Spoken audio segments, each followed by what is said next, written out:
I am live once again. I'm gonna start calling this the thought tester to see whether or not what people are thinking. Let me put this out here so I won't forget. But let's see how this goes.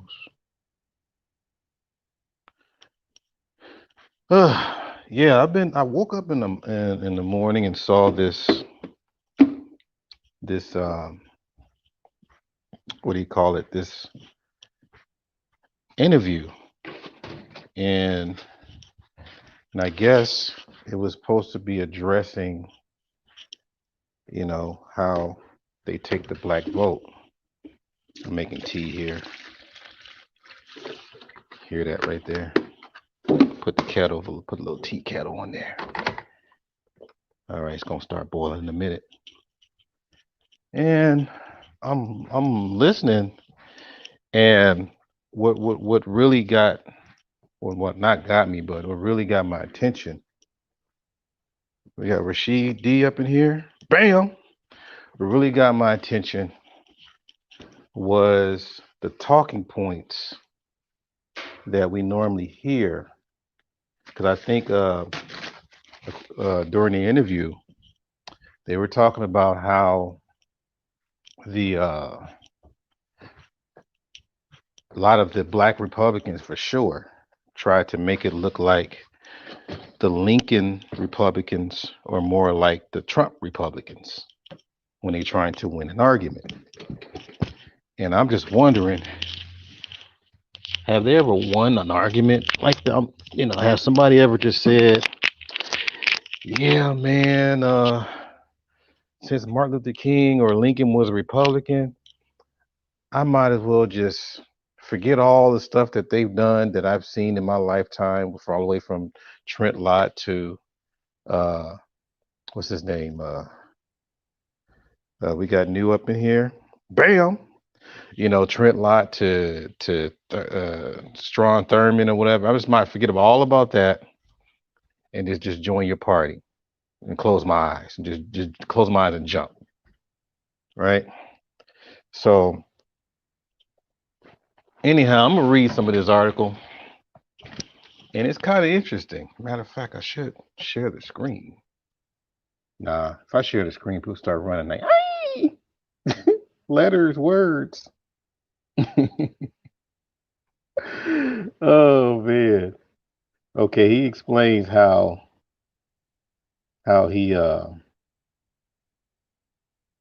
his mother was a Democrat, like a newly Democrat. His father was a Republican, all going back from, the Jim Crow era, so, all the way, stemming from there. And so his father stuck with the whole Republican thing just out of loyalty. But when Obama ran for president, all three of them voted for him, right? So it's crazy, is because we have the whole solidarity. Like, for the most part, I think most black people would agree that we want to vote for something that's pretty much beneficial to us, just like anybody else, just like Hispanics, uh, Asians, whatever, even the ABCD people, right? So we we vote like that, but I guess people try to use different things to give them some kind of impression that this is the right thing to do, but they don't have any good explanation.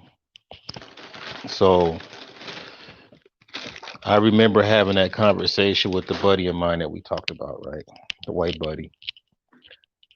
And he kept using like like old Republicans.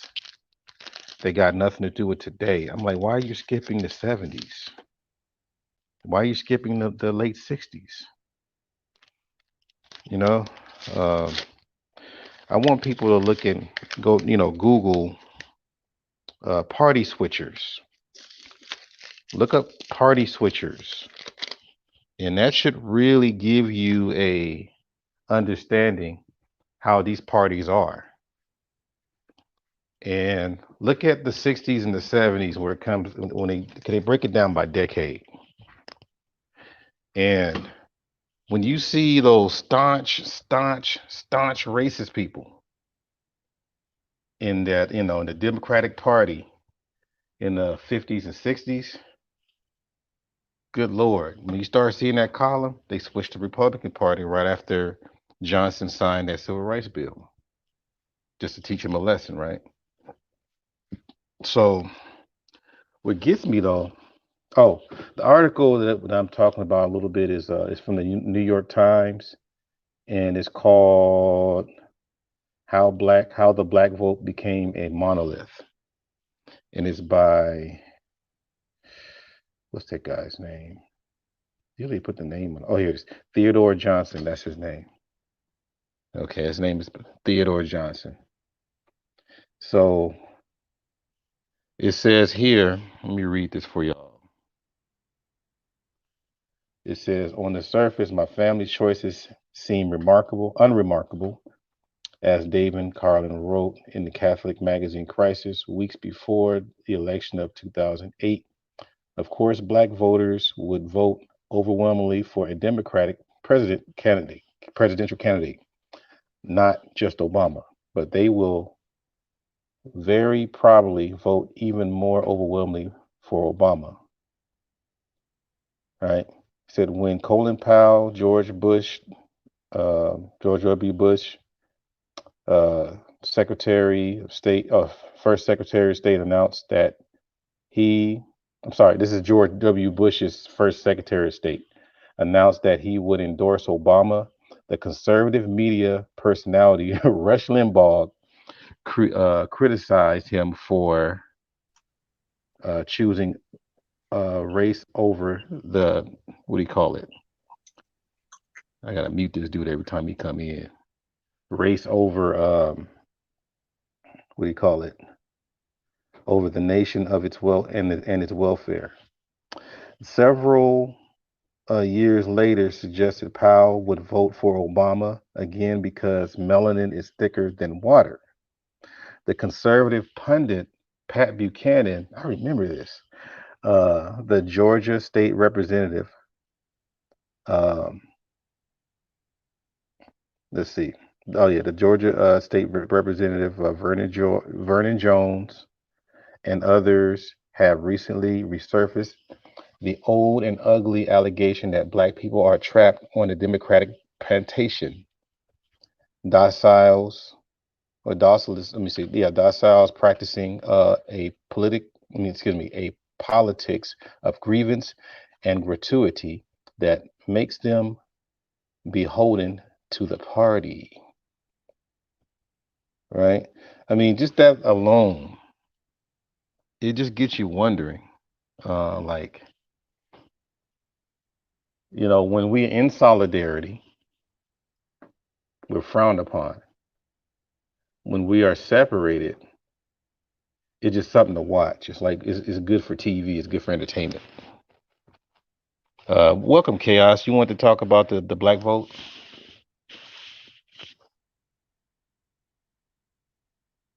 Can you hear me? Hello? We can hear you, fam. So what is about this Black vote? And good morning to our new news. Good morning. What comes to your mind when it comes to the Black vote, fam? Black vote? Mhm.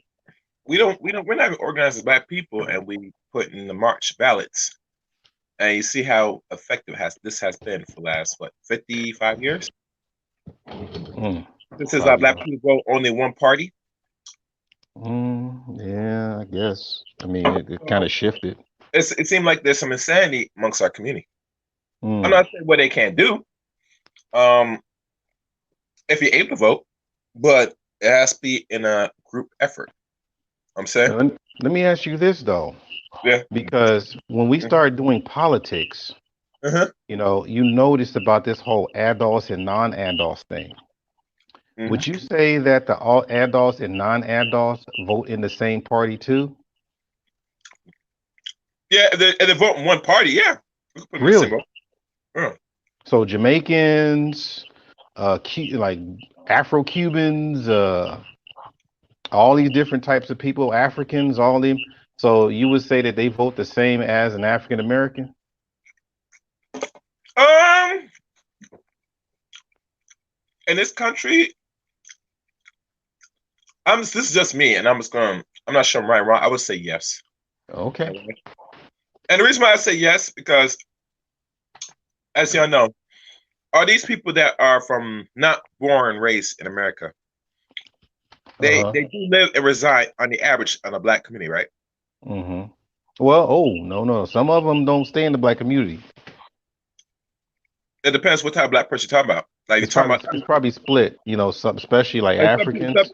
the Africans. Well, I'm not sure. The Africans are really separate. Well, all Yeah, right, some we'll go there. The Africans part are separate from the community amongst Black Americans. yeah, Okay. Cubans, Brazilians, you don't What about find the too many. Caribbean? From the Now Trinidadians, the now a lot of Barbadians? the people in the Caribbean are in the black community. There you go. Quite a So bit. what that tells you about other groups of Black people that's not born raised? Well, not let's say they're not really descendants here. Tell you how they view people hmm in America, but only people that respect and undersympathize people that's descendants here are people from the island. Isn't that funny? That's deep. That Yeah, tells me other people that come here on the average are leeching off people that are set to pay way for a lot of black people to not only come back here. Because remember, the Africans were not able to come back here until the 60s to hmm travel, to be, able to come here, do yeah, things large here. numbers. Yeah. Yeah. So they're very much disconnected to the average Western black man, Western black woman here in America. So that tells me I'm not sure if they participate in the political agenda, but I would say that some of them, depending which part of Africa they're from, they're going to really vote on the average. And I might have to find some from the content to get their perspective, and maybe future shows probably to readdress this again. Is do you side with Team Republican or Democrat? Yeah, I, it's kind of weird. It's I, weird. I think it'll be very weird art that a lot will say that they don't take either side because some of us come here just to get the money. If it's something that will benefit where it will keep money in their pocket, if the laws will still put in place for them, if especially they have their own little business up here, then yeah, they're gonna pick a party. But overall, I just don't see it. I might see some people from the islands might side more to whatever the black people follow than everybody else. Hmm. And even with the Cubans and the people from South America that don't live around black people, art that's questionable. And let's know if they're really black. That's what I'm telling you, man. So, And so, welcome, that, Rashid. be honest with you, and I'm not gonna be blatant racist because I don't know which type of person that said they've come from South America comes up here, but they have a white ideology. Matter of fact, I think to me, I think they're very selective who comes in the borders of America. Hmm. Well, that's how they do the Nigerians. Yeah. A lot of the Nigerians that come here are mostly Igbo, hmm and they happen to be more like dominated by the Christian faith. Yeah. Same thing in the Philippines. You know, they hmm get the evangelical Filipinos to come here rather than the other ones. Oh yes, most definitely. So you get them. They got the evangelical Koreans coming over here. So Mhm. yeah, they are selective. Very selective. So at the end of the day, this is something that we have to examine more. Since you brought the question up, but yeah. it's the same for when I remember when I had discussion with Max a long time ago. hmm But he always has a sense of respect for people that are from the so-called islands because hmm they come here and they interact with black people and they live with black people because they understand. Yeah, but They understand. lately the children of those people are kind Mhm. of spewing a lot of Republican talking points, and Well, I'm like, that's another story to evaluate. I wouldn't be surprised now because once you get integrated in the system, you can fall to either or. and it kind of goes in a way to what I've been saying on panels, where we drop the ball as Black Gen Xers and Boomers about reminding the young about their history.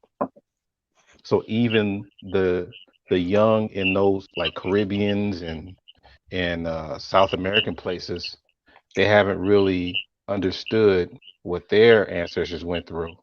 So, matter of Hmm. fact, they're sort of detached from the African American struggle, it's much easier to spew a lot of those Fox News talking points in black spaces or just at black people. Hmm. Um, and welcome, let me see, we got Simply Neek here. Bam! Right? And what's going on, Brother Sheed? What's going on, man? Yeah, we're just talking about the black vote. Yeah, And matter of fact, we even probably even examine if voting is worth voting. yeah. I was looking at a thing my friend sent me about Steven Jackson, Mm, and he had a situation with LeBron that the Democrats had him to set up this campaign about voting. But you know how Steven Jackson is, how he he's just a real, talk on the whim. He's real with it, yeah. and he was saying a lot of things that LeBron knew wasn't, wasn't part of their program. So when it came down to it, and I told my friend before I even watched the video, I said, this is just like a lot of guys on YouTube. What they're doing is they get on other guys' platform, get them to kind of work with them or hang around them, be on the platform so many times, try to take their subscribers to come over there to their side. And once they do that, they distance themselves from them. Yeah. And that's what LeBron did to him. LeBron got all his subscribers to come over there, join in with the talking points and stuff. And when he was like, whoa, whoa, I ain't down with that, or I'm this and I'm that. And so the people who was backing LeBron actually was like, hey man, uh, he's talking too reckless. That's not the whole thing that we're going with this Democrat Party and the election. So yeah, we got to cut ties with him, and that's what happened. Mm, He broke LeBron down on the video. I think it was on his Instagram. He actually broke LeBron down. He's like, man, this is what this guy doing. And he said to make it so bad, he took all the videos that me and him had together down. So he's just trying to distance himself totally from me. And he's like, you know what that's about. He even went into the whole thing about slavery, how once the slavery ended, that's when prison started. I mean, he was just going in the collective as, why we got to vote this way or why we got to be this way. He's like, man, they're trying to push us to this. He's like, we need an agenda to kind of work together to build something. Because just like you were saying earlier, I mean, we've been voting Democrat so long. Most of the people who are Republicans trying to bring us over, but no yeah, suffrage. yeah, just come over just to come over. Yeah, You don't we're try the saying Democrat Party for so long. Just come on over here and see how it feels over here. with the party of Lincoln and Yeah, Martin Luther King. Yeah, that was yeah, in that article. It was challenging that where every time you want to bring a black person into your party, you want to always use that Lincoln freed. Well, the white folks use Lincoln freed the slaves. The white folks always say that to us, but black folks say, "Well, Martin Luther King was a Republican." But I'm like, they ignoring the fact that everybody that was marching with him all became Democrats. And you think he just gonna stay as a Republican? No, he would have went as a Democrat. Not saying that Democrats are better. I'm just saying that he would have went with the flow. So that's the thing, man. Like I said, I'm always going to say that the part about the Republicans that I give as far as kudos, they think big. I really, I really would respect. I mean, I really respect that from them. They always having big, grand ideals. Only problem is they come up with these big ideals and disparage their own people. That's the part where I'm like, wait a minute. Why I gotta be that when you could just make the big ideals and just grow on it, you know? Um, but yeah, that whole thing, that's the reason why I asked that chaos and and I guess everybody else, but the reason why I asked that part about the African Americans and the non-African Americans that happen to be African descent, asking if they do they all vote the same, is because a lot of the African descent don't mark black in the census or in their identity, right? But they still hang with us. So we supposed to be 13%, right? Yep. But at the same time, I don't think they're counting the non-African Americans. And if that's the case, how much would the percentage be if you did count the non-African Americans? Yeah, because that's like with the census, man. I really do think the census is nothing more than just a bunch of bullcrap, man. They Yeah. just actually get the numbers and tweak the numbers on which how they can best suit America. I mean, the numbers are here. We is more people here than actually getting the census, but the whole thing of it is, I think they also play with the numbers as well. Well, don't forget, man, they're counting even though prisoners can't vote, they're Yeah, still counting prisoners as the population, yeah, part of the census, even if they can't vote. So keep that in mind, right? So yeah. that's just that's the thing that I wonder because we do have a great amount of black people that don't put black on their, you know, either birth certificate or whatever, but yet they're still voting. So if that's the case, do they count as the black vote too, or is it just a miscellaneous thing, or do we consider them just someone just voting for white interests? Because Chaos said that depending on the community and them staying in the community, that's what determines whether or not that they are for black causes and black issues. You know, um, it's kind of weird. It's kind of weird. I think that's true too, because you look at more Africans that stay in nicer neighborhoods, they kind of distance themselves from the black experience, so they don't know the actual culture shock. So they look at themselves as being a little more not uppity, but just a little more better than the average black American. Same thing Right. with Mexicans. Most Mexicans are they. They are the same way. I had like I told you, they used to move furniture. So I had a black guy. He moved into a white neighborhood, and he was smelling himself. Like he was like, "Yeah, everybody's around here, riding around because I got this nice house." And I'm like, "Oh, okay, so you paid yours off?" He's like, "Nah, I'm making payments. I just bought it, but it's not mine." I'm like, "So why are you acting like your house is the best on the block, and you're doing the same thing everybody else is doing around here?"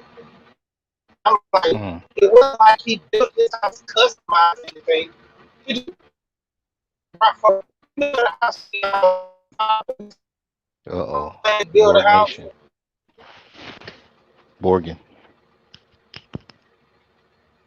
He's Can you hear me now? Borgin. Yes, I can hear you now. Okay, yeah, but when you buy these houses, you have to buy from a template. It's not. Otherwise, you have to pay more money to get a custom built house. Right. So this guy was acting like his house is better than everybody's in the neighborhood, and I'm like, it's just a weirdness of because he moved in this nice neighborhood, majority white people. He had a couple of Hmm. black people that stayed in the neighborhood. He just said like his was the best. Mm. Now, I want to probably go on a limb and say that if you counted the non-African Americans, or excuse me, the non-African Americans, but that vote, I think that might increase the vote at least by 25 to almost 30. Because we're looking at the Caribbean, we're looking at Africans, and then we're looking at South America. So we're looking at three areas. I know there's more, but those are your basic ones, right?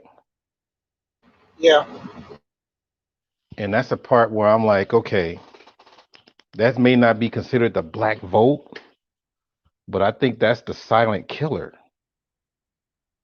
If you were to campaign, because most people when they campaign, they got they got the whole uh what do you call it, board on the wall, and they got like maps and targets and labels.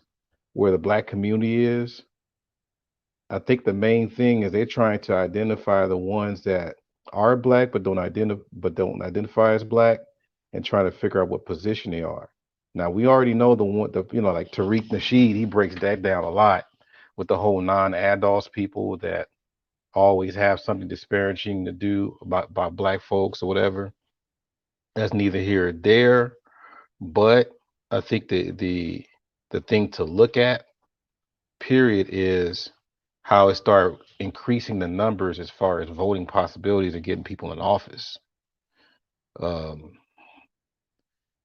and it's funny because if I was a person in politics, my biggest target is people that don't know history. If I was into Basically, politics, if you basically, don't and know that, history, I'm gonna have all kinds of speeches and promises for you. yeah, especially the youth, because a lot of young people. It's not to saying that they don't pick up a book and read, but they just not knowledge. As far as knowledge, they know everything from what uh, 89, like probably in the 80s. That's as far as most young people go back. It's just the 80s. They don't try to go deep into history. They don't look at themselves as being some type of history buff. It ain't even about being a history buff. It's knowing your past, know where your family and everybody's come from.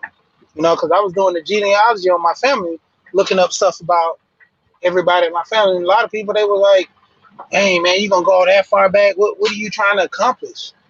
And, it's just like the younger generation, they looking at it as, man, I don't need to know all that, you know. That's like that Yeah. craziness with that guy with BGS when he was saying something about Libya and he Oh, didn't know okay. where it was. That was like the most Yeah, he craziest said thing. Liberia and Libya was the Yeah. same. Oh, yeah, yep, yeah. That's what it was. Yeah, I remember. I'm like, God damn, really? And then what's his name? Seven said we're not claiming him as a millennial. We're not Exactly. claiming him.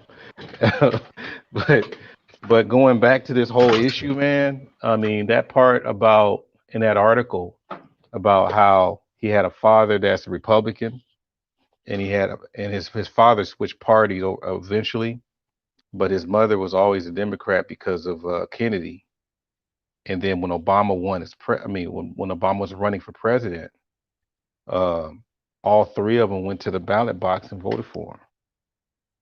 You know, so that's why. And I hope hood servers don't be misunderstanding. I really appreciate his presence, even though some of that stuff is kind of like root.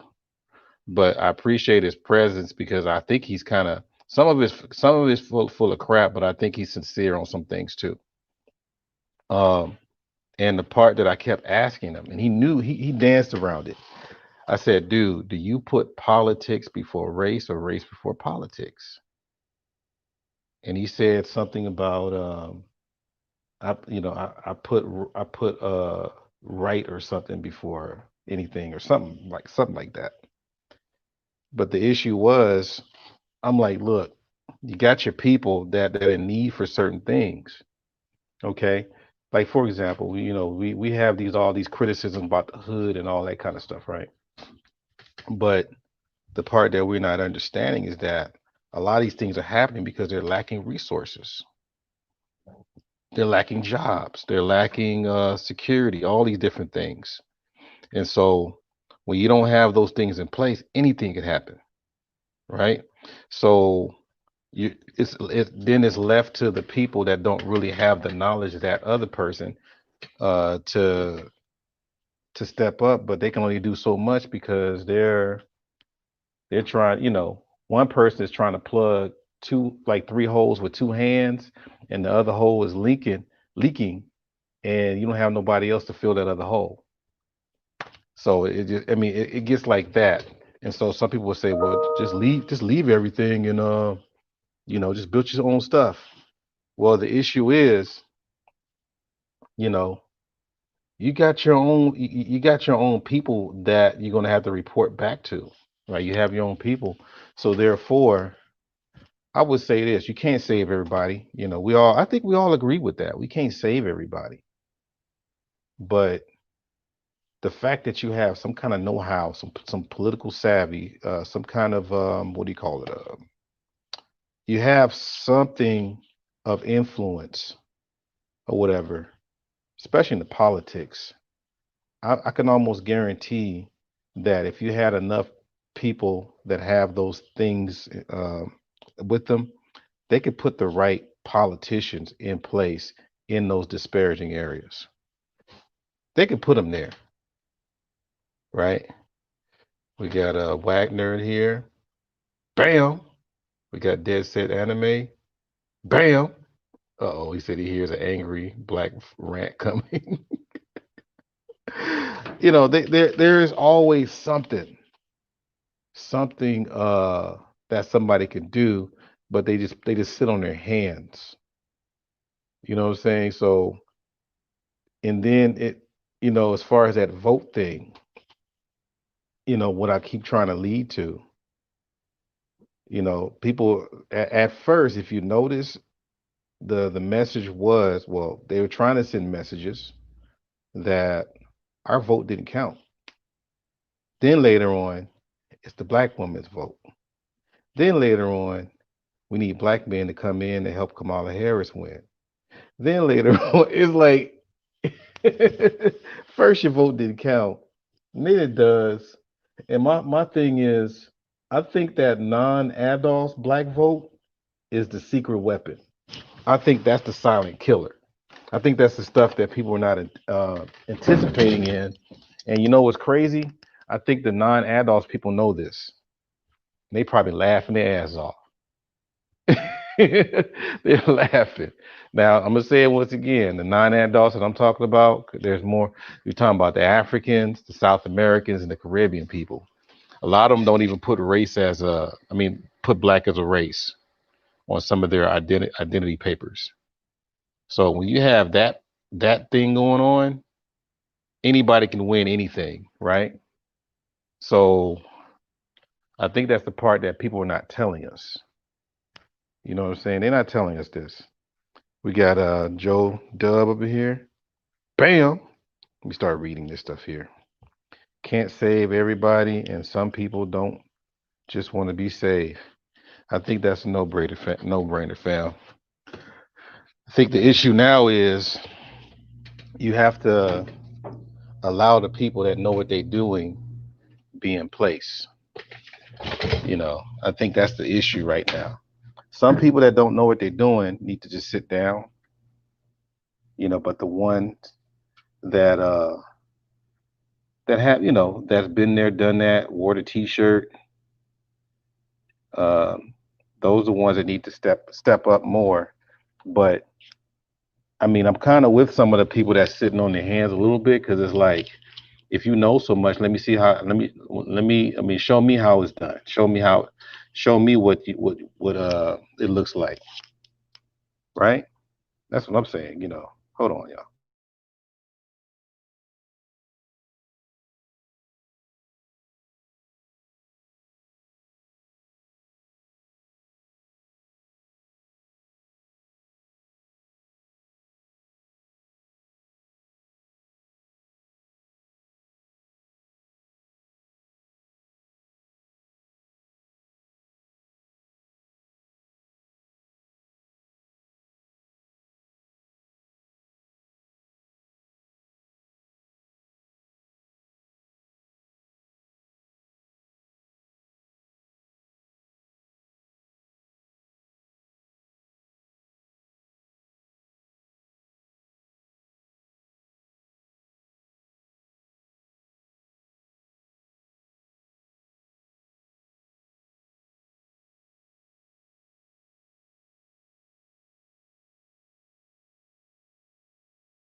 Okay, you guys, I'm back. Sorry about that.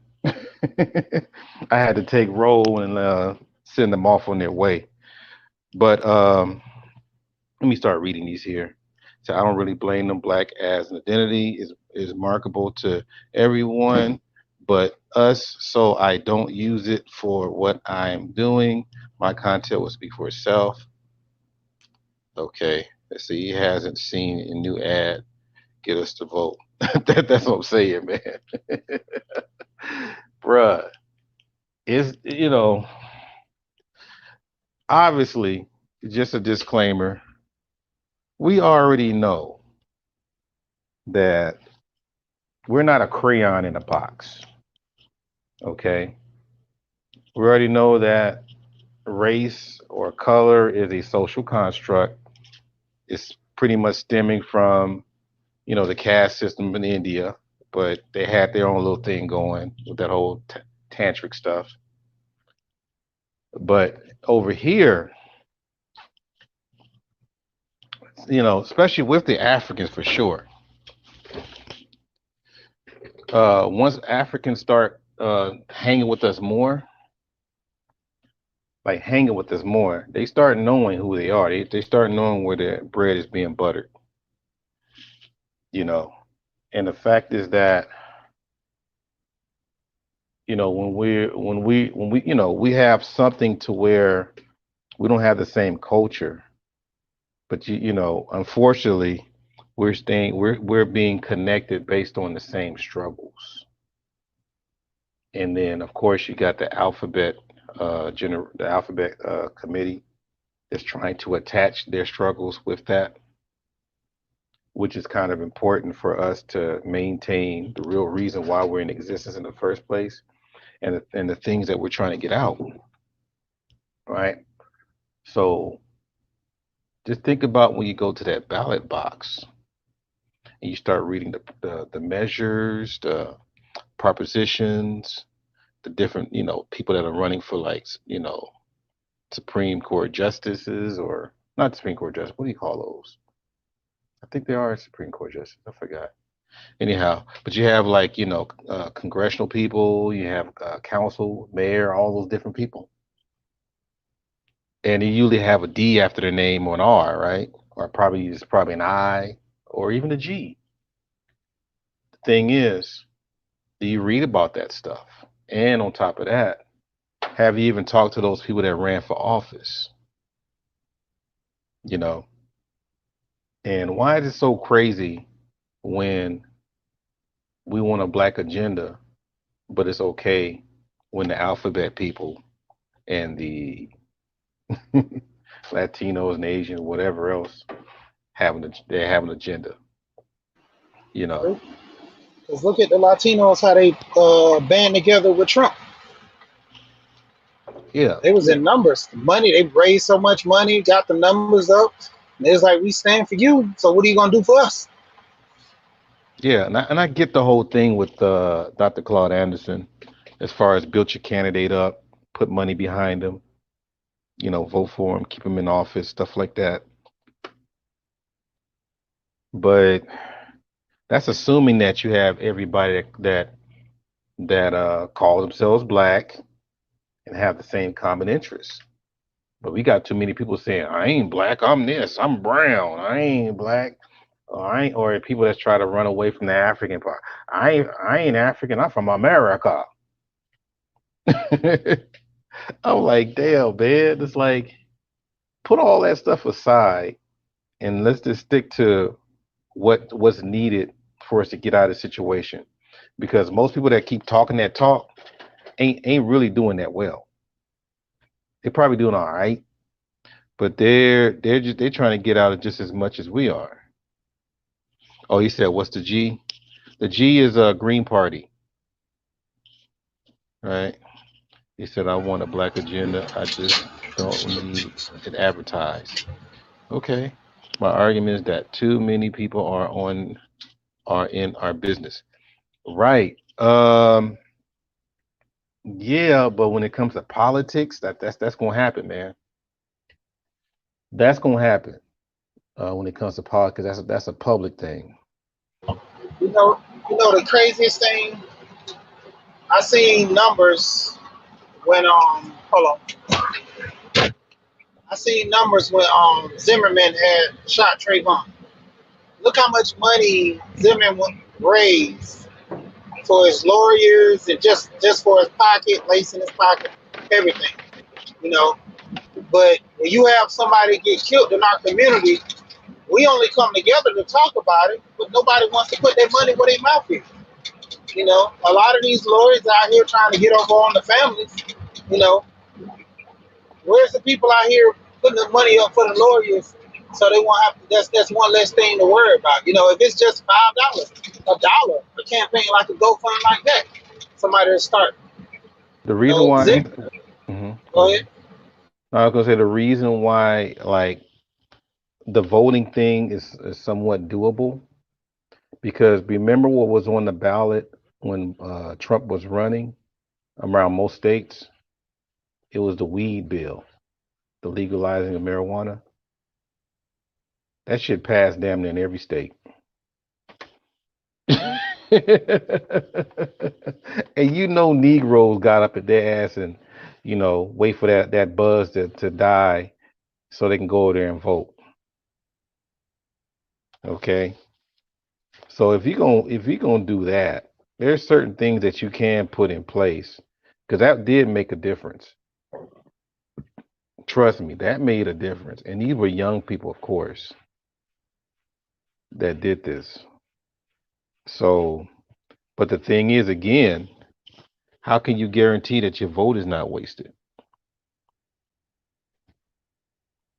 That's the thing Never know. that's the thing that people are wondering about.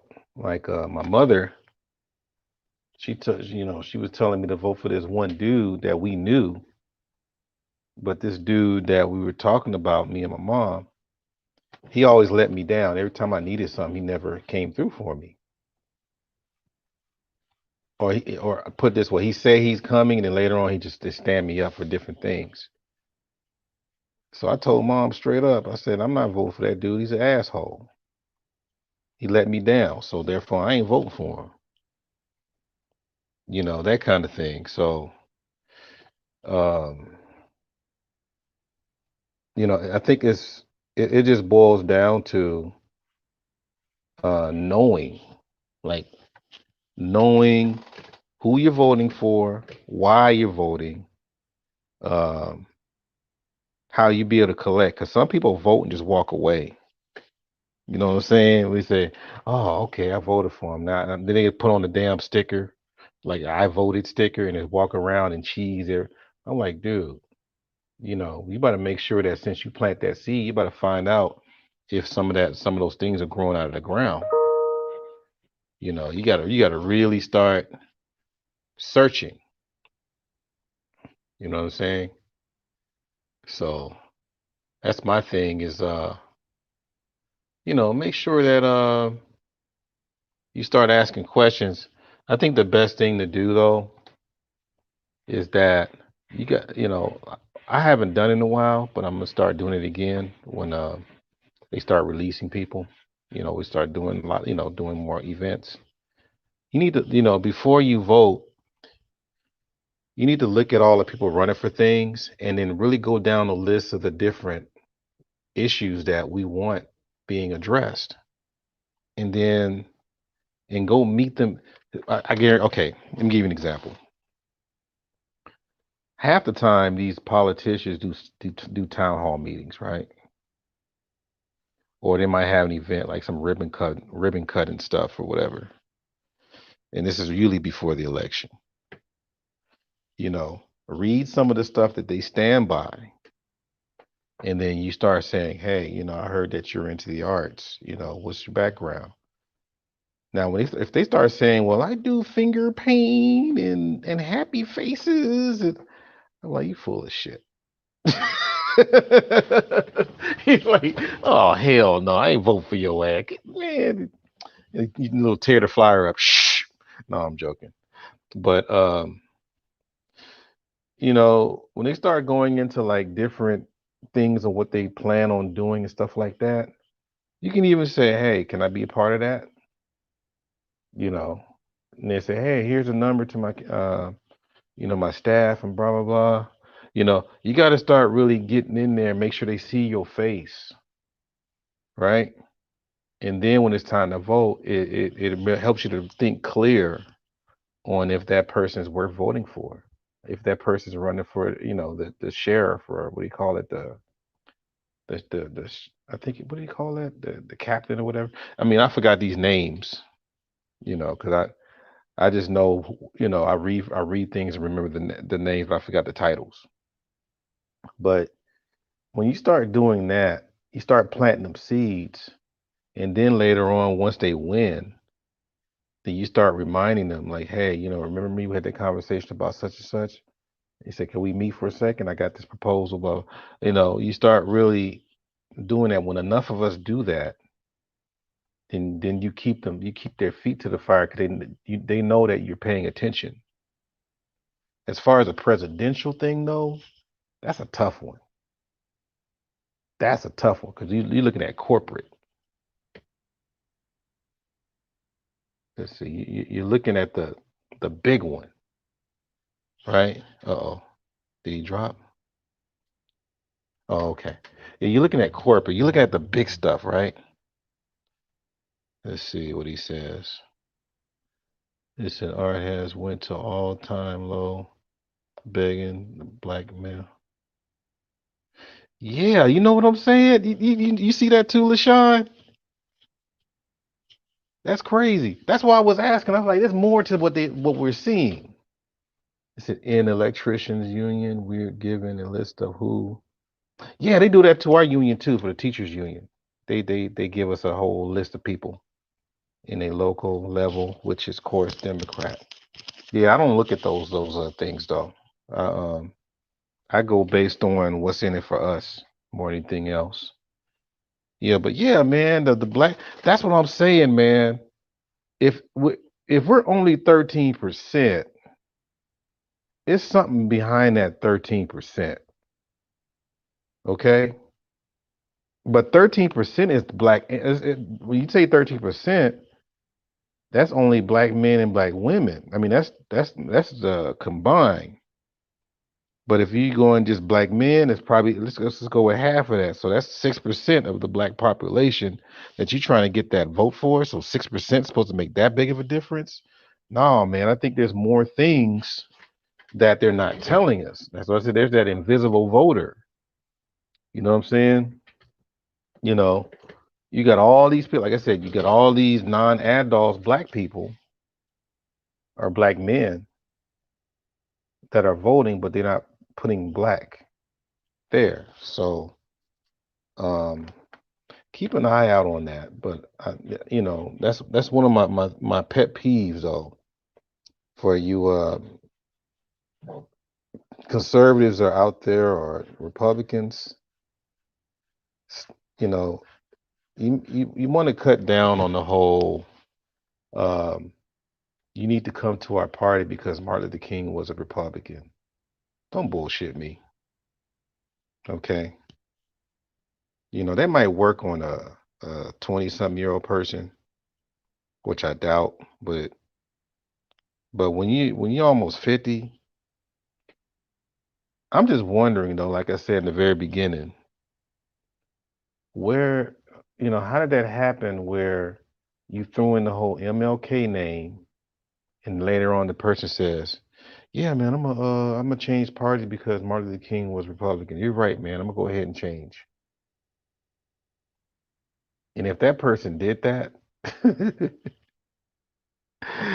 I just leave that there. And then the other part too is, how are we going to come together as a people? How are we going to come together as a people when we have these little party issues there? Because you do have quite a bit of black folks in the Republican Party and the conservative side. But what's crazy too? Like DC was saying, even though a lot of brothers are like kind of on the fence with it, you do have a lot of brothers leaning towards the left. Sisters, obviously. But we got Mike V up in here. Bam! Right. Yeah, Mike V, we're just talking about the black vote There's an article by New York Times that goes into. It's called, what's the name of it again?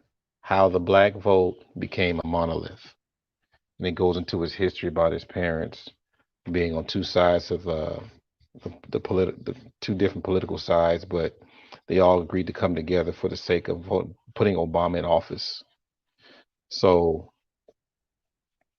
that's a good conversation, though. I saw that on the CBS, the CBS Morning News. But it's kind of sad because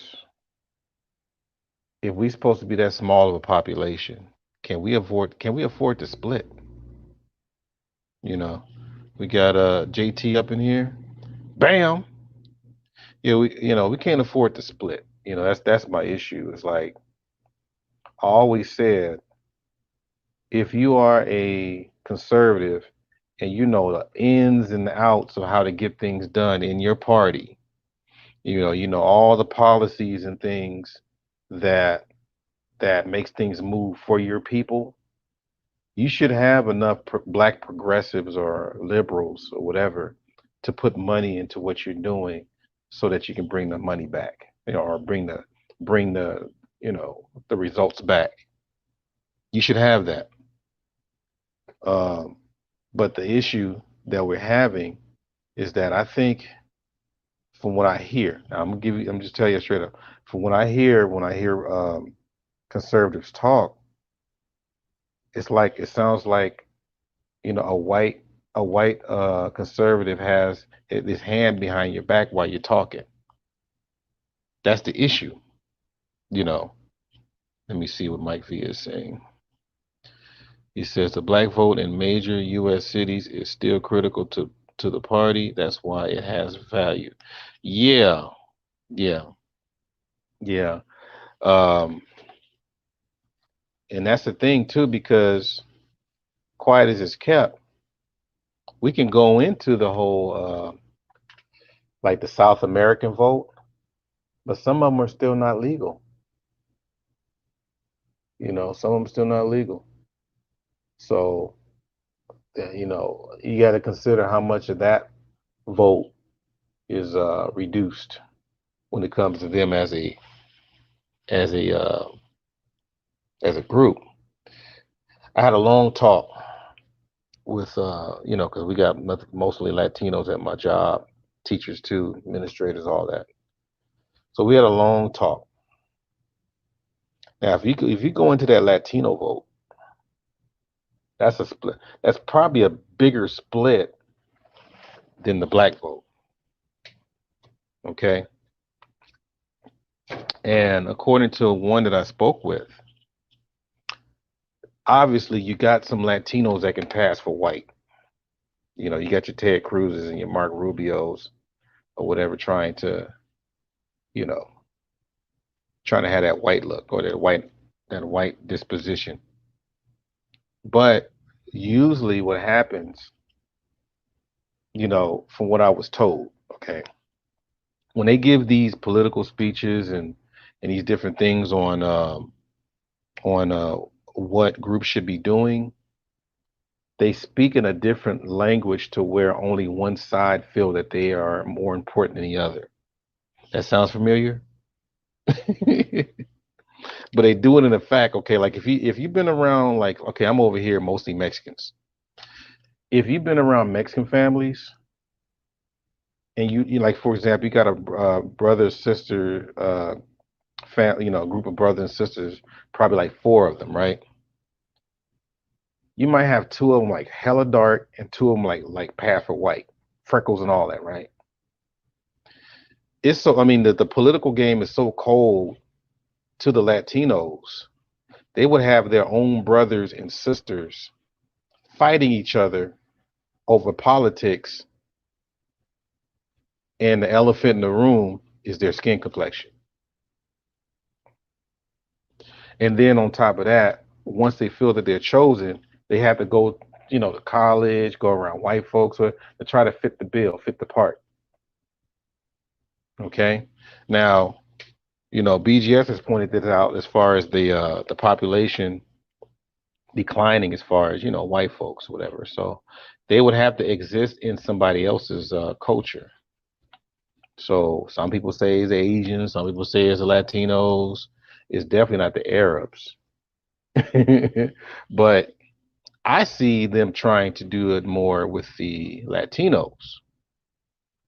But I think that the problem with them trying to do this with the Latinos is that if you do the history of Latin America, they got way more African ancestry than us.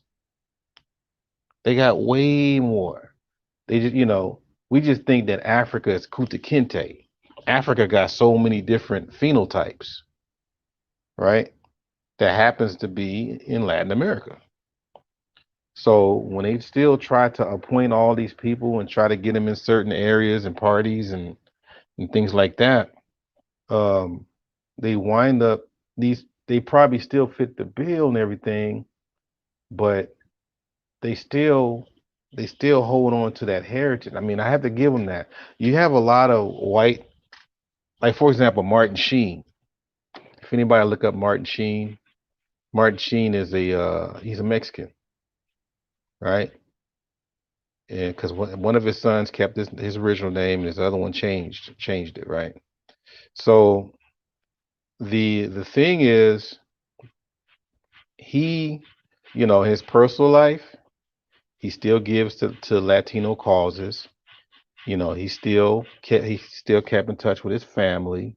There was a lot of things going on, so he didn't really, I mean, he pretty much was white in public, right? But in the behind the scenes, he still was Estevez, you know. Um, I think the lesson with that is that if you are a conservative, you need to take a page out of that. You know, you might go through the whole conservative leanings, but when you're around black folks, be around black folks. Matter of fact, be black around black folks. You know what I'm saying? And it would really make sense because, like I said, you hear my criticisms. My whole criticisms about the whole party thing. It's not what your party. It's not my criticism. Is not what you say about what the party stands for. It's what you try to use in order for it to be relevant. So you have to use another party to say this party is better. So that's when you know my ears go on mute. Like, man, I don't want to hear nothing else because you're being disingenuous because you don't have nothing to stand on. So what I'm doing, I'm appealing to those that are, especially on the right. If when you say certain things, you got to give us something to work with, and so far you haven't. You got to give us something to work with, and there may be a Republican candidate that could, that probably would make a difference in the black community. But the thing is, you got to give us the right messages that we know that it's for the black community instead of you trying to make codes and stuff. He's for the black community because he shook 3 black people's hands. And but he didn't do that for anybody else. And oh, well, you liberal. Well, I'm not a liberal. Well, I'm not a progressive either. I'm just asking you questions. It get them those things get like that, and the reason why I keep keeping the conversation going because I know a lot of good conservatives, man. I know a lot of good conservatives, but this stuff right here, it's a little. I think they'll find their way. I think they will be able to get an understanding of what's going on. But here's my other concern too. My other concern is that, damn, yeah, helicopters around here. Shit, they better not be shooting up in the school. Anyhow, my concern is, remember when I talked about party switching? it seems like it could be a possibility that if you sold enough, you know what I'm saying? If you sold something enough to where people start deciding that, hey, I'm going to change parties and stuff like that, it might be another thing like you had the Democrats and Republicans. Remember, I talked about party switching. For those out there, I'm gonna just remind you. Um, look at Google party switching um, from go from um, I think the 50s, 60s, 70s, and 80s. Okay, look at that. Look at the party switching, and then tell me what you think. You know, all the people that switch parties. Um, it might even go back to that, to where people start going back and you know, because the whole thing about you should be a Republican is because Martin Luther King was a Republican. When you catching hell from a lot of people on the other side, well, I wouldn't say from them, but they happen to be in office while you're catching hell in your local areas. People start rethinking on what should they support or what should they keep in office. They're trying to make some kind of change, right? You may start having people go to another party just out of spite. You know, they probably don't even know about the other party. They may just go, right? Now, overall, you know, stuff that I've been hearing, you know, in different, you know, spaces, especially the black male spaces, not all of them. I think the overall message is that I don't care if you 15 all the way to like 40, 45, whatever. I think black men just want a wife and kids and a home. I'm gonna say it again. I think they want a wife and kids with a home. But since things look like it's kind of damn near impossible, they rather just go away and just stay, you know, do their own thing. I mean, it's all, you know, if you hear the the debate between what's his name, the general and Black Wizard, it's quite obvious. It's quite obvious, and I think the part is what's so frustrating is this is male nature. Male nature is to provide and protect, but the thing is, you ain't get nothing for it. But you don't have, like, for example, in Japan, they got plenty of incentives for you to be to have a family. They got incentives, man. I'm telling you, when you put the word out that you got, you know, you got a family or whatever, all kinds of stuff start rolling out for you, right? And to you know, to what it's worth, you have the same thing almost out here as far as the Republican Party. You know, you get certain benefits when you are have like head, you know, the head of the household or married or what have you. You know, things coming in. You know, Republicans support those things. You know, even look up the family business. There's something about a family business. Let's see, we got lemon, wild cherry. Bam. What's he say? He said, "That's interesting. I didn't know about that. I didn't know what you didn't know about." We got Asada Muhammad with Alaikum Salam. Bam. Right. So you have all these different things to look at, y'all. You know, I'm sitting there like, if we can just, you know, and there's no what's crazy. I think O'Shea kept trying to put that on that Sunday Rumble when I first came on the scene. I think he was trying to get that happening, but I think the problem was I think he brought in too many of the whole Pookie element. You know, oh, Charlie Sheen, yeah, Charlie Sheen is his original last name is Estevez. So that being said, y'all, I'm just sitting there like, okay, well, could there be a possibility that the Republican Party could start rolling out the red carpet, you know, to uh to the black cause? And the thing is, I wouldn't say the red carpet, because you know, I think anything in politics they give you crumbs. Yeah, so is it a possibility they give you crumbs? They give you certain things to say, oh wow, he gave me a $50 stimulus check. I'm gonna vote for him. Could it be one of those things? The thing to really pay attention to is how you be able to sustain a family, because you're looking at the whole BLM thing. And last time I checked, I believe, didn't they say that they wanted to end the whole nuclear family concept? So what does that mean? That means you're trying to keep black families from coming together, right? So going back to the whole Republican thing, that they say they stand for that, but I don't know. I don't know. Let's see what he says. They won't roll out anything since their constituency foundational race. Yeah, that's true. Shout out to Jesse Helms. I mean, and the thing is, they're so combative with it. That's the thing that got me, you know. And I think what's frustrating is that they assume that we don't know the difference when we're talking to them.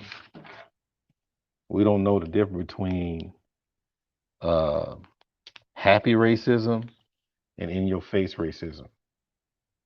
I mean, you literally have like, you got the racism say, hey buddy, you stay over there and I'll stay here.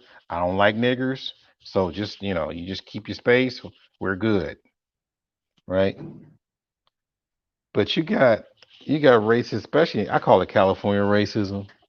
They say, well, I know it doesn't look fair, but I'm gonna have to fire you, and I know it's no hard feelings, but matter of fact, let me help you with your things to your car. That kind of stuff. they get into that kind of stuff, man. And people just think that things are just like, "Rawr." I'm like, no, it ain't like that, man. It's some deep stuff that we're not really being honest about. You know what I'm saying? So I'm like, wow. I'm like, I'm just taken aback of some things. But again, I think there's an invisible black vote that they're not anticipating on, and I think that's making them nervous.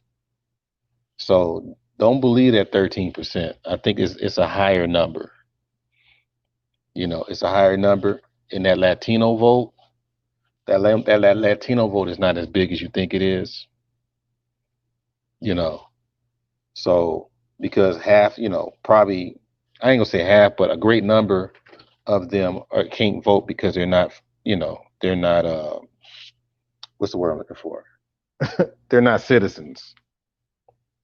Okay, hold on for a second, y'all.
Okay, you guys, so I'm back here.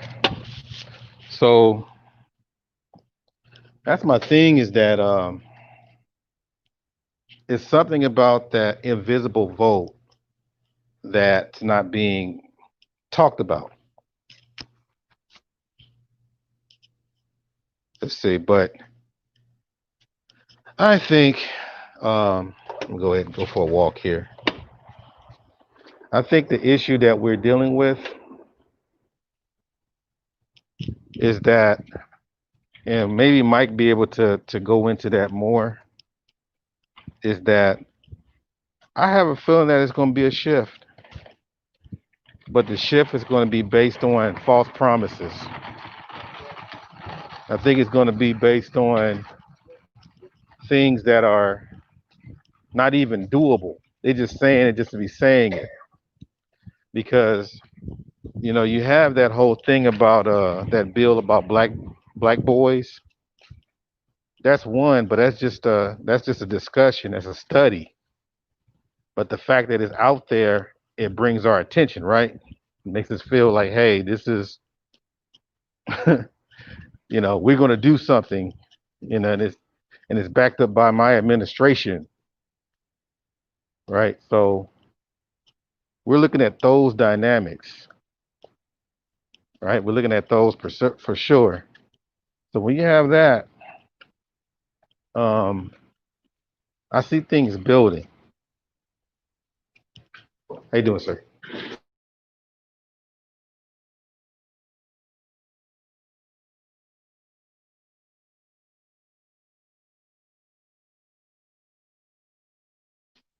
Yeah, I see things building where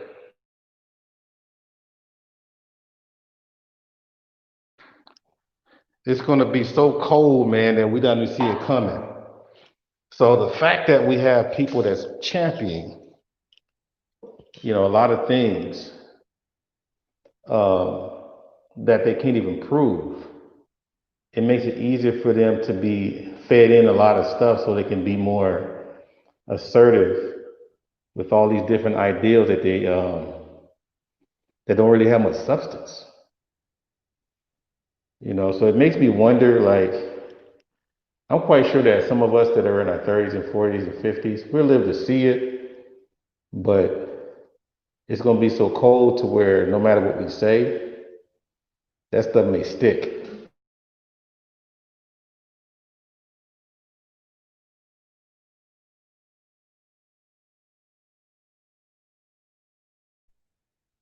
And I'm like, if you have a child right now, it's probably at your best interest to really have some crash courses on our struggles and our victories. And and you have to keep stressing to them how we got here, going to Tulsa, Oklahoma. But I think the part that needs to be stressed out to them is not to go back to the BS, right? Because if you think about it, the way that some people are expressing these political views is based on not not knowing history, period. And they're like, I don't even have to know.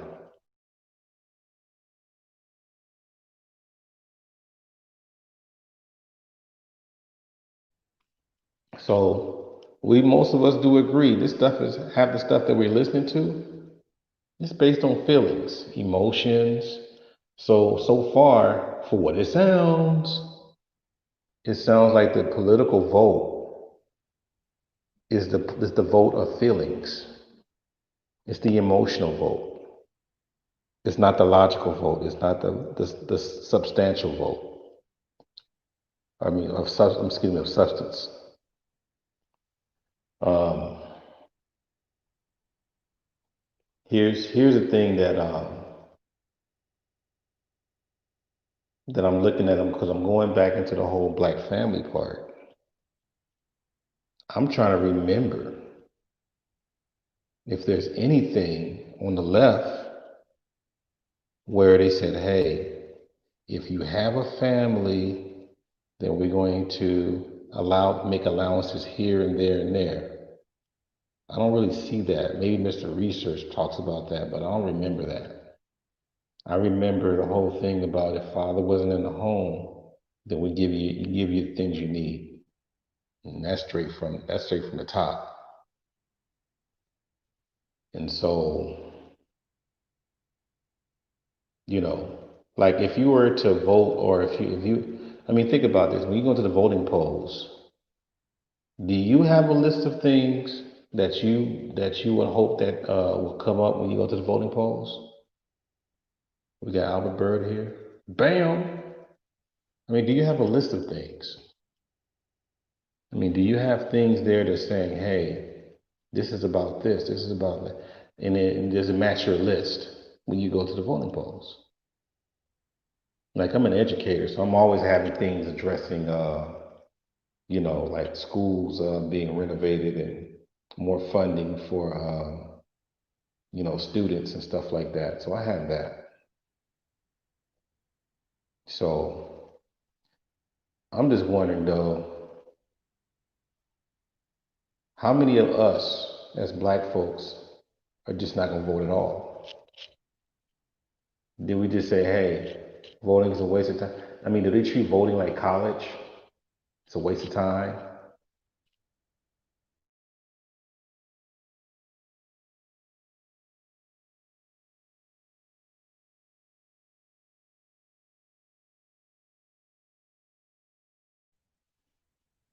No, I didn't get to see that. I didn't get to see that.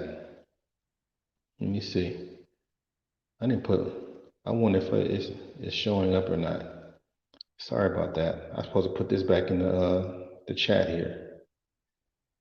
Unless people just listening from the clouds. But no, I didn't get to see that. It's called "Get Your Booty to the Polls." Is that like a? Is that what I think it is? Oh man, I hope not. I hope not. But no, it's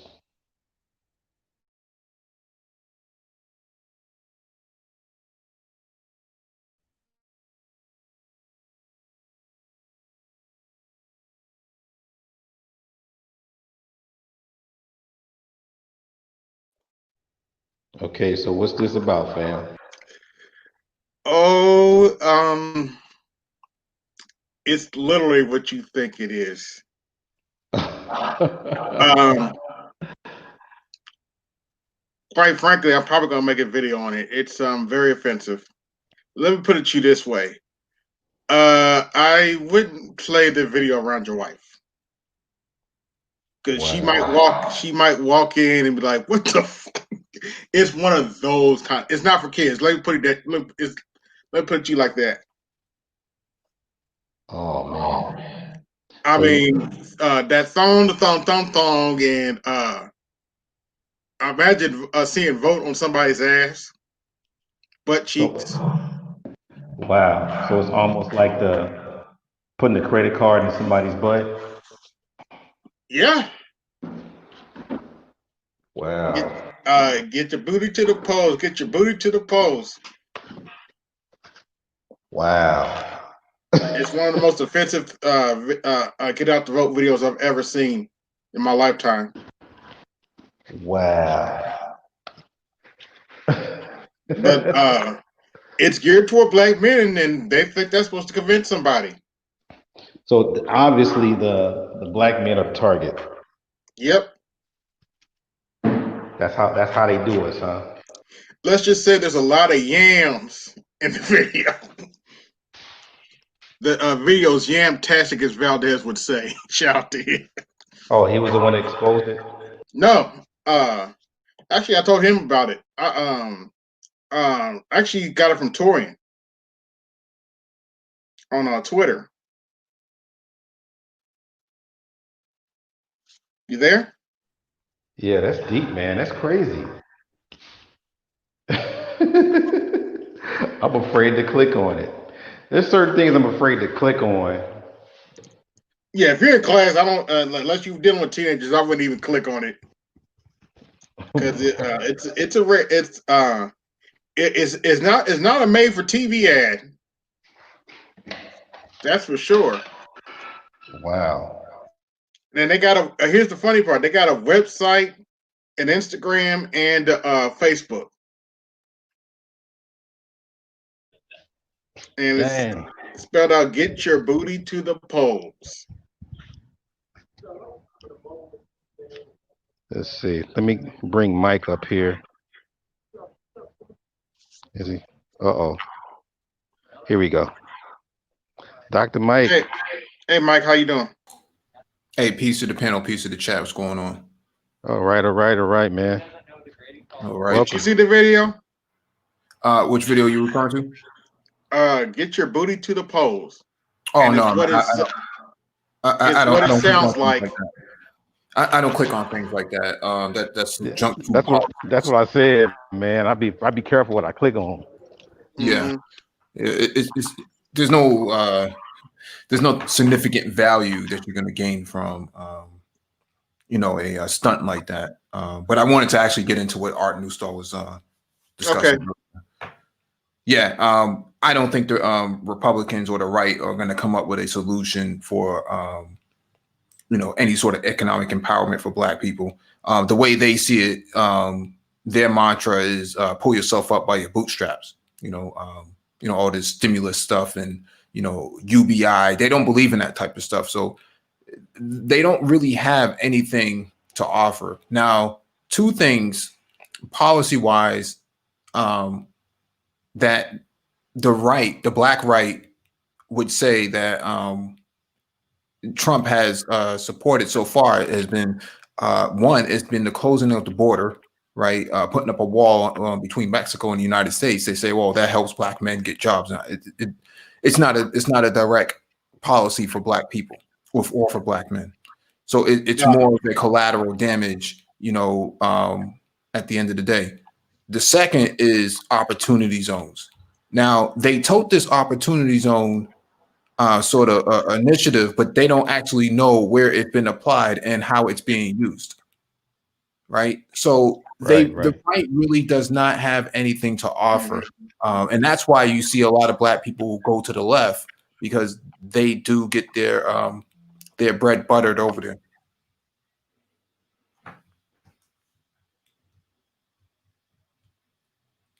Yeah, because the thing that they keep talking about is prison reform. They say he cares for us because he did prison reform. Well, and I'm we like, have to keep, well, we have to keep in mind who put them in prison in the first place, right? That's what I was saying. I'm like, huh? I mean, I'm supposed to jump for that?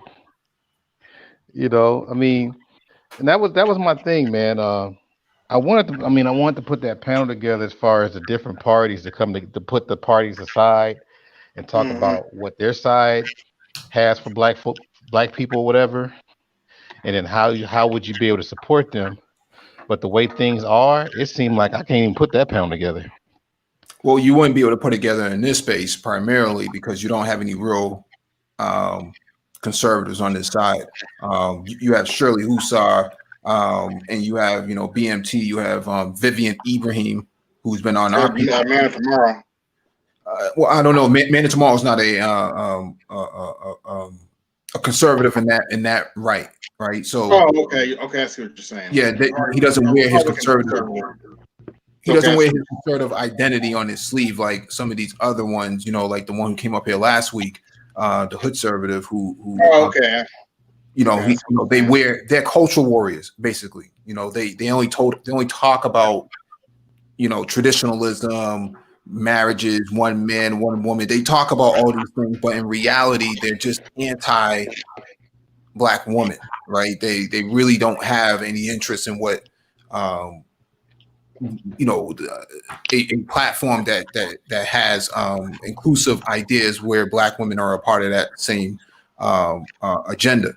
They're very misogynist in that right. So what I'm saying is, to Art Newstall's point, I don't think you'll be able to put together a wholesome panel unless you have outsiders. Yeah, unless you bring it from the outside, because people in this space are not really conservatives in that regard.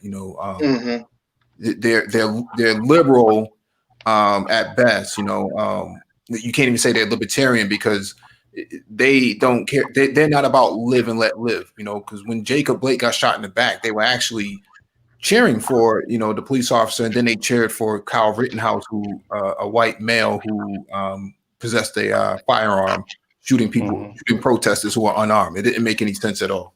I remember that. And shout out to Oh, boy. Gold Professor. Let me see. Here he is. Shout out to Gold Professor for the cash out. Appreciate you, fam. Let's see, is it gonna play or not? Oh man, I need another computer. But what's your thought on because I know you heard me about the non-adults vote, you know, the black folks that don't claim black, but I mean, do you think that they vote in the way of African Americans or and I broke it down, the South Americans, the Caribbeans, and the Africans. You said, do they vote in the way of ADOS? Yeah, for the same causes that we're looking for. No, some of them do, but not all of them. Yeah, it depends on where you live. Mm-hmm. If you're in New York City, they probably vote the same. If you're in LA, then the vote's going to be radically different. Even though if you're in Florida, the Latinos down there are much more conservative. Right, and Jeb Bush speaks Spanish, right? So he has a way. He's on the right, and so he has a way of connecting with that base differently than how AOC does in the Bronx. Right.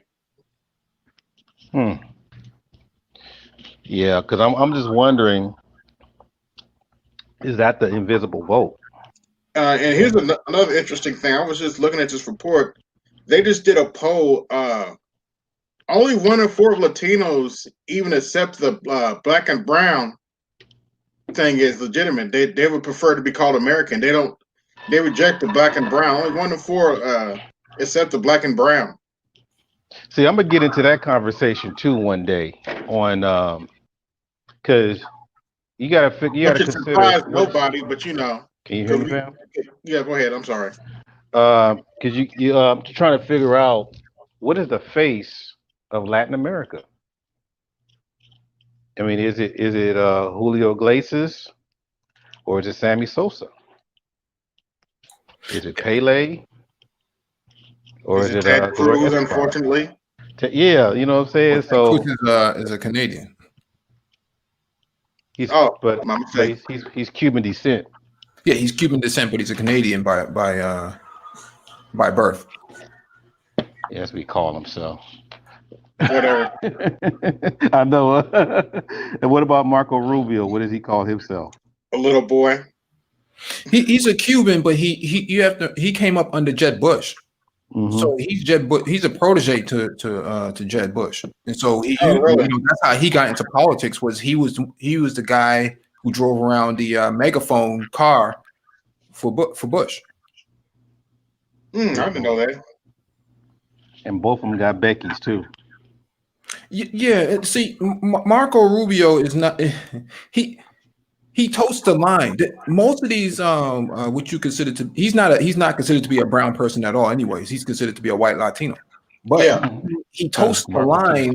He totes the conservative line because that's where he gets his bread buttered. Mm-hmm. And so if you look at the brother in the mayor of Providence right now, I forget his name right now. He's a Latino, but he's on the left. And he's a progressive. He's down with UBI. He's down with universal health care. He's down with a whole lot of initiatives that would advance Black people forward. So the black and brown term is more of an urban term to use in politics. You don't really use that in the South. You use that in the North. Mm-hmm. Yeah, because that was, I mean, I think it only came in the 60s or maybe the late 60s, early 70s. Right, Malcolm X. Yeah, Malcolm X. Yeah, Malcolm X was actually one of the first advocates of that in Harlem when he stood out there with Fidel Castro. Yeah, with the emergence of the Puerto Rican vote, and so that's where that Black and Brown coalition kind of started. And what's his name? Adam Clayton Powell is Puerto Rican. People don't know that. Yep. He's Puerto Rican, so and that's the part I talked about yesterday with some staff people here. We like I think they connected when it came to getting jobs together. You know, they found that common cause. And then plus, I guess, you know, back when we getting our asses beat in the thick of things, a lot of the Latinos weren't really getting at work like we were until they start, you know, and they thought that when they thought it was safe to come out, they got their asses beat too. And they're like, oh, I understand now. You know, especially under Trump. there's a movie called Walkout. It's the story behind Paula Crisosimo's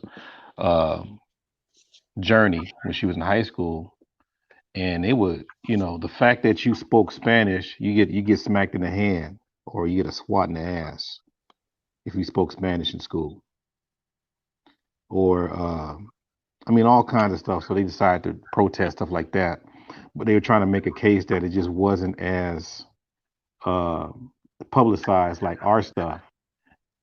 And you know, the thing is, the music they what music they were dancing to?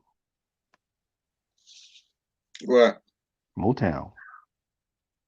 Oh, See, they have like I said, they have the whole black and brown thing when they need your ass, right?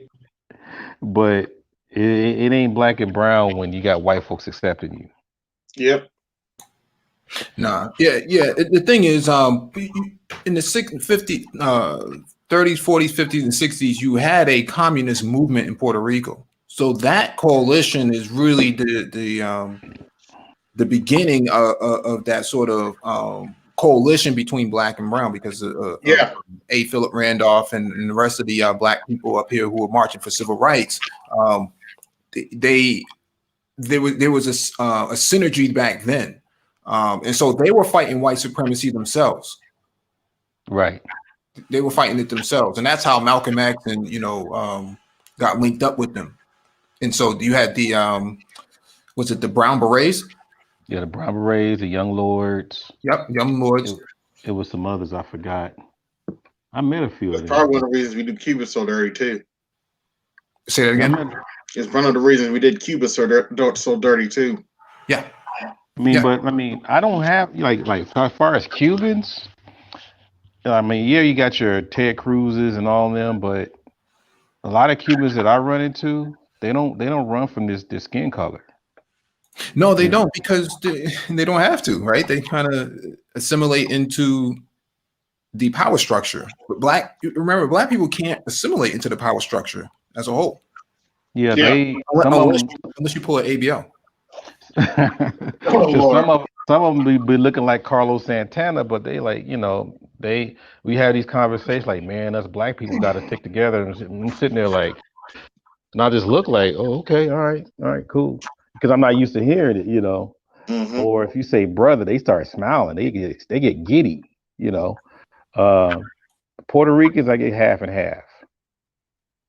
Some of them kind of, they give you the whole African story and the Tainos.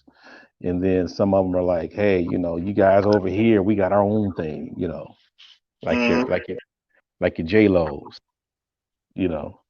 that kind of thing. But I'm looking at that whole, the other part too that I was looking at from that article is how they're always trying to invoke the fact that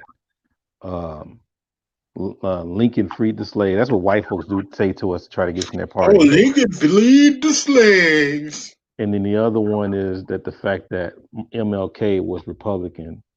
So what you waiting for? That kind of thing. You said that's coming from where? Well, the MLK is usually coming from brothers, but the part the Lincoln freeing the slave, that's usually white Republicans saying that to black folks. Mm-hmm. And I'm like, that's all you got? Yeah, gaslighting is pretty critical in these sectors. So I'm like, this is it, and I think these niggas don't read. They're just going off their talking points without doing any research whatsoever. Yeah, and so according to that interview I saw this morning about the dude that wrote the article, he said he went back and forth with someone and really asked him to break down the comparisons of saying that this is the same Republican Party. No, he was saying that the ML the no, he said the Lincoln Republican Party is the same as the Trump Republican Party. So the whoever he was talking to, the person really had a hard time trying to really make parallels and things. But that's the thing when you start asking So questions. they're saying Trump's secretly pro-slavery.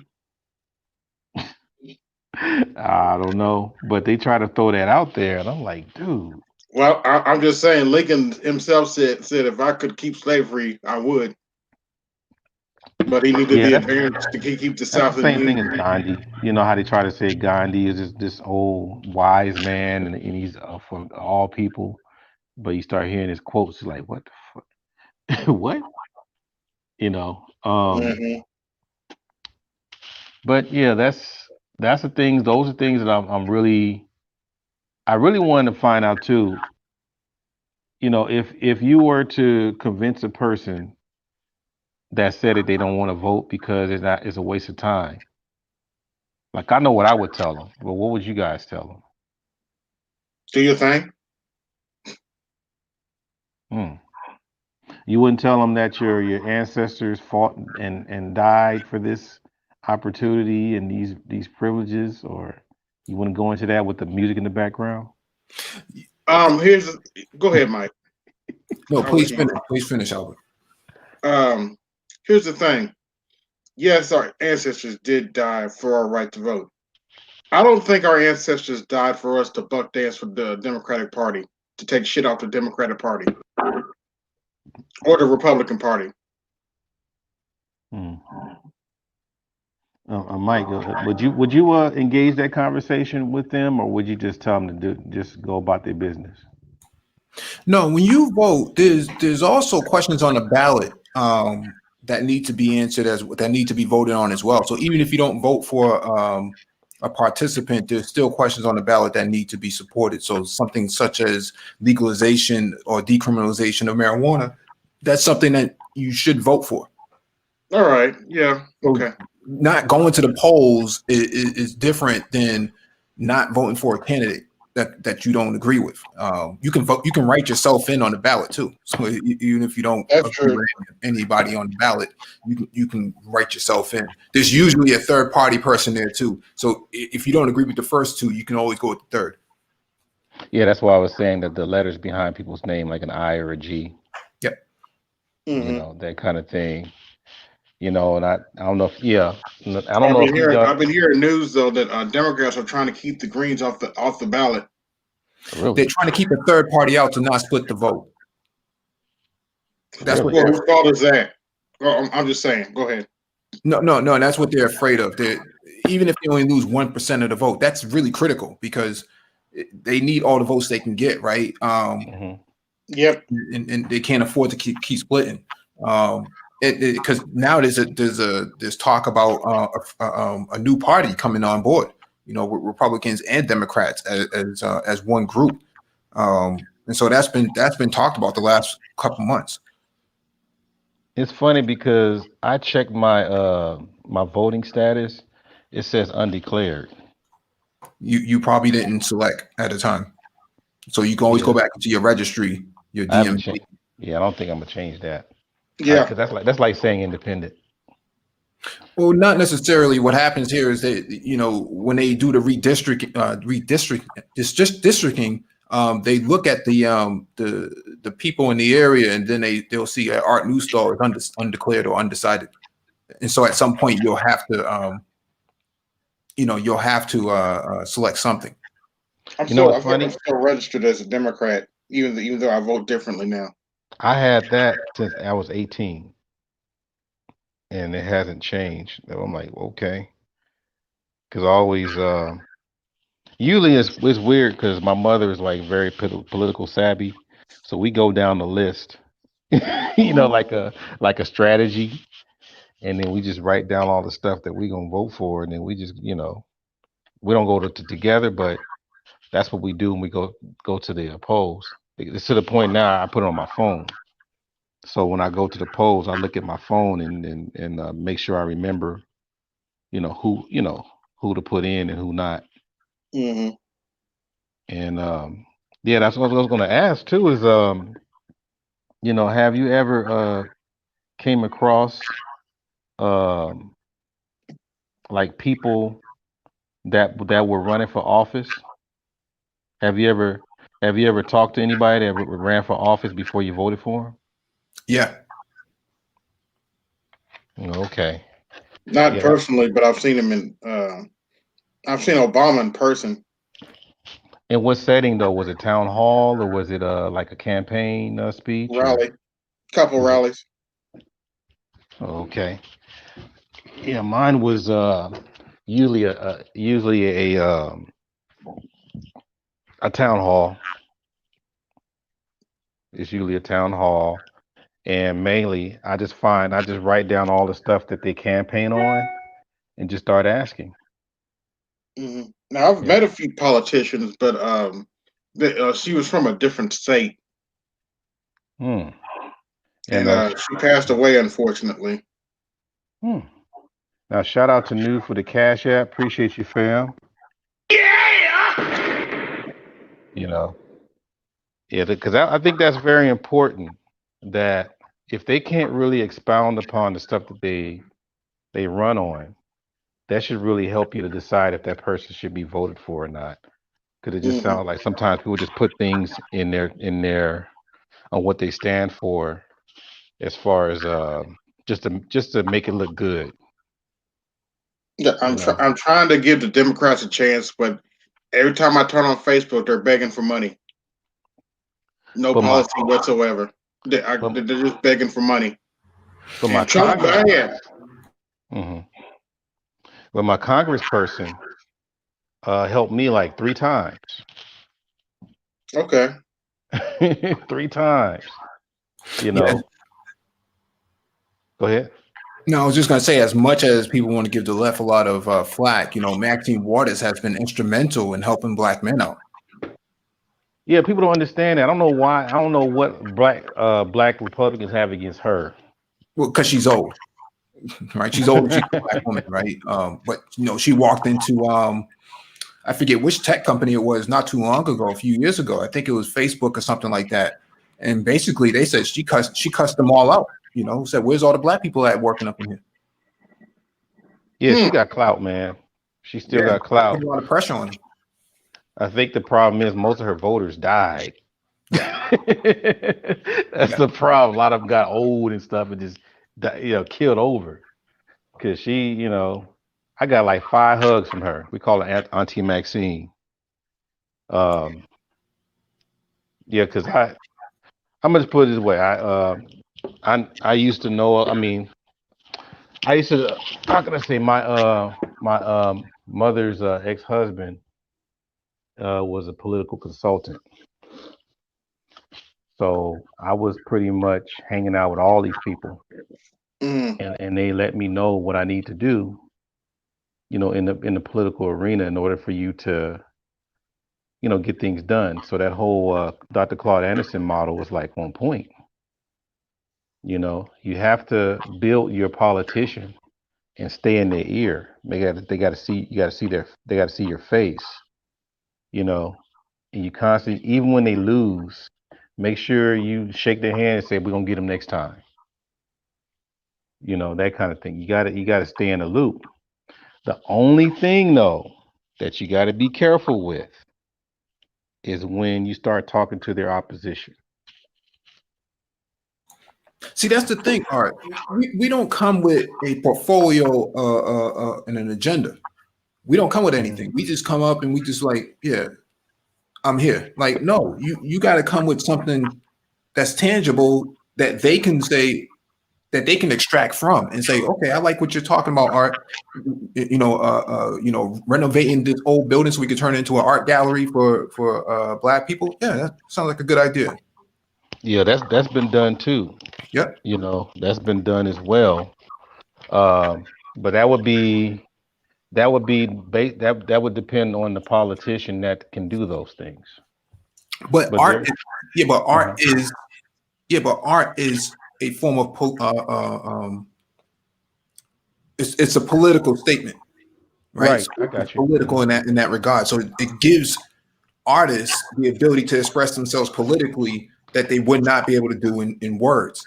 And so having that space actually actually gives them creative space to actually express themselves and, and get their message out better rather than to actually talk to anybody.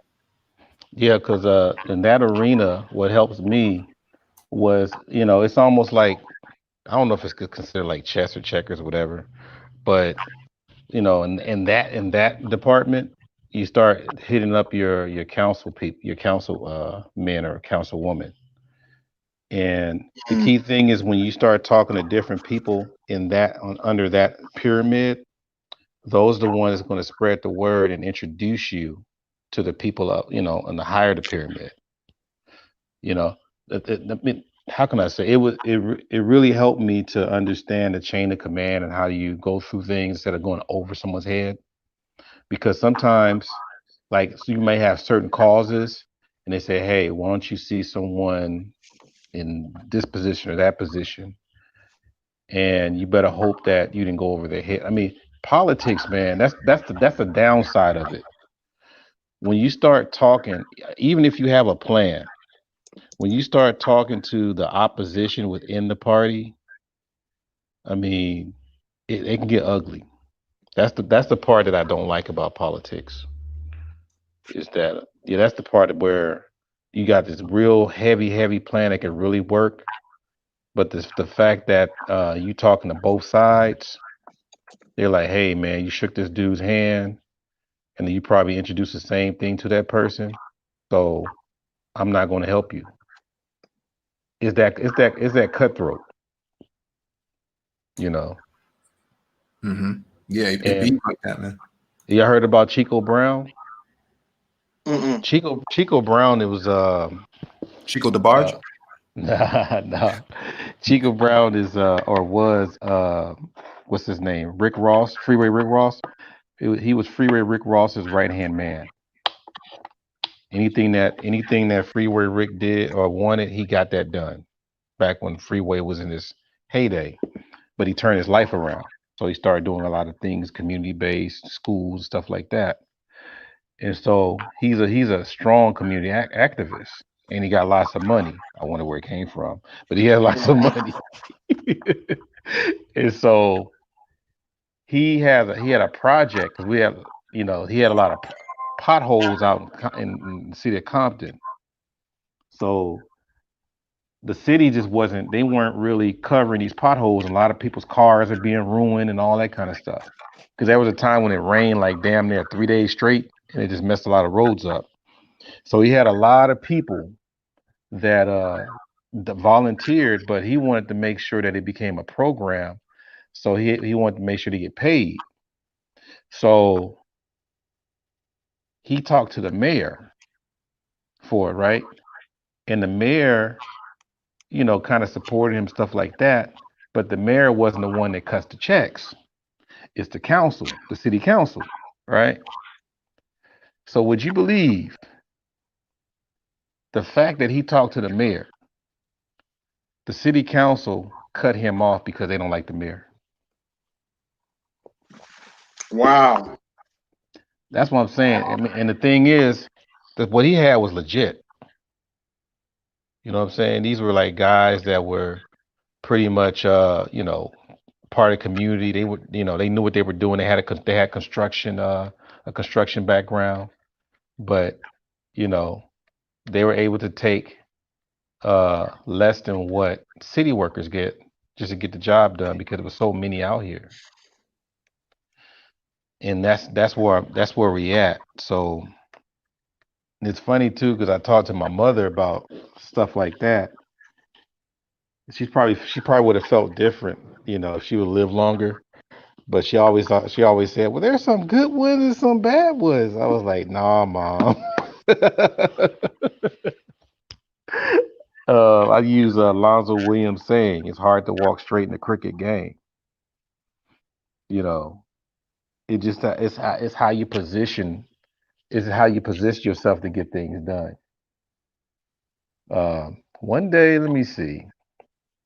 there's a few people that ran for office that can really break down how politics work. So like, and what I probably would ask people to do is if you have some kind of plan or something, y'all can ask him how to prepare that so y'all can take it to the right person. Because that's what it is. If you have a plan, it has to be tailor made for the right office. Mm-hmm. Not just anybody could. Like my thing has to go to city council too. Because that's where you're going into funding and stuff like that. Then later on they deliver it to somebody else much higher to get it approved. And I remember when I was at Centennial, this is probably during the time when Kendrick Lamar was there, I'm not sure. But at Centennial High School, I was doing the yearbook. And the mayor went to that school. His name was Mayor Omar Bradley. For those people out in LA, they should know who Omar Bradley is. He's very famous. He came to my class and walked in. He said, "Yeah, I remember this class," and blah. He was reminiscing. And I got a little bold. I said, "Can you help me out with the yearbook?" Because they were talking about not giving us funding for the yearbook because the district only wanted to give us like maybe $500, and I'm like, "Damn, the yearbook costs like $3,000. What you talking about?" And so I saw him at I think it's called is it a council meeting or something. He mentioned my name, and he mentioned the school to get that money. He got the money for us. So, like I said, as far as a black cause, Mm-hmm. if people can put parties, but the thing, and let me ask you guys this then. Mm-hmm. Do we have enough black people in the conservative side that can make things happen? You have some. It's not enough to make a critical impact. See, the ones that are visible, like Tim Scott and the others, they are basically showpieces. Mm-hmm. Of diversity, but not actually impactful members of the constituency itself. And so that's all they're really there for.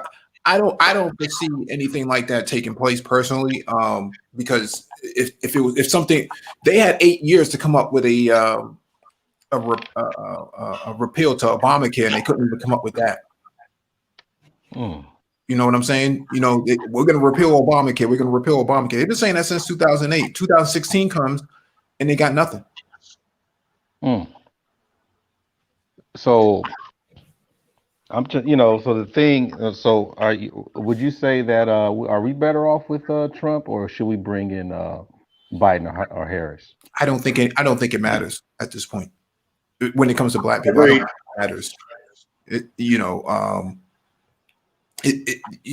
Unless something tangible is going to be put on the table by the Dems, I don't see any sort of difference. You could leave Trump in there, and it's not going to make any difference. Black people's condition is not going to change one bit, and adding Biden and Kamala isn't going to change anything. See, there's a bigger strategy here. Mm-hmm. If Trump wins, he'll stay in for 2 years. Get rid of Mike Pence, bring his daughter in, and then he'll step down and let his daughter fight it out in 2024. Okay. Really? Absolutely. I thought it was going to be his son, but okay. You mean Trump's daughter or Pence's daughter? No, Trump's daughter, Ivanka. Really? Bring Ivanka in and let her duke it out with the left. She'll have a strong base because she has a younger, conservative, constituency. I thought he was screwing one of his sons, but okay, I didn't hear anything about his daughter. His son Donald Jr. will run too, so he can put them both on the ballot. If not, his son will run in 2024, and then she'll run in 2032. She's still young enough. She's what, 40, 41 now. So the opposite side. Mm-hmm. Go ahead. Opposite side. The opposite side is Biden comes in. He stays in for a couple years. He steps down, and Kamala takes over. Okay. Yeah, I see Oh, that Lord. for sure. Because he's Yeah, 78 she, years she, old. she's already been caught on camera saying Kamala Biden administration. The Kamala administration. Yes. Because if he runs till 2024, then what? He's what, 82? He'd be Yeah, up he's there. gonna he wouldn't run twice. And he's already forgetful. Yeah. You know, he steps down after 2 years, and then she takes over and she becomes the president. And we're looking then, at Nancy Pelosi too. If he croaks, right, Nancy Pelosi would be the vice president. Oh gosh. Well, if he croaks, Kamala would take over. Yeah, but she would take over. But wouldn't Nancy Pelosi jump up as the vice president? Oh yeah, because she'll be like Speaker of the House. She's Speaker of the House, yeah. But I think that, yeah, that's the transition. But what I'm saying here is they have their own game plans that have nothing to do with Black people as a whole. Mm. And imagine that Kamala would be considered the first We got Black people to back them up too, unfortunately. Go ahead. Yeah, imagine that Kamala would be considered the first African-American woman president. Imagine that. Over Michelle Obama. Imagine that. Michelle Obama, who comes from two ADOS parents, isn't even considered for the role. Mm. That's deep, man. Yes, it has nothing to do with Black people as a whole. I'm saying Symbolism. It doesn't matter who gets in there, because Black people don't have an agenda themselves. Go ahead. Yeah, I'd say it's symbolism. Yeah, it's yeah, that's that's crazy. It doesn't matter. If it's almost like asking electric chair or lethal ingestion. Yeah, on top of the fact we still got this pandemic going on, and it's not going to, and people think it's going to magically change because Joe Biden gets in office. No. Now, as far as the Black vote, and it comes to the pandemic, do Black folks vote just for hoping that this pandemic stuff will improve, or do they vote because, damn, I lost everything, F it, I'm not voting for anybody? The economy is not going to recover until at least 2023, 2024. Yeah, I don't see signs for either party they're going to do anything about it. They're both on some dumb shit. So, and plus they keep playing, they keep kicking the can on that stimulus. Well, you need a stimulus. How else can you drive your economy, right? You need money to drive the economy. The government has plenty of money. They just interviewed the Fed chairman, former Fed chairman, on Sunday. I think it's I forget his name right now. He's in Massachusetts, but he said even if you put together a stimulus between now and 2023, you won't see inflation until at least 2032, 2034. Yeah, I'm saying that they're kicking the can as far as getting it finished. It's like always something to make it last long, keep it from being dispersed. Yeah, because wow, no one wants to be the food stamp president. Remember? Oh, okay. That's what Obama has been crowned as, the food stamp president by Newt Gingrich. He gives out welfare to everybody. He does this, he does that for people. He gives out, free things. He's a socialist president, right? So it's more like this whole thing between the pandemic, the economy, even the cure of the virus. So it's pretty much like a game of hot potato. Yeah. They stall it out and blame it all on Trump. Wow. Nobody got their stimulus check because of the president. But if you vote for me, I'll give you plenty of stimulus. But you just have to vote for me, though, right? And then if you hear the like, if you see some of the whole talking points from Nancy Pelosi, she's always talking about, we're going to add this in here for the children. We're going to add this in here for daycare. We're going to put this in, there's always that. And then you got Mitch McConnell saying, no, it's too much. We got to do this. We got to trim this off, blah, blah. And I'm like, oh, man. That's why I kind of have this live, though, because it's like when people are walking to the polls, I don't think they're going to be listening to Tupac on the way there. Or even the WAP or whatever. They're going to be they're going to be into some things like, how is this going to affect my life? You know, how can I make the right decision in putting the right person in office, even though we all know it don't matter who you got in office. They don't give a crap about us anyway. Yep. But go ahead. We can bring that. We can bring, if we come with an agenda, we can bring some attention. That's how BLM got their get their notoriety, is because they came with an agenda. Well, how does a black person get a George Soros? You don't necessarily need a George Soros. You don't necessarily need a George Soros. The Tea Party didn't have George Soros. No, they had someone else like that. It was They someone like that. Who was that? Yeah, they had a couple of big drivers, like a couple of big drivers on the right. But I'm saying they still came with an agenda. So the thing is, the way that we are as a people, that's why I keep driving this whole thing about the non-African Americans, is like, because they included, what is the top thing on the list that black folks should be focusing on? Depends on where you are. So it's only by proximity? No, what I'm saying is what's going on in LA might be radically different than what's going on in Atlanta. Same people, but different priorities. So you're looking at the South, the West, and up north. Mm-hmm. You got the central areas. Mm-hmm. Wouldn't you say that probably the top priority would be poverty? Yeah. So what you want is an economic agenda. Okay. So when you put this economic agenda there, you're going to put conservatives and conservatives and progressives on the same table, or you make a requirement to put your parties aside and just say, hey, put the parties aside, come up with an agenda, and you tell both candidates, hey, we won't I'll back the other guy if you don't support this, or we won't back any of you guys unless you support this. Right? These are critical issues.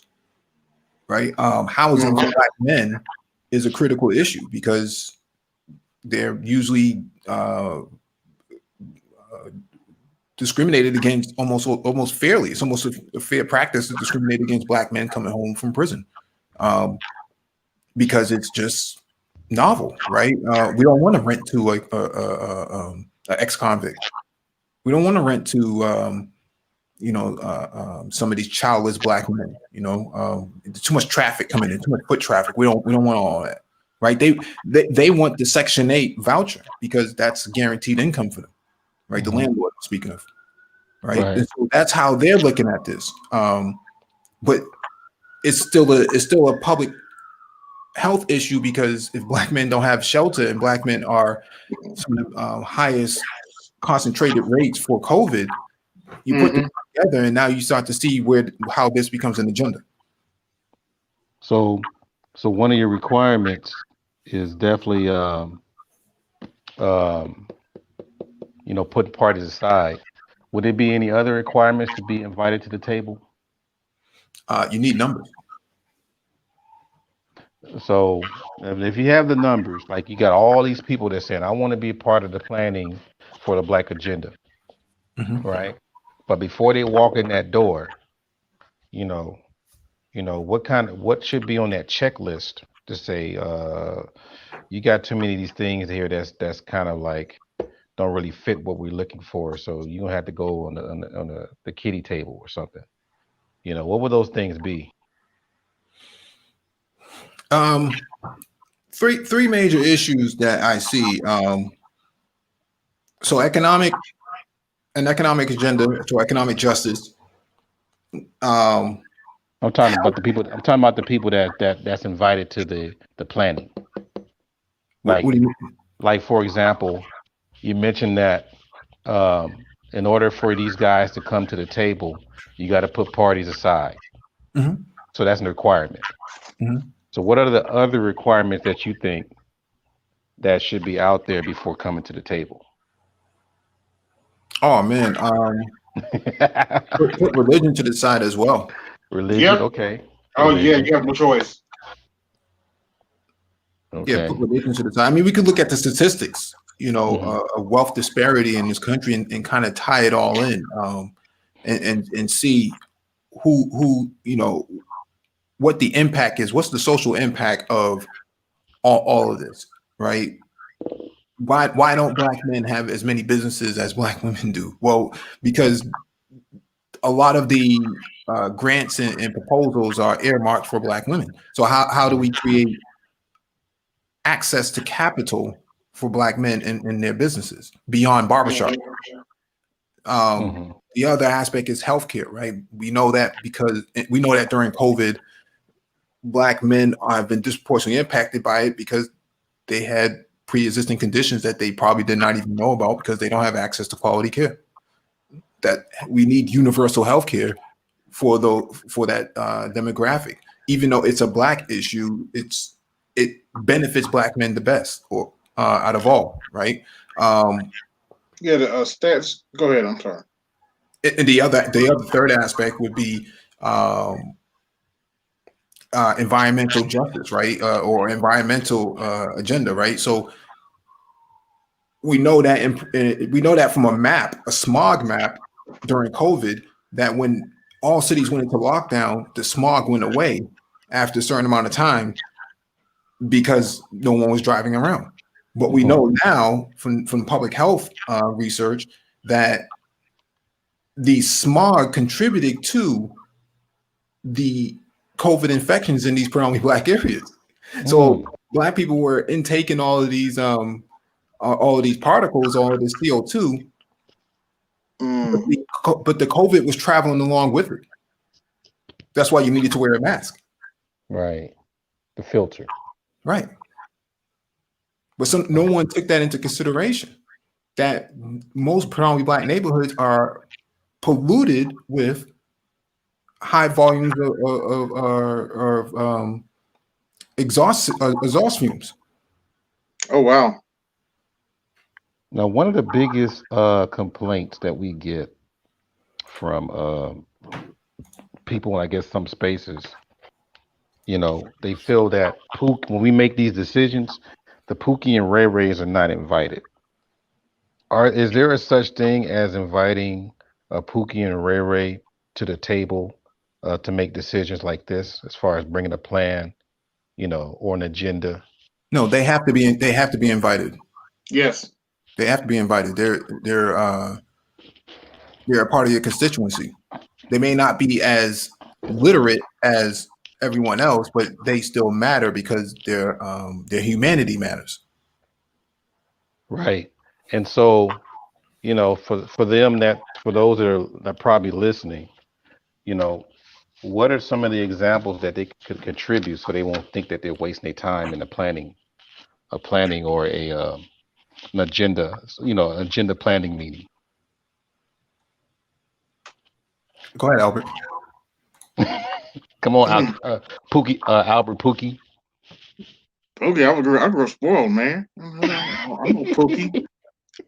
But I think it'd be foolish not to include their perspective,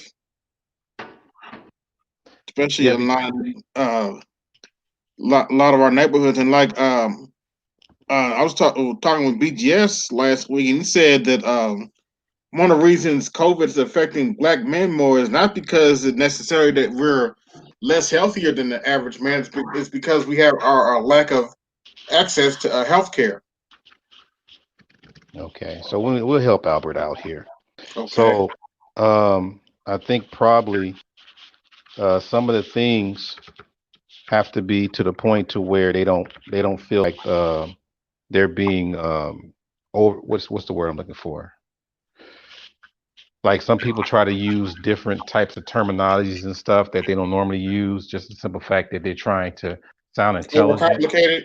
What they're supposed to be keeping things simple and doable. Yeah, and then overcomplicated. being more inclusive with them, because I Instead of think being overcome. that's one of their biggest complaints when they're around like an intellectual or whatever. That's one of their biggest complaints.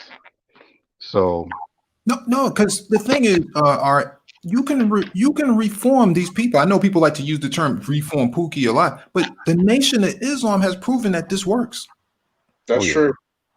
definitely. It's proven this works. All you got to do is copy their template. Yeah, yeah, I've been there. You would, and it's weird about that too, because and I know Grandmaster Steve. You know, the the thing is that they get to talking, and they sound very professorial. And then later on, we start getting to know them or whatever. They talk about they've been locked up for 10 years, and they give you all these different stories. And I'm like, dang, I would never have thought that. I mean, I think what's his name, Judge Zilla. He has some of that similar story, but he sounds like Orson Welles, you know. But I think I think the question I'm trying to get, I mean, the question I'm trying to get out there is, how do you make these puzzles fit? Because I hear a lot of disruption when these things are not being addressed. And then he winds up leaving because he's pissed off because the communication is not really fully utilized, and he probably got all kinds of ties that nobody knew about because we didn't get that dialogue going. You know, not to go on a tangent on that, but I'm just trying to put some kind of context of maintaining the communication of all stakeholders. So what else would be on the menu? Because you mentioned about health concerns. You said an economic plan.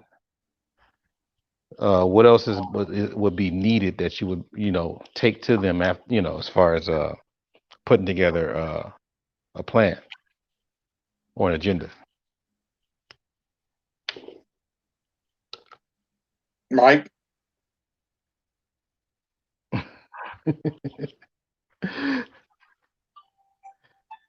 Let's see. I Let got me a give phone some call. shout outs here. So we got a shout out to Abe for the Cash App. Appreciate you, fam. And then we have Underrated Darkness. Appreciate the Cash App, fam. Yeah, but oh, let me read these real quick. Oh, Sheila changed her name. Oh, we got more people that were typing in things. I'm sorry. I'm over here multitasking. As men, they have lifelong syphilis. Oof. Okay. The ancestors were murdered for the right to vote. Oh, that's what she was saying. Okay. My property value going drop. Hell. Yeah. Oh, Sheila E. Bam. Right. Let's see. Neither are they educate black men. Yes, they're the ground root of community. Let's see. Matter only in talking points. Get nothing when he at the table. Thought. People usually call you names that they really are the names call you. Okay. I got house. She's section 8. I'm Pookie. Get it? Okay. Now a word from our sponsor.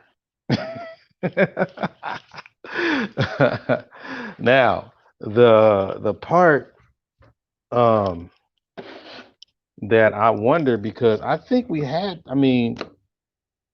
people were doing that before, but there was always something that breaks up the group. I think there were people that were having meetings on the direction of Black America, but for some reason, either they had a disagreement, an argument, Okay. maybe there was some money that was misappropriated. But how come we usually have this issue? It's like I right love when you Jedi. get to the finish line, you're almost at the finish line, and all of a sudden money's missing, or I you wish I you had an answer. or you wind up being a spy for the opposition. You know, that kind of thing. Um, I don't know, y'all. I don't know, but it's weird because it's 2020. You got people with Zoom meetings now. You don't have to like drive and meet places. So wouldn't you think that this would be a good time for people to come together and you know, I think probably the issue is just trust overall. Yeah, that's a big one. You know, you got all these things that are out there, people got all these plans, but you already know that when black folks come up with things, it's subject to be stolen, right? So, Yeah, a mhm. big elephant in the room. Myself included. This has nothing to do with class. Some of us as black men do. We have trust issues. I admit it. I'm trying to work on it, but we have trust issues trying to trust people, especially when it comes to business, because we're so used to being screwed over, or somebody not getting back with us, or somebody not taking the business seriously. Yeah. I was anybody saw the documentary Elementary Genocide? No. And this is by a gentleman named Raheem Shabazz.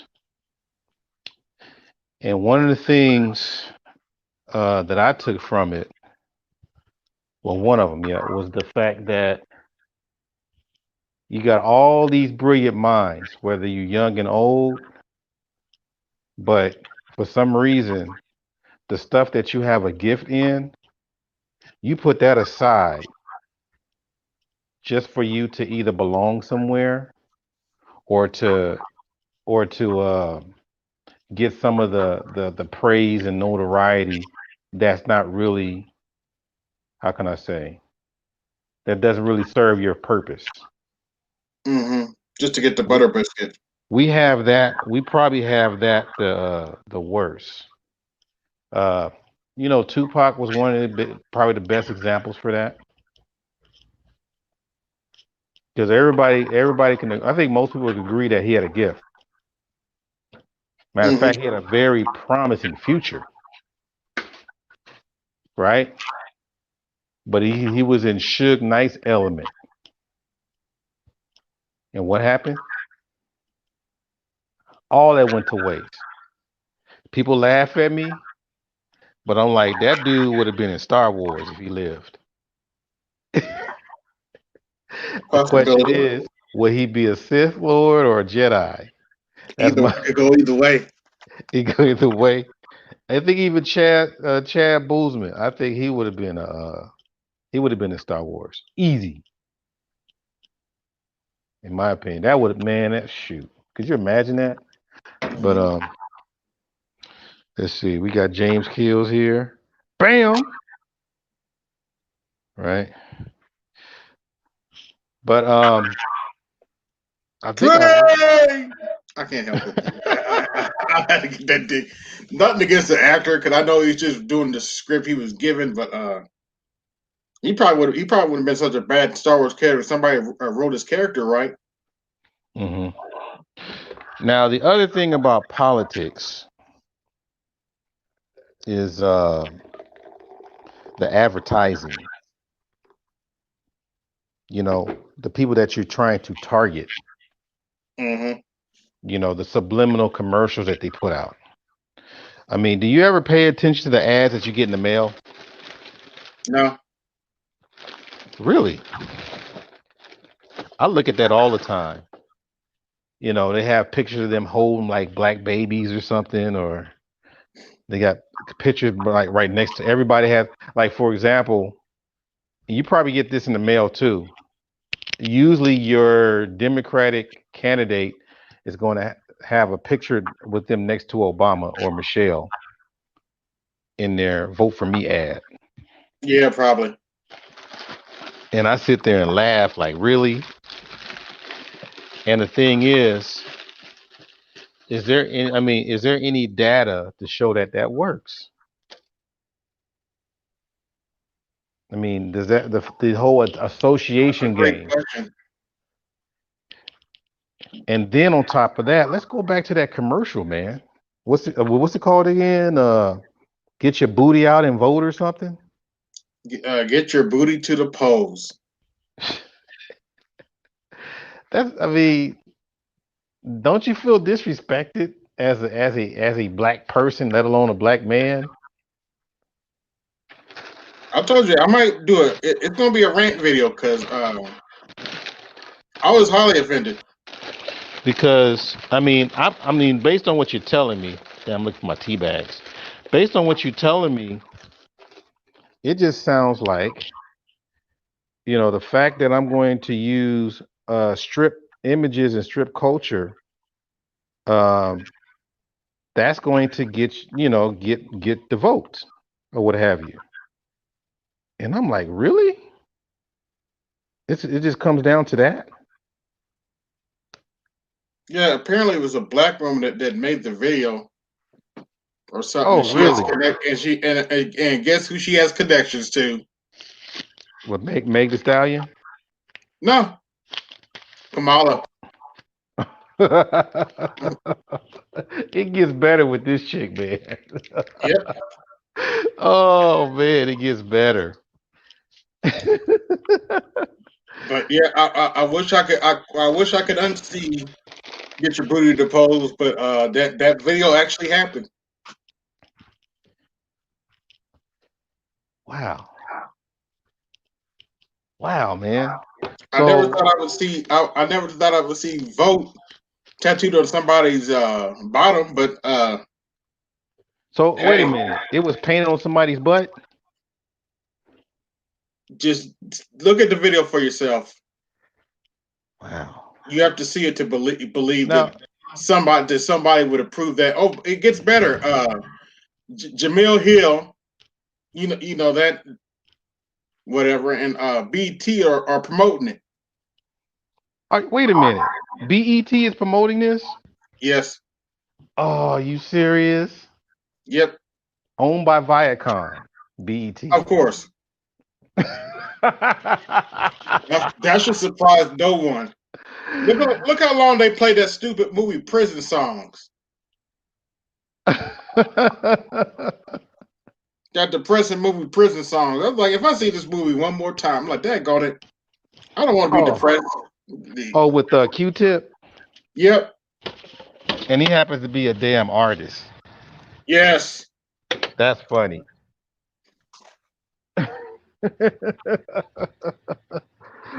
Oh my God. That's one of the reasons I stopped watching BET, because they kept showing that stupid movie. But you know what they were showing more was they still doing it though. Set It Off. They showing that quite a bit. I wouldn't know. I haven't watched BET in a minute. No, because what it does is it creates a perspective of new age feminism, right? This whole idea that women are just out there with guns and they're just tearing things up, and and then they die in the car for the cause and all this other stuff. That's really what it comes down to. In reality, they themselves did not like the movie. The actresses did not like the movie itself. And you got Queen Latifah. That's classic with the cornrows.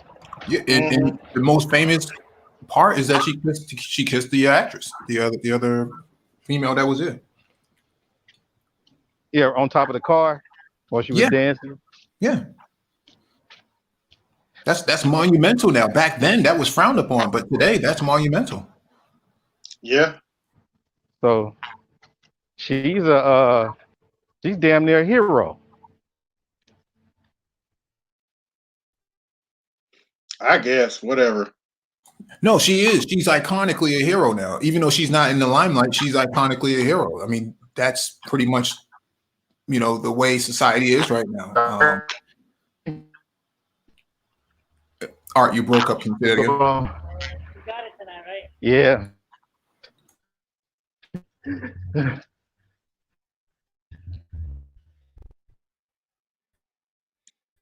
Yeah, if you play that video, be careful who you play it around. That's all I'm saying. I'm just saying.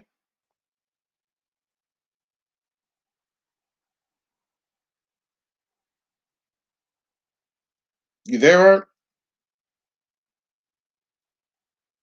Uh-oh.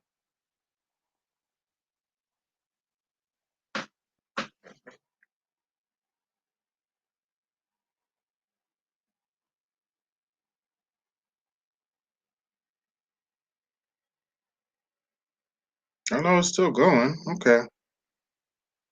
Can you hear me, Art? Y'all can hear me. Y'all can hear me now? Yeah, you got a little echo. Uh-oh. You in the hallway Dearly or something? beloved. Dearly beloved. Yeah. Okay, that's Sounds better. like you're in the hallway somewhere.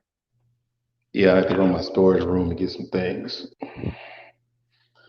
But yeah, I mean I think that's what the whole political thing is the fact that you can use images. You know, you can play around with images. And I remember you mentioned, I think that was you, right? Or maybe Rashid was talking about Steven Jackson going at LeBron James about going political. Yeah, that was Rashid. I don't know anything about that. And you know, they found a way to monetize, or they found another way. They always find a way, but they found another way to monetize Black struggle. Definitely one is Black Lives Matter, right? Mm-hmm. But the other one now is every type of struggle that comes out. You got NBA players for the most part that are able to be more outspoken, right? Yeah. They could be outspoken without penalty. You see what I'm saying? Mm-hmm. Uh, let me get out this room here. Shoot. Yeah, but it's they get. I mean, they're outspoken with it because it gets people to start buying what gear, tickets, you know, all kinds of different things. Yeah.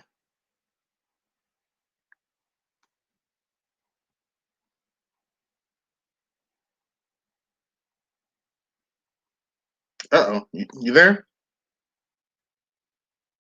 Oh, he's okay. I'm here. All right, Chief. Okay, that's better. Yeah, I had to get my keys, but that's what the thing is now is that okay? Well, we're gonna take these images. I mean, for what it looks like. You remember Wile E. Coyote and Roadrunner? Yep. I Who think could forget all the ridiculous traps he tried to lay and failed miserably? Beep I think beep. the political arena is Wile E. Coyote. Oh Lord. They Yeah, trying to pretty find much. they trying to find all kinds of ways to trap that vote. Trap the black man's vote at least. Yeah, they trying to really take it. You know, like if I can't get you with Kamala, well, actually I tried with Kamala, I failed because you Yeah. weren't falling for the banana in the tailpipe. You know, so I can't get you to get behind Kamala. So let me try some other stuff. Let me get you to wear some Chucks. 'Cause they know black men like Chucks. Mm-hmm. Let me try. Get your booty to the polls. Get your booty to the polls. Get your booty to the polls. Get your booty to the polls. Yeah, it seems kind of desperate, man. Like it seems like, hey, if I can't get you this way, I'm gonna get you that way. I mean, by them doing this, Mhm. Who is it that brother kind I was talking about yesterday?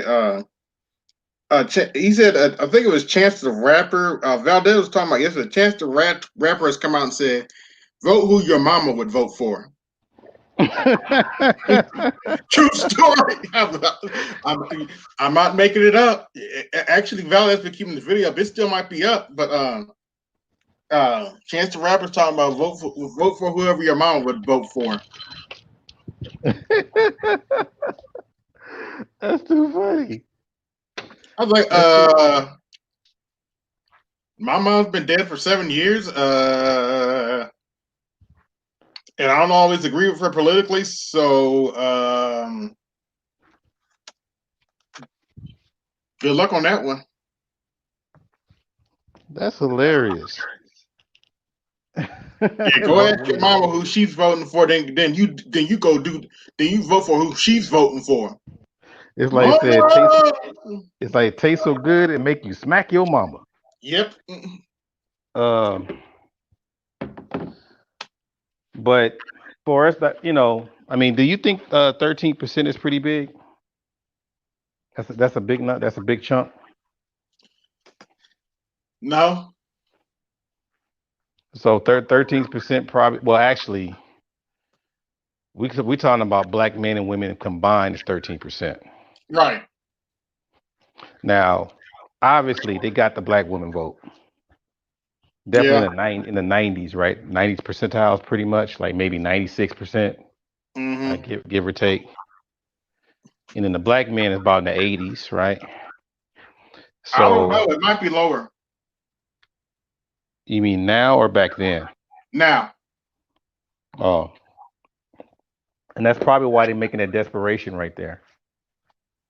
Yeah, I think it's lower. Back when Trump ran, yeah, that's probably about right. But back in 2016, that's probably about right if you look at the polling numbers. But right now, I think it's lower than 80. They're doing too much. Now, do you think they're voting out of spite? Some black dudes are voting for Trump out of spite.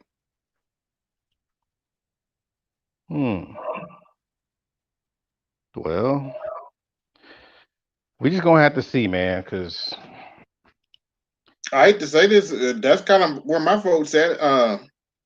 Because Democrats like to tell you have to vote for the lesser of two evils, and my response is, okay, I'll give my vote to Trump.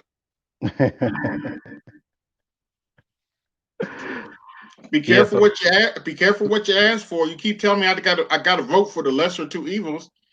Okay, that's Trump's this time around. So we're playing a percentage game then, pretty much, or the numbers game. No, Trump is projected to get at least 25% of the black male vote. That's a lot. That's a lot. Some of the other polls are saying even upwards of 30 to 35%. Yeah, I can see that happening. That's a lot. That's a big constituency that was not there before. And that's why at the RNC they put all those black people up there. Mm-hmm. Yeah, because what I mean, in general, what do you think the percentage of black presence are in the Republican Party? The black presence? What do you mean? Like black Republicans, period. They're very small. It's a very small percentage. I think it's like what, 5% or something like that. Damn, is that low? Yeah, I think it's something like that. Damn. I think black women, only 4% of black women actually vote conservative. Yeah, it's probably pretty low. Here's the thing with the Republican Party. I think we need to be taking a look at their constituencies dying out. and I see and I smell blood in the water. I think there's an opportunity that we can gain a little bit of control in the Republican Party. Maybe not a whole lot of control, but we can gain some significant control in the Republican Party because if you take the opioid numbers along with this COVID stuff, their constituency is dying out. Wow, man. I smell blood in the water. I think we should say what you want about it. I think there's an opportunity for black men and women to infiltrate the Republican Party. You tell them, look, your constituency is dying out. Offer us something.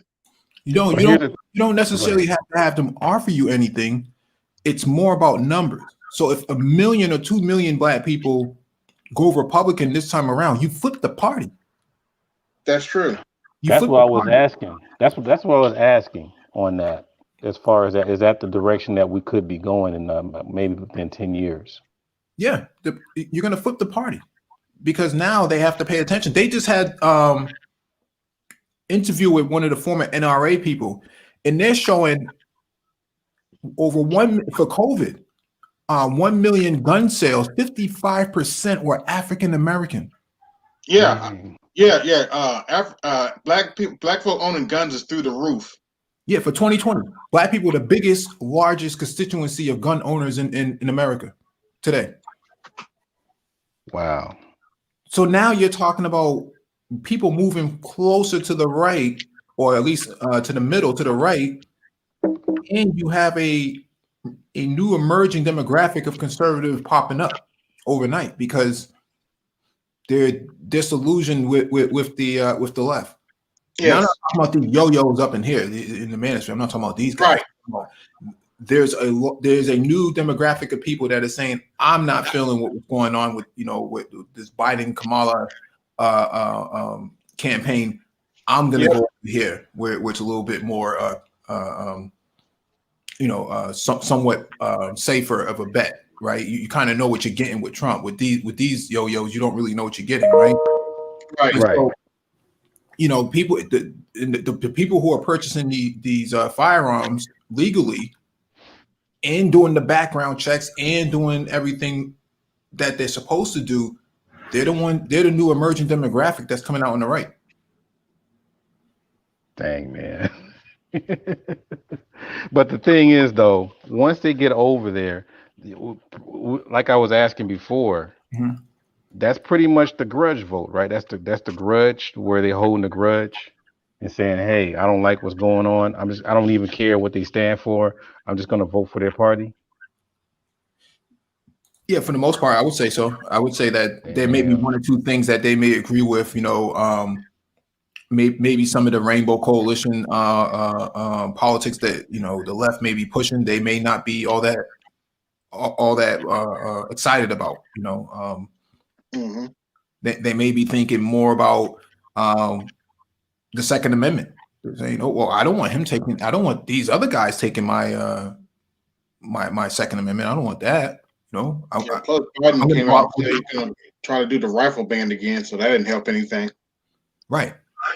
So it's maybe one or two issues that may be pushing them over there. That's saying, "Hey, this is a little bit safer of the two." Whereas, with Biden and Harris, you really don't know what you're going to get out of them. It's more of a, if you vote for me, you'll see what you're going to get, and that doesn't really work for some people. Now, when is the next debate? I mean, when is their their debate start? The 29th. Oh, okay. So that's next week. Yep. Next week. Next Thursday. Which is my other argument for Trump. Actually, I prefer my racism up front.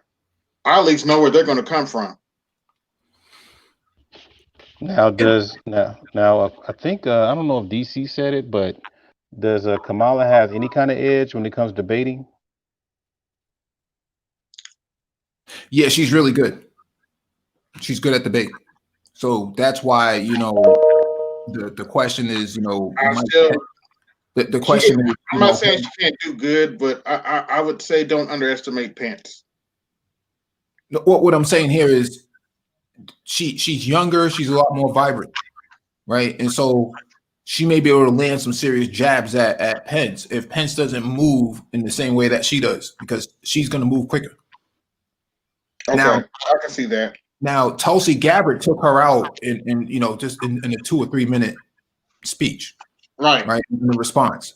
So what I'm saying here is, I think Kamala has learned her lesson about running her mouth on a panel. See, it's different when you got 5, 6, 7 people you got to go against, but when it's one-on-one, then she's a hawk in that area. So her main weakness is going to be mass incarceration, or actually it'll be a weakness and a strength though. Could be infidelity, could be a variety of things. Oh, I ain't forgot gonna about touch that that. one, but okay. But they wouldn't throw that in the debate, would they? But Trump would. Never Yeah, I underestimate a Republican's ability to go sink low. Oh, Remember when Trump was debating Hillary? She brought up Bill Clinton's infidelity. That was the sinker. Yeah, that was the sinker. And they You gotta put the spotlight on Bill Clinton in the balcony, and the look on his face was like, "Oh shit." mm-hmm.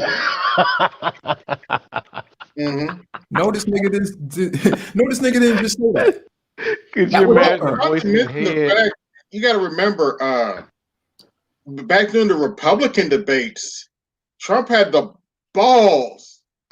utter balls, to dog President George W. Bush in the middle of a Republican debate, and he still won. But it's going to be Pence against what's her name, Harris, right? Yeah, I'm just saying, don't underestimate them. And I never heard Pence debate before. I just see him smile and wave. I never heard him debate. Cause I'm quite sure he's gonna be way better than what was Bush's running mate back in the late '80s? He couldn't spell potato. I forgot who that was. Oh, who was that? Dan Quayle? Quayle. I think it was Dan Quayle. You talking about Quayle? Yeah, H.W. Bush's vice president. Yeah. yeah, couldn't spell potato, I guess, or whatever. So I think the strategy is to get her to embarrass her, to make her look like she's incompetent. I think that's overall, right? Yeah, I don't. That's a stretch. I don't think he can make her look like she's incompetent.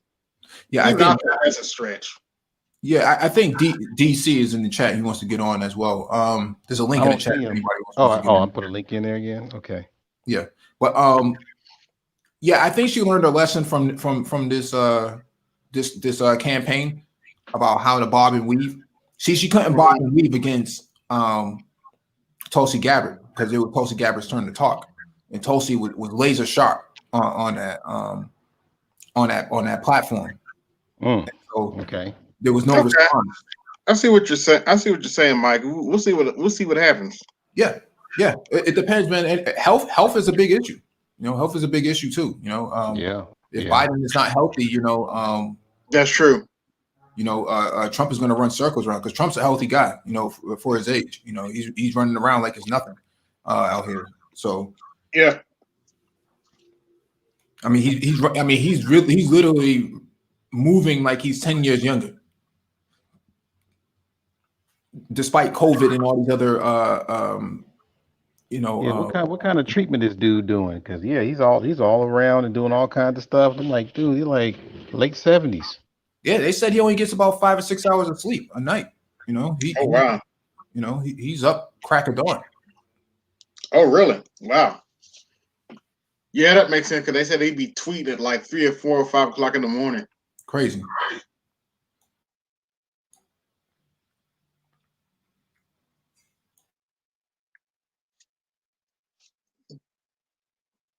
But yeah, making Kamala Harris looking confident, that's kind of a stretch. I'm not willing to go that far. My mic is not working. Okay, I'm back. I'm trying to get my mic going. But go ahead. Go ahead. Yeah. I was just saying, making Kamala looking competent, that's kind of a stretch. I just don't see that happening.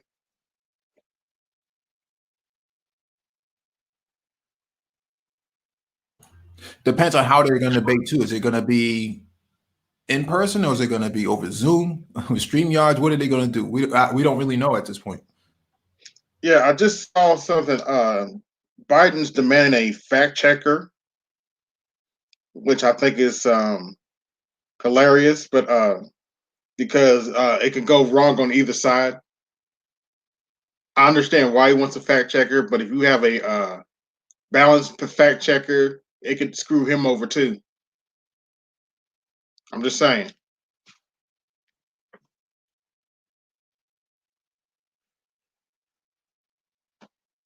Hold on, you guys.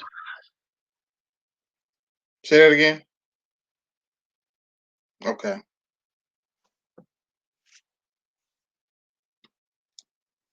Yeah, Biden wants a fact checker, and apparently Donald Trump wants Joe Biden to get drug tested.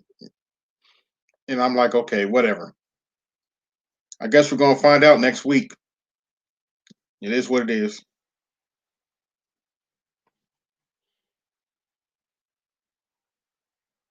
One second, y'all. 1 second. Okay.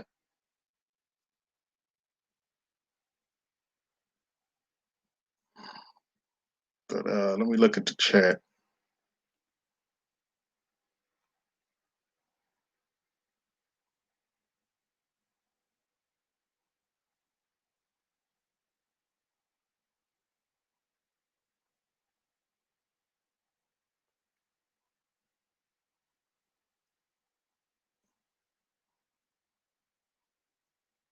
Uh,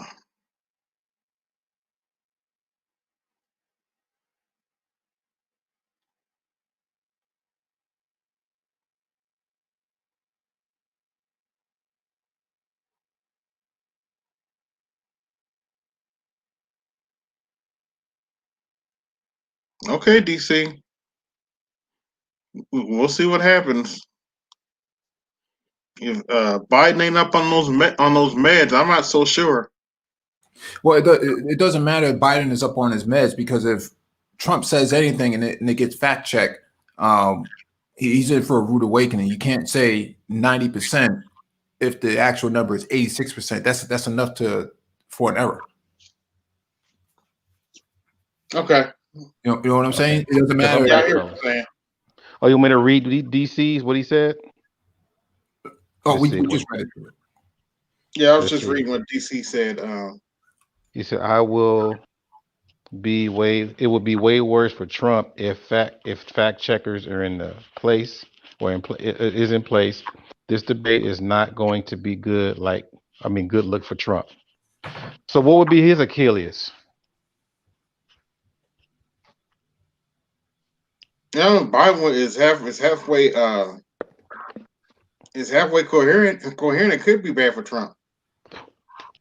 What would be his weakness? The recent events since 2020. I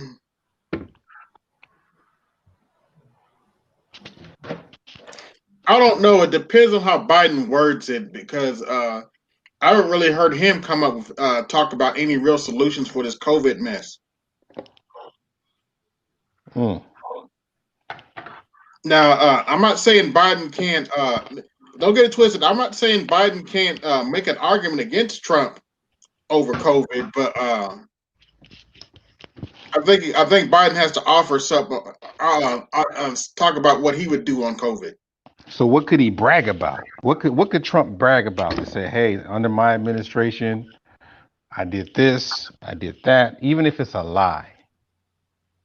What kind of truths could he stretch? He can't stretch any truths if there's going to be a fact checker. So he has to stick to 100% fact if that's going to be the case in the debate. So what he probably won't do, but go ahead. Yeah, what he can say, he brought jobs back. He wrote, for a carrier in I think it was Indiana or Ohio.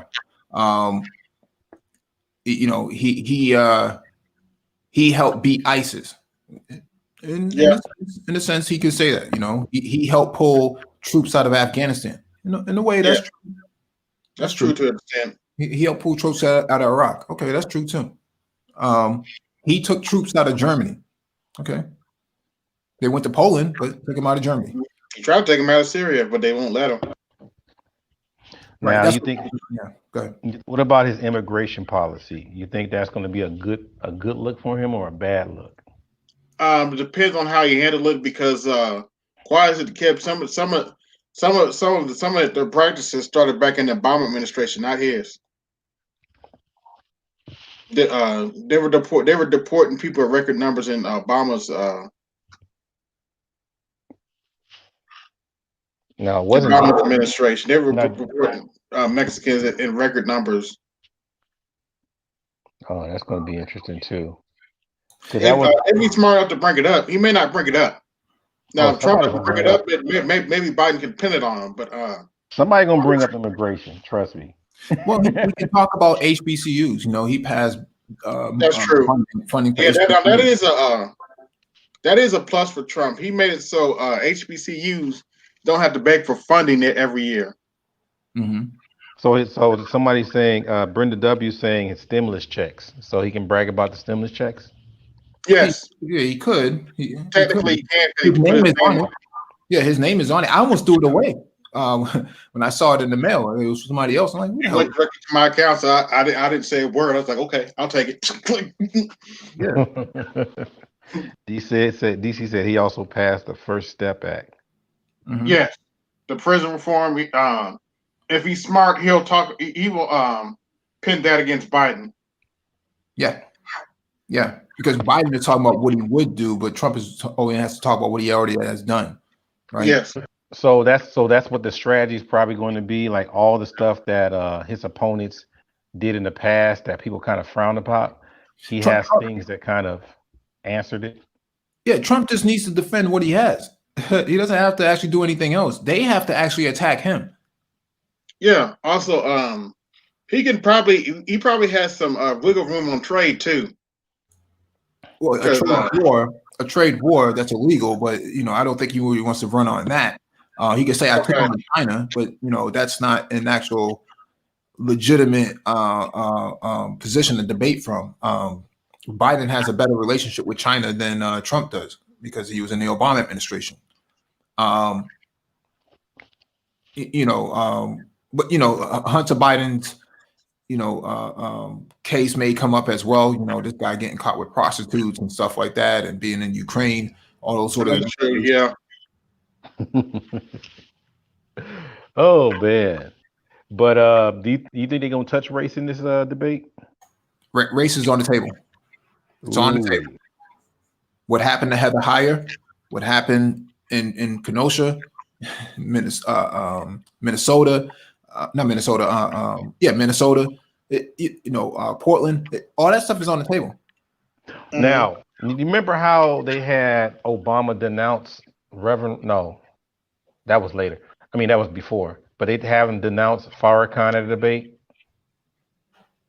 Do you think? You remember how I think it was specifically Hillary Clinton that had Obama denounce Farrakhan in one of the debates under Stephanopoulos, I think. I distinctly remember that debate. Do you think they're gonna do the same thing with Trump as far as some of these right-wing groups that he said these are good people and blah blah blah? Do you think they're gonna have him denounce any of those people? He already did. They just didn't play. They didn't play the video of him doing it. No, at the debate. Yeah, but the thing is, he's been a big supporter of them too. He told them to take, in Michigan State Capitol, the State House. He told them to go out there and go do that, or at least he incited them to go do that. Not a good look for him. This is going to come back to haunt him during the debate. Because that's my prediction. I think Biden's going to have him denounce one of those groups, and I'm curious to see if he's going to do it. Mm-hmm. We'll see. And remember, he's still the president of the United States. So it's almost like you giving me orders. Well, it doesn't matter. I mean, for the sake of debate, he has to defend why he even supported them in the first place. Yeah, that's true. I mean, he was just on stage. Was it the other day talking about the Second Amendment? And how the left wants to take your guns from you, and and him supporting the Second Amendment also coincides with the militias. Oh, God. So it's a bit of a conundrum for him. Yes, I mean, so this probably gonna be one of the most watched debates in a while, huh? Oh, absolutely. Absolutely. Yeah, no doubt. And it said that this the first one on the 29th, The first one's on the 29th. and that's Tuesday. It is. Let's see. Yeah, I believe it is Tuesday. Yep. Man, that's my black artist on the spot. Anyhow, I'll probably be looking from the clouds. But man, that's shoot. Are we allowed to show debates on our streams? I don't think so. Yes. I don't think so because a couple of people have been flagged even for showing the campaigns. Oh, I don't okay. think that the okay. Yeah, I would say Play the audio. I don't know if you can show the actual camera footage, but I don't think there's anything wrong with playing the audio. At least there shouldn't be. Okay. I might 'Cause I've seen people. Because I've seen other outlets play the audio of the debates, and be talking, doing their commentary over it and stuff. Yeah, I definitely wanna get some of those sounds in there to analyze it because I think the whole debate is gonna be interesting, man. Yeah, DC brings up a very good point though. He says he will not bring up immigration when the states that he needs will be states that needs immigration reform: Texas, Florida, North Carolina, VA. Yeah. Okay. And the part two is that a lot of these people, I mean, I guess Mexicans for the most part, they take a lot of money under the table without even any health insurance. Especially out this way in the West Coast. And for the most part, the people that's hiring them are the people that consider conservatives. Mm-hmm. DC said you'll be live during the debates. It's fair use. Yeah, I figured that. Yeah, I definitely want to put some of those things. I want to, analyze some of that stuff and talk about it. I wouldn't put the whole thing in there, but I just put different parts in there and talk about it because that's. Yeah, because I played sound clips of videos on some of my videos. And it's funny because Trump's gonna act a fool, man. Let's keep it real. Yeah. And that's probably why. And I hope my dad don't call me because I don't like when he talk about Trump. Oh wow. Every time he talks about Trump, I can hear the music in the background.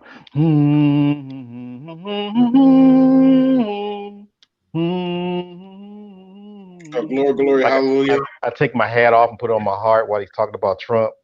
Mm-hmm. And I'm like, man, I don't want to hear this. I just don't. I'm like, he's an over-the-top rich prick. I don't know. I can't explain. It's not going to change for anybody. It doesn't matter how bad it looks for him. My dad is the only one in the family that goes for Trump. Really? The only one in the family. And they always wipe their forehead like, man, I'm glad you're not like your daddy, man. Because like James Carville, right? James Carville was a Democrat, right? Yeah. He's probably the only combative damn near Democrat I've ever seen. I mean, do we often get combative Democratic people on these panels? Not really. These not prominent combative Democrats. I mean, if you are a conservative, why you got to be combative about being a fucking conservative? Because they're culture warriors. They're not really politically driven. They're just culture warriors. They're trying to defend the culture of conservatism. But if you're black, it doesn't make a whole lot of sense. It's an oxymoron to do it because what you were trying to conserve in the South was not your best interest. And you want to go back to that, it doesn't make a whole lot of sense at all. Um, I don't know what's going through their heads, but they're politically homeless in my opinion. So the real term of being conservative, the real term of being conservative versus politically conservative, aren't they two different things pretty much? Yeah, there's a culture that goes in with any sort of ideology, but the thing is, these people that you've heard last week and in the last few weeks, they're only trying to uphold what they think the culture is. The only problem is they would never be able to say any of these things in public. Right. If you said this in the workplace, if you said some of these things in the workplace, you would be terminated the same day. If you said this on the radio, you would be terminated. You would be let go. I mean, we see white conservatives being let go right now. So what makes you think a black person who holds those same views are going to be able to be immune from any sort of replications? Very true. And so these guys, these people are trying to uphold these values, but they don't realize these values are not welcome anywhere. If you went to a red state and you tried to espouse any of those ideals, they wouldn't tolerate you either, right? I mean, why do conservatives live in blue states? And the other thing to add, because I'm at the high school, we got a lot of black teenage boys that's probably subject to be mishandled by police. Definitely, probably, most likely from something that wasn't their fault. Imagine if one of these guys was their teacher. 187 days. You literally have a grown-up in your class that don't give a damn about you, that always take the cop's side when something is being wrong or something is being done to one of us. Let that sink in. That's pretty messed up. This is what we're dealing with. I kid you not. Right after the Trump election, when he became president, we got I give it about 15 white teachers on campus. Mm-hmm. I think about only one has admitted that she voted for him. Well, one of the things is that those type of people, and I hate to talk like that, they always seem to trip themselves up. They either say something that they should not have said, or they emailed the wrong person, they messaged the wrong person, and it slips up. So they don't usually last long in most organizations, at least nowadays, post 2016. They don't. I know, because I work in cybersecurity, and I see a lot of people getting fired, being let go because they said something in Skype or something and they thought that they were in private. In reality, we can see everything, from a technology standpoint. So if you're saying something that's considered to be pretty malicious and egregious, from a political standpoint, you're out of there. Yeah, because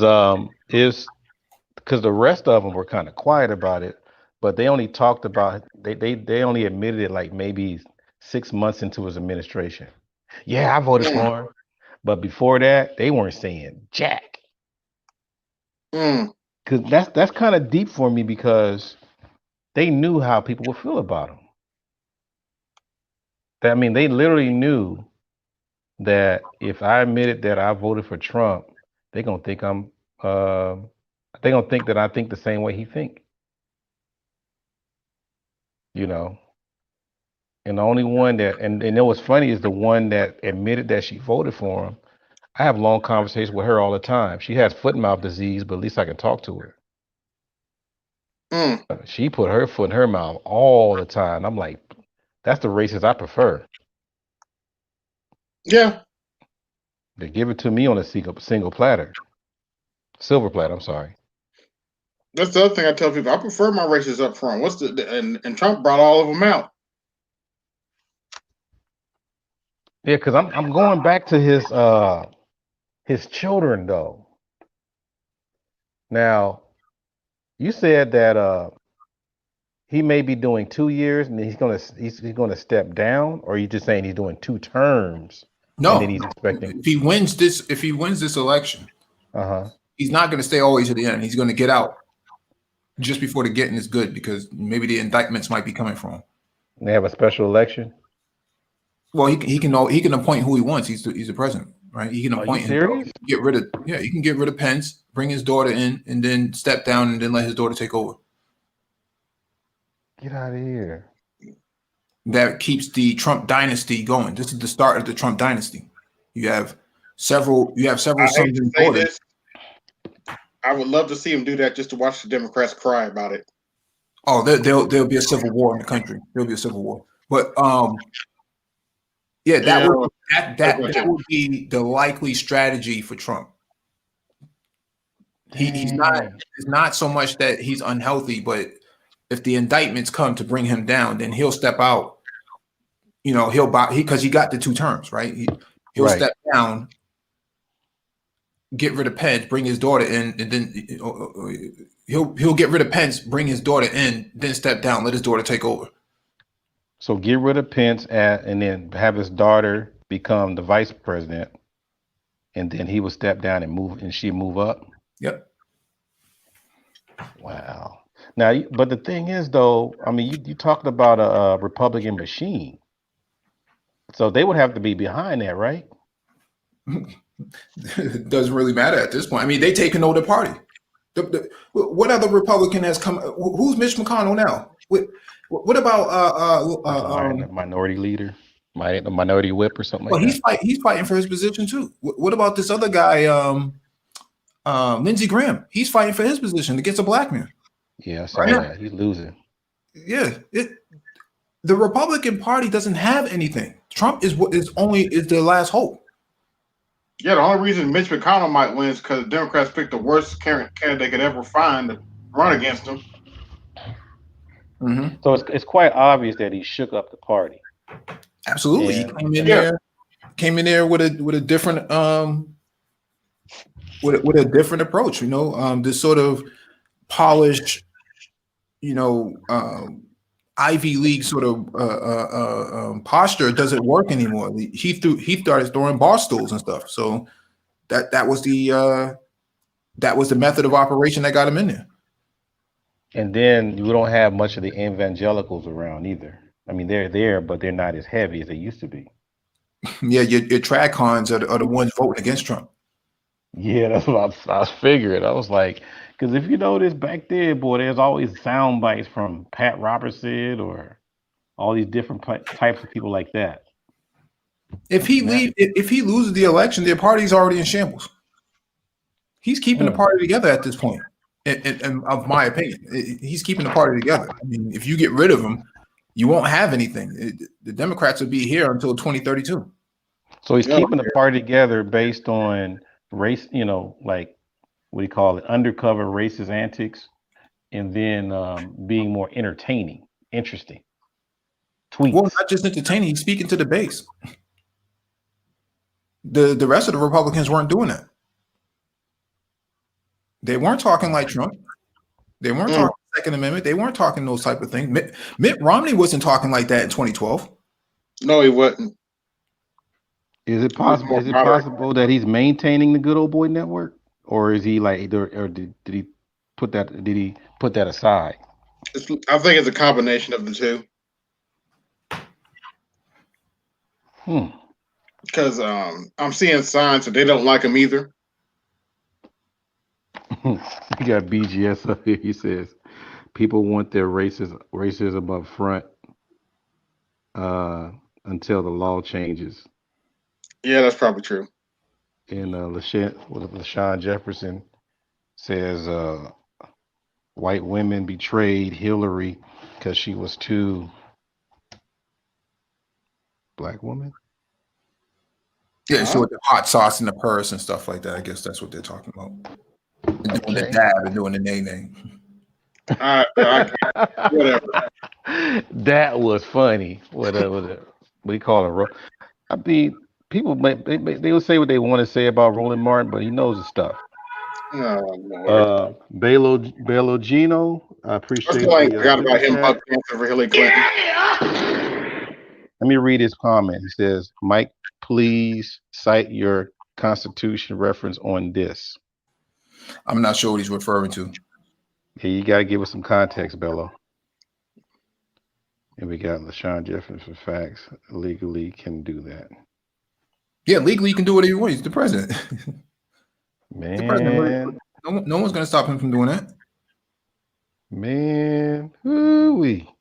Unfortunately, I think you might be right. That it might start a civil war. Oh dear. Yeah, it started a civil war. That's all it is. I mean, it should be protected by Secret Service and all the the White House and whatnot. But what I'm saying here is it's not unfathomable that he would do. This is the best strategy for him to exit out.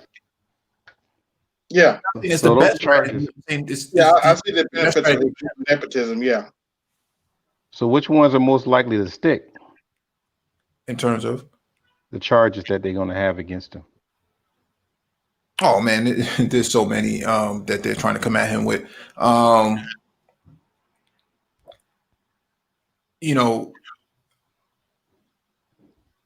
on a second. Actually, go ahead, Albert. What you think, Al? I don't know what they're going to try to put against him, to be honest with you. I wouldn't be surprised if they trump up something, but I hope it's not based on that impeachment crap, because they're just doing that to cover for Joe Biden's son. Wow. Maybe they'll make up something on this Russiagate bullshit that they keep trying to push. They're trying to claim that Russia's Vladimir Putin himself is trying to stop Joe Biden. I wish I was making this shit up. They claimed the CIA came out and said that Vladimir Putin is personally trying to spread propaganda to stop Joe Biden from being president.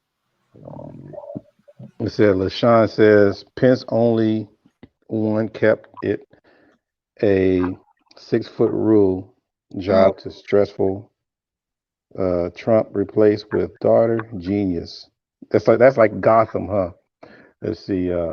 DC says, yeah, everyone on the left is not soft. Play these games if you want, and there will be a civil unrest that will fracture this country permanently. DC's on the money. DC's on the money. I mean, he knows this better than anybody else. He's right in the heart of all of it. But that's that strategy is the most likely strategy to play out if he wins in November. And there's a high probability that this guy could win, regardless of what the polls are saying now. They're saying, "Oh, Mike Pence is up here and he's up there," but that's what they said about Kennedy over Markey, and it turns out Markey blew him right out the water. That's true. Good Lord. I never thought I'd see this day. Now, to Art's point, what does this mean for Black people? I don't think much changes. I mean, you were already behind the 8 ball anyway, so we're like roaches after a nuclear explosion. Huh? Oh, I wouldn't say roaches, but I would definitely say that this will force Black people to organize. Oh, okay. If nothing else, this will force Black people to politically organize. My one of my concerns with Biden getting elected is enough of Black people will fall back asleep. Dang, man. That's one at least with Trump. That's one of the reasons I honestly want Trump to get reelected is I know most of Black people will be awake when they try to do something crazy. But didn't we say that last time when Trump became president that all the Black people are going to be awakened and they're going to start understanding? Well, not enough of us woke up, but we're getting there, making progress. And BJ says maybe it should be fractured. So I guess we weren't. We're gonna face this one. I kind of agree with the master teacher. We're gonna face this one way or the other. Yeah, Bellugino just submitted a super chat. Thank you for the $2. Let me hook the brother up. Do it one more time. and it says, you don't think Russia will welcome civil war in the U.S.? I don't think it matters. I don't think it matters. Remember, Mhm. the Russians still use the dollar. Yes, I am not wishing for civil war whatsoever, but it feels like they're going to go in that direction anyway. No matter what I think about it. I'm not even wishing for them to have a legal fight over the election. I am not wishing for that shit. I know I know how much of a disaster it would be. Yeah, State man. rights, anyone? Oh man, it's oh we. So I we're I am think looking at not wishing for the goofy shit that's probably about to happen. I'm not wishing for it, but it is what it is. in California, in the 60s and 70s, I think the black population was something like 33%, 34%. Now it's what, less than 5%? I don't know. I keep hearing the number 13. Mm. You're talking about the Yeah, United States, right? No, California. Oh, California. Yeah, I Man, think in the don't know. 1970s, early 70s, it was something like 30 to 34%.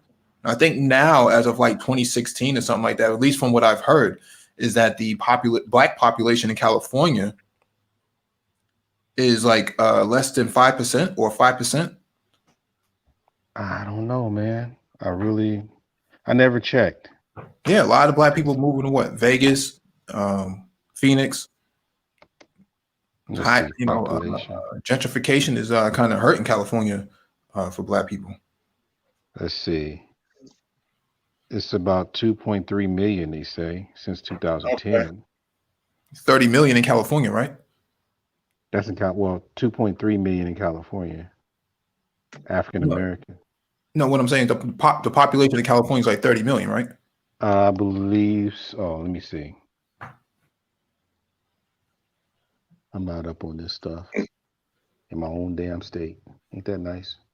Let's see. Population of California is approximately, somebody got faster fingers than me. It's 39.5 million as far as the population of California. So you got 2.3 million as far as African American.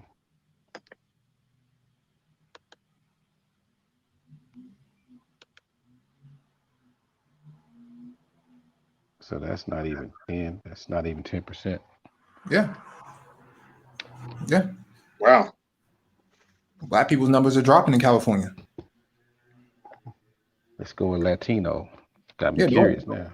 There's only like three black people in California, left there. I think it's like Art Newstall, BGS, and like Complex Design or something like that. No, I know a couple of YouTubers in California. It says the Hispanic population is almost 15 million. Mm-hmm. California. And black people, what, 2.3, 2.5? Yep. Wow, I didn't know it was that low in California. Crazy. You know what's weird though? I always said that, and I've noticed this in a lot of places. You do have a lot of Latinos, but you still have more black leadership, even though black people are outnumbered Mm-hmm. than Latinos. I'm about to say more black leadership than Latinos here. Oh, okay. I can't even think of reasons, but that's just something that I notice here. Yeah, these are going to be problems. These are going to be problems, man. From a political standpoint, that's a problem. Yeah, because I think where we at, or at least the school here, is probably like maybe 25-75 as far as black ratio to Latinos. So, whew. And then now you are seeing more Latino candidates in politics. At first you didn't. You saw a few here and there. I mean, we had Mayor Villaraigosa. Mm-hmm. But he got. Are you guys trying to get rid of your governor? I don't know, man. I mean, there's still talks of recall, but the issue is Replace it with whom? Oh, Kenny B said in me. You can count them on one hand, bro. That's all I'm saying. You can count them on one hand. 2.3. Yeah. 2.3. That's why I was like, what about the ones that are black but don't put it on the census? 'Cause that's a U.S. Census report. Mm-hmm. You know, how do you determine? And then you know what's crazy? Mm-hmm. You know how remember that time when they came up the UN census and they had different types of black, and I think did they add colored in there or Negro? What was that? I don't know if anybody remember that. BGS does. Mm-hmm. When was that? Well, they start adding more different descriptions of different black people because you had African American, black, and I think they put that either colored or Negro in there. I think it was Negro. So I'm just wondering when the census are being counted, are they counting all those categories or did they only pick like the African American category? Matter of fact, let me go back to my computer and just put black and see if they're differentiating that, because that was the big concern, is that when you putting that in there, it's going to even reduce the numbers even more. And the same thing with the Latinos. They got Latino and Hispanic on the census, I think. From what I heard. Hmm. Let's see. It still comes up as African American. So I put in black. Uh-oh, look out. What? Under black, it says 3 million. And then under African American, it says 2.3. So the Talking black part, 5 million? you're saying this is for California, right? Yeah, California. So the black part would include Xanatos Clutch. He'll include himself in that. So that's where that extra. He sound like he's from California. He sound like Fast Times on Ridgemont High. He's from DC, but he's in California now. He'll fit over here like heavy. Yeah. Trust me. I can see him in Santa Monica. Mm-hmm. I bet you he's over there. I think he's in Northern California now. Oh, Northern Cal? Yeah, I Okay, think he's so now. probably San Mateo. Good brother though. He's a good brother, man. Oh yeah, man. I tease him a little bit. I've been on a panel a couple of times, but he probably don't even remember me anyway. But he's funny. He doesn't try to be, but he's funny. Mm-hmm. Because I have friends like him too. Yeah, but that's where if Tangerine Tyrant gets us a second term, this will force black people to go organize. Dang. Now they haven't already started. True. Dang. So the thing is, the ones that's supposed to be at the head of the table, are they the ones necessarily supposed to have the money? Who are you referring to? Anyone that's supposed to be leading ways to organize. No, it's just the black community's fractured, just like the Democratic Party's fractured. Because I guess the better question is who will be the person that people would listen to? Whoever speaks loudest on the megaphone. You hear who speaks loudest on these days, right? Yeah. Mm-hmm. So that's gonna be this is your king.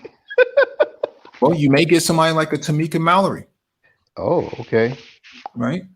You may because even black women are fractured. That regardless of what people say about the sisterhood in the gynocracy, they're pretty fractured themselves. Tamika Mallory. I'm starting to see that. I'm starting to see that myself. Yeah, you're right. Yeah, I'm saying politically speaking, Tamika Mallory doesn't rock with Jamila Lemieux and those other ones over there. What about the three ones who run BLM?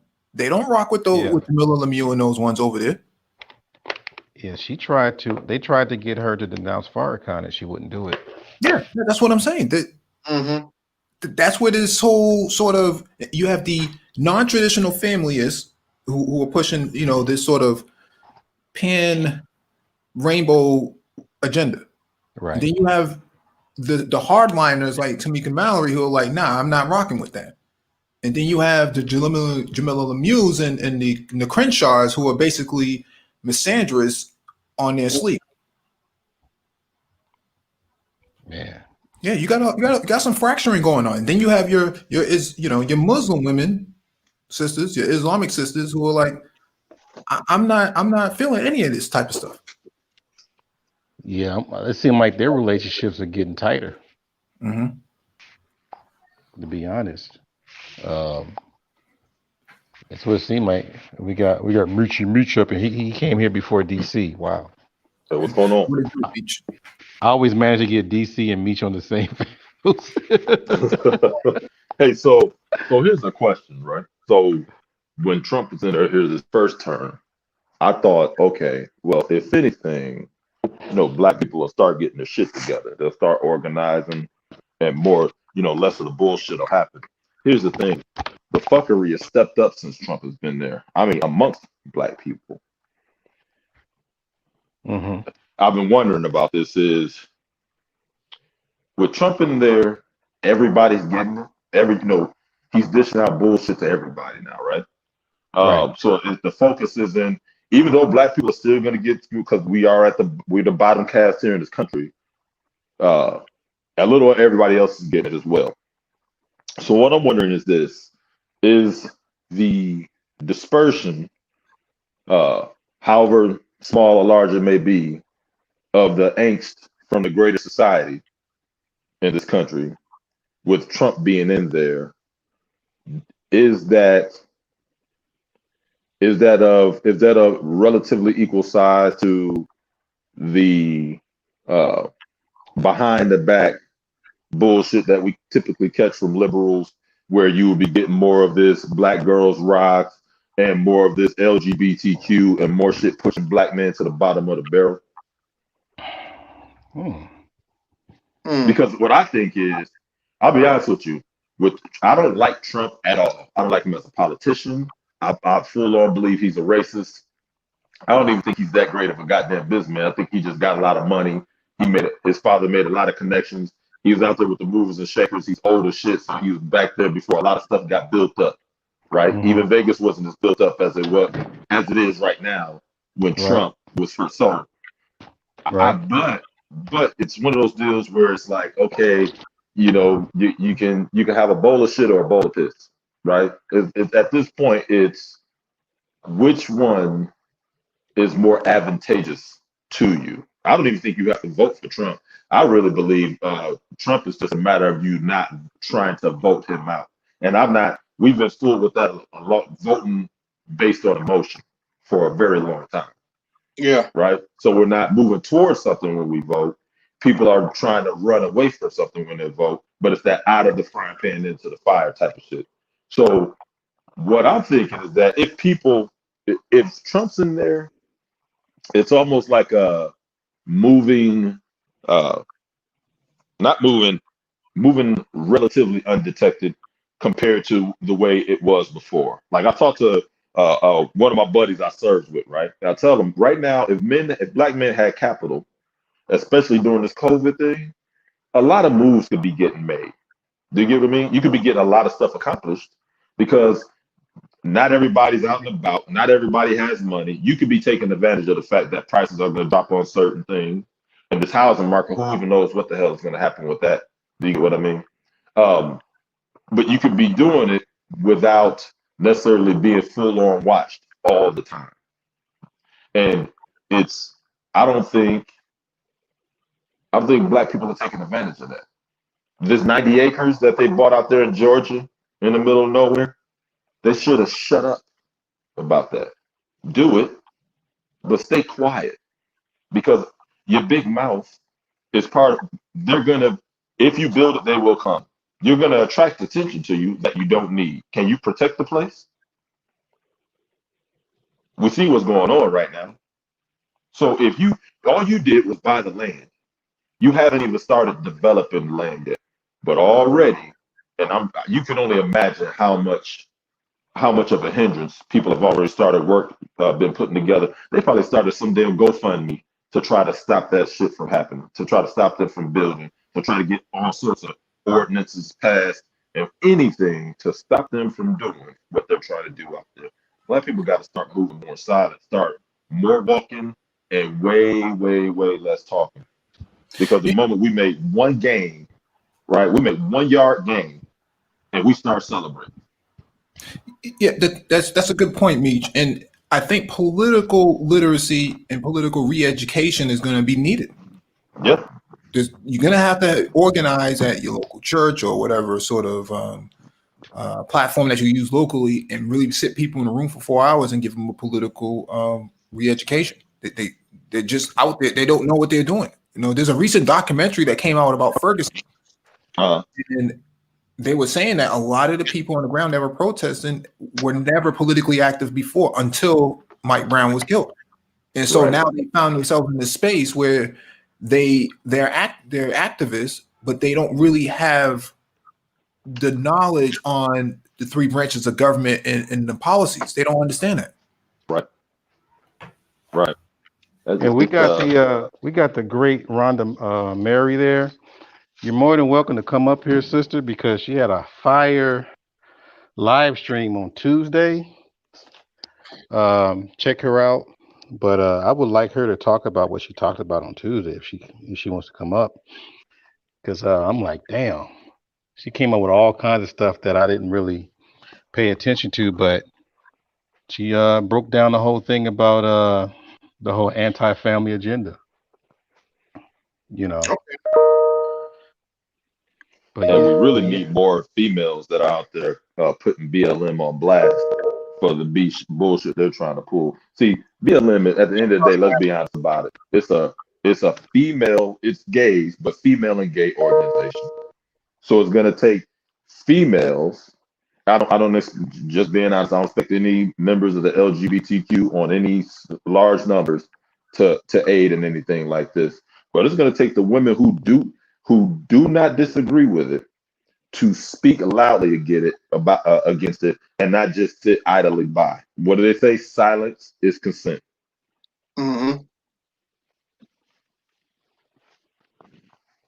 It just seems that there's more and more burden, whether they say it to you directly or not, being placed on the shoulders of Black males, but fewer and fewer resources being given to Black males, and in all honesty, resources being taken away.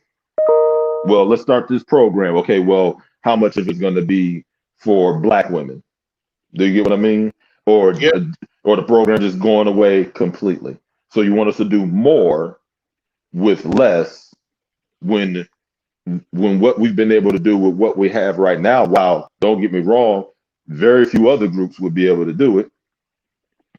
We're not even happy across the board with where we sit right now. So if you take resources away from us and you block resources that could be coming into us, the only thing you can do is go backwards. It's just the numbers. It's not hard to think, right? But you can't get people to open their eyes and understand that I'm sure y'all have heard this before. They'll be all right. Well, right. What does that mean, though, when you say they'll be all right? What does that mean? Like, do you think you're all right? Like, when I hear people say this, I think that to myself. Do you think you're all right? So if you're going to give them less than you got, how can they be all right? Yeah, or is it that you're just okay? You're all right with whatever situation they end up in, no matter what the situation is. Okay, that's all right with me. That's what I'm thinking. Yeah, because I'm looking at that whole thing too.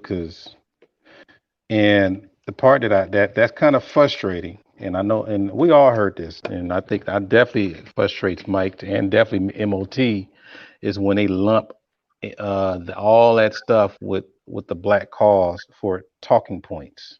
Yeah, absolutely. And I'm like, what the hell, because you do have some legit non-black people, white, whatever, that want to help, donate, whatever it is, you know, but it's almost like interception, right? You you're about to receive the funds, the money, the help, all of a sudden somebody jump right in front and grab it and run. Absolutely. That that's Absolutely. that's always been my issue. And I had a few talk, and I talked to some people. See, there's if you understand how Black Lives Matter work, there's some people that's linked to the actual organization, and then there's some that's just helping. Hmm. The ones that just assisting. And they so what they've done is they took the main cause, and they're just joining in because basically it's a title, it's a hashtag. Yeah. And Hmm. I'm like, man, you know, my whole thing is that I just don't like the whole misleading thing. Right. Because if they were up front and just said, hey, we are a alphabet committee organization. We don't really care much about straight black men and families, but you're welcome to join. I can respect them like that. I'm like, okay, cool. But most of the time, it's as soon as some black dude get killed, Yep. that's probably somebody's dad or something. Yep. They come out Somebody's of son. nowhere. Yeah, they put a little fist up and wearing clothes, and I mean clothes that only rug munchers would wear. Right. But not speaking about black men's issues any other time. I said this on BGS's channel before. Everything is war. Everything is war. Everything is chess. Right. Hmm. Now, we tend to fall behind this community because what do they tell us? Well, have love in your heart. We need love for one another, and blah, blah, blah. Love hasn't gotten us anywhere. Love doesn't get anybody Right. anywhere. It's all war. It's all chess. You're making moves, your opponent makes moves, you get a result from it, right? Okay.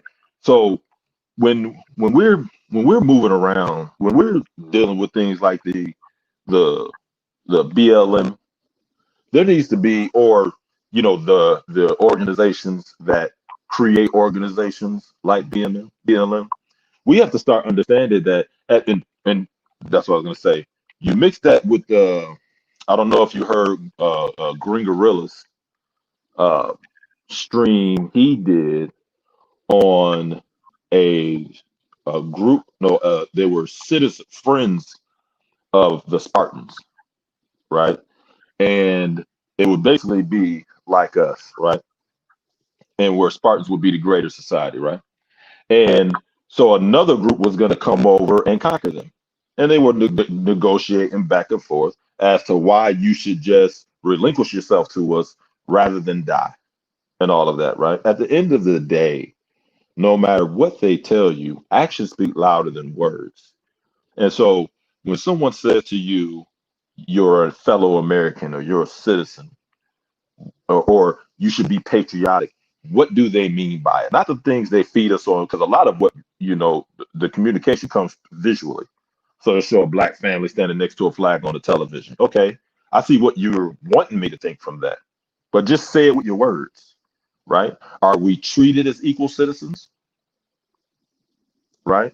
Are we treated as though our words really matter, right? And our rights really matter, and that we're not three-fifths of a human. Everything is war. When you put these two things together, what I'm saying is just don't believe the hype. Don't believe what they tell you with your mouth. Believe what they show you with their actions. Because it's not as though racism couldn't be squelched in this country. We do know you can get rid of racism. Bigotry, no. I don't really care about somebody being a bigot as long as they're not in a position to where they can hold me back because they're white and I'm black. You get what I'm saying? People have to start moving as though almost like a corporate intelligence, right? You guys know what I'm talking about there, right? Yeah. Yeah. So corporate intelligence, you're always on the watch for somebody trying to break into your systems. You're not waiting for them to break into your systems. You assume at all times somebody's going to try to attack you. And black people don't seem to move like that. We don't spend our money like we're preparing for an attack. We don't educate. And this isn't a discussion talking about black women, but in this case, they are the majority custodians of the black children. We don't Mhm. educate our children like they're gonna be attacked. And so we have to start moving like it's war. The enemy is at the gates. What are we gonna do about it? What are we gonna do before they get to the gates? Right? Mhm. They say freedom ain't free. Right. How many different sayings do you need to have? How many euphemisms do you need to hear before you understand it? And this political process is just another part of it. But we're just not. It's from the outside looking in. You can see how somebody would think we don't care very much about our living situation. Yeah. Easy. And we got a super chat from Bello Gino. Appreciate you, fam. Let's read his comment. But before we do, let's just show him some love. Here we go. Play it. Play it. Yeah. Okay. There you go. Says, wouldn't MLK have gotten the same hate and criticisms that BLM is getting now from co-opting blacks and racist whites in 2020? I'm not sure. Wouldn't Martin Luther King have gotten the same hate? Hmm. I don't. I don't think so. MLK at his end was moving in a radically different direction than what he had initially started off as. And that's why they killed him. Right. Right. So Right, because they mess with that money, them pockets. Yep. You start Yeah, talking money. yeah, and plus he was against the So Vietnam War. So the hate came at the form of a bullet. hmm Yeah, easy. absolutely. And we got a sister Rhonda Murray. She dropped in, give us her expertise along with Sheila E. Welcome, sisters. Hi guys, how you doing, And I know Art? Rhonda Murray is no stranger to the subject that we're talking about. She has plenty material on this. Hey y'all. Hey, what's going Hey, on? what's going on? How's it sister? going?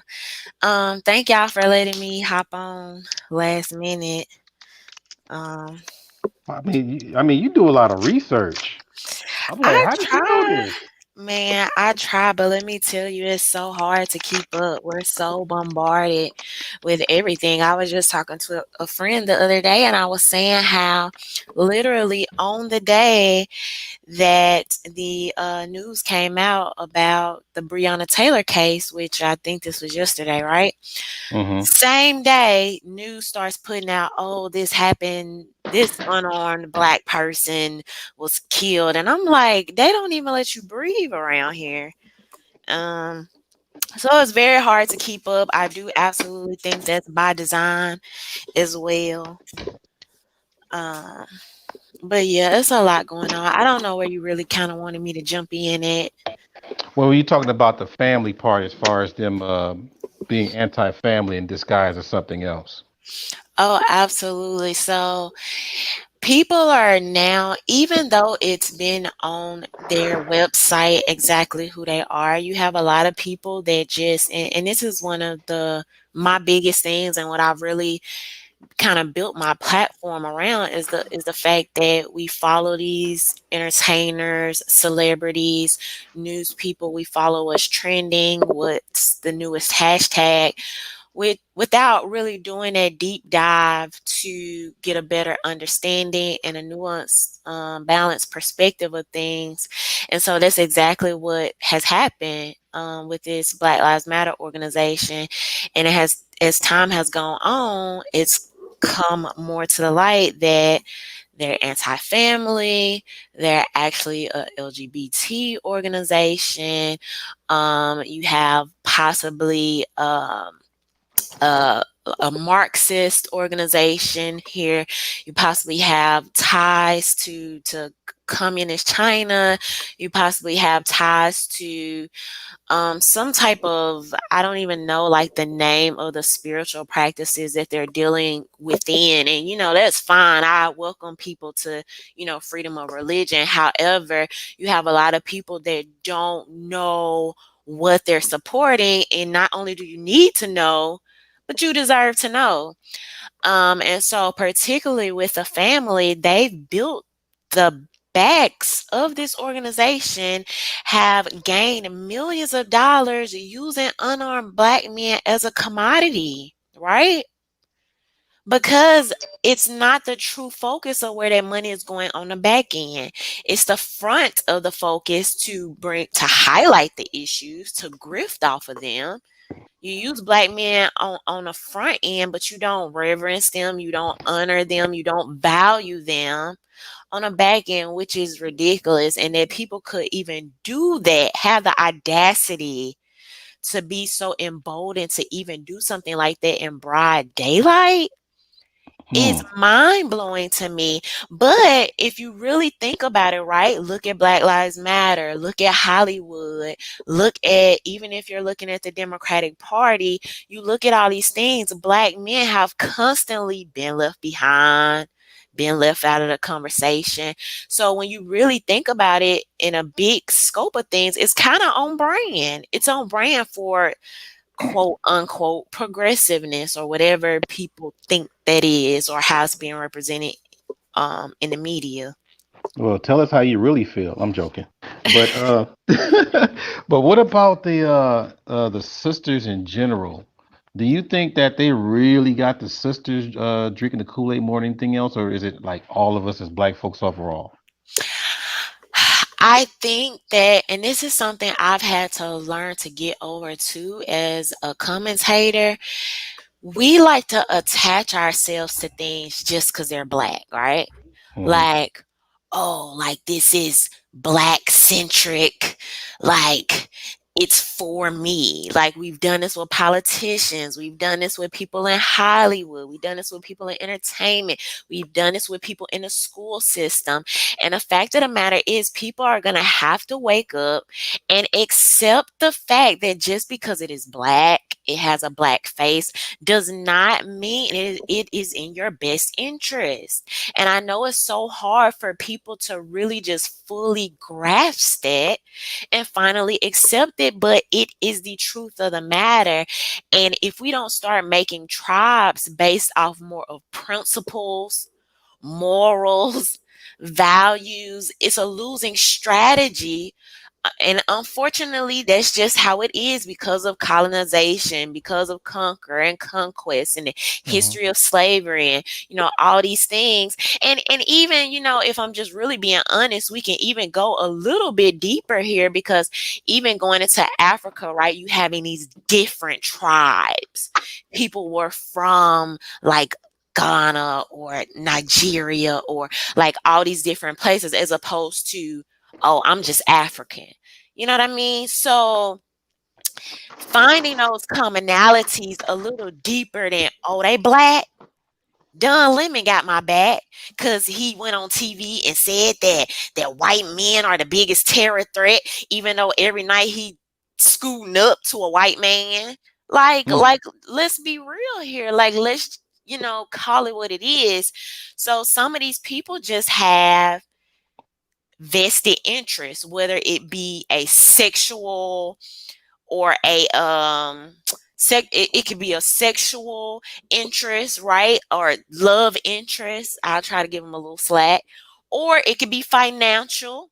It could be for pats on the back. It could be to be able to move into different rooms. Some of these people just don't have the same interest as us.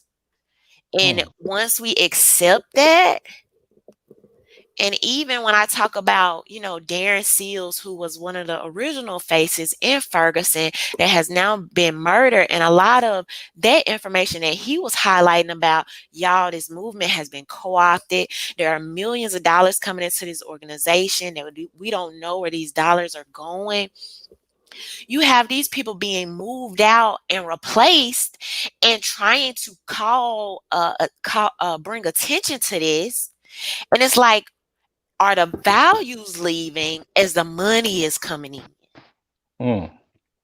So it's something we have to look at, man. It's something, we really have to look at when people get into, not all the time, right? But I think it's a fair discussion to have is when people move from tax bracket to tax bracket, does it change what's important to them, right? And that's why you have some people hollering like it's not a race war, it's a class war, right? And I think it's possibly an overlap of both. But I think we have to have both of those discussions to really get to the bottom of what's happening here.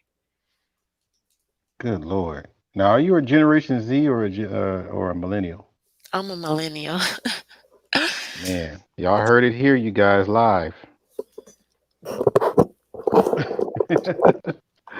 But yeah, you did the I think I saw you at a Black Lives Matter rally, or just people wearing the shirts? No, so I'll tell y'all a little bit about that. I did end up going to a Black Lives Matter rally that was hosted in Virginia by Black Lives Matter 757. So I've actually been learning a lot, which some of that has included that the national organization is very cut off from some of these local organizations. So these local organizations don't even get platforms. So Exactly. I was invited to go there and speak, and I was like, they invited me out of all people after all the harsh criticism that I've had for Black Lives Matter. I'm certainly gonna go. So I ended up going and meeting a guy that's over that chapter, and I was just completely interested in his story and the story of the chapter, because one of the big things I talk about on my channel is that everything that's popular or in pop culture is not what's actually popular in the streets. A lot of times they try to paint all Black people as what they see on TV, or all Black people as following behind Black Lives Matter. And sometimes it's just not true. And so we have to share some of these local stories, local everyday perspectives of just regular, normal, everyday, average Black people, right?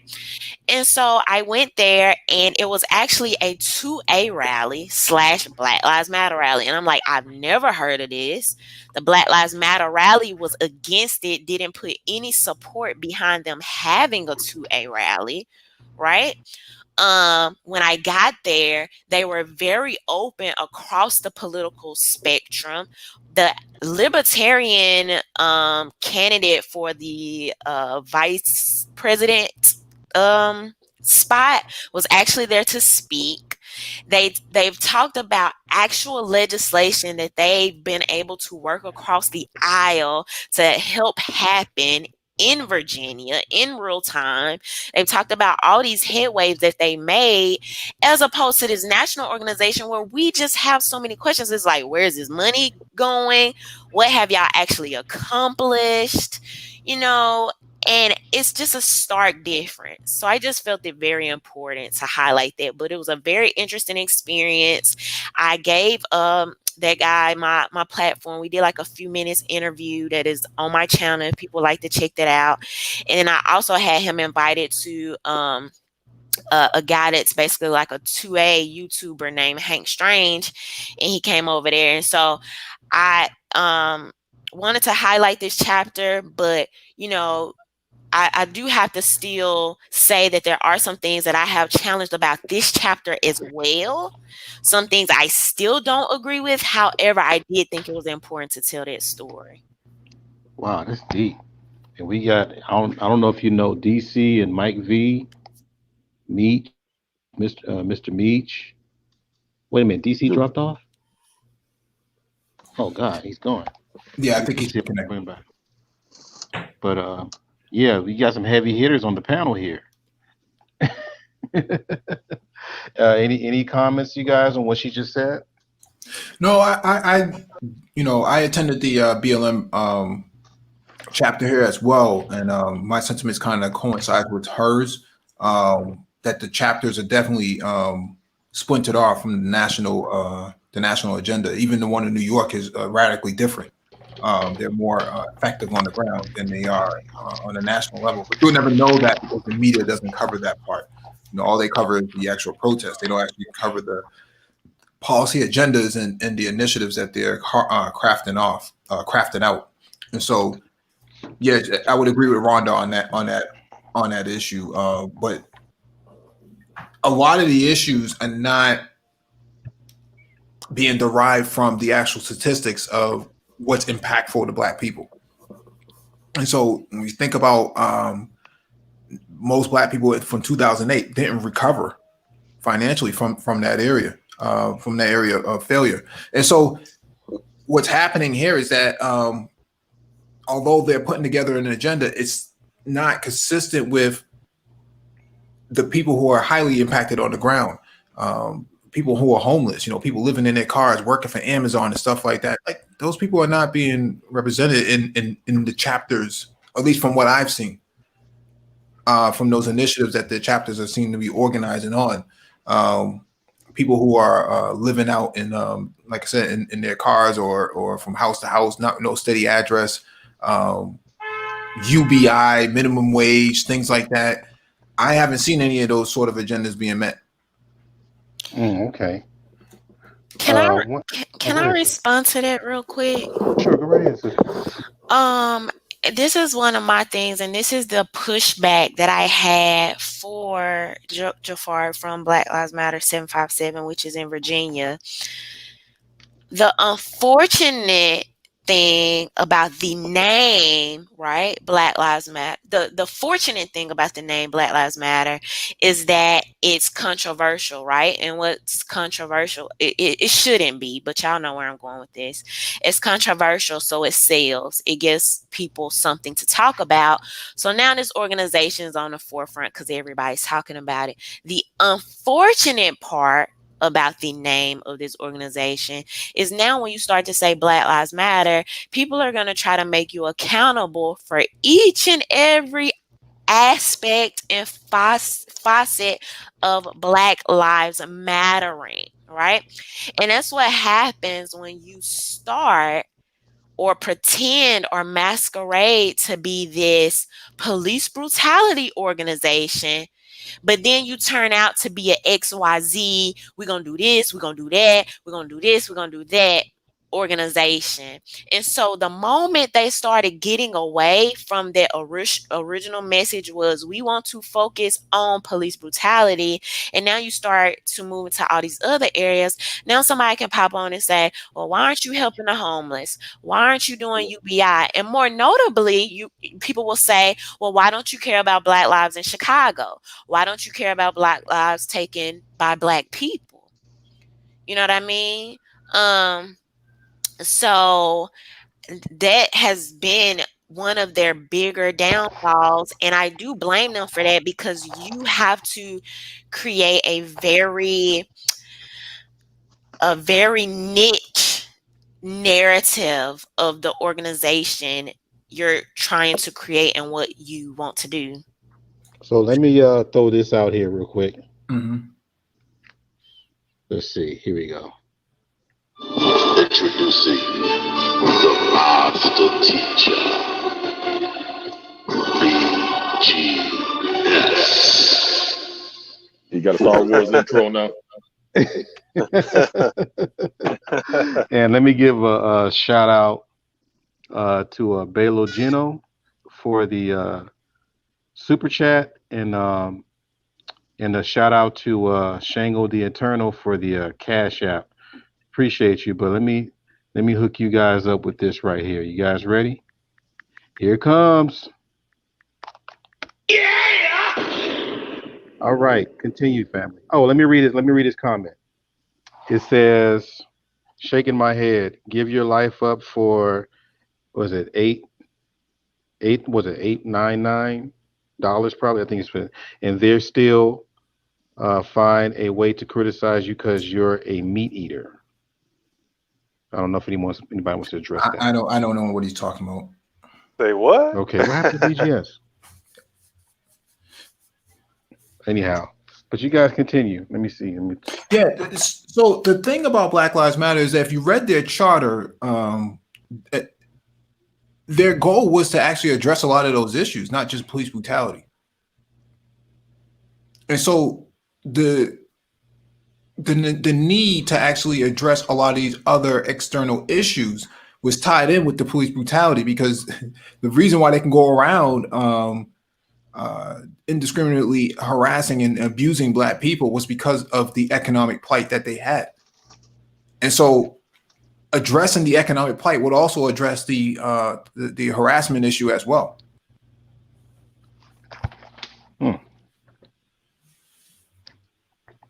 Yeah. Can everybody hear each other? I can hear you. I can hear you. Y'all hear me? Okay. Can I be heard? Can I be heard? Testing. You can be heard. You can be heard, sir. And all the way from the outer rim. Good. I told Chewy to hit it, man. I tried to get here pronto, man, but ran into a fit of meteorites and meteor storms, so you know how that go. With a rainbow meteor storms, though. Rainbow. I don't know how to take that, bro. No, it's because BLM is, Bussy Lives Matter. You guess. feel me? So, yeah, they be into that shit. The thing is about man. the thing about BLM, at the end of the day, it really doesn't matter, man. At some point you got to go with what's moving the needle.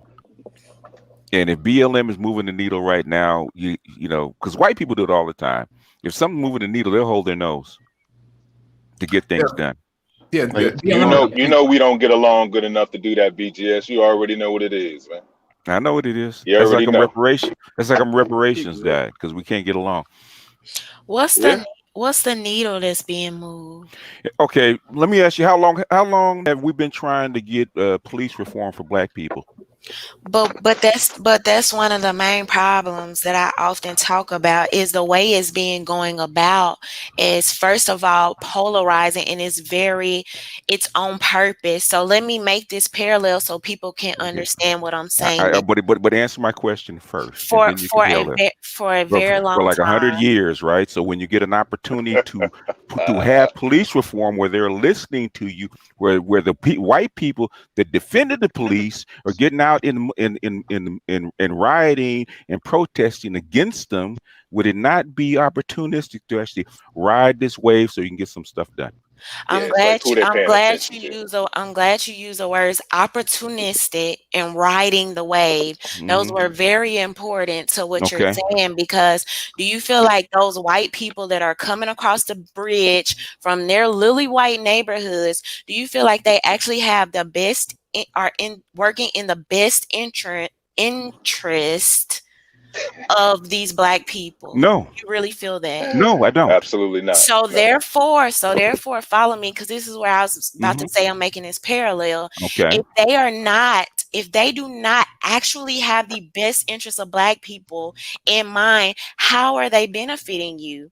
In other words, okay, is that a question, or is that one question, or you got two more questions? No, you can go ahead. How are they benefiting? In other words, if they're changing laws, like for Breonna Taylor, because they got out there, guess what they did? They suspended no-knock warrants for all the people in Louisville, Kentucky. In fact, the whole state of Kentucky.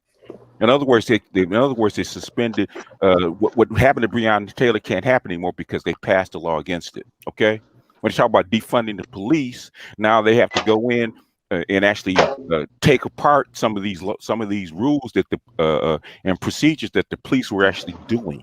Is that helpful to Black people? Yes, that's so. With the defunding the police, with the defunding of the police, yeah, okay. With the defunding of the police, no, I do not believe that's helpful. Why? Why? I'll tell you in 1 second. With the defunding of the police, I do not believe that's helpful. With the no-knock raids, yes, I do believe that that's helpful, and it is one step in the right direction. So what about because if you're gonna say it, you got to defend it. Why is defunding the aspect of the attempted defunding of the police not helpful? Because you're going to have to see in what measurable terms that's actually working. If police officers are still going out here, and if there is still a war on drugs, you're just changing the direction of your focus. There is no war. There's no war on drugs. What would you call it? It ain't a war on drugs, because if that was the case, 70,000 white people that are dying of opioids, the people selling it and using it would be in jail. How come they're not in jail? I absolutely believe it. So maybe I should say a failed war on drugs, or what they pretend to masquerade as a war on drugs, right? I That feel was like propaganda. right, absolutely. And I feel like if you are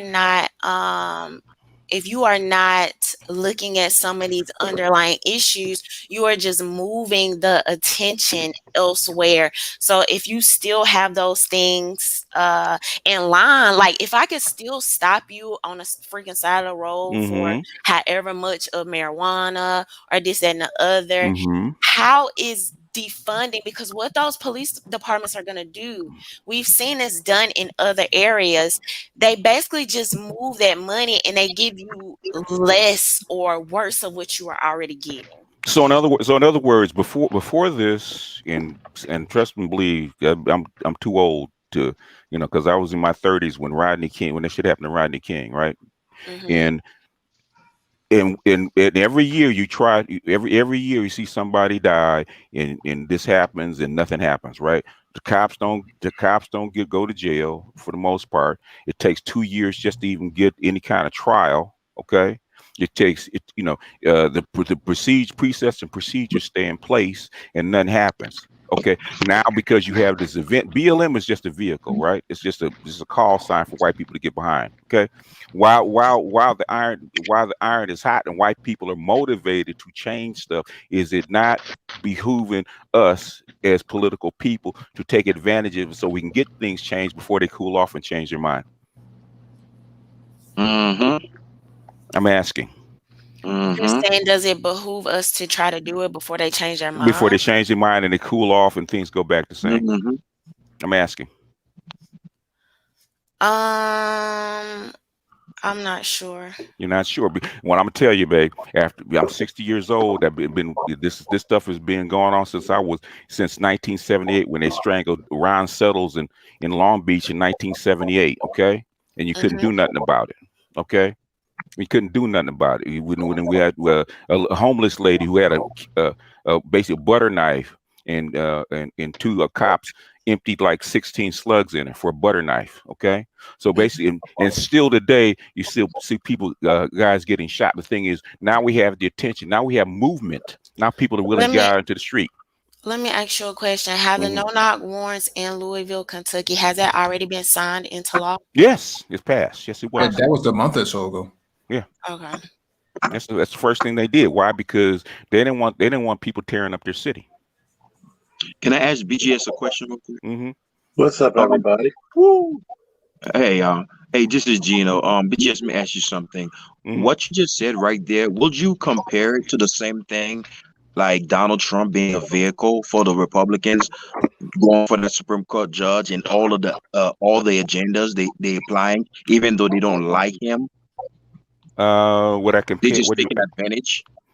They're taking advantage. Yeah, they probably will take advantage. They should. They don't have a thing. Just like Obama should have taken advantage before he went out, and he had a chance to put a judge in.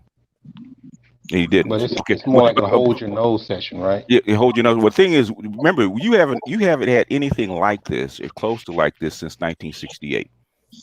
Are you willing to wait another 50, 60 years for the next opportunity? And I appreciate the super chat, fam. Bellagino. I'm just asking because everybody says I don't like this. I don't like this. I don't think we should get behind this and saying, okay, if this moment dies, when do you think we're gonna get another moment? But let me ask you this, BGS, on this. So you're saying, okay, since the wave is going, you might as well get your surfboard and make sure you're riding until the wave is over, correct? Until the wave is over. Now the question That's the same is, thing the white evangelicals done, right? Say what? My question That's is, the same thing if the white evangelicals done, right? They didn't understand what you're saying, man. What are you talking about? I'm talking about the white evangelicals. Talking about in the 90s? What are you talking about? No, right now with Trump. Oh, I don't know about that. Okay. No, the thing is, it's not even white. You know what's really going on? You don't have white women having enough babies. And they're getting ready to roll all these laws back. It has nothing to do with evangelicals. I almost guarantee you that if the Democrats were in the same position, you probably have the same things going on. But I was trying to ask this question real quick. So since we would be expecting to ride the waves, how far do we go as black folks to support them? To support the white people in the streets? No, the BLM. BLM.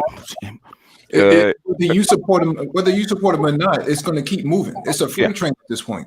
No, but the thing is, I have a feeling that they're going to be like, okay, well, since we're in the driver's seat, we need something from you. You think they're going to be asking that, or you think it's from what? From what? Financially, or what do you? I have no idea. In other words, we could do two things, and we already have done it, but just from partially this platform, right? Remember when I put out that stuff about Soros being behind BLM and funding it? Yes. They look at stuff like this. Guess what they did? They erased the first charter that they had. Now you see, now they see more black men being put in positions of power in BLM. Okay, you can. In other words, BLM is not strong enough to resist change, right? Okay, we can. In other words, you can shape it. You can shape it. To white people, all it is a hashtag, right? They don't care about Marxist, lesbians, whatever. They could care less, right? The thing is, it's a rallying point because they're tired of getting locked down of COVID-19, right? So they need a reason to get out in the streets other than I'm just bored about being in the house and I don't like being out of work, right? So this is the reason. Okay, so BLM rode the wave, right? BLM wasn't in any kind of authority or any kind of favor until George Floyd got killed on film. They didn't care about BLM. I'm looking at Darren Seals though, because wasn't he? Well, actually, there's a lot of different theories behind Darren Seals, correct? As far as it's pretty. Yeah, I'm not going to say it on here because DC going to tell me to back away from the line, so I'm not going to say it. Watch the ledge. Watch the ledge.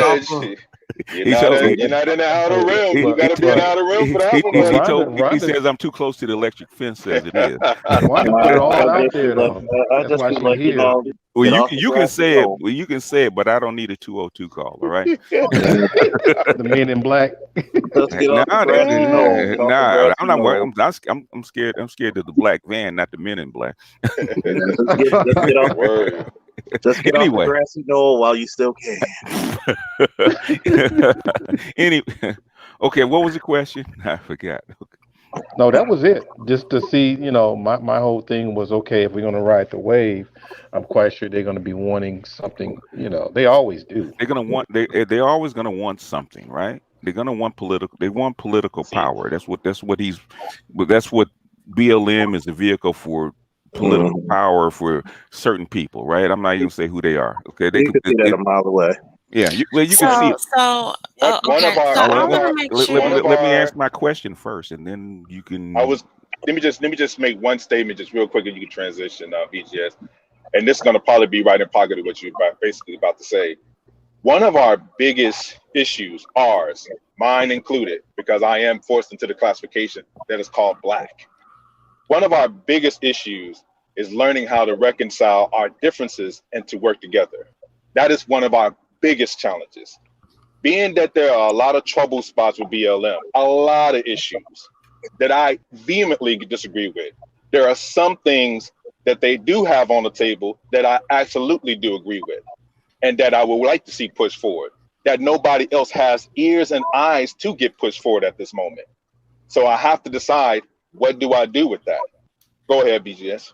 In other words, everybody worries about the moment. Nobody worries about when the moment stops. Okay, when that window closes and that metal that we trying to forge hardens, that you're gonna need some more heat to actually melt again, right? And nobody knows when that door is going to open again. So do you pass the opportunity up because you got differences, or you going to take advantage of it? So this is my question to you, because I want to make sure that I'm understanding you correctly. So you're saying people are using us or using BLM.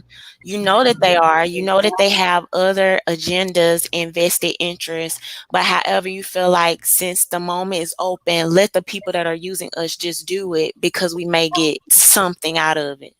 Who is us? In, Who is us other, exactly? in other Black words, people. would you like to be dragged by the car, or would you like to be in the passenger seat?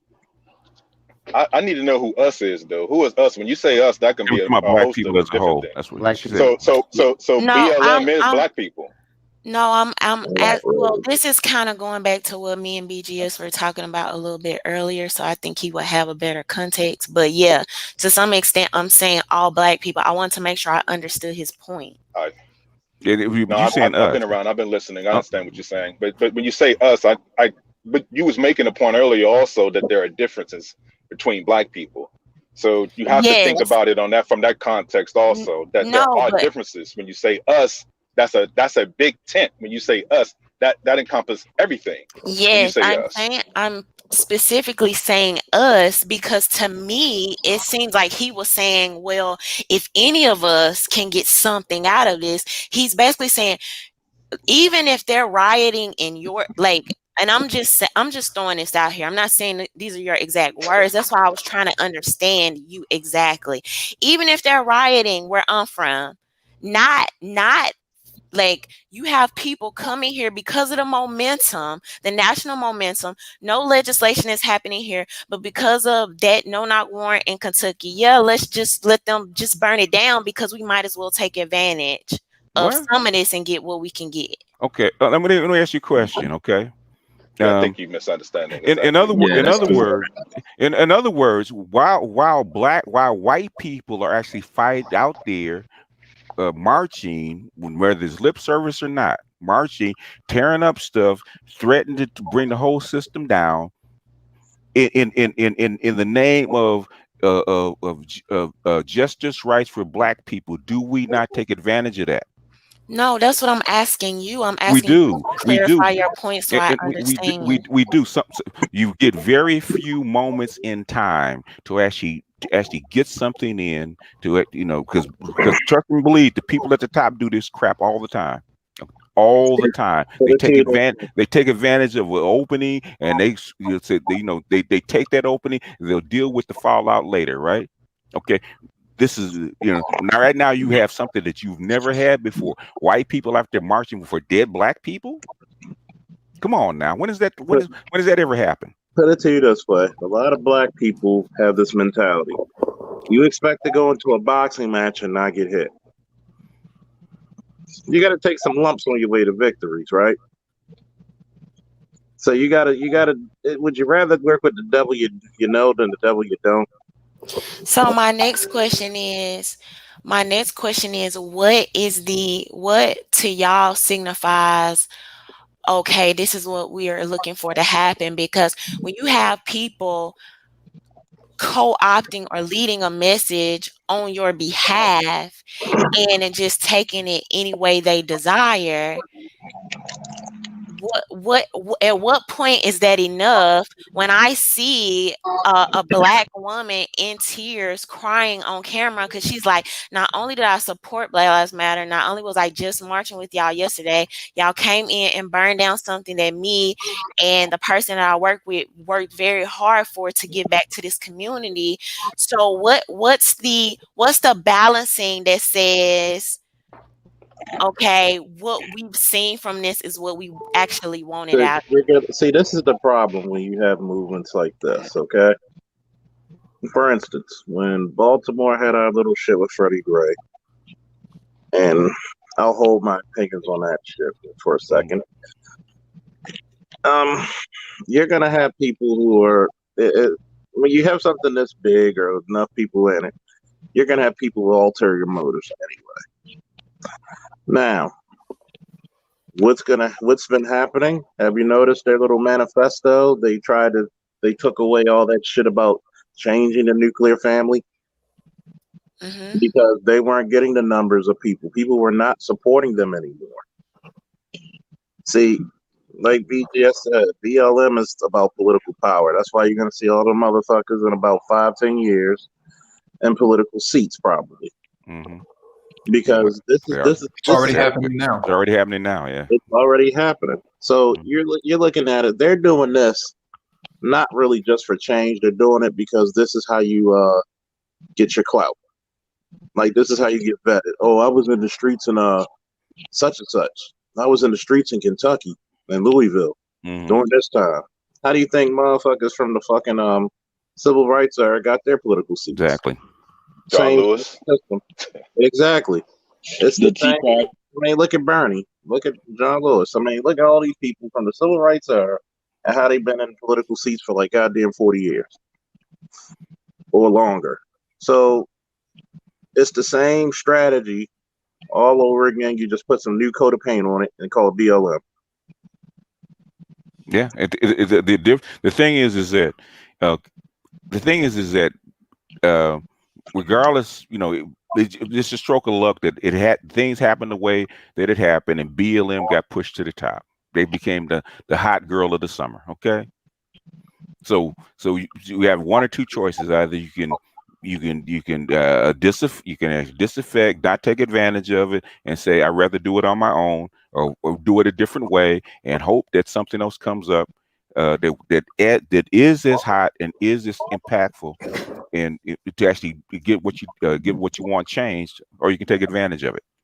And I've seen moments like this pass. Really, moments just like this pass with reparations and with ADOS, and people got mad because ADOS didn't do this or didn't do that, or I don't follow the people that are in front of it because they're going to use it as an agenda for power.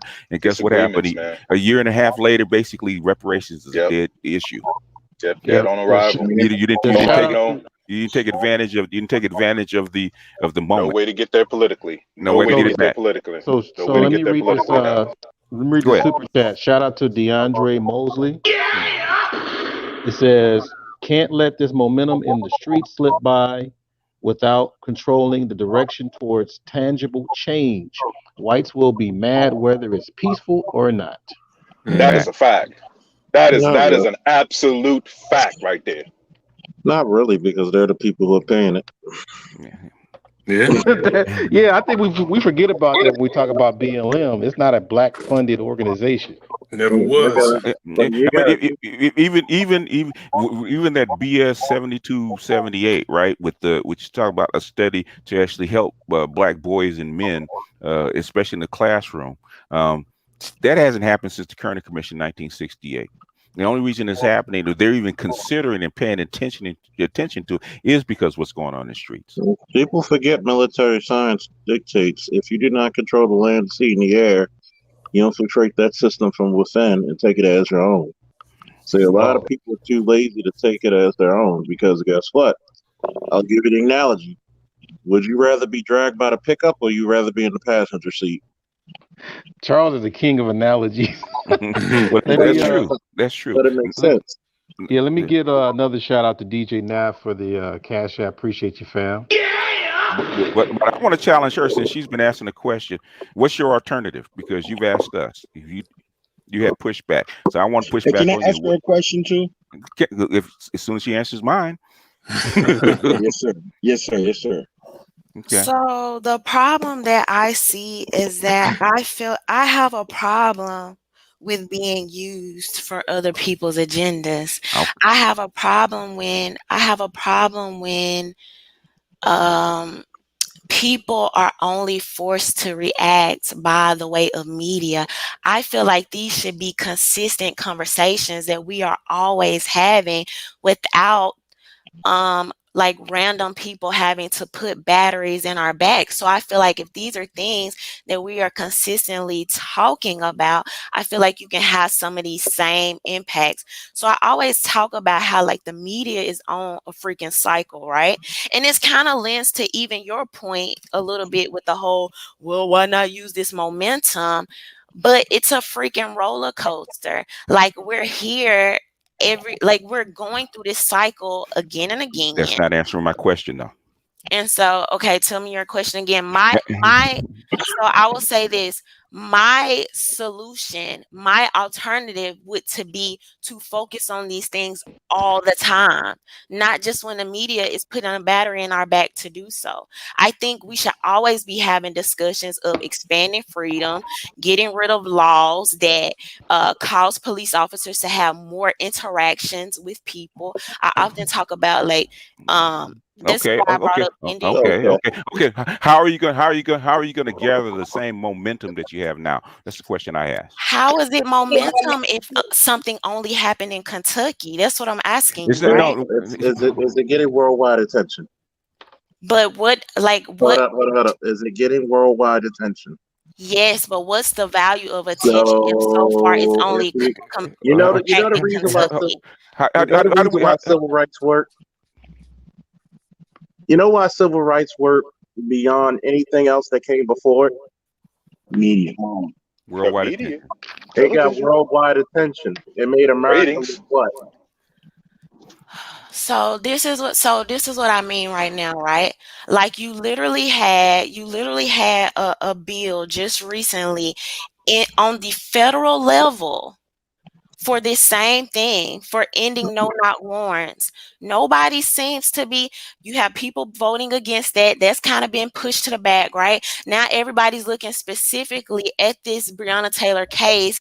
Our attention is always being diverted instead of focusing on these issues holistically. Whose fault That's what I'm is that? talking about. Whose fault is that? It's our fault. It's the Yeah. media's fault. No, it's not the media's fault. It's our fault. We have media. It's called social. We have what we call social media. And this is why I talk about these issues every week consistently. This is why I do that. This is why I do the work talking to people in my local area consistently. This is why my values and principles don't change. You can based talk. on what the You media can is talk talking about. You can talk about them. Do you have strategies to go along with the talking points? What is this? So what are you saying is a strategy? Are you saying that the person that goes and burns down their local Kmart is the better strategy? Let me put it to you this way. Let me put it to you this way. Right? Well, hold on a second. I'll take this. You know what happened in 1992 after the Rodney King riots? No, The grocery stores, the Kmart's, a whole bunch of other stuff got burnt down, right? You got police reform, had a whole bunch of other stuff. Guess what happened 3 years later?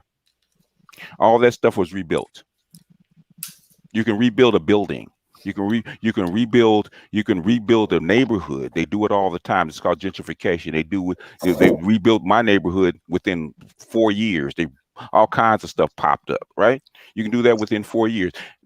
You're only going to get this opportunity once every 50 or 60 What years. was the legislation that came into play after the Rodney King thing? I'm not familiar. I was super young. And basically, you have this long ass police commission that and consent decrees and not anti-gang measures, reform of anti-gang measures, right? You have a whole bunch of people, police went to prison after that. Okay. I guess I just don't. I'm gonna ask you this question, right? Because you said you want to limit the interactions with police, right? Yes, absolutely. Which is the worst goddamn thing to do, and that's the reason why you're the best that you are now. I want to give you a little bit of homework, right? In the chat, I put the Gray Faulkner Initiative in there. I want you to read it. It's in PDF. Don't worry. That's one of the initiatives for young black boys. And then too, you can download it and read it page for page. But if you're a busy motherfucker like me, and besides, this is going to be on the oral board that I got to go to next week. Ain't that a cool? It's called 21st Century Policing, right? You got to understand this. When you read the 21st Century Policing, it's about 155 pages with about 3 hours to listen to on YouTube. They want to do the opposite because we found out the more interaction the police have with people, the more they get to know the people in their communities, the less stuff like this happens. So you kind of want the opposite to happen. So the So police, y'all are saying, are people saying defund the police or not? Because that's two different you'll things. never, Sounds you'll never like They're defund, not you'll going to never defund the police, but it causes never the defund the discussion. police. Yeah, it brings up the discussion. In other words, now you can negotiate. You'll never defund the police. so. I'll put it to you this way. Y'all asking for community policing. That's what did I just say? Hello, Is it? hello, Is my name is Offset it? Jones Faulkner. How you doing? You're Rhonda Murray, right? Yes, I am. From Obama to now, 21st century policing will tell you verbatim what type of policing they are bringing. That's not what Black Lives Matter is asking, and this is why I'm Black telling y'all. Lives It doesn't matter. Put it to you this way. What does The Rock always say? It doesn't matter what BLM says. This is going back to my point, and I'm glad y'all said this. This is going back to the exact point I was trying to make earlier. When somebody else, can I make this one point? When somebody else is leading the discussions and you're not talking to people in the community, and I feel like they put the most polarizing thing as the face of, oh, this is what Black people want. Abolish the police, defund the police. And then before you know it, you end up somewhere that you didn't even want to be. So even when I talked about like the war on drugs, apparently at the time, I don't know, like, because I wasn't there, but apparently at the time that a lot of this was going on, you had people in the community saying like these drugs are messing up our neighborhoods, like just do something. And they're like, okay, cool, like we'll do something. And that turns into this over policing, putting more people in prison, more harsher sentences. So that's my real problem. Like that's what I'm trying to get y'all to see. We see it. We see it. We see. Baby, we've been living this we're Black men. We've been living this for a long time. This is our reality. Okay. Let me ask you this question, right? Do you want to see more Black men as police? Do I want to see more Black men as police? Yes. Sure. In Black areas, absolutely. I feel like they you don't get to pick which area, but do you want to see more Black men as police? You don't pick the area. See, the problem is this. Beforehand, you didn't even have a voice. You didn't even have a voice box. Okay? See, when you talk about taking center stage, if something doesn't get talked about, how easy is it to sweep it under the rug? This is the same point I'm making to y'all. If you, let her make her point. Let her make her point. But you didn't answer his question though. You got to answer. You want us to answer your question. Do I think there should be more Black police officers? I think Black police officers should be a reflection of the Black population. Yeah, that's what I think.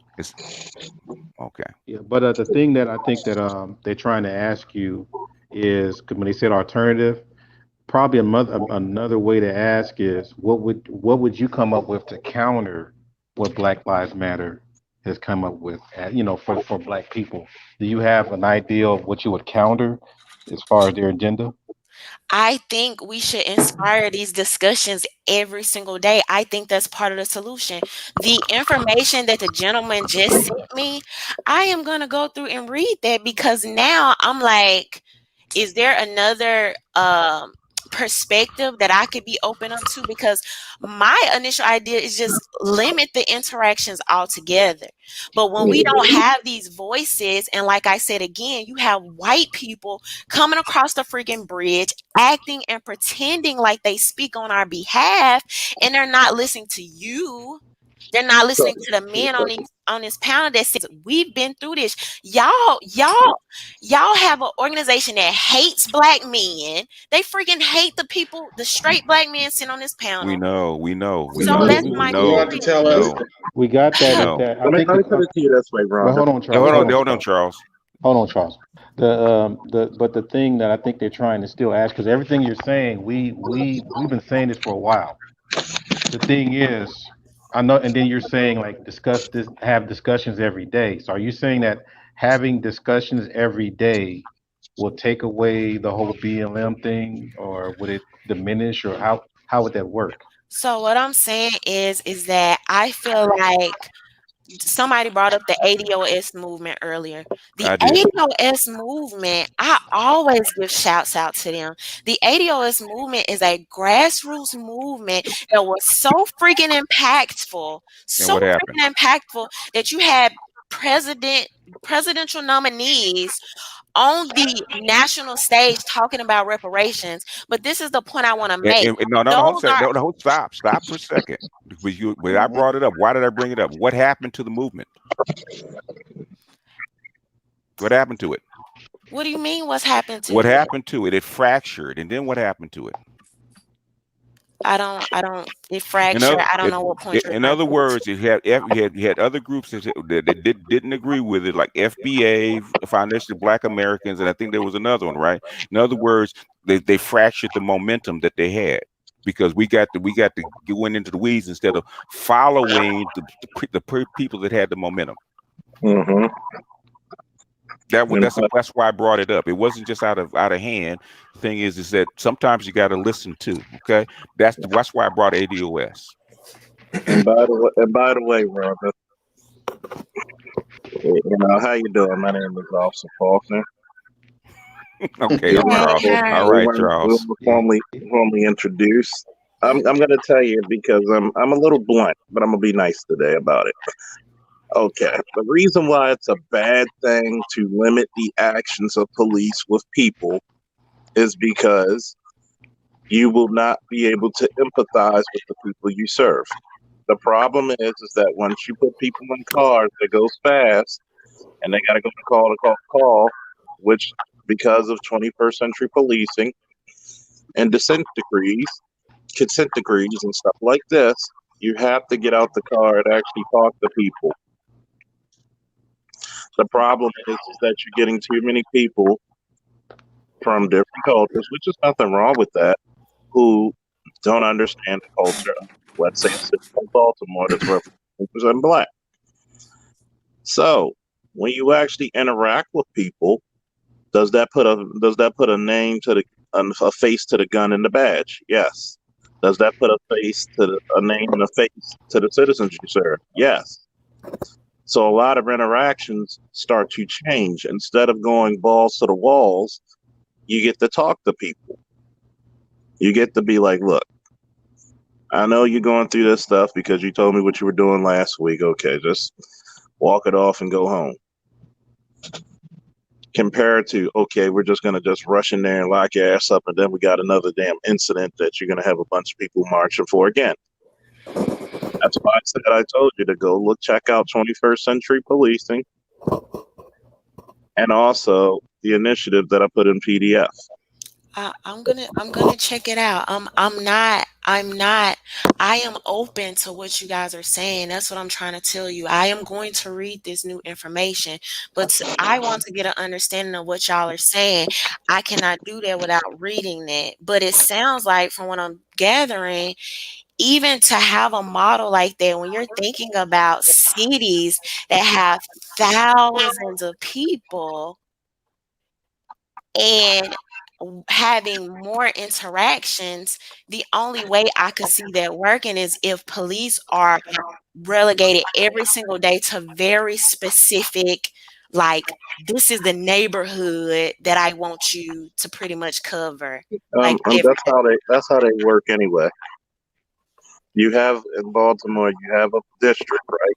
You have 9 districts by geographical location. You have the northern, you have the southern, southeast, eastern, northeast, northwest, southern, all that stuff. Inside of each district, you have sections. You have an average about 3 to 4. I think it's back to 3 now for you. Inside those sectors, you have posts, meaning your post officer. You don't pick your post. Before we had all this shit, they just gave me a post book and said, have at it. How did you know you're going too far when you're in the county and you're like, wait a minute, the radio's getting scratchy. But you're gonna have to interact with all types of walks of people. You pick the job, you don't pick where you work. You can't just say, I'm just gonna only have Black officers in this area. You gotta be able to deal with all types of walks of life. See, the problem is that so many people been told that black men should stay out of this military and black men should stay out of the police, is that you let everybody else take over those nice little gigs and left you out with no representation. And then once again, you have incidents where things could have been handled differently because one person is more culturally aware and sensitive compared to somebody who isn't. So let me ask you this. How do you feel as somebody that feels like we need more police officers, we need more Black police officers? How is Black Lives Matter coinciding with what you see that you want to happen? Because it's called a catalyst. When you actually sparking thought and also a conversation, and you're getting a lot of these mayors and city council members, desperate to be like, look, we don't want to ride in my city. What should we do? Well, I got a little initiative for you. Here's the Great Faulkner Initiative. Here's what we want. If you have more Black representation in the police department, meaning not only just Black officers, Black sergeants, Black lieutenants, Black captains, Black majors, Black police commissioners, Black police chiefs, because if you really want to change policy, guess who's the only person who could change police policy? The police commissioner. But I think she's trying to ask, though, do you think that Black Lives Matter would be able to take in the Charles Faulkner Initiative? Would you think they would be able to support it? They would be able to support it, but at the same time, when you're a part of the organization, when you're a part of an organization like this, remember, they just changed their manifesto of trying to, because Black men were raising hell and saying, we ain't supporting this shit. That shows you how much they actually need Black male support. Yeah, we're considered the all other lives matter. Their numbers were getting thinner, okay, because a lot of people were losing faith in them. A lot of people were walking away. So because you spark up a certain type of conversation like this, you change the format. And then once again, you're going to see more Black men in the front than Black women that we've been seeing for the past couple of years. Because they're not. Go ahead. So, Sister Rhonda, so you think that, okay, if somebody's riding a wave and they bring in the Charles Faulkner Initiative, are you saying that they will automatically reject anything like that as far as bringing in Black police for the good of the community? And like that's the point I was trying to get across is they have their agenda goes totally against that, and we don't even get to hear voices like that. Now, to their point, I will say this: yes, on a local level, if I think he said he's in Baltimore, if they see in Baltimore, okay, this is going on other places. How can we avoid this? What can we do to navigate around this? Let's talk to people in this local area and see what we can do. And then they come across that initiative. Yes, I do think that's possible. But what I'm saying is I want these conversations to keep going once the cameras turn off.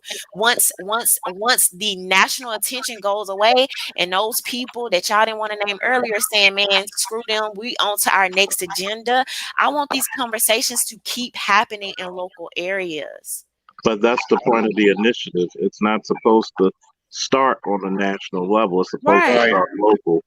Right. So yes. Because guess what? It's like being in your buddy's car and you're going to the club. You may not be the driver, but you still get to the destination, correct? Right. Yeah, we've been talking. Okay, you're just coming into this new. We've been talking about a BLM since 2015, and we've been talking about BLM being attached to Soros and what their political agendas were since 2016. So we've been living with BLM for like 4 or 5 years. So we've talked about BLM ad nauseum. I do mean ad nauseum. We know exactly what they want, exactly who they're about. We almost know exactly how much money they're being funded by. And so basically we know where their weak spots are. Why you think they're? Why you think all of a sudden they changed their manifesto and put more men out front? You think they're doing that just because they want to? And they got LeBron James and them wearing the shirts during the shoot around. In other words, we've been pulling the curtain from behind BLM and showing exactly how it works and what it's about. And when Fox didn't even care about BLM until we actually announced they were attached to source. Now everybody cares about them. So in other words, for them to look good, for them to even actually keep their agenda on track, that means they got to give us something, and they have to give us a lot. So now it's time for us to come to the table and say what we want. What do we want out of this? What do we want to see? What kind of change we want? It's now time for us to put our input while it's hot. Not after the cameras are turned off, while the cameras are on, doggone. This is what you stand for, and we don't agree with it. This needs to be changed. This needs to be changed. This needs to change. And while the cameras are hot, you mayor, just thinking about your town getting burnt down or people out in the street. Hey, to calm us down so we don't have to get back on our street, you need to change this, and this. Okay. It's a dirty game, but it needs to be played. You need to change. You need to change your police commissioner. You need to change your police captain. We need to reform police practices locally and nationally, because it's because the FBI and the DOJ and all of them are actually in on this too. Okay. So in other words, the no-knock warrants. Okay, now you have a precedent that the no-knock warrants is unconstitutional. So now that can spread, because now you have a precedent in Louisville, Kentucky, so that wherever you live, hey, Breonna Taylor case in Louisville, Kentucky, the no-knock warrants were illegal. They changed the law, so we need to do that here because you have a precedence now. Mm-hmm. That's what he called momentum. That's what he called a catalyst. Okay, it's called a catalyst. Crispus Attucks and the people that were drunk in the bar went down and started a riot. That sparked the Revolutionary War. They were a catalyst. They didn't care about Crispus Attucks. Once you get people to move, once the rock starts to move, if you have a big old heavy rock, right, you can't move that rock or guide it where you want to go as long as it's stationary. Once it starts to move, then you can push it around a little bit. Okay, now's the time to start pushing around. Once that rock settles, you got to wait till the next time it moves. And BGS, and let you know that alcohol makes miracles happen. Oh man! Oh boy! All right. I just had to slide that. Black folks can squander this opportunity if they want. They squander this opportunity. I'm done. Okay. They're actually talking about turning BLM into a third party, political party. Are you serious? Yeah, that's been the talk the last month or so. But that's the reason. There's a lot. They got like $3 or $4 billion behind this. Okay, it's like the Koch brothers damn near took over the Republican Party. Okay, now, did the Koch brothers fund the PT Party? Talking about the PT Party. What is it? Tea Party. The Tea Party. I think they did fund the Tea Party. Okay, yeah, which was one big ass movement. Okay, now it was similar to what BLM is, but people start using it for whatever, for putting their agendas in. Now it's time to put your agendas in, because the train's moving. Are you going to get on, or are you going to wait for the next one whenever it comes? Hey, look, I'm no fan of BLM, but if they do start a legitimate third party, hey, I'm for it. You use leverage.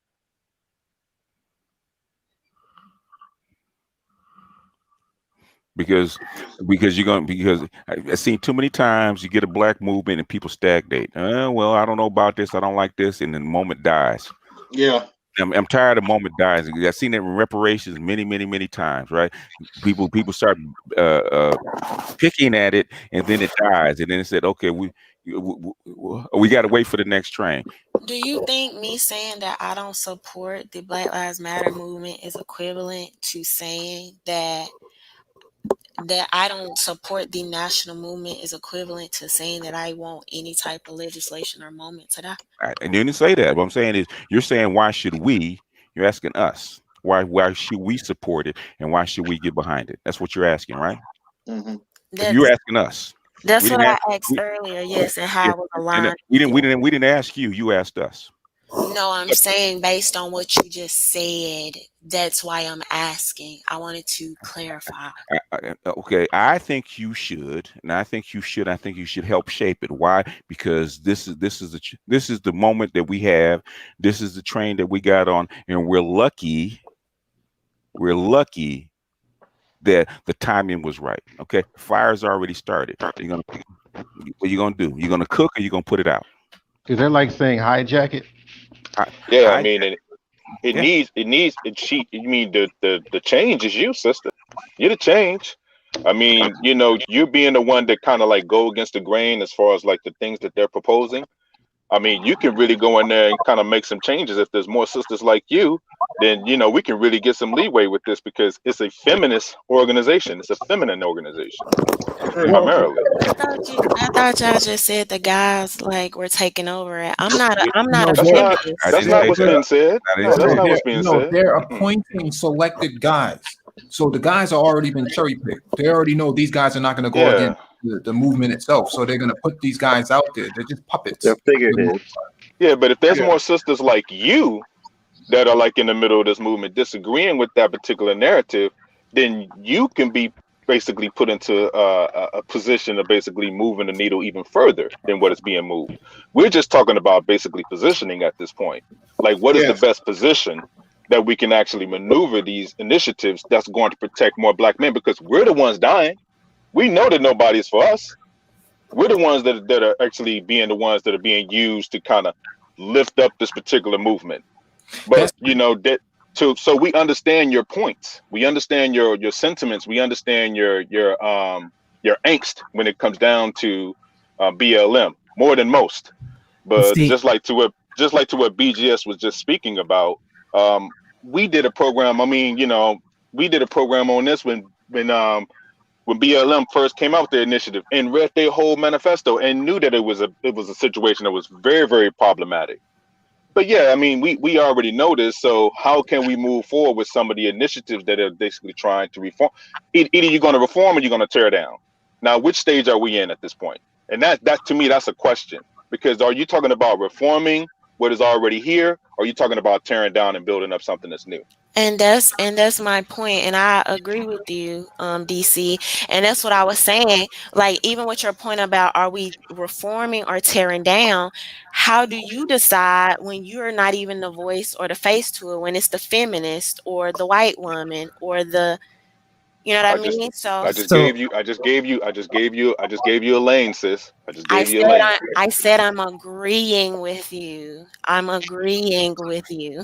Like, I really just did that. Okay. So let me just say this, because I had the opportunity to kind of take a look at your channel, Rhonda. I like what I see there. And the reason why you're getting kind of the responses that you're getting is that a lot of individuals that hold your disposition oftentimes get isolated. I want you to understand that where you're at right now and the people that are on the panel with you have been railing against this for years. And we're in a unique position to not only develop the vocabulary to identify what these problems are, we're trying to reach out to other people who are on the same wavelength. So you are, in a sense, very ideal. And what I think a lot of us want you to do is, because you sound like you're newer here, take a second and really listen to what these folks are saying. Take a look at their content. You've got Brother DC right here. He works with the Code Breakers. He's broken this down on his show ad nauseum. BGS has demonstrated the research that led to the formations of these organizations. We've got Officer Charles that not only has a more recent agenda that's being put down on the table, he is an actual officer. He just had a meeting on his panel with a bunch of black officers, and they sat down and they really just kind of had a state of law enforcement with regards to black folks. You've got Mike V sitting here on the panel. This individual is looking at Brain Trust. Yeah, the whole Black Brain Trust is covering so many different topics dealing to give us an economic edge to be able to answer and respond back to these things. Like, I want you to understand that the rebuttals you're bringing up, we're not trying to ignore you. We've just already talked about this. And we're at the planning stage where we're developing the blueprint and we're seeing the fruits of this begin to slowly show up. I really want to suggest to you somebody named Dr. Tia San Johnson. who's talked about the black male agenda. And a lot of the questions you have, a lot of the issues that are tied to this and being able to create a counter narrative to BLM are built into that cake. We even have a whole different vernacular that we use around here, using words such as gynocracy. If you don't know what that is, sit around long enough, we'll talk about that. Just when we hear people like you show up into the sphere, it's a sign that individuals who are not agreeing with the narrative are finding their way to circles that think the same way. And it's through having these conversations that we can triangulate a proper strategy. And it's going to require more talking. It's going to require comparing notes like this. But what we're trying to tell you also is that just by virtue of you being who you are, there are going to be people who listen to you. And you are being listened to because, again, you're speaking against the narrative. We do have resources to serve as a multiplying force. So just sit around and listen for a little bit. I think you will really be pleasantly surprised with what you learn if you stick around here long enough. Just put Dr. T's YouTube page in the chat. So I want to respond to this, and then I'm gonna head out because I just wanted to hop on here for a little bit. Let me start by the Nameless. You have one of the most beautiful, striking voices that I've ever He can sing too. I've ever had the encounter of hearing. So, but yeah, thank you for that. I appreciate that, and I understand what you are saying. I've understood a lot of what's saying here. In fact, I support y'all. Like, one of the reasons why I've come to this channel is because connecting on some level of these principles and what we want to see. And so for some reason, I don't want to say like people are bothered, but y'all are taking it the wrong way. The fact that I'm saying I want to help amplify, there are people doing this work every single day. Like, there are lies that and there are lies that people in the inner city don't care. People aren't doing this. People aren't really worried about crime and violence and things like this.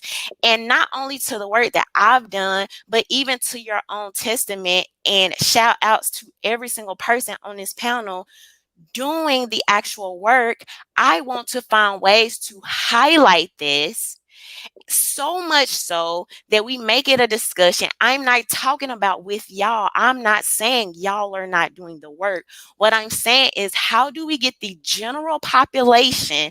I've had friends that tell me, like, when BLM is not popping, man, people can pretend. A lot of people can pretend they care about this, they care about that. But the truth is, a lot of these people don't. When Cardi B comes on the TV, when everybody's talking about WAP, the conversation moves on to that. When people are talking about entanglements, the conversation moves on to that. I want to amplify y'all's voices. I have people, I just recently started doing interviews, but I want to do more interviews with people combating the narrative, saying, no, like, that's why I said I'm going to go read this initiative so I can learn more, because I would love to have him on my channel to talk about, no, like, we're actually trying to combat this theory that we need less police officers. So I'm trying to find ways to amplify this, and it comes to a fact of the way Black Lives Matter is doing it and how they're being represented to the world. I do not like. It does not mean that I want to fail to use this momentum. No, I want to end no-knock warrants. I want to end qualified immunity, but I want to make sure when the people across the bridge that don't give a freak about us disappear at the end of the day, we can still have these conversations and it be engaging without people being like, oh, that's boring. We talked about that 30 days ago. We talked about that a month ago. Can I ask you a quick question before you go? Earlier, you expounded, you touched real quick on communism and Marxism. Can you please highlight, or I guess at least educate me, why Marxism, communism, is really bad for Black people, knowing that many of our civil rights leaders back in the days that exiled themselves to Africa, France, because of those same ideologies they supported. Can you please highlight why it's bad for us and this capitalistic system is so great for us? I never said that. I said that I'll tell you. I said that it's recently been brought to our attention that the leaders are have Marxist ties. And I said if people are going to be following stuff, they should just know better about what they're supporting. So I So want it's to not that you're clarify that criticizing first. Marxism. Right. I want to clarify that first. However, to follow up on your point and even give you a better talking, like my opinion on that altogether, I don't think on theory the ideas of socialism and communism are bad.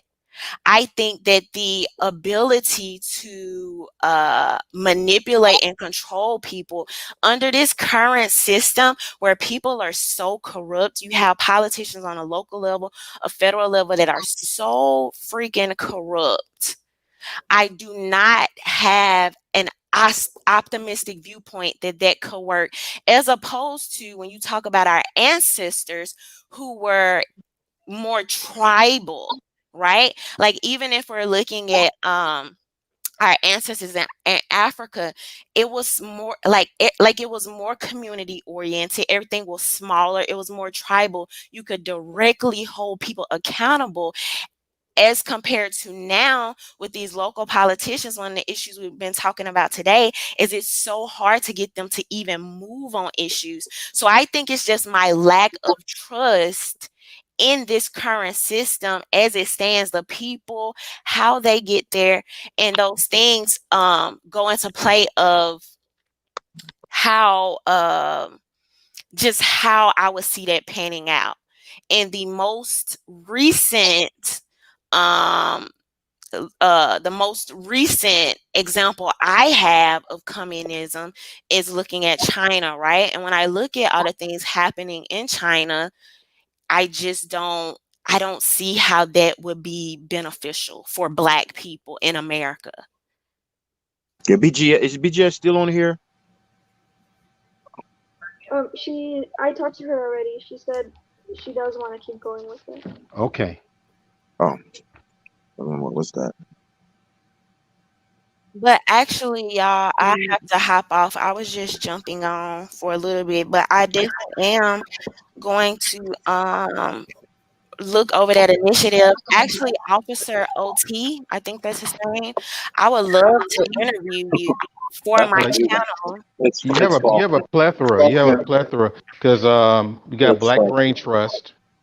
All these things that you've been talking about on your channel, I think a lot of brothers on this panel can definitely get you some good interviews based on a lot of your subjects. So, like you said, you have the BGS, even Nameless, the one that the voice you like. I think you got the whole panel. So look at this channel again and look at the names up there, and then look at their channels, and you make that decision. But you see what I mean. The name is Charles. Charles. Okay, Charles. Charles Faulkner. So I was, saying I'm interested in interviewing you because I'm always talking about combating these media narratives and that Black people are just this one size fits all. Like, because, to me, I'm like, I'm not a Black man. I haven't directly had these interactions with the police, but I would love for you to come and talk about your experience and why you think more interactions would actually be better. I think and I just put my email in the chat. And plus tonight, I'll do a show tonight. The king of the late nights here. So just like, subscribe, hit that bell. Hit it till it breaks. And you can definitely come on the panel tonight, and I'll return the favor for you as well. Yeah, and take a look at everybody that's on the panel, because everybody here pretty much has content that will really put a light on, or at least provide another perspective on some of the things you've already talked about. Because everything you said, all of us sitting here have not only heard before, we understand and we sympathize with that. We've been actively working to really address that in the long run. So definitely take a look at that. Let it marinate and sink in, and we'll probably hear from you again really soon. Yeah, but I support this sister, y'all. So y'all go ahead and support her channel because she's a real deal. So. Yep, I just subscribed. I did too. I just subscribed. Is she in the link? Is she in the chat? Yeah, I put her link in the chat. Okay. All right, y'all have a good day. Thank y'all for having me. Okay, well, thank you for coming, sis. We'll be in touch. We'll be in touch. Now it's time for me to get ready and take my black ass to the Vanguard and study for this oral test. All right, good luck. You know, a nigga need to get promoted. Yeah, we've been, we had to been having our foot in your behind for like what 3-4 years. So right. Yeah. So when you doing your board, man? It's a possibility I can still get promoted off this list, but just in case, I made it to the blue list, so I just got to go to the oral board. You know, So we're gonna call you Sergeant Faulkner again. We're gonna bring that campaign back. Please do. Let's talk it in the air. Yo, Charles, man. The next time I'm rolling through Pratt Street, man, I need to be like, hey, man, if they want to give me a ticket because my license plate read DC, I need to be like, hey, man, I know Officer Charles Faulkner. You know, you need to back up off of me, man. You know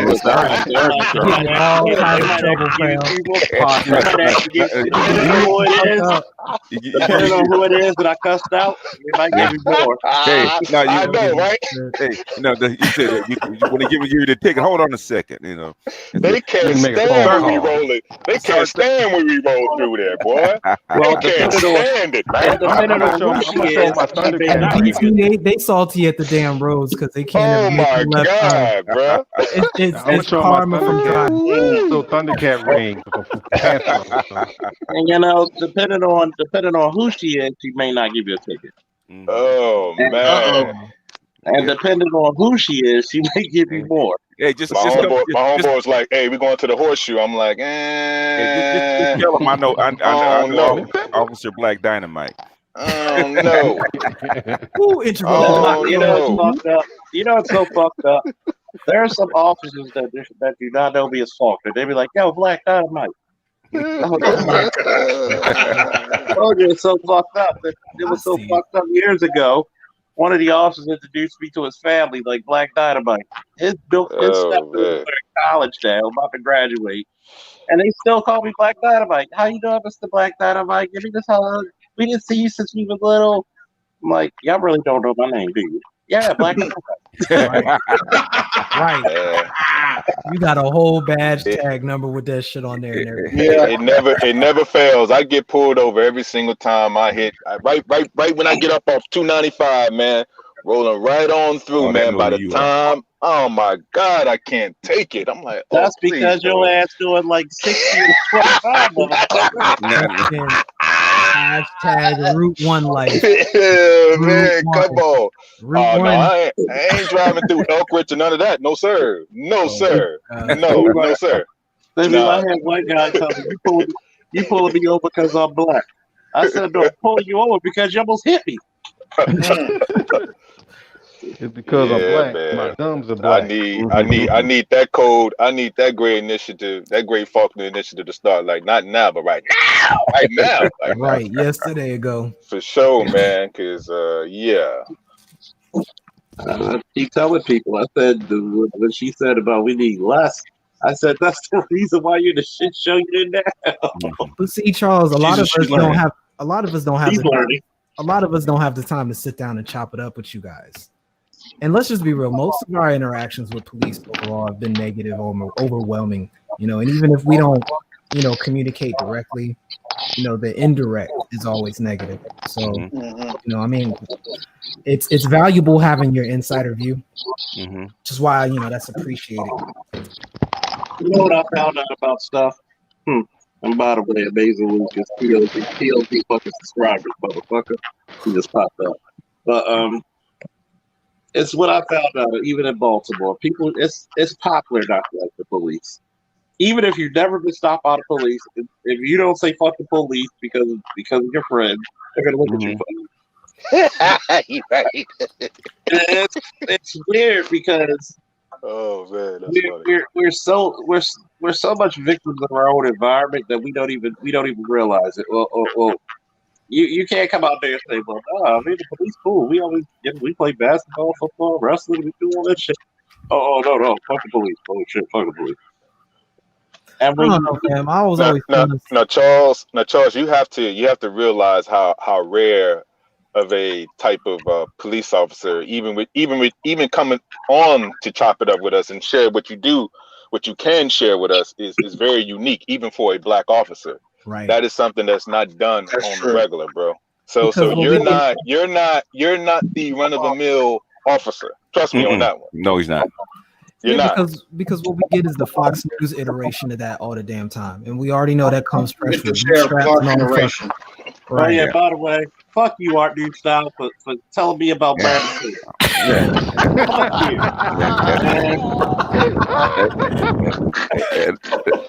And that's why we adopted Officer Black Dynamite immediately. That's funny. I was like, man, when I went to see some of his videos, I almost pissed on my own damn phone.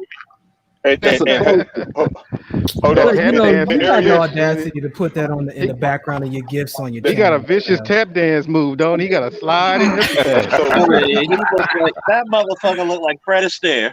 So Charles, this is how small the area is, right? So I'm on your channel, and DJ Ron, right? DJ Ron, the dude is I know Big Ron. I asked him if he know DC, if he remember DC. Me and him used to work together. That's crazy. That's crazy. That's crazy. When he likes smoking cigars, that's my boy right there. It's a DJ small Ron. world because Windsor Hills. He used to do the DJing at, I think it's Windsor Mills. He used to tell me to come out there all the time, man. You talk about the damn, what is it called? It's over there at It's over there off it's over there in the county.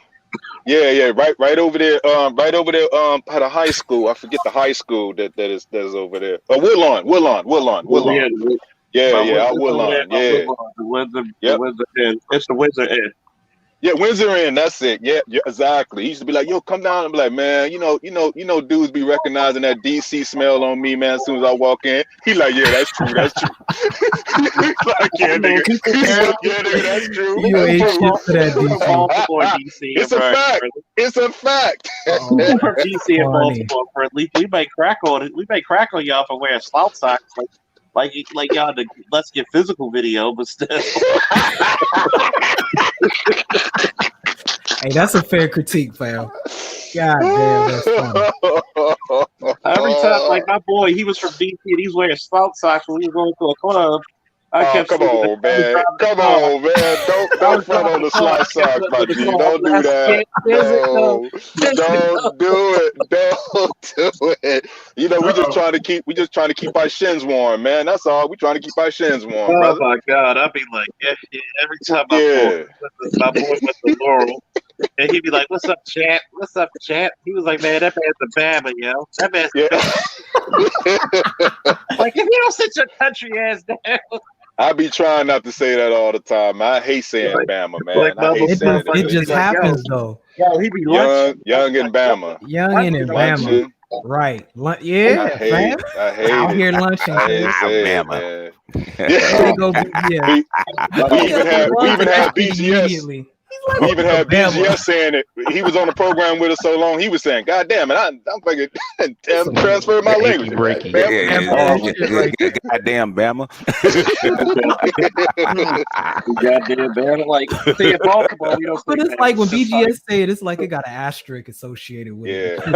See, it's funny because in Baltimore we don't say Bama. We just call you a clown. Fucking clown. That shit, I think clown is universal. That shit, youngin. The only time the Baltimoreans use the word Bama is they say you just a DC Bama. That's what they'll say. You a DC Bama. That's what you Bama. Or they're on the wire. Right. Well, they'll put that adjective on there. Because I remember when Hammerjacks was open and you had like all the college students there. And every time they ready to play go-go, I'd be like, well, who the fuck got the pots and pans? You ain't shit. You ain't shit. You ain't shit. Now it'd be no fault if they did get Essence out there on them damn trash cans, pots and pans kicking that Man, shit. we already know that Chuck Brown was rocking B More, man, up until his death, man. Come on, man, just chill with that. Chill with that, Charles. You already know he was out there Like, man, rocking you out lucky, there. yo. You lucky, yo. They just want to keep credit for the percolator. Get stuff. Oh man, Bitch, I gotta pull percolator watch out. out! Like Watch out for the big 45, girl. 30 years ago. What's the love for the big girls? Watch out for the big girls. Where Charles at? Charles over there? Charles over there? Watch out for the big girl. See, if I see a cop dancing during that song, I'm gonna be like, there go Charles right there. There that Bama is. There that motherfucker is right there. Yeah. Big girl. See, first Watch of out all, for the big girl. Watch out for the first of big all, girl. Well, we want to talk about big girls, so everybody migrated to the county. Y'all had some big motherfuckers, okay? Hey, So look, all the pretty women in wasn't like- Maryland migrated to PG. Don't which do became it. Pretty Girl County. It wasn't like Don't that. do It wasn't it. like that when we had them. DC Don't do it. Y'all just had a Don't do it. Y'all just had a 15-year run of Pretty Girl County. Oh, come on, That's man. the result. That's Come the on, result man. of that damn curry out and mambo sauce. I blame Right. you. The curry out and mambo sauce. I mean, I still don't know what the hell that shit is. The club, the least you could have done was bring up this Tony, you motherfuckers. But Don't let me bring up oxen. I mean, come on, man. Don't do it, bro. Don't do it. Don't do it. We're gonna start a whole proxy war. But I'm gonna just tell you now, it's like y'all just had a 15-year run of Pretty Girls. Columbia. Don't act like y'all didn't have no fair share of big girls, you know, belly to belly suplexing y'all in the bedroom. Ain't shit, Charles. He ain't shit. Man, this is the PMV proxy wars, fam. especially Elk Ridge. We already talked about Elk Ridge. Oh my God, Fort Meade, all that area, Oh please. my god. Columbia, Maryland. Yeah, suspect. Yeah, I need man. you to deal with it. Deal with it, fam. Yeah, it's that 443, man. That 443. This get dangerous. I ain't talking about the football player either. Man, how's the harbor looking though? Like, did the casino really do too much for y'all out there? You talking about National Harbor? Or you talking about B-More? National. Oh no, it's growing, man. It's wow. When the last time you been home? 2017, fam. It's been a grip. Yeah, it's all different now, man. They got like the MGM up now. Yeah, they because they got were like working a on lot that of the one, restaurants and everything. Yeah, it's nice, man. Gentrification, man. Absolutely. Absolutely. Oh my It's even God. stretched out the 210, Indian Head Highway, and all that, man. See, I All was that's hoping built to up head back now. there to some. I'm scared seeing white people in my neighborhood running with their little kids. Baltimore's a suburb now, man. I lock my doors. They're gonna turn Baltimore into a suburb. I lock my doors. You Like, can see look, white folk walking down the street with their dog. Oh yeah. Oh yeah. Oh They were man, doing that flying. in Southeast by the time I was there. I don't feel safe anymore. At 3 a.m. Right. Like, I remember I'll that tell you in the truth. Southeast in the I don't feel in safe Costa. anymore. I need me a liquor store or something. Man, I need look. me a corner store. No. I see white people. Hell, I lock Anytime my doors. I clutch See my that bag bike like lane, you know it's over. Anytime you see the white girl jogging at 3:00 in the morning with her dog Oh, yeah. past the liquor store with all the Oh, yeah. homies, It's and a she wrap. like, "Hey fellas, how you doing?" And she got no fear in her heart. How you With the guys yoga doing? pants. With the Yeah. yoga I'm talking pants. about in the heart of DC, like Anacostia, DC, like Green like line. Staten Road, yeah, Staten Green Road, line. Green Line, exactly, absolutely. Anacostia, right across the Family. water, Anacostia Family, they- Park, just running. I'm like, what? Family, She out here? they was already doing it in 2017. That's when I knew it was. Wow. Yeah, it's crazy, man. You be seeing them over there by Uniontown now. Uniontown Bar and Grill. Everybody So who's familiar with DC know what that is, the big chair. Is Q Street dead now, fam? Nah, man, they just basically renovated all that. All that now is just basically like over there by Henry Mall. That's all like the mall. and they got like shops and shit and everything. They done made it decor now. It's like an extra Florida Avenue now. Wow. You know the fun thing about going to DC, they laugh like their clubs or their lounges don't close till like 3-4 in the morning. Don't do But it. there's no fucking where to park. That's why you go Don't to do Metro. it 145. Don't do it 145. They B-More don't close at 2. They close at 145. Let's get up out of here. 145. It's gonna be a whole bunch of people camping on the red line. It's gonna be a bunch of people. Gonna be a bunch of people camping on the red line. That's because they try to help you DC niggas to get the ugly bitches. Like, come on, y'all know. You see that? You see how local they are? You see that? You see how local they are, BGS? Man, I was telling you, man, how local them birds is. Like, they be local, mad local out of B-more. They don't like to share, bruh. We don't mind sharing with you fellas. And go back where they came from. You know, we don't mind sharing with you fellas. Yeah. Say, hey, when you come to DC, they said, "What you doing around here, boy?" Sucking around these hair parts. Around these parts. You know about reaction is. That was pop sock, nigga. hey, DC, you get out the car going, yeah. Nah, that's a B-more thing. Oh my God, I was by my window. Oh, don't do that again, because I was by my window and 3 niggas went, yeah. Right. Exactly. Oh man, family. That's like, it was funny because somebody was like, "What's your?" It's and I had to explain to this guy, like, when we went to Otakon when it used to be in Baltimore, but they took it to DC. I said it's the equivalent of Thundercats Ho or GI. Yeah. Pretty much. Yeah, it's very unique. They're like, what are they? Why is the U silent? Like, what is that all about? What is that Big Doug? Doug? What about that Doug over there? Like, you talking about a dog, Mochu? You talking? What is it? Okay, I got you. I don't man. I had plenty of fun in B-more, man. Plenty of fun in B-more in my day. It's the weird shit about Baltimore and DC. DC, Baltimore trying to sound like Southern New Yorkers, and DC are trying to sound like Southern fucking Texans and shit in Georgia, like Northern Georgia. So confusing, isn't it? So confused. So fucking confusing. Like it's so fucking confusing. Like, pick a struggle, and it's like I go to places around the country, and people be like, "Where are you from?" I'm from Baltimore. No, you're not. Right. Like, who will lie and say they're from fucking Baltimore? Right. and the only, like, I'm just waiting for somebody to say over there, yonder, over there, yonder. No, that's some deep south shit. I'm waiting for it. That's some You in Texas, man? They should be saying it. You know what? I'm in North Texas though, because it's a little bit different here. They're more generic. Like, you get the little Southern twang crap where I'm at. Okay. You know, their rodeo talk. It's weird. You know, like I'm just like one time I went to Atlanta, man, and I went to McDonald's, and I was like, when he said something to me, I was like at the register. I said, no offense, because you say that in English. You ain't shit. You ain't shit. Like I You was like, salty. I'll say this, but I can't walk in Atlanta because then the females be chasing me. And then I can't walk the other way because then the guys be chasing me. Like, oh my God. You know what? DJ Nab just had a point.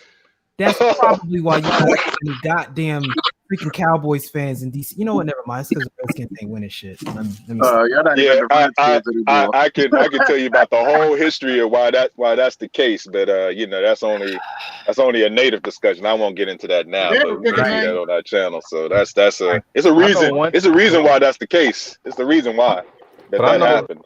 The one thing that I noticed every time the Lakers play the Washington Wizards, you got a group of Laker fans over there. Absolutely. I was a Laker fan coming up. I was a Laker fan. Yeah. Wow. And in Atlanta too. You know, I was a Laker fan. For real. Hey, look, I can talk about the Redskins, fan. My grandfather used to drive Dale Green to his games. So. Oh wow. Yeah. Wow. That's how invested we were. So. Did they ever pick a name? You said what? Did they ever pick a name? Nah, man, they're the football team right now. They'll probably vote on They fall a foot. So bad they can't even get a mascot anymore. They the football team right now. Like the motherfuckers suck so bad they not even allowed to have a mascot. Like They are all. It's gonna be called the Washington niggas. Don't do it. Come on, man. They need to get some kind of man. The stick family. They are a whole moniker. Oh my the God, Washington man. Baptist. That's all you got. The Washington Baptist. The Washington Chocolate niggas. bars. They're gonna call this the Washington backyard band. You know what? It would serve them right too. That's crazy. You the last team in the league to adopt black folks, and then here you are. Yep. Like, Yeah. that's some karma. Yeah. Washington niggas. Yeah. Could you imagine I that? would have called it.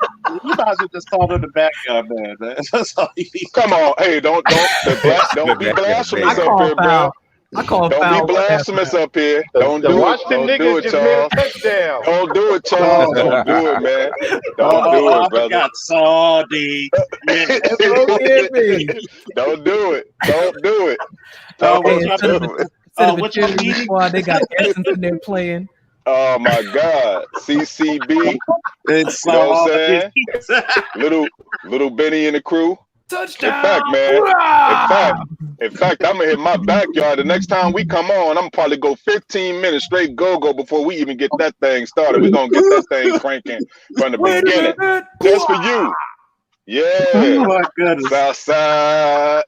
Oh. They got the trumpet playing. Can you imagine having a go-go band with the actual percussion band down there? You already know. Kill that. What if they beat the? What if they beat them? Like, we beat the niggas. We beat them niggas. The ESPN morning review and shit. This time, Washington niggas report. Oh man! Oh my goodness! Imagine if the niggas actually win. Oh man, we can't beat these niggas. I think what they're gonna do. I think they're gonna try to swing. I think they're gonna try to swing the red tails. I really think that's what they're going to do. I just think they just need to get the copywriting and some permission done. But I think that's probably what they're gonna go with. They want to keep the actual uniforms kind of the same. So you can do that if you go with the red tails, the Washington Red Tails. I think that's probably what they're going to do. It's gonna be something that's gonna be connected to the history of DC.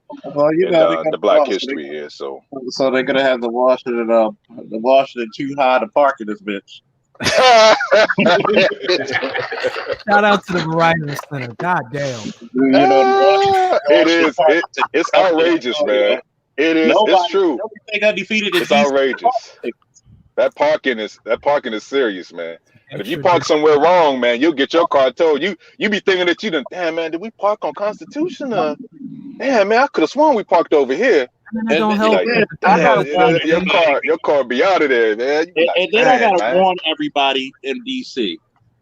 Being a Baltimorean driving in DC is like murder. Oh, man. Because you don't know where to fucking turn.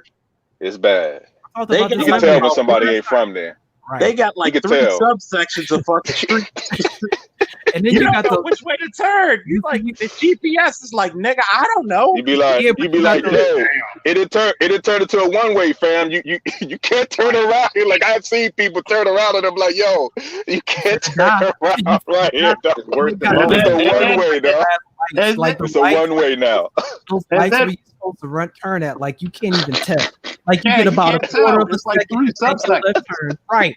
It's like if you don't do it already, and then you got DC cops waiting to cut no goddamn. Oh my God! Yeah, ready to top on you. So fucked up. You know it's exactly so right. fucked up.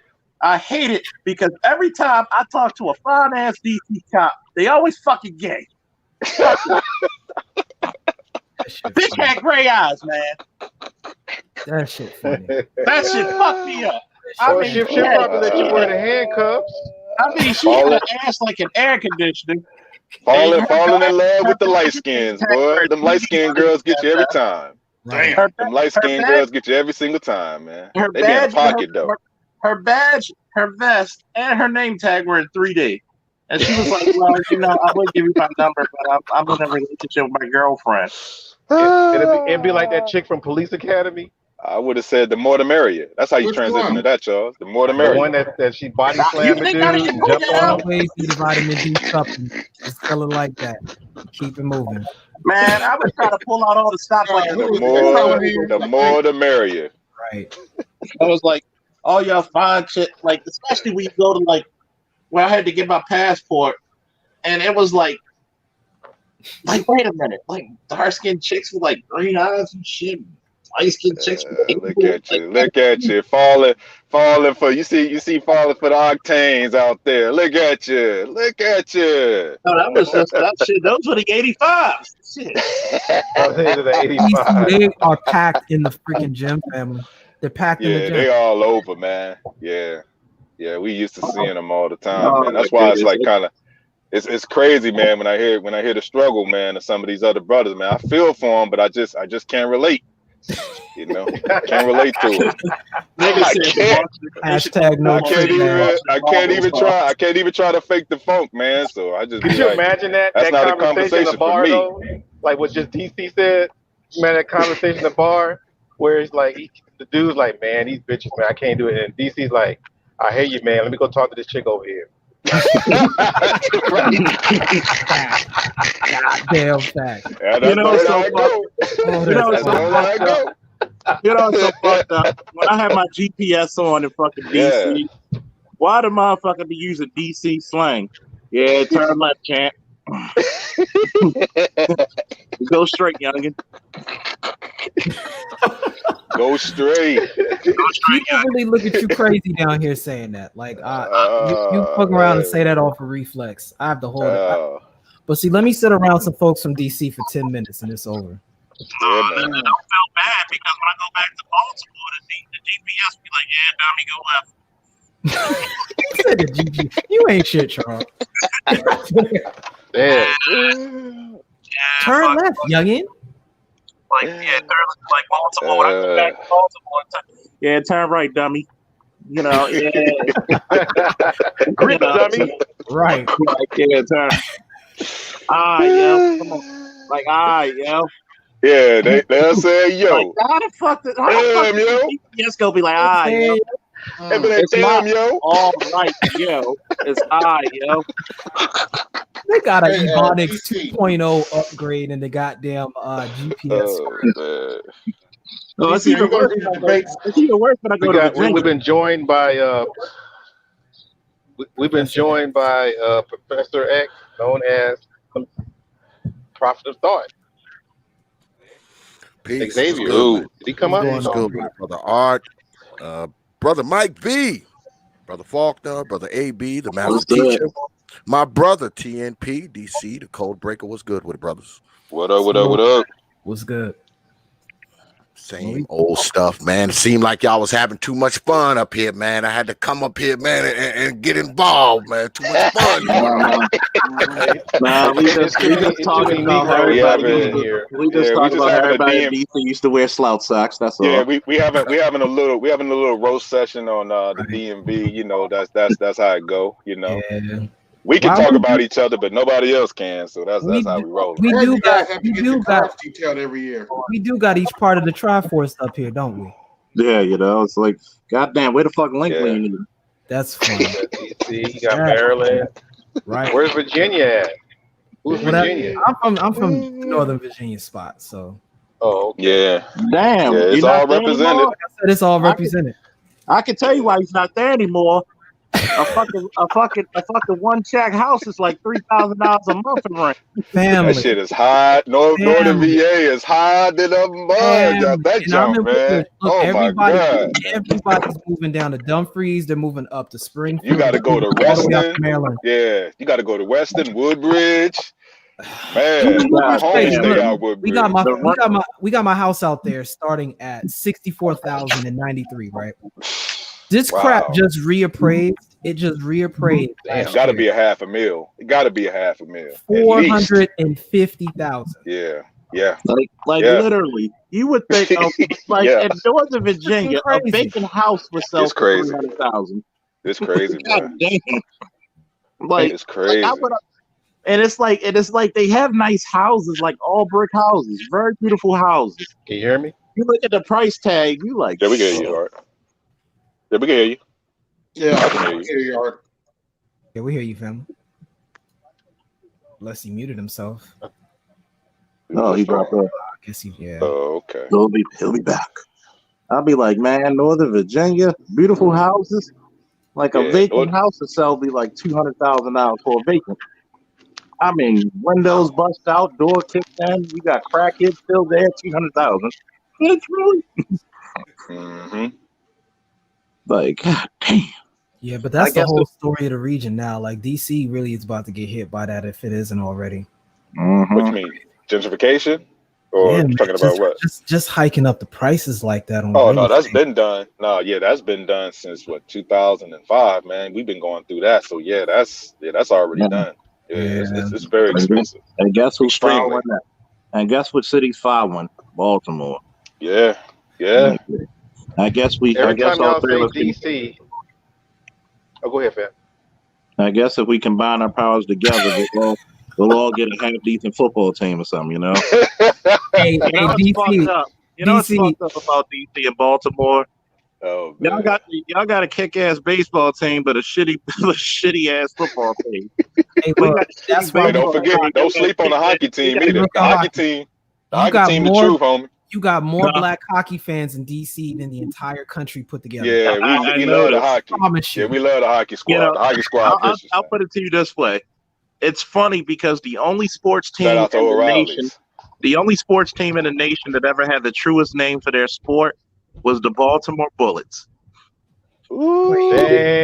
I was gonna bring that up earlier too, how they transitioned from the Baltimore Bullets to the Washington Bullets, and they said, you know what, we need to change these names because right when they moved to the Washington Bullets, our crime rate went sky high too. It may be something to do with this name. We had the highest murder rate.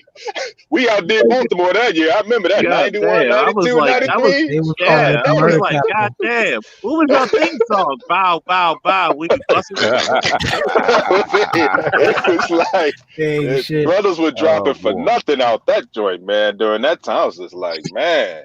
You know, that's why they called y'all Death City. We may need to get rid of that Baltimore Bullets. We didn't pass that down here. No, you know, buddy. Notice nobody could play with the Bullets left. Take them off. Yeah, absolutely. Went to DC. No, we talking about we went from the Bullets to the Wizards. Yeah, that's fine. Wizards, that's okay. Yeah. Good job, Abe. Good job. When I was little. Good job, Honest Abe. Good job, Honest Abe. Right. But I think DJ Naff got a point here. He said Shout out Northern to West Virginia. Arcel. He said Northern VA ain't bad. You just get a contract and get an OnlyFans and you good. I really think the Northern Virginia area, just the DMV, probably accounts for about a third of the shares in freaking OnlyFans. Real talk. Oh yeah. Yeah. Every time I kid you not, man. Every time I think of DC, I'm always thinking Brenda's got a big old butt. Oh yeah. I'm trying to tell you, man. I think they got a majority share. It's crazy. I can't stop. Every time someone say DC, I think of EU. Every time I hear DC, I keep thinking Southeast, the South. Oh, South Side. Right. South Side. You know how many fights that started over that song alone, family? Yeah, shout out to the Ville, Fairfax Village, man, Pennsylvania Southern Avenue. Absolutely. Alabama way. Is it bad that I used to go to calls? I used to go to calls, man. I used to be in my patrol car, go to calls playing club music. It was so bad. They were you easily identified. It was so fucked up one time. I was rocking so hard that I went to a call for family disturbance, and it was loud blazing because it was like a Thanksgiving, and I'm pissed that I had to work that evening. And they were like everything's okay. No, officer, can you do us a favor? What? Can you turn that shit back on? Yeah. Yeah, keep that thing. We show love, man. That's the thing about us. See, we show love, man, for the Baltimoreans that come through the hood. They were like, can you put that back on? Fucked around and had a whole block party out of a patrol car. But hold on, Charles. Let me see if Charles remember this. So you remember the towers that used to be off Pennsylvania Avenue back before they tore them down, right, Charles? Yeah. So I used to have a lady friend that stayed up in there. Now you know how dangerous it was around for a DC dude to be going around there around that time. You talk about the towers, man. The towers Yes, were sir. so fucked up. The cops were like, you gotta come down here. Right. And so listen, nameless. As soon as I get out the car, I could be hearing whistling. Hey, right, yo, man. I'm here to see so and so. Yeah, you know what I'm saying. I gotta get plugged in. Like her brother would be downstairs. He'd be like, "Yeah, he cool, man. You know this nigga, man. You need the pass, family. Yeah, you know what I mean. Yeah, you had to have a pass, man. Yeah, you had to have a pass. Cause right where the liquor store is. You know where the liquor store is, right there. That was on the edge, right there on the corner. And then they had like the little. That's when they put up the little lights, and they used to have like the little mobile stations for the police officers. So they'll be sitting there watching. But then I mean, you know, they were just peeping just to make sure nothing go wrong. To be like, damn, this is this is a brave soul to come through here. It was so fucked. Don't ever take the elevators. Never take the elevators. Oh no, she would come downstairs and she had to come downstairs and escort me. Her brother would be down. She'd be like, "Come around 5:30. You know, he'll be outside. You know, And they were so mad, man, because she had the juice. Ooh, I bet you she was in shape because she had to go down 15 flights of stairs. Hey, so you do all your 85 shopping in Baltimore, huh? Right. They loved it. That's funny. That's how you had to do it, though, fam. You go all the way to Baltimore to go 85 shopping. Back when I was out there, I would not. You can do it in DC too. I mean, it's just the only difference is, you know, the projects even got what the fuck you mean $500 for rent for the project? Right. Fuck now, you mean? hey, BGS, now they tore them down. Now they got condos everywhere. Like it's the same people, but now they staying some nice little condos out for Pennsylvania out in Bmore way. So that's funny. Yeah, it's crazy. The only difference between you know, like Baltimore and DC, if you're playing spades. And if you renege, you might start a knife fight or some shit. You might start like a fight. People got divorced off that shit. That's why they got Ubered out. I didn't have the time of day. I couldn't. Come see me. It's America, man. You know, only in Baltimore where the phrase "fuck you mean" is a term of endearment. Right. Yeah. Fuck you mean. Yeah. Fuck you mean. Yeah. I didn't realize not everybody said that shit. I didn't. And Like then you all my mother. Like you got fuck you mean. Everything I Instead of- love. The thing we say when you trying to be real sarcastic, be like, "Yo, don't carry me, Joe. Don't Yeah, carry don't me, be bro. carrying me like that. Don't carry me, that dog. shit. Don't do it. You're like, Don't baby, you do got it." carried. I'm gonna take you back. I'm gonna take anybody from That's Baltimore. fighting words right there. I'm People gonna didn't know that. take you back. I'm gonna take you back from anybody from Baltimore. Not my mother on my shoulder, y'all. Go ahead. Now, come on, just right there. Like You gotta explain that Oh one, my man. God. Explain that. In other words, you'll see two niggas like about to fucking scrap. Okay. Yeah, And then they like, circling. They circling around each other. Yeah. They circling around, and then they Okay. shoulder to shoulder, and they waiting Yeah. for whoever bumps the first person to start Yeah. swinging. And I'm just Okay. like, Normally we give them a little nudge, man. You two, y'all don't want to scrap. Y'all don't want to scrap for real. You don't want barbecue. Yeah, for real. You don't want to barbecue. You don't want barbecue. That's what we used to say, man. You get straight barbecue. Then you gonna get barbecued out here, huh? And then you got the back. You gonna get Johnny boys up in this junk. You gonna get Johnny boys. Oh, good Lord. Give me And then- flashbacks, fam. Southside. Oh my God. Now the phrase is like, yo, like one time I'm like, yo, get out my face, I'm about to drag your ass. Right. Yeah, you finna get dragged. Oh, fam, that shit funny. Mm-hmm. Look, I'm finna bounce, but I will definitely holler at you guys later. I appreciate the nostalgia. Don't have me looking for some goddamn curry out right now. This motherfucker. Make sure you get some mambo sauce. Make sure you get some of that mambo sauce on the side. man. They don't know shit about that sir. out here. You better get some testicles, bro. You better get some goddamn Old Bay. We got enough cuisines in Los Angeles. We don't need no more. Y'all need no more. We even got a No Harold mambo chicken in sauce. Hollywood now. Do we? That mambo sauce. Yeah. Is crazy. That need to go commercial. It might be on Sunset. I'm not sure. They got a Harold chicken. Oh, really? Okay. Yeah, I I'll have holler to at check it y'all. out. Peace. We got to go find out what Peace, Miles nameless, sauce is man. about. Stay up. Yeah, I'm like, Go get some yeah, we Miles got sauce. everything out. Yeah, you can get fat out here. Oh yeah. Yeah, you can get fat just going to the trucks. You don't even need to And go dying too. You can die early too. That's how bad it tastes good, but you got to be. It's worth your life, I guess. Like, I guess, like everybody come from the food truck. Oh, my heart. Yeah, literally. You can. Word. You did it. Them damn fried zucchini fries. Oh man. Oh my God, man. Man, when I went to that Eminem spot out in Nigga gotta get Los promoted. Angeles. I'm gonna catch y'all Oh, niggas Eminem later. spot. All right, Baltimore, Bama. All right, man. Take the Bama ass on, man. You DC clown. Guess what? At least my football team got a real name. Oh man! All right. At least my quarterback don't look like Samuel L. Jackson from 20 years ago. At least my quarterback is a quarterback. You ain't lying. Got the goddamn quarterback and shit. Well, at least Baltimore has the team has a name. Looking at PGS, yo, you wanna play quarterback? Quarterback. Quarterback.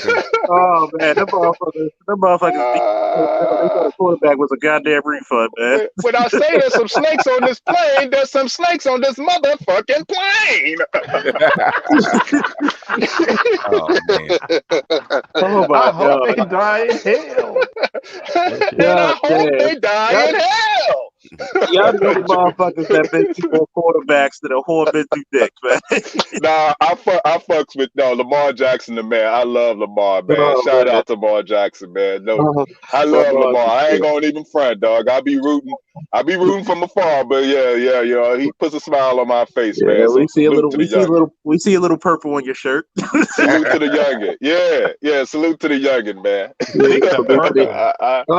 give it actually to him. seen him play live. It's I like have too. It's like Yeah. magical. Like when he passes that He's ball, incredible. I actually was there when he broke the record.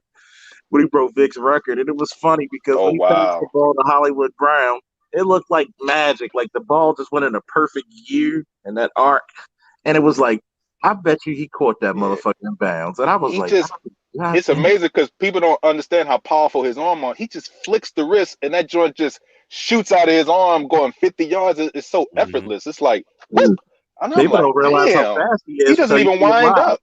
Like, He doesn't the even wind motherfucker- up for real. Like I've never So, yeah, seen this salute. motherfucker crosses you up on a football field. Like what? The Yeah, he does. He just make people look stupid. Second coming of Barry Sanders, huh? Oh yeah, you know Gail Sayers just He passed just away a passed. couple days ago. Okay. Yeah, he just passed away. Man, how old was he? About 80? I think it was. No, he was 82. 70. I think he was 72. 70, Oh, he's in yeah, the 70s? 70s. I thought Yeah, older he was in than the that. 77, maybe 77. I think. Yeah, he he's got 77. before, 77. You can throw this fucking year away, man. We lost Black Mamba, Black Panther. We lost fucking Animal, Legion of Doom. We lost fucking Gail Sayers. I mean, get the fuck out of here. Yeah. I mean, man. if anybody don't know who Gail Sayers is, look at his highlights. You'd be like, damn. Barry Sanders before Barry Sanders. He was smooth. Barry Sanders before Barry Sanders, man. Like, Blind and everything. You know, it's funny. I'll say this before I get off. When you show highlights to millennials and Z's of Does Barry it sound like Darth Vader, y'all? Yeah, he does.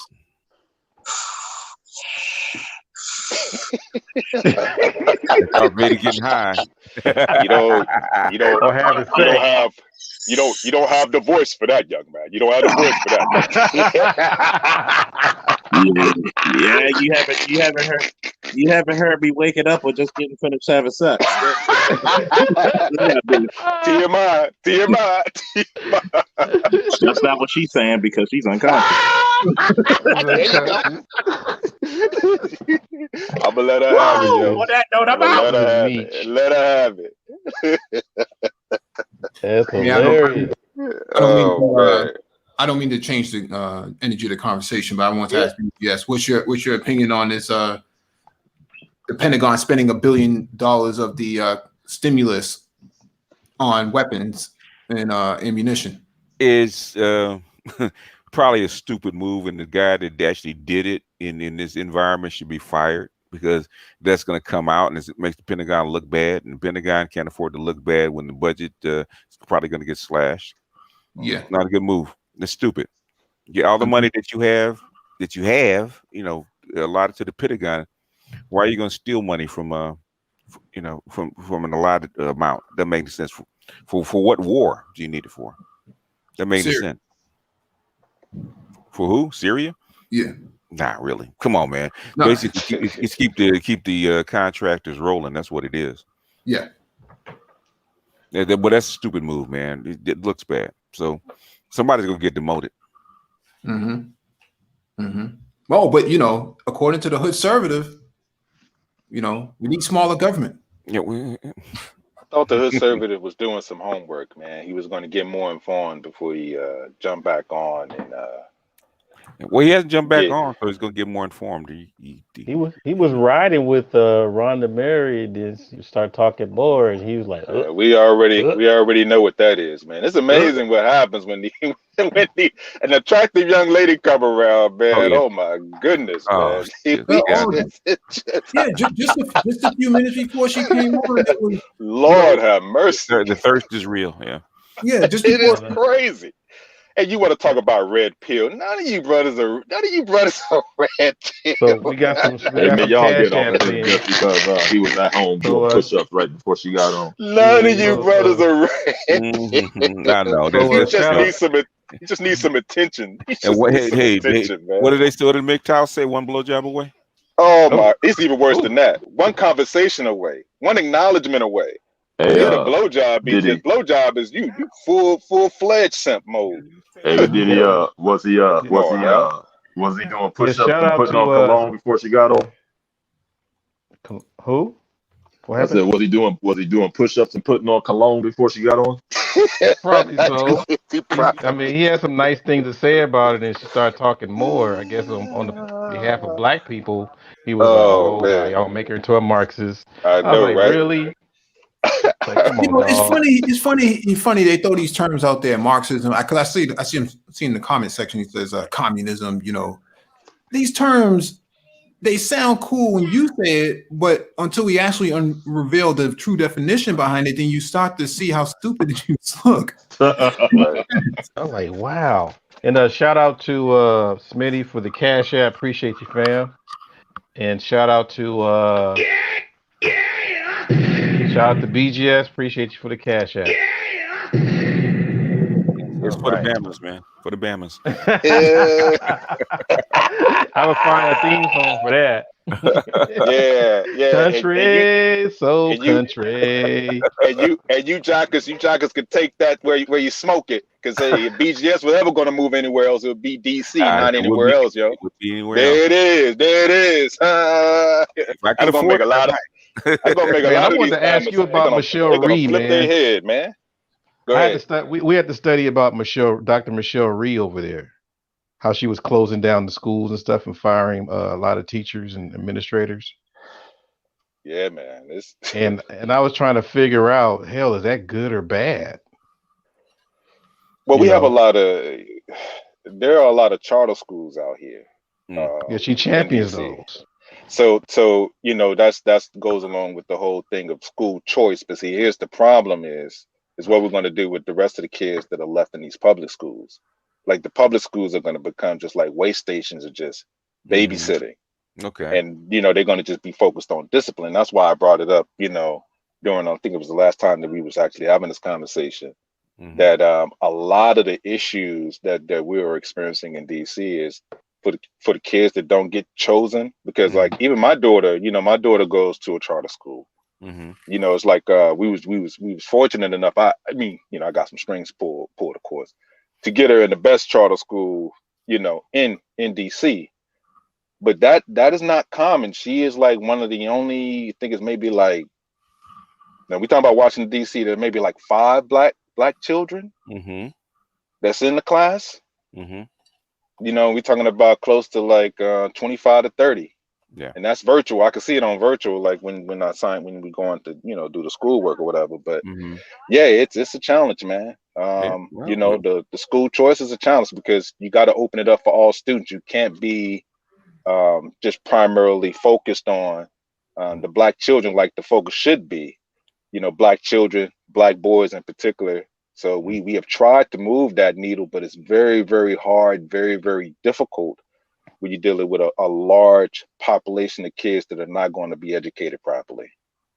Okay, so it's time to reform the model, because I agree.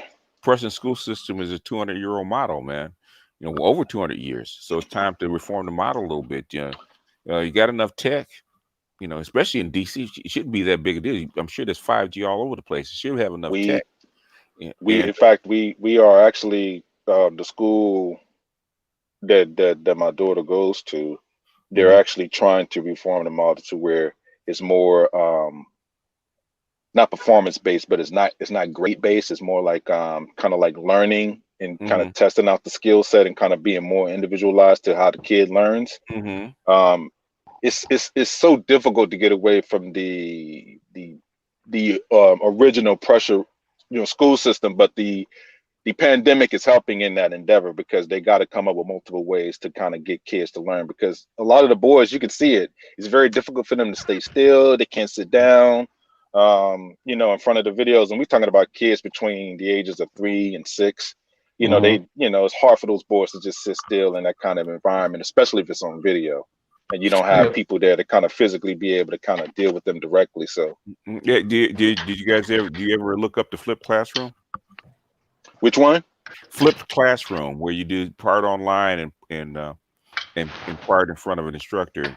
In fact, Yeah. Mhm. Yeah, that's what they're going. That's what they're going to do. Even when the pandemic kind of dies down, it was going to be, half during, half online, half in the classroom. But it's all online right now, though. It's not online now, yeah. But that's a good thing, because now they can experiment and see Yeah, that's which exactly it. which AI works and which Yeah. how can you teach kids actually online, because they don't stop moving. I'm having that issue with my grandson. Okay, is keeping his attention, because you're at home. There's so many things, other things that are going around, that are Right. going on around you, and you get easily distracted. So yeah, it's tough.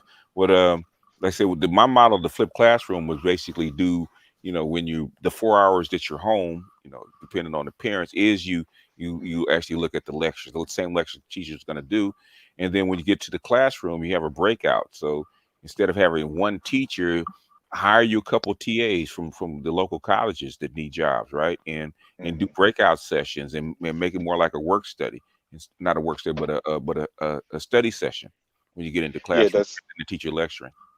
yeah. I guess I understand exactly what you're saying. There is a curriculum that they do send for the week to Mhm. us before it actually gets mapped out, and we go over all the Mhm. different things that I can do with her at home, and things that they're going to do in front of the classroom also. And then also there's a specialized teacher assistant that is directly, for my daughter in Yeah. in direct respect. That's what I'm saying. So that is part of it also. You know what's missing, DC, is something I wish they did that I don't like.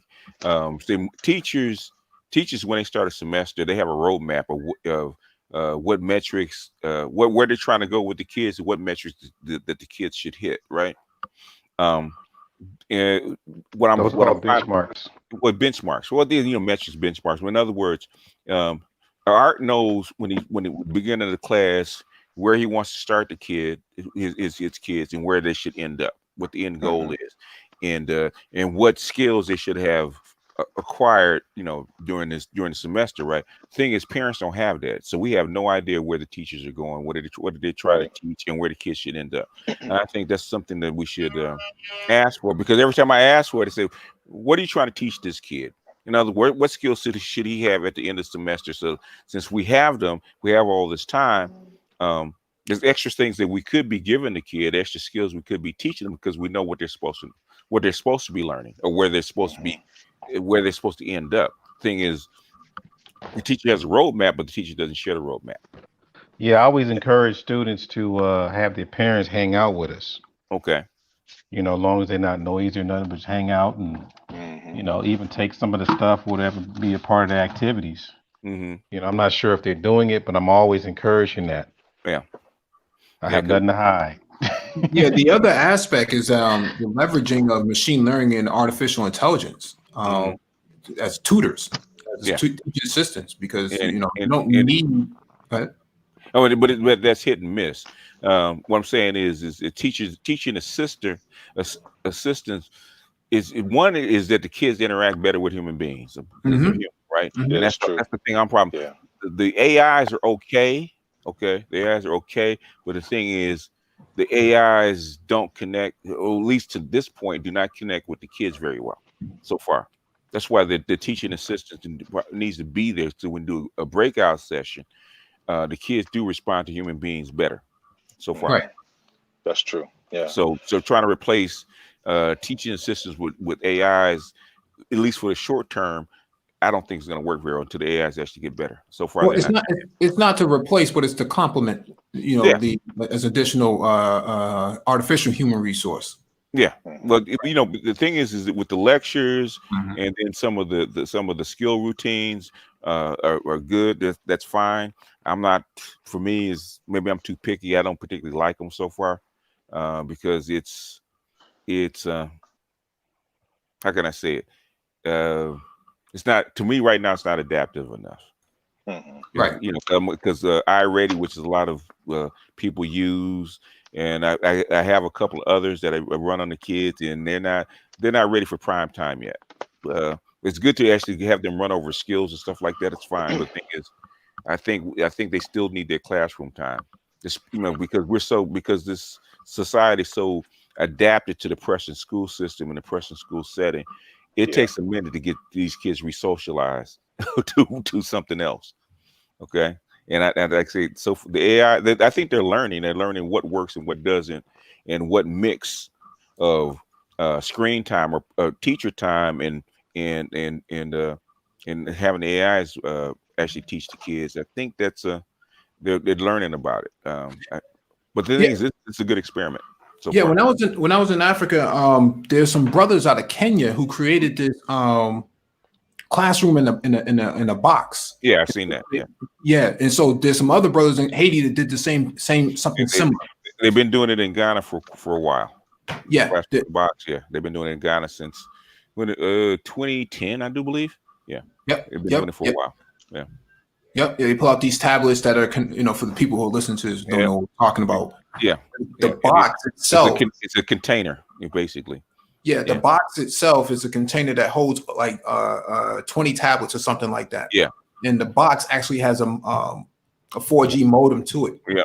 So the tablets connect to that box, and then they actually push their classroom agendas onto the tablets, and everything's built into it. And so they can teach them from an African perspective.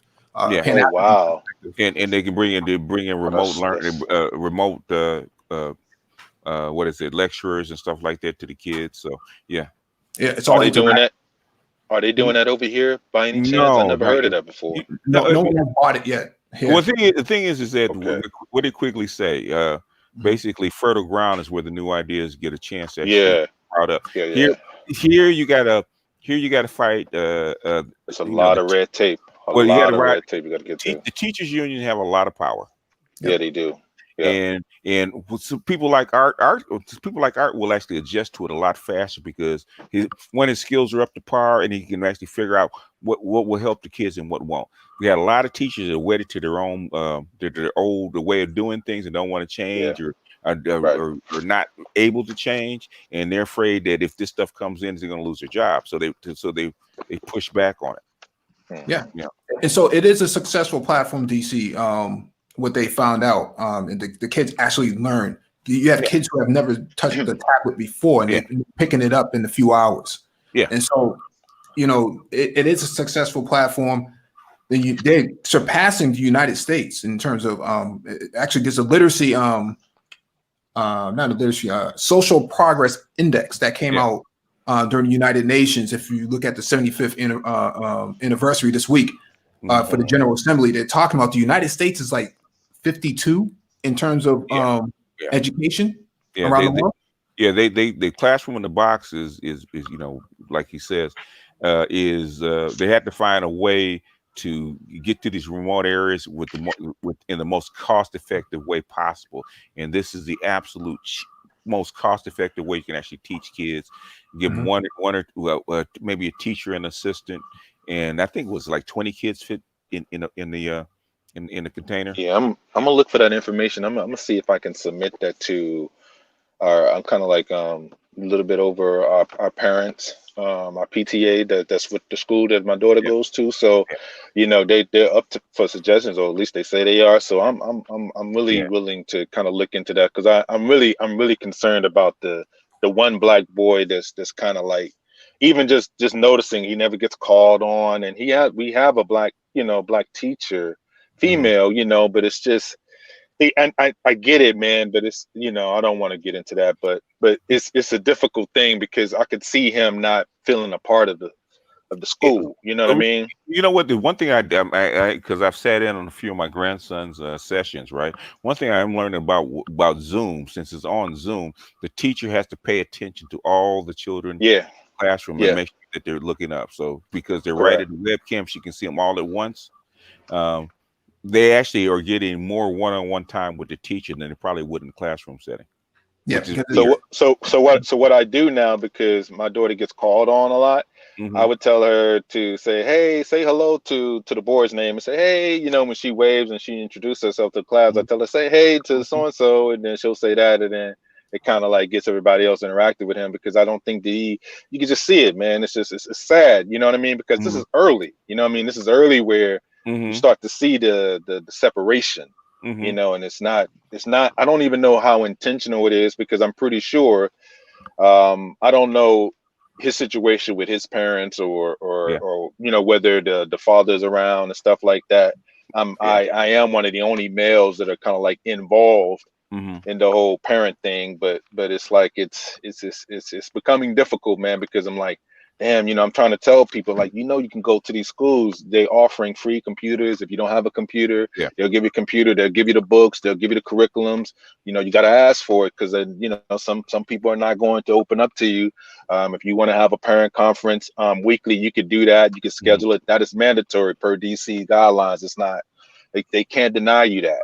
But it's just, it's so difficult, man, because you get people that got different styles of raising their children. But it's just a suggestion I bring out to them. That's all, man. That's keep it going, keep it forward more. That's the biggest part. I think that one thing this online stuff is COVID online stuff is forcing parents to do is actually get more interactive with their kids' education. They can't pass it off.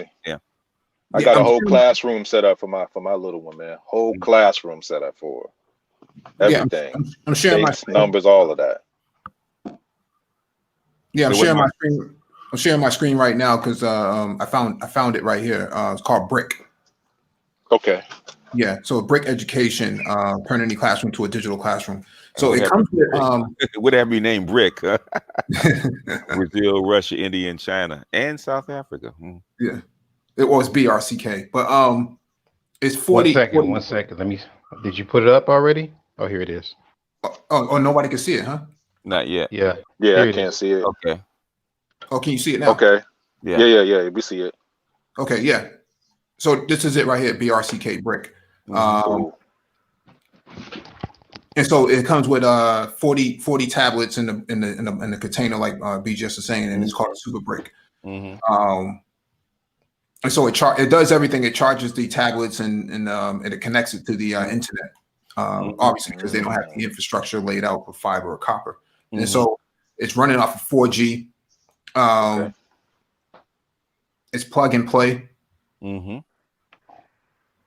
Yeah. And from what I've seen over there, the kids pick it up and learn it in probably about 6 hours. Yeah, we our group has suggested this 2007, 2008. So that's why Ghana started, basically started using it because it's the future, man. Yeah, well, it really it's this stuff should have been implemented, especially in the United States, man, like 15 years ago. It should have started to roll out then. COVID kind of forced people to actually do it, but the thing is, this should have been widespread 15 years ago, man. I mean, like I said, Arts heard me say this, right? At the time, they were spending like $450 on textbooks, right? They could have been replaced with one of those tablets in PDF, okay, for a fraction of the cost. So you could have bought, like I said, even then, back then, the tablets were a little bit more expensive. I think they were like $50-$60 a piece. But the thing is, when you just the textbooks alone, okay, you could have gave them one tablet for the schoolroom, one tablet for the house, and probably with a little bit more money, you could have gave them free Wi-Fi, free internet for the whole semester, for the whole year. Shout out to Dead Set Anime for the super chat. Appreciate you, fam. Yeah. But the district, a lot of these districts, Mm-hmm. See, out here, you heard that they are sending 10% of students back to school. Back into the classroom. Yes, sir. Oh, the ones. With some of them need to be babysat because there's nobody at home. So I Yeah. that's what it has to be. And the main ones is like special ed. Mm-hmm. That's a shame, man. ELDs. I mean the ELs and stuff like that. Mm-hmm. Educated lames. Ah. But the thing you couldn't help yourself on that one. But the thing that I think we're overlooking is the ADA. That's as far as the attendance thing. I think the whole thing is that you have to prove that you have a certain amount of students interacting with teachers in order for the district to get money from the state and the county. Yeah. So that's the issue. So the state is sitting on a lot of money because the district, we're talking about all of Long Beach, ABC, LA, Compton. They have, they're trying to prove. So a lot of us are like going through a lot of different procedures. We have to prove that we have students actually interacting with us either on Zoom. Yeah, I've seen that. Yeah. The other ones, what's the other one? Google Meet. Yeah. All those things. So it's pretty tough. So I think regardless of whoever's healthy or not, they're going to they're gonna roll all the kids back into school. Well, eventually, you want the parents to come back to work. You're gonna have to send the kids back to school. Yeah. So that's what we're looking at. There was something else. Oh yeah, and now we're gonna give a whole lot of homosexuals their wings. Huh? Yes, sir. Yes, sir. All right. Hey, bring me your picture of the Titanic, okay? I'm gonna take a picture. I want you guys to. I'm gonna actually take a picture of it and put it up so you guys can see his drawing, show artist drawing. Oh, okay. Because there's he drew a picture of the Titanic, right? And he showed it to his teacher. He said the teacher got emotional. She said, "I want to cry." Really? All right. I'll bring it back in a little bit. You want to say hi to Art News? Art? Okay. Hi. How's it going there, sir? Good. Okay. Are you enjoying your lessons? Yes. Did you see any of my videos? Yeah. Okay, I got. Are you on my? Does he show you my channel or just Okay, so I got some new stuff coming up. Okay. You enjoy, especially the end of the one I showed it on last Friday. So I think you enjoy it. Okay. It's good talking to you. All right. Yeah, they love the students love my videos, but I'm like, okay, you like the videos, but how come you ain't doing the work? I'm like, man. Yeah, man. I remember those days. I'm like, well, I told him it took me a while to do this with the whole putting the letters in and everything. And Yeah. But I'm like, 5 out of 20 people turn in work. Like, come on, man. that generation, man. Oh man, because I remember my coach used to be like, the trophy. God damn, man! I give y'all all the answers, and you still don't want to sit up here and do the work. He used to be pissed, man. He'd be like, well, BGS used to call them lazy ass millennials, man. You can't say that anymore. And they're no lazy ass Z's now, man. And then we got Dr. Lazies. Shout out to Dr. Dunbar for the cash app. I was gonna say it if you didn't, BGS. I caught it. when you said it. Heard of, hey, so go ahead, fam. A bit off topic question. I'm wondering there, BGS, what do you think is going to be the most likely outcome as far as this housing is going? Because it's not like people are going back to work in droves, and people are months behind, and most people will live a paycheck to paycheck in the first place. They will try to keep as many people off the street as possible because there's no way that the United States can afford or absorb 40 million people going onto the street, man. That's a disaster waiting to happen. Yeah, it cannot happen, man. Especially if like 60% of them are going to be women and children. Right. Yeah. Oh boy. I think it's against the law to put them out in winter. So far. Yeah. So far. Yeah. The CDC's extended it to December 31st. But it's against the law to say in the Northeast, man. What about Florida? What about Texas? What's about California? Which is the most. Ooh-wee. Yeah, man.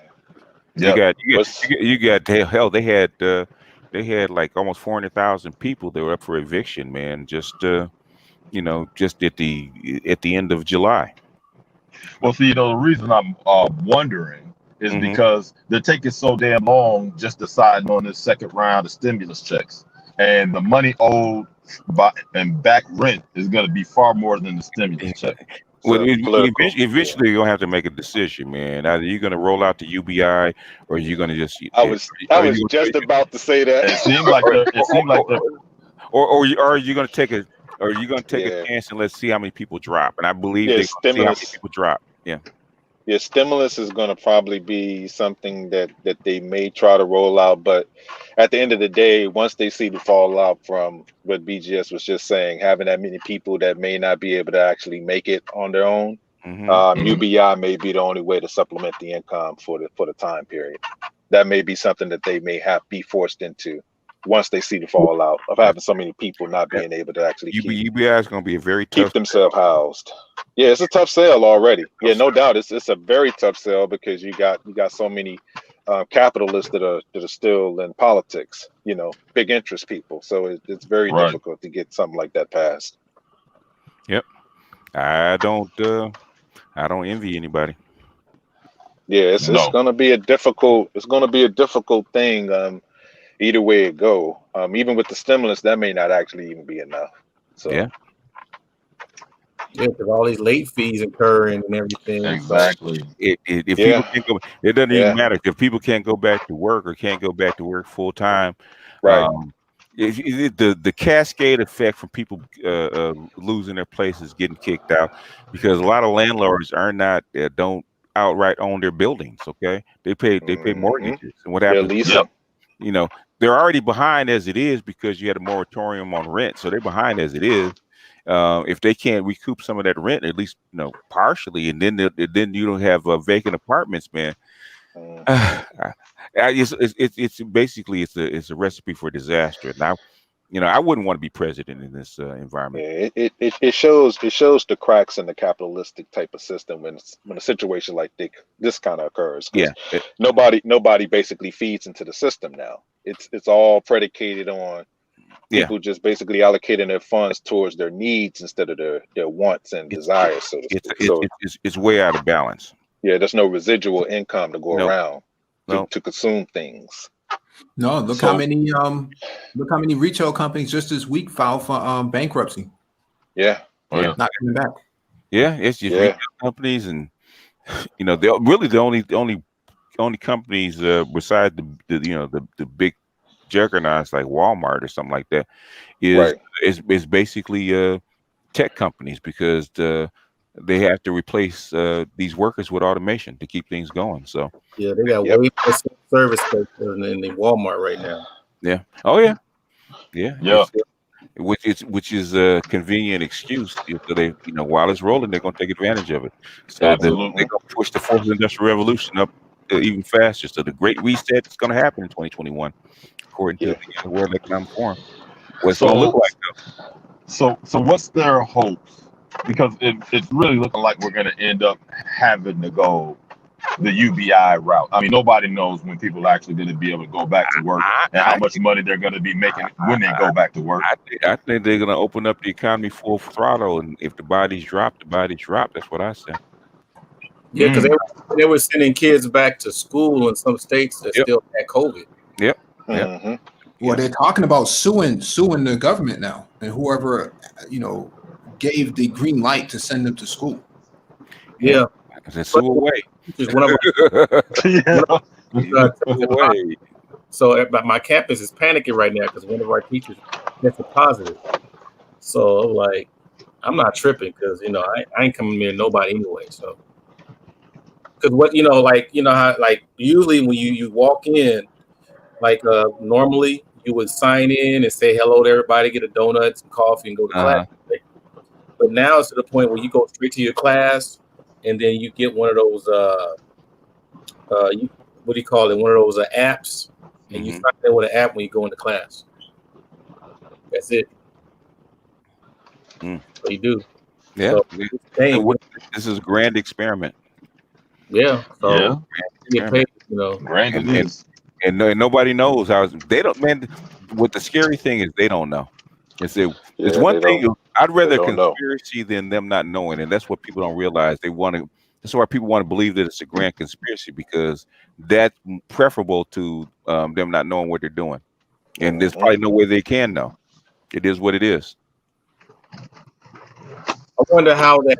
You think that I think Mike, maybe Mike brought it up, but you think that debate on the 29th is going to be a Zoom, or it's going to be one of those audience with the?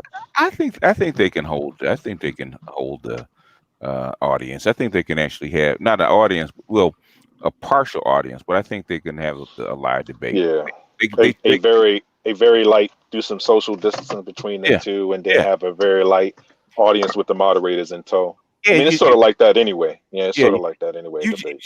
All you have to do is basically just check people out before they get there. You have to have a test and be cleared, and check yourself at the door, and then social distancing. They'll be fine. I mean, they're campaigning anyway, so basically, how they have to do the same thing when they campaign. So they usually shake hands. What they gonna do, like elbow bump or something? Or yeah, I don't think they're gonna shake hands this time. I don't think you have to worry about that one. They'll tweet each other. Yeah, I don't. Yeah, I think there may be like a head nod or something, but I doubt very seriously if they're gonna do any shaking of the hands. So yeah, that may not happen. That's probably gonna be one like me and Mike was talking about. That's gonna be probably one of the most televised debates in a while, in my opinion. Yeah, it will, and I think people are going to be very, very surprised on how good Joe Biden might actually do, and how embarrassed, because I think he's willing to embarrass Trump now. I think he's willing to take the gloves off. I think he's going to go out there with the full intent on trying to embarrass this man. I think but he has to be healthy enough to do it. He has to be mentally healthy enough to do it. Yeah. I think they have gave him some new drugs. Something is working, because I saw a little thing that was on Telemundo. He seemed to be kind of like in a more. He didn't even use a teleprompter for that. Well, if he said people thought he did, but he was kind of coherent. So who knows? He may have a bad day. That could happen. If he tells Trump, if you don't vote, you ain't black, then I don't know, man. Yeah, that's Joe. That's Joe anyway. I think people forget that's the way he talks. Yeah, that's what he talks. Like he's the white guy that's invited to. I mean, I know that people don't understand this, but for a lot of the black Democrats, the CBC especially, where they were having these meetings about the '94 crime bill, which is we was going to do that program, but I wanted to show people the debates that were happening back in '94 during this time. There were black churches, black congressmen, Maxine, even outside. Maxine Waters was one of the only people that fought against it. John Conyers was another that fought against it. But a lot of them, Kwasi Mfume, he was for it. He helped Joe Biden write this out. Yeah. John Clyburn, he was for it. He helped Joe Biden write this out. He was actually right there in the room getting their support during the time period that this actual bill got written out. And he knew, and I think a lot of people don't understand, he knew that this would be basically making a deal with the devil in the details. He knew that this would cause a downturn for the black community. But at that particular time, the black community was like, the crime, the murders had to stop. Yeah, that was a big issue. People were dropping. I don't like I said, I was in high school during the time the people were dying. Yeah, like I remember very succinctly, there were 3 people that died in my high school. 3. Yeah, and 3 people in 1 year. And to drug violence. The crime, you know what I'm saying? The crime bill is a continuation of what Bush had authorized, actually wanted. Exactly. In 1990 and 1991. It's just like with NAFTA. But Art, give him a grade, Art. What do you think? He's 8. Oh man, that's pretty much tops, man. Right there. Yeah, for an 8-year-old, yeah, that's up there. That's 8. AB status. Okay, yeah, that's better than most of the guys in the manager. 8 years. Yeah, it's true. Agreed. What's crazy is that and he used marker for that, or is that paint? It's marker. Yeah. Because the marker looks like the sky and it looks like water. I don't know if he did that intentionally. Yeah, good backdrop, everything. Yeah, He actually, yeah, he worked on it pretty well. He actually, he actually got some gel pens to actually kind of accentuate the clouds and stuff like that. So he worked on it. Yeah, I can. Yeah, definitely the sky and the water effect is right there because that texture It's a good job. really says a lot. Yeah, It's a good job. I told him I would show it to you. Oh yeah, tell him to keep it up, and when he stops, that's when he start getting rusty. Okay. And no matter how like if he thinks it's bad, don't worry about it. Just keep going. You gotta get it out of his system. Wish I could get him to practice more though. There's gonna be some good ones. There's gonna be some bad ones. And based on how people react, that's when he start knowing how far he should go, or should he he used that. That's how kids are anyway. Yeah. All right, thanks. Well, anyway, like I said, the crime bill was basically clean up from the sponsored drug war, man, that went on with the Congress and stuff like that. So basically, you had that's one thing that actually when I was watching Snowfall, right, they actually emphasized that about, and basically they asked, "Do you guys really want to do this? Because you know what's getting ready to happen." Exactly. Yeah. Exactly. And I said, okay, it's better to actually go ahead and sacrifice the black community to beat the Russians. Yeah. And it's not just that it was just black people in particular are basically susceptible to this. Any community that basically got infiltrated this way would have been susceptible to it. They understood the sacrifice that they were making to destroy the black community. This was something that was written down by both CIA operatives and FBI operatives during that time period. It was an agreement. Yeah. Okay. And during the 80s, to clean up, let me see if I can.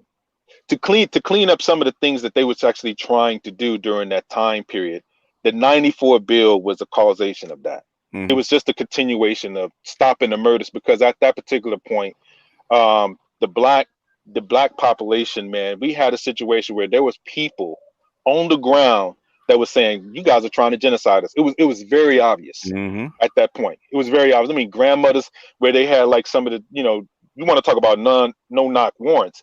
I mean, police were coming in, bulldozing the doors, shooting first, no questions, killing everybody in sight, babies, grandmothers, all of that stuff.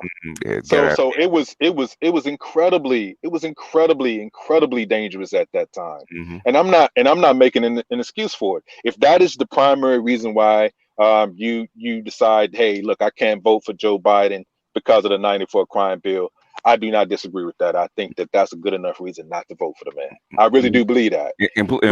But don't be under the illusion that Mitch McConnell was there too. All these people that's leading the Republican parties that's been in politics since around that time, they pushed for this. Yeah. I mean, the actual vote was like 95-4 in the Senate. Yeah. Come on, man. Wasn't Biden part of what do they call it? That oversees the CIA and stuff like that. Wasn't he part of that? The subcommittee. Absolutely.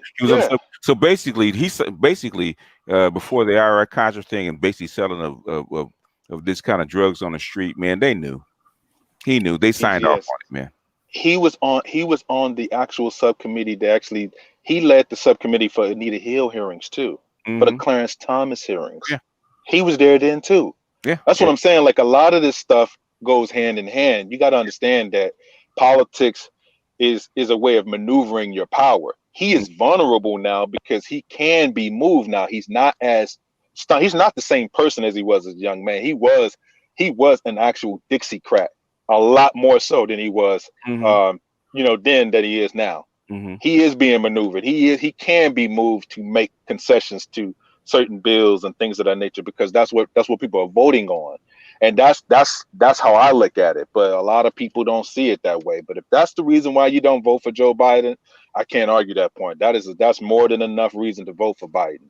But I was going to kind of pivot to the Reform Party. There was a book that Donald Trump wrote, in which Donald Trump was basically one of the actual avid supporters of the actual bill. He didn't think the bill actually went far enough.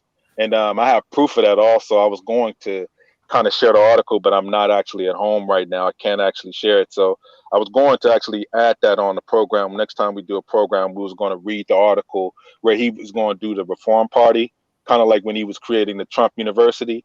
he had a whole initiative as far as like crime initiatives that he said didn't go far enough with the 94 crime bill. So the guy that's basically critiquing, saying that the crime bill went too far, which is Donald Trump, saying that he don't believe in it. He think that it was too strict.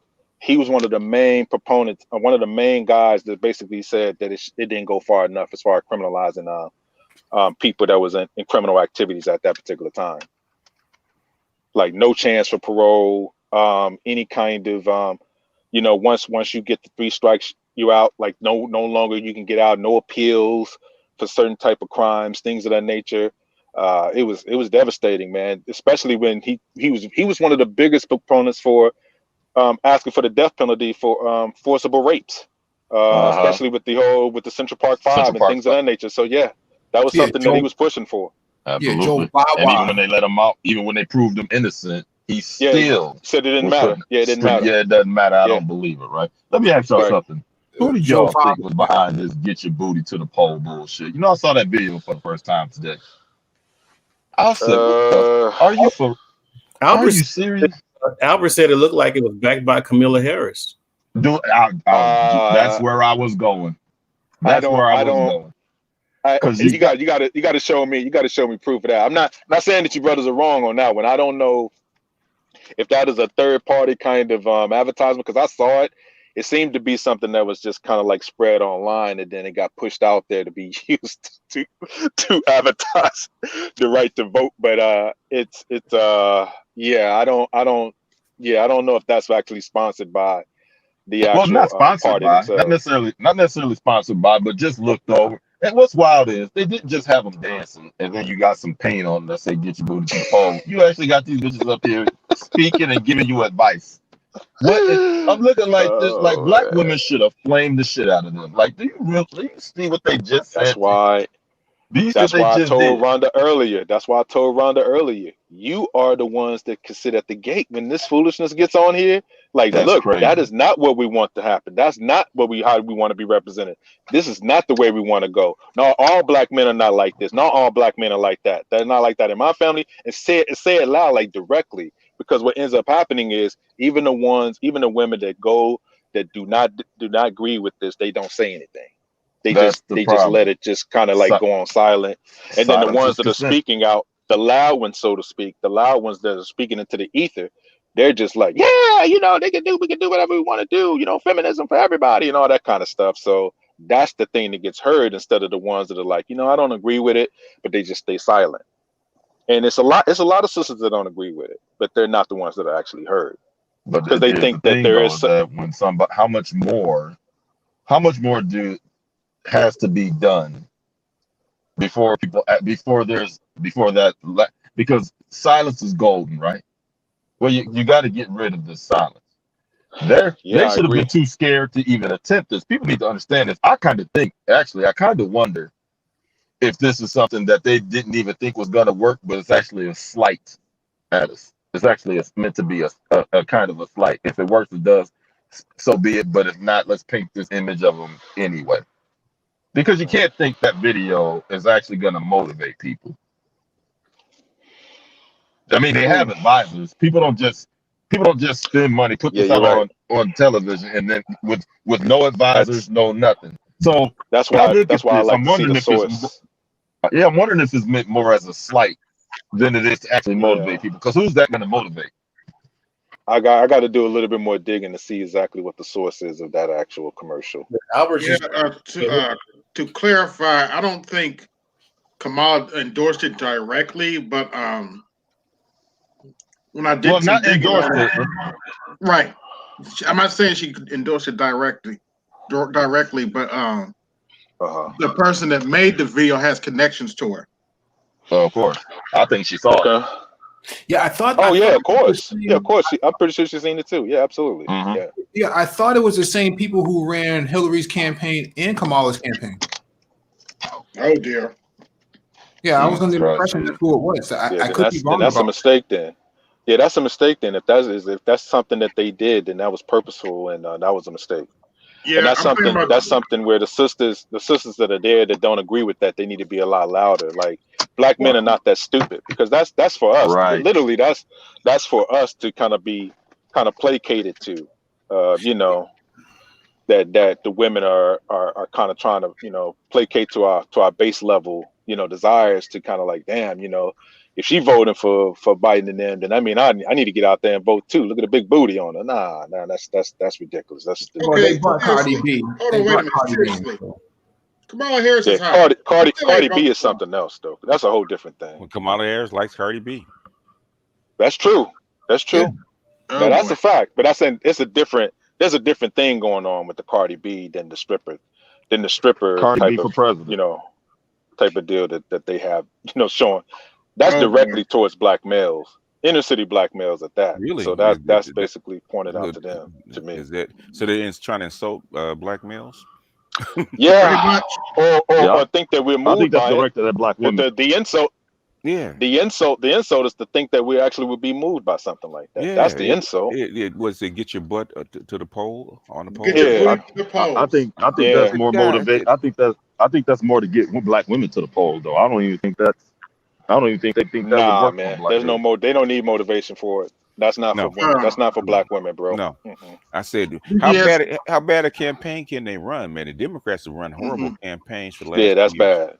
If Yeah, if that is the case, then that's bad. That's real bad.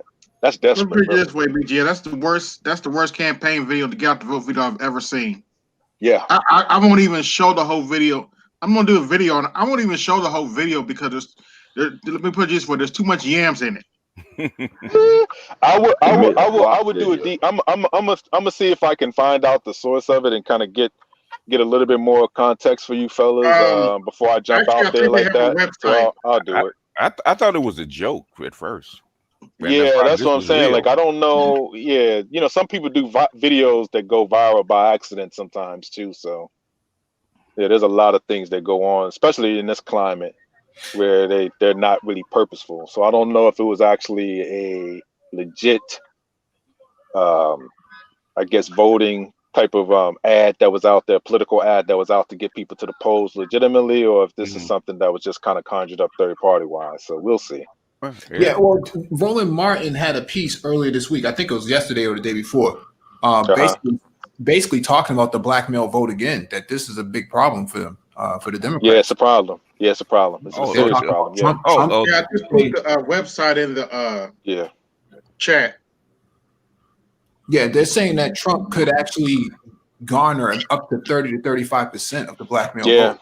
Wow. Yeah. My homie Paradox don't believe it, but I told him, I said, I think, yeah, there's a chance. I know it's going to at least be 20 to 25%. Yeah. At least. I mean, it's going to happen. Yeah, What- they're not gonna support this foolishness, man. A lot of black men are not gonna support it. Black women have been insulting black men for the past 2 years. I mean, just out insulting. Yeah. Well, that's what I was saying to Art at the onslaught of this live stream, that the NRA is reporting that 1 million guns during COVID have been sold. 55% of the gun sales are African Americans. Yep. Right. That's a large. They said that's the largest constituency they've seen in history. Never seen that sort Because of we gun feel the purchase. most in danger. Yeah, black people are scared. a lot of black people they're saying are moving to the right. They're scared. Yeah, well, not the right. Well, not their right. Our right. Yeah, pretty much. Both rights. Both rights. Well, yeah. I don't. When they say black people moving to right, man, I'm always confused about what they mean by that. Because Well, we're not talking about the hood conservative. Yeah. you and David, man, that's crazy. Right. We're not talking about that. We're talking about there's a correlation between the recent gun purchases by African Americans and the gun legislation coming from the left. Right. Yeah. And so it's forcing them to go to the right and also inadvertently maybe even support Trump at the poll. Yeah. Because a lot of those gun sales are going to black women. Yeah, that's true. A lot of them gun sales going to black women. That's true too. Just because you're buying guns doesn't mean you move to the right. Lefties buy guns too. Lefties do buy guns. That's what I was trying. That's what I was trying to tell people earlier. Like there is a radical fraction of the left that you will be surprised that want some smoke. They want smoke for real. They've been ready for it for a long time. Like, they ready for the smoke. They want the smoke. Oh yeah, yeah. It's sad that it's like that, but yeah, there are a lot of people that would be kind of surprised by that. The Panthers are not right wing. I was just about to say that. Who you think the Panthers would have been sided with if they ever got down to it? Yeah. So they definitely wouldn't be invited to the Republican convention. You best believe that. Yeah. Just because you're buying guns doesn't mean you're a Trump supporter. Right. If you're black. Right. So, DC, what's your take on Biden said he's going to reenact the rifle ban again? The rifle ban. I don't.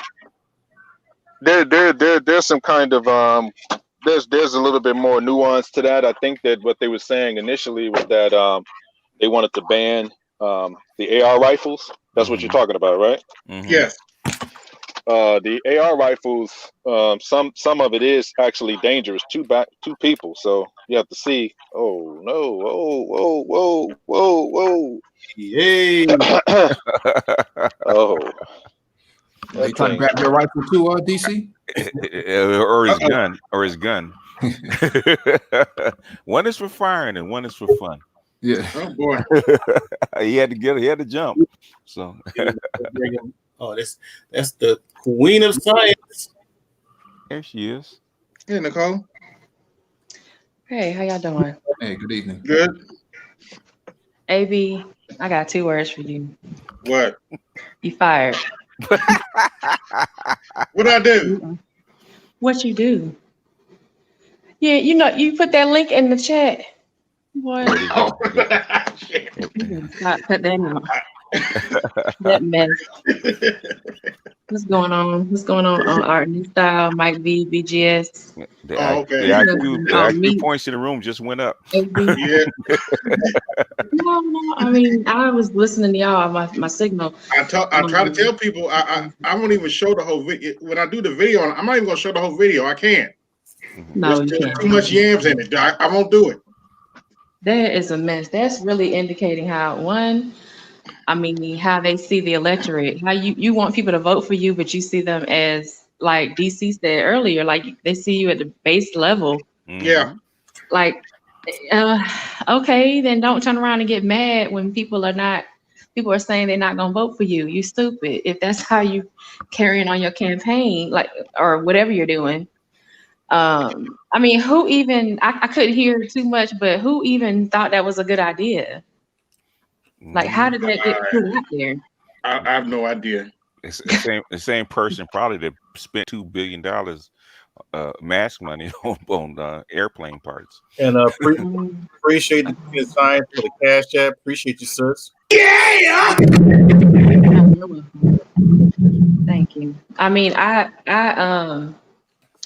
yeah, I mean, you had Cardi B, you had the other girl, I don't know these girls' names. Meg Thee Stallion. And I guess, I don't know. And you have like I don't keep up with these tracks. Y'all know me, I don't care. I do not keep up with them because I'm like, what's the value? What's the point? But then you turn around, how you gonna tell? First of all, I'm sorry, I'm not gonna rant. Go ahead, rant. How are you? Sorry, Mike V. I feel like I have to be respectful when you're here. So I will say that how you gonna tell me what I'm supposed to be doing with my life? I'm supposed to be voting for my future. Girl, you ain't got no future except the poll in the champagne room. What are you talking about? Touche. What are you talking about? Your future is on your knees. Okay, get your knee pad. That's your future. God. Like, cut it out. That's silly. Yeah, I can't dispute it. You think I'm kidding? Just go watch the video. I ain't watching nothing. I don't need to about it. I'm talking to the guys. You think you can't dispute it? I mean, y'all can watch that, but whatever. But I'm like, I don't need to see what I got. Come on, so I don't need to see that. But at the same time, just hearing the audio of it, I was like, oh my God, this is crazy. Yeah. You had Kim Klacik in Baltimore. Oh yeah. Okay, was she not a former adult entertainer as well? and everything. She walking around with red heels on in her campaign ad. I'm looking at that. I'm like, is this 2020 Oh yeah, the election strip running. now? Yeah, I saw that. Hey, that's Right. that's what they about the male populace, man. Thirsty. Yeah, it really shows you who is not supporting either side, really. And they're targeting y'all, and I'm just like, y'all are stupid for trying to do this. It's like I'm living in a cartoon or something. What the hell? Anyway, that's my little 3 cents. I'm done. Like I can't on that. Yeah, that was, I think most guys took it as an insult. Yeah, as they should. Mm-hmm. That's very offensive to put that up there. Now, if they did the opposite way and had Magic Mike and his friends and his cohorts up there dancing and dropping it, popping it low, whatever they do, you know, and they said, you know, ladies, get out there and vote. And you know, you gonna get out there and vote, and you know, all this stuff. We would have been like, women would have been like, oh my God, that's so offensive. That's just wrong. A lot of white women come up there. A lot of white women that come up there. What about them? Oh, yeah, with Magic Mike. Yeah. Oh, well, yeah. Well, I mean, that's just, meanwhile, you know, you have, like Mike was bringing up earlier, you know, UBI and different things like that with Rhonda. I didn't know who was Rhonda. I didn't know that, you know, she was speaking to you all. But you know, everybody, you know, we're still learning. So he was mentioning that to her, and that was good. Well, I don't think she's that, as far as analysis, I don't think she's that far along. So that stuff is probably going over her head. Well, I mean, everybody have to start somewhere. She's trying, though.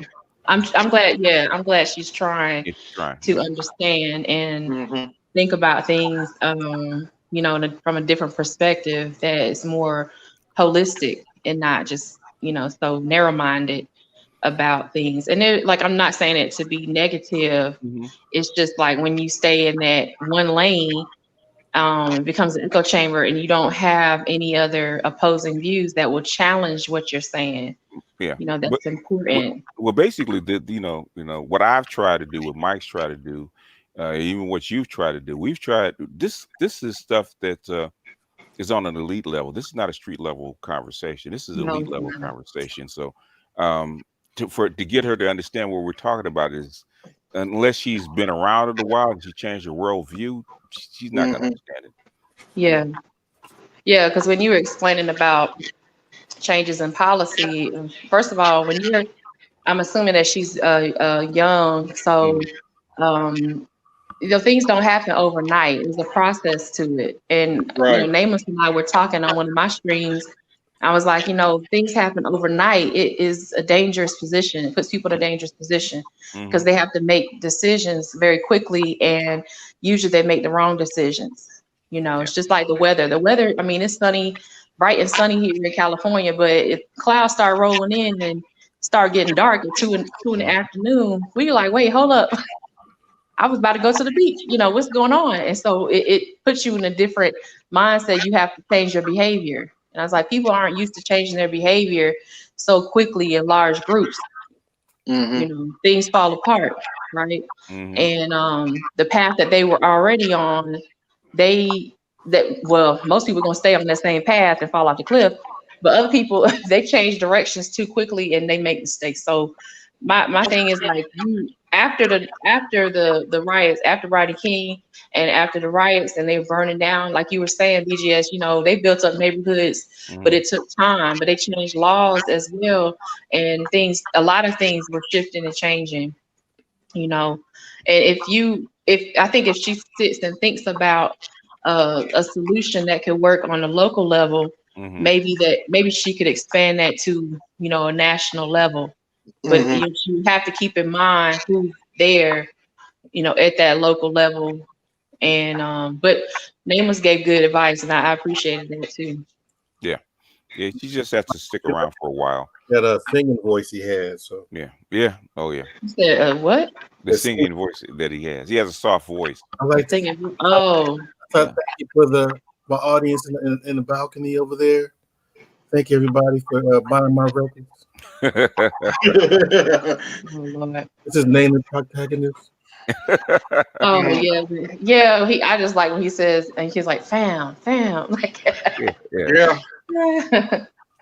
Yeah, but yeah, if she listens and actively listens to what people are saying and reading, reading is extremely important in this sphere, and I don't think it's becoming less important outside of this platform and other places outside of this sector. It's I'm like, people don't read, Yeah, a lot of stuff here, like say 95% of the people will never hear. So, or they never even talk about this stuff because and we even here we have to be careful. Like DC also Right. my coattail because I was getting ready to say something about about BLM and certain other things that I probably shouldn't have said. And I know he's gonna say, "Fam, you're getting close. You're getting kind of close there." Well, maybe I need DC to tell me where I'm getting too close with stuff too. That plank. Hey, Art, do you mind if I share my screen real quick? Go right ahead, brother. All right. Man, this is sesame seed salad dressing for Trader Joe's. The business. I hear you tearing it up, man. But people got to realize because one thing about putting pressure on Soros, he had to give a lot of background about the foundation and what they're doing. BLM is just the end point of a process that started back in 1994. Right. They had like 25-year process they've been working on. Yeah. So and BLM, this what you're seeing now is the capstone of a 25-year process. And these chicks weren't born probably. They were probably like 3 years old when he thought about it. Yep. Yeah. The process starts. You just change the players, and they just happen to be the that just hit. Okay. You put your bets on a lot of people, and that's the one that hits. But they've been nurturing these kind of folks for a long time. Yeah, players change. The game is always the game. The game is the game. That's true. Indeed. What are we looking at here? How much? Yeah, I remember that chart. Where the money actually is. And okay. The spikes, right? Yeah. Right. So I saw the conservative was in the chat, so I wanted to make sure that we highlighted this. Oh yeah. The U.S. cities with the highest economic output. Right. And and it's not coming out of the South like this, the red states, like our brother seems to think. It's coming out of all these blue states. I wonder why. Yeah, that's a interesting little piece of on the blue little side. nugget you got there. Interesting nugget of statistics you got there, Mike. It's funny he didn't jump in this time. I wonder why. Well, you have him on his homework. Let me throw it in there just in case he said we're running from him. He been in the chat with the links been up. Everybody else has been on. Hey, David. David, you hood conservative. You always invited to the Outer Rim anytime, brother. Anytime, man. That's too close to the Vichy maze. Yeah, anytime, man. I'm your Huckleberry. I'm just moving too fast. You're moving too fast. Hey, he couldn't handle me. He can't handle you. Oh man, you was moving too fast, man. You was just too strung out. So he had a lot of smoke for San Francisco. Why is that? Well, because he Silicon Valley, really? Too liberal. Yeah, he was in San Fran. Okay, let me be quiet. Oh well, they're coming.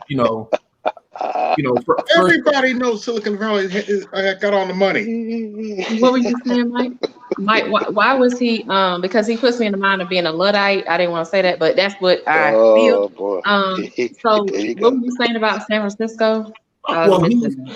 This was on Bernard Riley's. He was talking about how the government in California was supposedly coming for black males or for boys by giving them these prescription drugs to actually transform them into women or something like that. And so, okay. I don't know if anybody was over there at that. Well, I wasn't there. Did he cite his source? He used some article that said that there was an alleged case being pressed against the state or the city of Los Angeles or something like that, that said that, you know, they were going to sue because, you know, this child that was arrested was given these drugs to, you know, for transforming them into a female. But the reality was, he was trying to articulate this point that liberalism is coming for us, coming for your kids' underwear or something like that. And I'm saying to myself, you don't seem to have a problem with the conservative states locking up black men. You don't have that problem. So, but when it comes to economic output, it's not coming from your states, bro. You don't even live in one of these states. So how can you be a conservative? So, what state does he live in? He's in New York City. A liberal state. Oh, come on, a liberal area. Come on, man. Yeah, the economic output of New York itself trumps all of the red states that he seems to be advocating for. You know, Burlington moved there, and I'm like, why would anybody move there, right? You know, the economic output is $1.7 trillion. Like, yeah, outside of a couple of purple states, the red states are the poorest states. Yeah, Right. Vast majority of them. So this drug he was talking about, did he say the name? Well, I guess he can come on the panel if he wants to say. I can't see the chat right now, but Yeah. I mean, Risperdal has some effects on steroidal hormones, but that's the only one I really know of that I've worked with. But you can't. Never mind. well, it never really went into detail, but it was just a matter of, you know, Information Man was actually on the panel that day. He kind of explained to him the process because he's out there in that area, that Oakland, San Fran area. Yeah. What he was articulating was not true. But the point here was that I talked about, you know, this sort of massive liberal takeover, and I'm scratching my head and saying, where else is the economic output coming from? It's not coming from your conservative states. And he's not even in a conservative state. So that's like, Mind-wise and place-wise. Yeah. Yeah, so I just wanted to throw this up there just in case he may be watching. The economic output of any of these places are not red at all. As much as people want to talk about Atlanta's doing very well as a city. So give them hell, who is conservative. Bring some facts next time. they're going to be on TikTok tonight, so we'll see how they do. Yeah, that's funny when you say, "Oh, I said, are we citing sources now?" When people say that, we doing sources now. That's the same thing that Fantastic said to me one time when we were going back and forth. Oh, we ain't doing these sources today. Oh yeah, yeah. That's very funny. Like, I can see now after the debate, he'll say curses. Thank you for letting me share my screen. I'll drop the link in the chat for anybody who's interested. Thank you. Thank you for the other link you dropped too. This is another. Thanks for sharing that. I might have to have political panels every week. I don't know.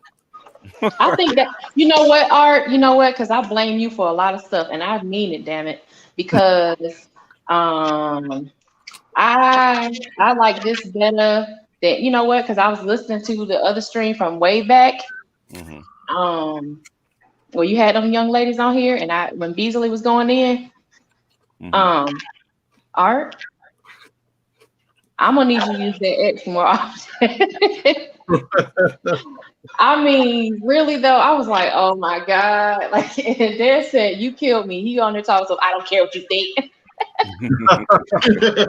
So, is that when Gigi went AWOL? I can't. Like, if we can have, like, now the young lady earlier, Rhonda, she is on her, I think she's on her way to learn and expand how she's thinking of these strategies and concepts. And that's great. I would like to have, you know, I mean, I'm not telling you how to run your channel, you do how you want to do, but you know, if we can have maybe you can do this, like have this once a week. I think that's a good thing, because you know, sometimes us as ladies, like, we may not know what's going on with the topic, or we may have a preference for certain topics, and that's fine. But I just can't. sometimes. Man, I am a I good. just can't. You know what? I'm gonna blame it. I'm gonna blame it on animus. That's what I'm gonna do. I'm just gonna blame it on animus. Blame my animus, man. That's what it is. That's what it is. You have an unusually large animus. I cannot. Like, I cannot deal because I'm just like, I know what you're trying to say as a female. I know because I'm female, but I'm like, why are you trying to guard these people? Like, why are you trying to save them? Like, some people ain't gonna be saved, and you need to get over that. Like, people have their utility where they have it. But you know, earlier she was talking about, and I didn't get upset about it, but I was thinking, everybody can't be saved. People gonna get it, and people not gonna get it. Well, And she's a you young know, this is what it is. Yeah, she had basically she's on a journey. Yeah, she's on a journey. Right. She's not even 30 yet, is she? No, She's I'm even 30? not sure. She's a millennial. She look more like mid-20s. I like her. I like her content. You watch her content, you like, damn, how you get that? I was like, you did some hell of a research. You know, talking about like what? And then on top of that, she's there on the. She's out there in the ground. She walks out there and do all the visiting and all that. So yeah, give her kudos. Yeah. This is not a freshman class. This is a PhD class. Right. And she walked in on a PhD class. That's all it was. With she wanted to be heard. Yeah. And shout out to Steph for the cash app. Appreciate you, fam. Yeah. And you know, that speaks to another thing where, and I'm glad. That's what I'm saying. I'm glad that she did speak what she was thinking and feeling and everything, because it indicates that a lot of Black women are interested in, even though we may not know which direction to go, we are interested in having the conversation to try to learn.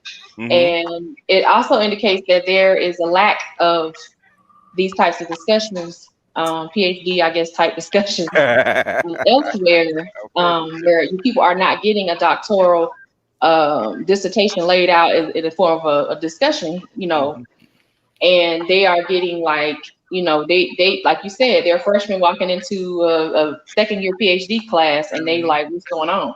You can't audit that. Like, you're a freshman. You can't audit a second year PhD class. Like, why are you here? All she had to skip the process. All she had to do was skip the process. You see things different, move on. That's it. It didn't have to be no.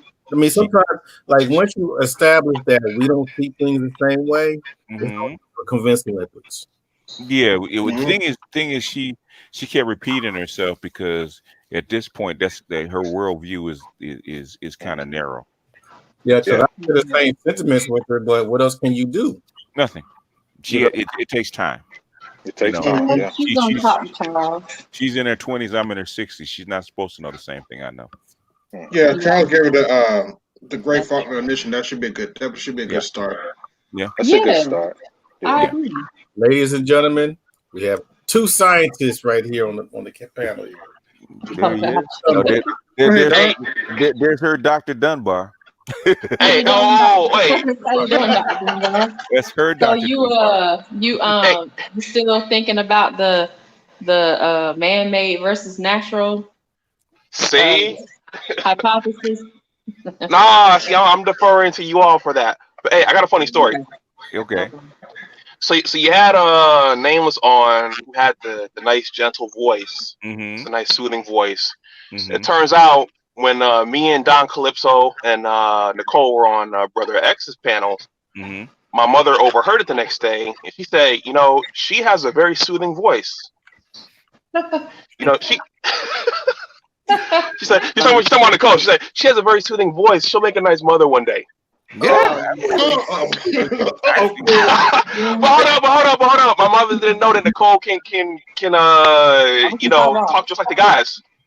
If I feel it's necessary, because I don't like people that know what they're talking about. I don't like people running over people that know what they're talking about and you don't know what they're going on. I don't like that. That's disrespectful to that person's time and energy. I don't appreciate that. But yeah, I can be calm and everything. I just don't like the the disrespect of a person that has put so much into what their craft and into understanding these things and moving us forward. I don't like that. But I appreciate that from your mom. That's a compliment. Hey. Dr. Dunbar, put your Well, hold on. She didn't like how Donna dropped them cuss words. Yeah, I had to work on that. You know, I had to work on that. She's such a nice girl. Well, hold up. Nicole, I heard you last week. I was like, okay, my mother didn't know Nicole could drop some cuss words too. I'm trying my best now. I'm just, it's like, We're it's out hard. of Carolinas. It's hard. I'm like trying to hold, I literally hold my hands like, oh, like I can't. That's the dumb be rocking them Like I'm suits in and the pain or thumbnails now. something. That's the dumb. We're rocking them suits and the thumbnails now. Hey, that night I treated myself to a Ruth Chris. It's the first time I went out in a while, and I went for some fine dining. You doing it? You doing it big, Doc? Trying to be a high value man. Don't do it. Don't do it. Don't do it. We not even. No sir. I was showing my work. Shout out to Tyson. Get out of there. Get out of there. All right.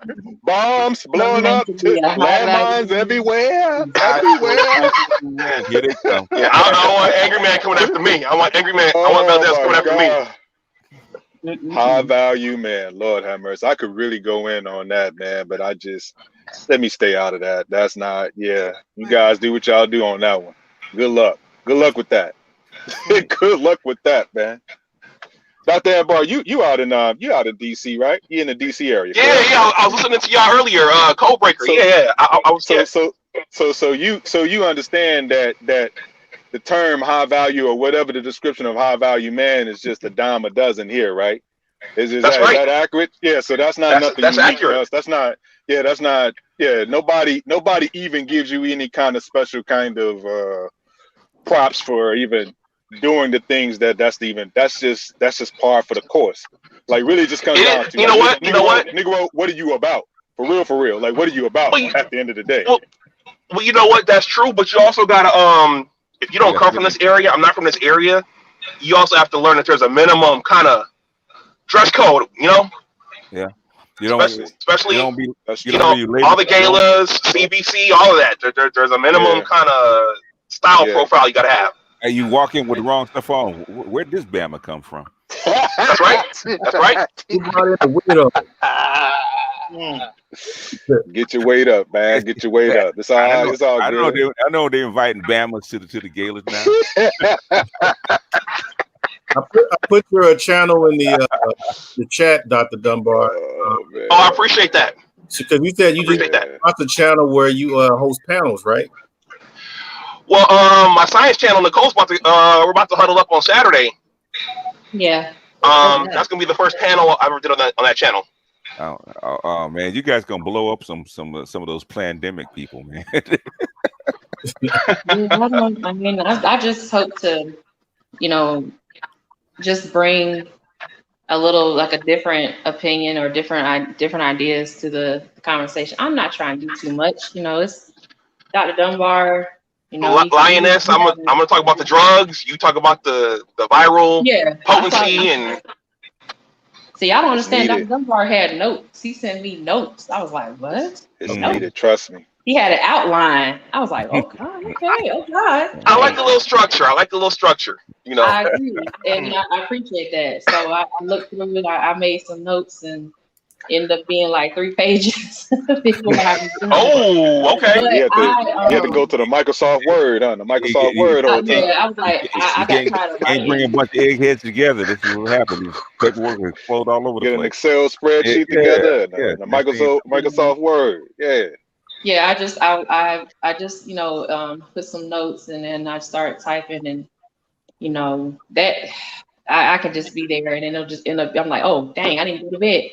So I appreciate you having that. That would be great because a lot of people are still not understanding. Like for instance, like people really don't understand. Like they just had they had the conference last Saturday, in Atlanta. It was the FBA conference. I was like, oh my God.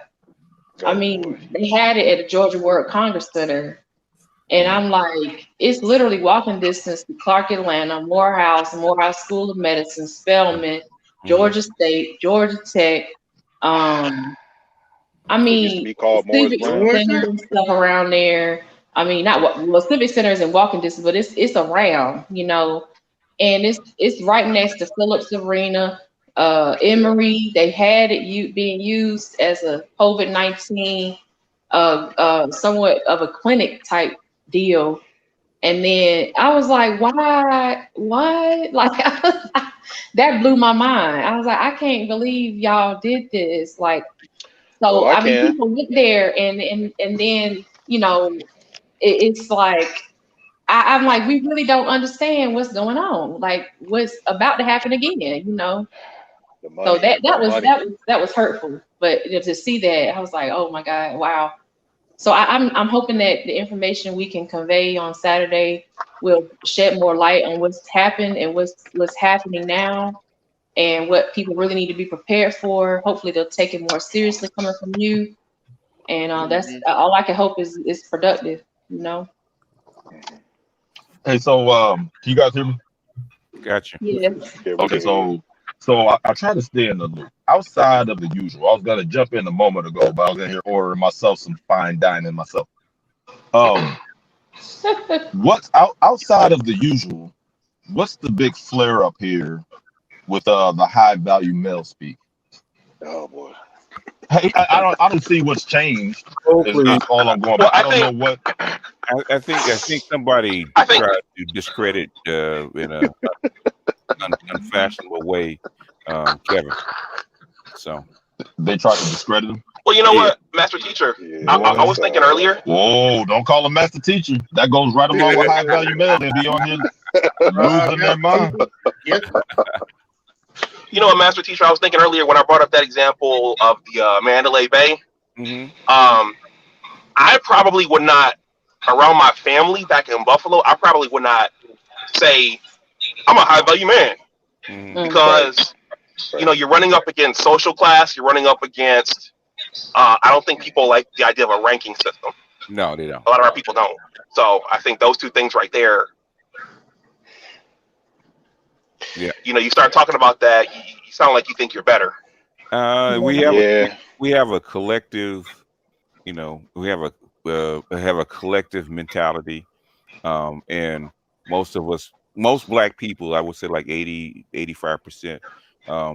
If it wasn't us, it was our grandparents, maybe great grandparents, came from very, very poor and humble beginnings, and so that precluded you getting, like, say, too big for your britches or too smart, or something like that, where you showed off. So basically, they taught us to, like, hide your light, you know. And your classification anchors you. It anchors you with the other group. Whereas white people want to elevate their kids to be kings and queens and stuff like that. So you have two different mindsets. So Black people do have a problem with the hierarchy and class and all that kind of stuff, at least outwardly. Yeah, that's why we do that list. Earlier this week, there are certain words that give Black men like a high status, but it makes other people feel a certain way. But if you have other words like, you know, that's kind of soft and mild, they're like, oh, okay, I can accept that. You know, like I'm around brothers like that all the time, and these discussions of that are happening online, especially when it comes down to that group in particular, is not the same way that it's being basically crafted online. I wish there was more of a variety of brothers that was in that group that are willing to kind of expose themselves and kind of show that's not really like my lane, my expertise. I deal with other things that I want to keep in the realm. But I really do think that it's just one Black male's perspective. And you got to understand where a lot of it got to do with where you're coming from, your experiences, who you've been around and what you've been exposed to. See, like a lot of what Kevin is actually showing is so many black, even with Dr. Ambar being here, like there's so many brothers that come here that are like that. Like most of the doctors that you're going to have here are going to either be doctors that's from American University, the University of Howard. They are already brothers that you see. You know what I'm saying? Like, you know that you can actually kind of identify with, but they're not going to be coming off like, hey, man, I'm better than you. This and that. That's not the same thing. Even if they may actually feel that way, they're still anchored by the classification of being acknowledged as a black man. Like, I'm a black man, you're a black man. I'm here to kind of give you your information about your health and things of that nature. It's more communal. Like, there are class differences. Don't get me wrong. There are certain class differences that are prevalent.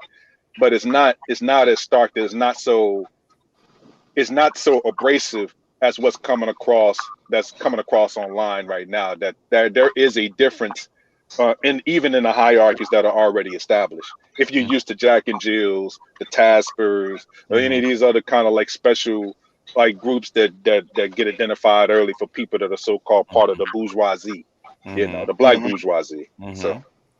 I think one of the issues Kevin has is that most of the people listening to him really aren't even in a place to where they can be listening to him. I think I'd say if you're talking about, you listen to the people who call in and everything, half of these people are disqualified basically from ever becoming high value. So you have a nice day. The terminology, people are so sensitive to terminology because, well, let's be honest. It's the word high value, and people are butthurt because why can't I be high value? They become sensitive to it. Yeah. Why even listen to it when he has repeatedly, and he's not only has he repeatedly how he defines it, and says this is how he defined it, and the people he has worked with and his cohorts, they define it, but he's repeatedly said, look, there's nothing wrong with not being high value. It's like this is just a term to describe something. It's just a description. Yeah, Meech, I slightly disagree with that. I think that it is the actual person that is coming from and how he actually presents himself. That has a whole lot to do with it. How could you? That's the pushback. That's how he presents himself, more so than the word itself. Go ahead. How can you disagree with me? Y'all both have deep voices. Oh, you shit out. Now we're gonna have a verse. Crazy. Yeah, I think what's happening in the black community is that people are looking for a classless structure. Because even when we did the Octane series, there were a lot of people who are upset about that. Mm-hmm. They want a classless society where there is no 92 octane or 87 or 85, no high value, no low value. They want nothing. They want to destroy all of that. Well, here's the issue, though, is that people who have a problem with class, they come up with their own little classist words anyway, right? Like, hey, I'm a baller. That's their way to separate yourself from people who aren't balling, hood rich. Yeah. That's another way to separate yourself out. So if you're using this terminology, all of these terms that people use are separative terms. Hey, I'm different. I'm better. I'm more special than that person. Right. But they seem to have a problem when somebody else is able to do something that they're not able to do. But it's like, well, you want that same thing for yourself, though. You want to be able to say you can do something that other people can't do, right? Like being a homosexual.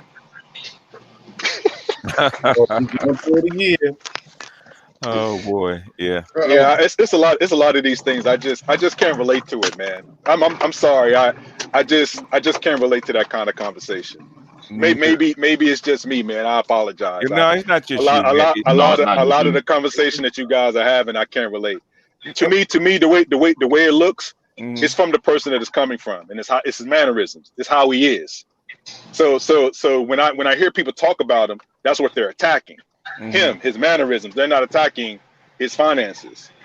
They're attacking but that's why I him. say most people shouldn't even be listening to him. No. But listen, because the only people who have a problem with him are the people who don't. Listen, brother. Slow down for a second.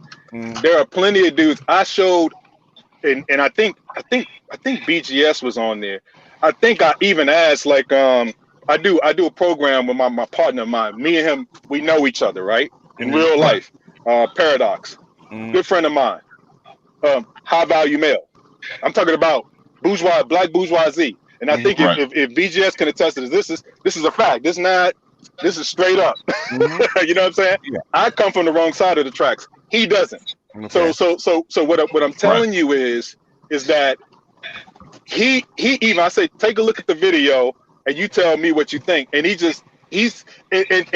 off the rip, it was just like, hey man, this dude, it's like a different type of deal. It's not, I can't explain it to you because like I said, it's gonna come off like I'm trying to be downing, and I'm not doing that. Anybody that knows me know that I'm not doing that. That's why I don't like talking about this stuff. There's nothing unique about what he's saying in the sense of being high value. What is understood don't have to be said always. I think what is primary is the person that's saying it and the mannerisms that he has. There are certain types of people that can present some information to you where it's more acceptable, but the presentation of the person that's saying it, because people already see him a certain way. Okay. You see what I'm saying? So that's the way they look at it. So. And those are the people that keep going to this channel day after day. That's exactly. I don't watch the brother. That's what I'm saying. Like I don't go to this channel like that. Only time I hear about him is just through other people that I may actually listen to, but I don't listen to it because it doesn't pertain to me. You see what I'm saying? Like that kind of discussion doesn't, that's what that is. Because you were already in that class. It doesn't matter to you, okay? But it don't matter to me at all. No, you're in that. And all of us, and what I hate about it is that what it's going to come off to me is everybody that's so-called. If you think that everybody that's in that class act like Kevin, I can say this: that is a minority of the actual mannerisms that you would see in that particular class. It's everything that he listed out: $100,000, networks of people, this and that other. Can lead men, all that type of thing. There's a very limited number that act like him that does that. Yeah, everybody else is kind of like on the board. Yeah, but the thing is that the thing is, but he's into fashion, he's into style. He's exactly.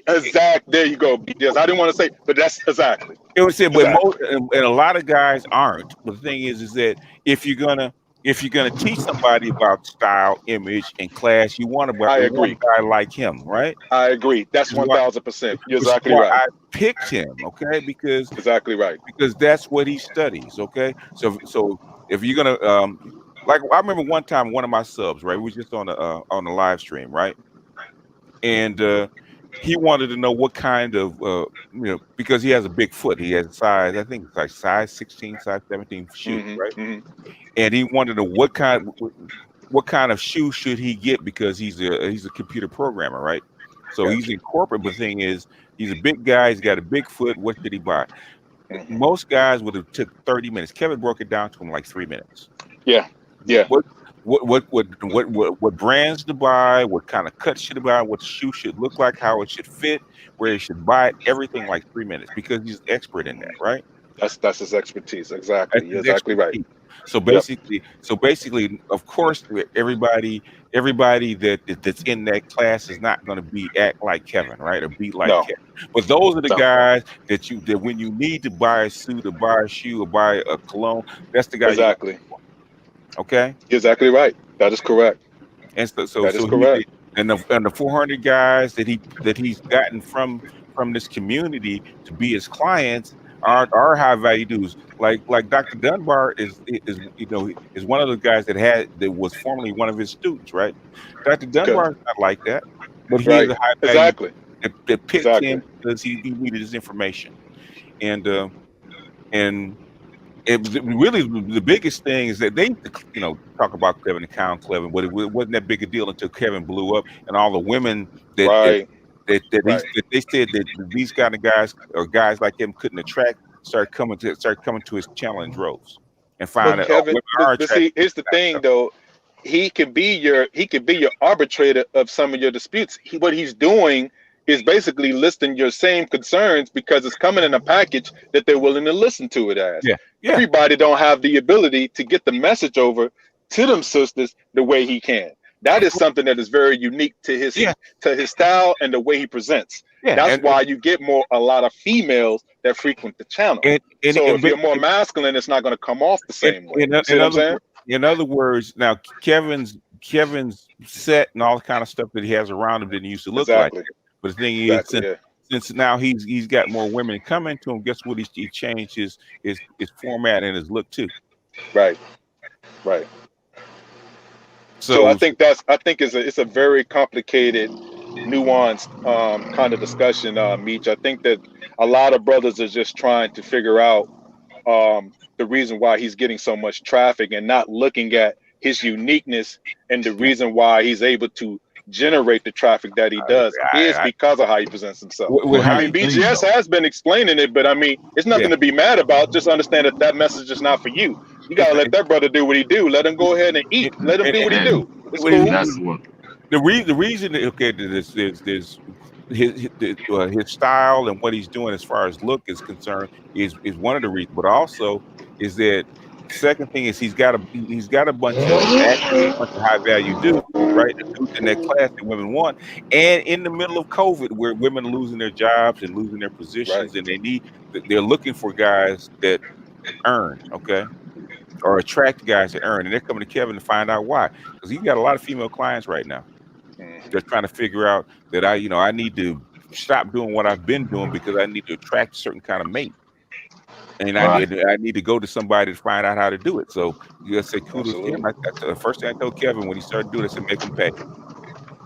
Now, here's the thing though: it doesn't matter how he's getting so many subscribers to his channel. If you're going there for the information, either you're going for the information or you're not. That goes back to the master teacher thing, right? So why does he get to be called master teacher? It doesn't matter why he gets to be called master teacher. What matters is that you want the information or you don't.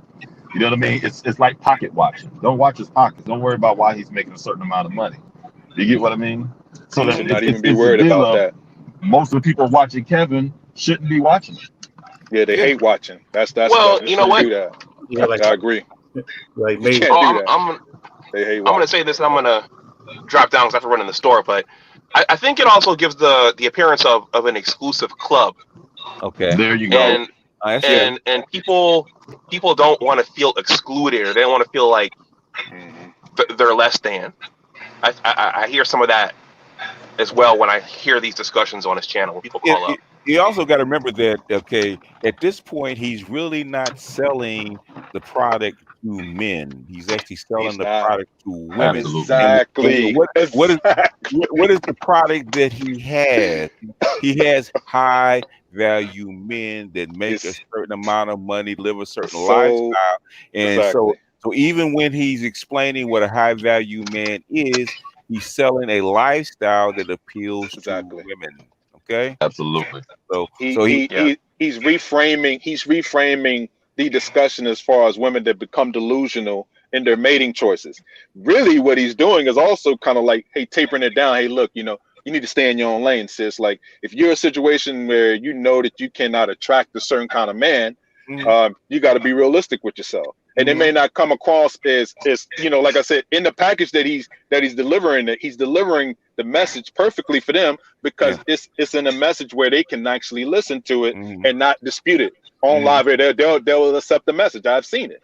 So for that part, he's delivering. He's doing what you guys, I thought, in the manosphere wanted. I mean, to me, that's exactly what you want. This kind of delusion to kind of get thrown, broken apart. He's doing part of that, but I think a lot of brothers are just basically worried about the packaging. Don't worry about the packaging. That's his thing. Really ain't about the package. Really, what they're mad about is that there's a lot of brothers that do not qualify for that, and they want in on the game, and it's too hard. They want the standards lowered, because that's the biggest talk around about high value men. But see, to me, BJS, if you do what you do and you talking to women, I mean, if you're a guy that's been out here talking to women, why would that matter to you? What he's saying? Like to me, that's I don't understand that part. Like, forget about everything that he's saying. I'm saying, if you a dude You on your purpose. You doing your thing. You out there. You don't got no problem dating whatever woman that you want to date, because that's what Yeah. it comes down to. It's about the woman that you want to date. He's telling women about who they want to date that they cannot have. They That's a cannot different have. discussion, And- right? and- That's a different discussion than what brothers are doing. Why are you even trying to get in on that and try to? Well, I'm a high value man. I'm a high value man too. That is ridiculous to me. Like that doesn't make any sense. Because they want to qualify. They want to qualify. Okay, you in DC. I don't get it, man. I don't. You're in DC. I can't lie. I You don't in get that, HVM Central, right? There, women will date, but there is definitely a floor that you have to certain standards Yes, you have to meet. correct. Okay? Absolutely. I mean, there's and the higher you go up, there's definitely a standard, right? If Yes. you are I mean, they won't. You don't have to be like a billionaire with a yacht and a plane. But the thing is, there's a certain floor that you have to standards you have to meet Yes. when they will date you in the open, right? Correct. Yes. Okay. A lot of guys outside of the bubble do not qualify for that standard. Okay, they don't. And but they would love those. They want the women with the long legs and being in shape and wearing the nice dresses. They a lot of guys want a Nicole Ali, but they don't qualify for it. Oh man. A lot of people also, DC, you have to remember that you know, you're in DC, you're in a different place. You know, I can see it from both sides because I'm in LA, but I was not born and raised here. I was not born and raised here. I like that here. Don't be ashamed. Give me that here. Give me that here. I was born and raised in South Carolina. And I love it when you code everything switch. like this, and I'm just saying that's so tiring to me. I can't do it. So I see it. You know, people there from a lot of guys from the rural areas, like they don't. A lot of times they don't know. Like VJS just said, you know, the floor and the ceiling in your you know, your social environment, but then other places it's like it's not like that. You know, I saw the difference from where I live to going to, you know, Atlanta, you know, going to DC, going to Maryland, Philadelphia, different places. I mean, it is different when you go from a suburban or urban area like the city going to the rural areas, and the expectations of the women are different. And so I think it's a good sign that, you know, in my opinion, that men want to know what those levels are and see where they can improve. The problem I have is that you have women who are a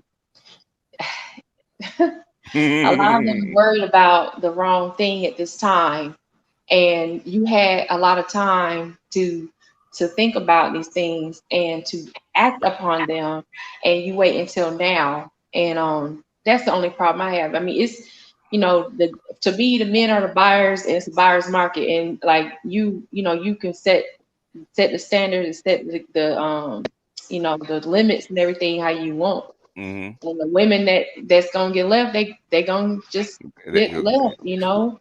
You know what I just started this. You know what the biggest thing that's going on, especially with Kevin and in this space, the biggest thing that a lot of the working class dudes had over the what they call educated lambs or higher value dudes is they couldn't get any women, right? Yeah. And Kevin, that's a lie. That's been the biggest lie that's ever we been know told. it's a lie, but that's the belief that was being passed That's the around narrative. online. Right. That was a narrative, right? Kevin just blew all that up. Yep. Yeah, I said that in BGS, you notice I said that a long time. I told him, I said, dude, that is the biggest lie that's ever been told. Yes. Ever. Yes. Ever. Yeah. Like it's not even something that we even discuss. It's like I don't know, man. Maybe yeah. I am limited in this conversation, man. Here's the thing. I'm not. It's a lie in two ways because not every dude who was educated was lame either. Like it was put together like if you got a degree, you're a lame. No, there's a whole lot of dudes out here. Yeah, with that's degrees. how it was coming off. Yeah, that's how it was coming off earlier. Yeah. That's when I was pushing against it earlier. When I was hearing, I'm like, dude, nah, that's not the case. But Kevin blew all that up. So now, what do you have? Now they're getting not on women actually coming onto online to Kevin's show, vying for these so-called educated lames that that nobody that nobody wanted. You can't say that. You can't say that ELs or whatever you want to call them, high value dudes can't get in it. The Right? archetype. Yeah, It's gone. Right? That archetype is gone. Right. Right. Yeah, that's the problem. Women are coming. Women are coming. That's when the issue really That's blew why. up. That's why it was weird to me, because these are the brothers that was like very strong with the red pill. I don't care what none of these females think and all this type of stuff. And you worried about the women that go to Kevin's channel? Mm-hmm. Come on, man.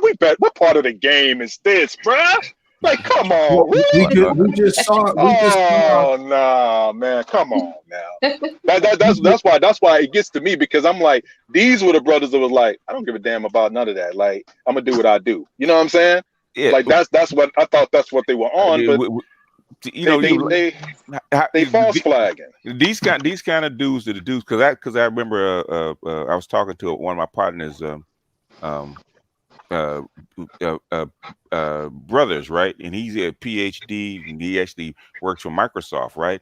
And they talk about when they hook up, say they hook up with their counterparts, with the female counterparts, they're not talking about visiting cities, man. Say we're gonna meet in Cancun, or we're gonna meet in Austin, or we're gonna meet in Atlanta. We all gonna get together and hook up, and I'm gonna meet her, and and my partner's gonna hook up and meet their girls and stuff like that. That's what they do, right?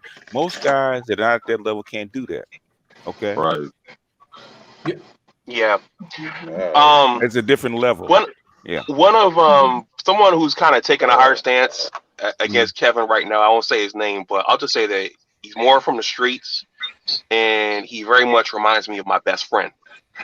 And so I think that just naturally there's a oil and water thing. There's a polarizing. Who does he think he is? I'm so and so. I'm from the street. So there's just naturally a polarizing opposite of the ends thing, where I get it. Who's this guy in this suit? Who's this guy talking about? He's who I am? I'm from, So anyhow, I'm gonna drop down, y'all. It was nice talking to y'all, Nicole. I'll talk to you soon. Okay. You have a good evening. Thanks, Dr. Dunbar. I still can't. Thanks for having me. All right. Talk to y'all later. I still can't get over that, boy. My Dr. Dunbar, I still can't get over that. Well, because I already went through this with you, BGS. You already know. I mean, because I didn't know. See, what had happened was, What happened? This is gonna be good. I was when she said it, I was stunned. What dropped? I was like, what? Like, because when you're doing some of this stuff for a while, you kind of you notice and stuff. Like we have to read historical times where there's a lot of viral infection and spread. So when it first came, I was like, this is not natural. Like, I just knew, like, this can't be natural. That's why my first email was to you. I said, who knows? I was like, what the heck? What is this? I said, who knows this stuff? I said, who do I trust and who knows this stuff? And my first email to her, I said, well, Nicole says. And so who is Nicole? I was like, something like that. And see, I'm still saying this is a hypothesis. It's a hypothesis, even though there's a lot of data, and I'm like, this is extremely convincing to me. But and then you say, well, there's this guy who said it's man-made. I'm like, what? Like this, but see, you don't understand. See, what happened is that was after I read literally 30 articles. Okay. I'm reading through articles, and then you say that, I'm like, well, I have 30 tabs on my screen right now. That's what I'm thinking. So it, for me, I was like, I need more information. And so I'm glad I got it, but we're gonna bring him to our side. He's gonna be all right. The thing is, I use you as a check, because when I first heard it and I first saw what was going on, I said, because DC can tell you, I study. I study power and how power moves. Okay, and when they do something out of the ordinary, there's only a couple of reasons they do things. Right? When I sniffed it down, I said, "This don't smell right." It says this doesn't smell right because they're too scared. Okay. Yep. It ain't like if the United States said it was just one country that did something. Okay, there could be some shenanigans, but when all the countries in a central place are locking down like that, that don't make no sense. There's something they know that they're not telling us, and said, and it cannot be naturally occurring, because they would not react like this. Okay, they'd be more studied. Okay, when It was too many stories and too many things that I ignored, something, consistently. I was like, that don't make sense. That don't make sense. Like it was just getting knocked down one after the other. But the fact that he is coming from, I'm gonna stay in my lane because he's coming from the side of pharmacology and toxicology, which is physics and chemistry. And then I'm looking at it, the effect or the application of those interactions and with biology. Yeah. And so with virology, that's my specialty. I will say again, disclaimer, that my my specialty is not virology.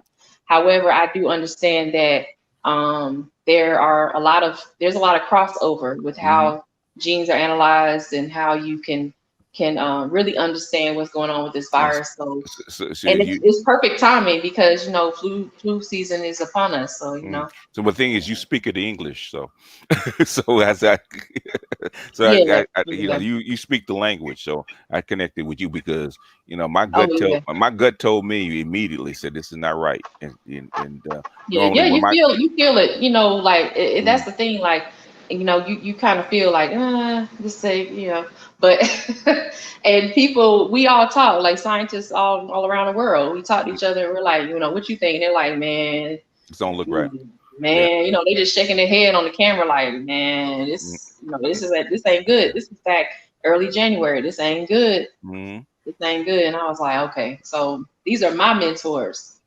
So but yeah, y'all my bad, y'all go ahead. How about you, man? Yeah, I think we passed that discussion.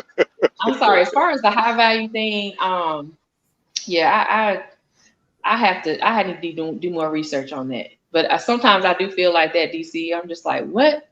Like, why?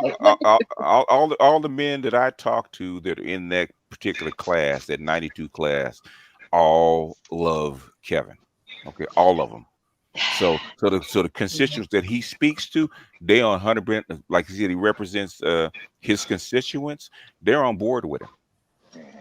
I mean, 100% they're on board with him because the stuff that he's talking about, that he's demonstrating in on his show, this is what they go through.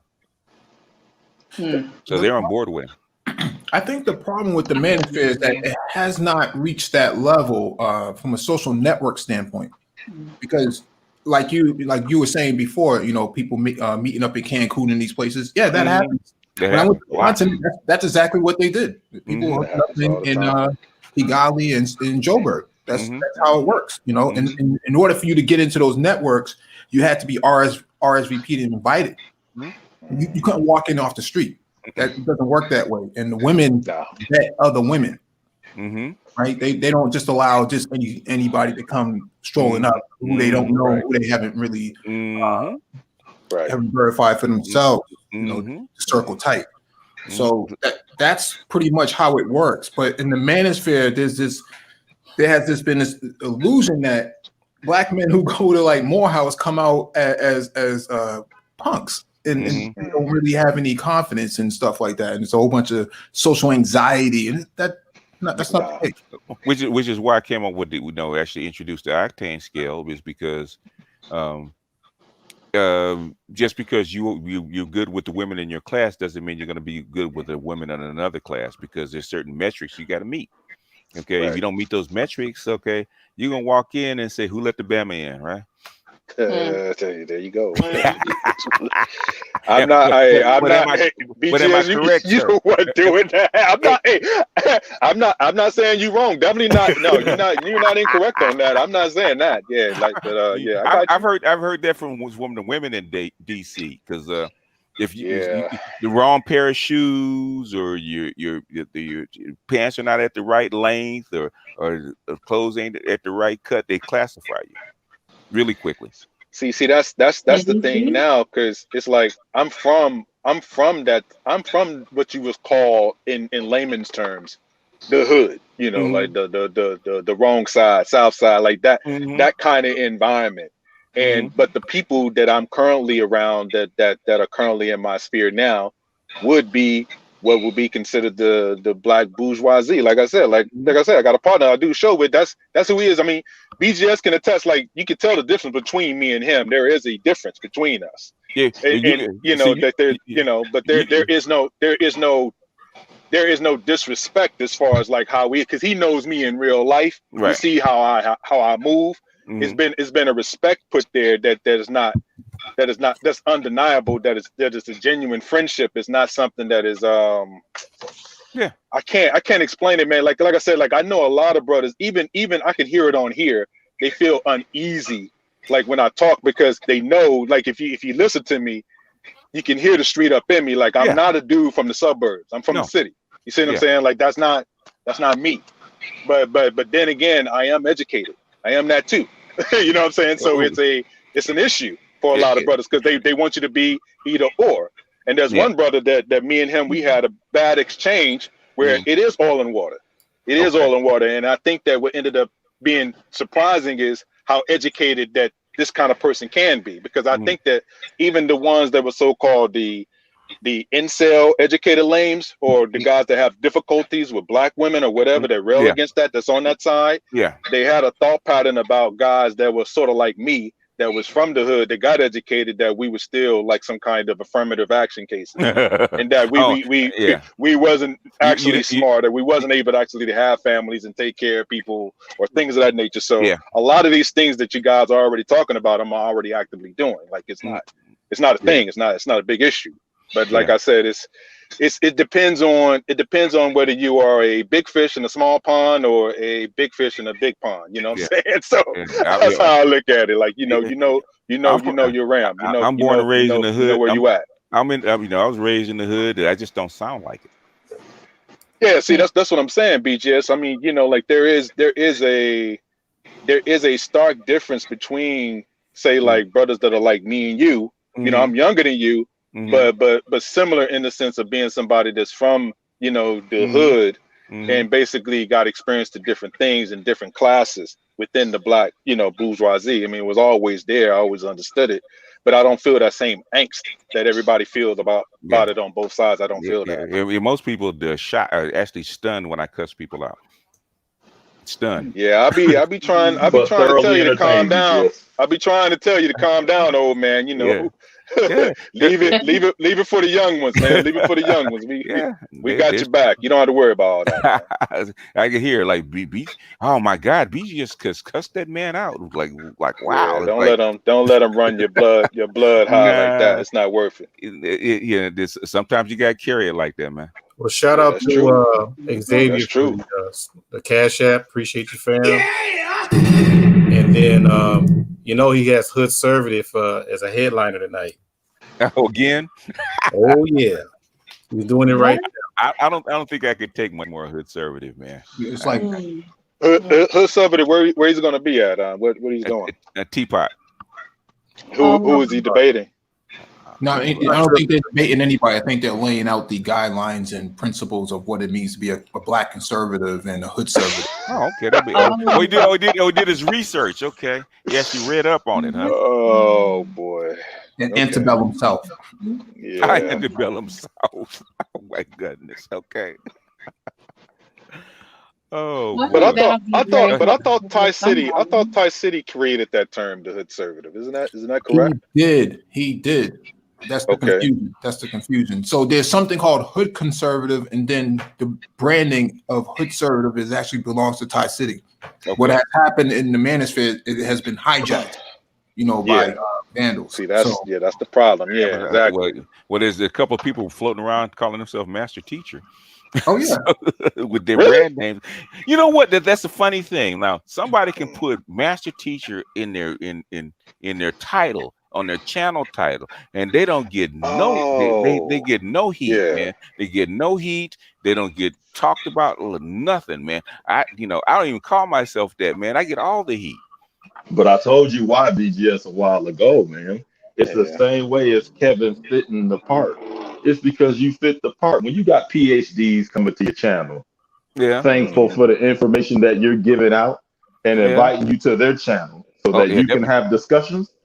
They're like, oh, who is this? What it's like? It's like That's even worse when you have a PhD calling you a master teacher. It's like, There oh my you God. go. So all of a sudden, bing, Hater just got his wings. Okay.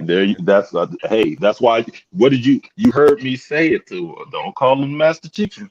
Gonna be problems. I don't. Yeah, I never understood the issue. If you're not the person that's calling them that, what's the problem? Because Yeah, they I don't get fit. it. They Just want to be because. called that. They don't. When BGS first BGS never even asked for the title. Other people gave him the title. Yeah, And they then never it was do. Like confirmed it's. by other well-educated PhDs, businessmen, right? So from the outside, these other people are looking like, you know what it's like? It's like Denzel Washington. He was the drug dealer, right? So you gotta go show. He shows up. Yeah, so he shows up to the boxing match, and everybody's looking like, wait a minute, who's that? Why is he rubbing elbows with all these people? Why is the seat so far to the front? We don't know who he is. Who does he think he is? It's the same thing.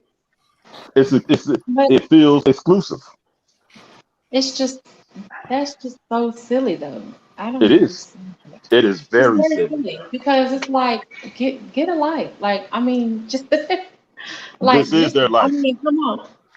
Well, Yeah, well, maybe that's yeah. it too. But well, Yeah, do what you do, it's like man.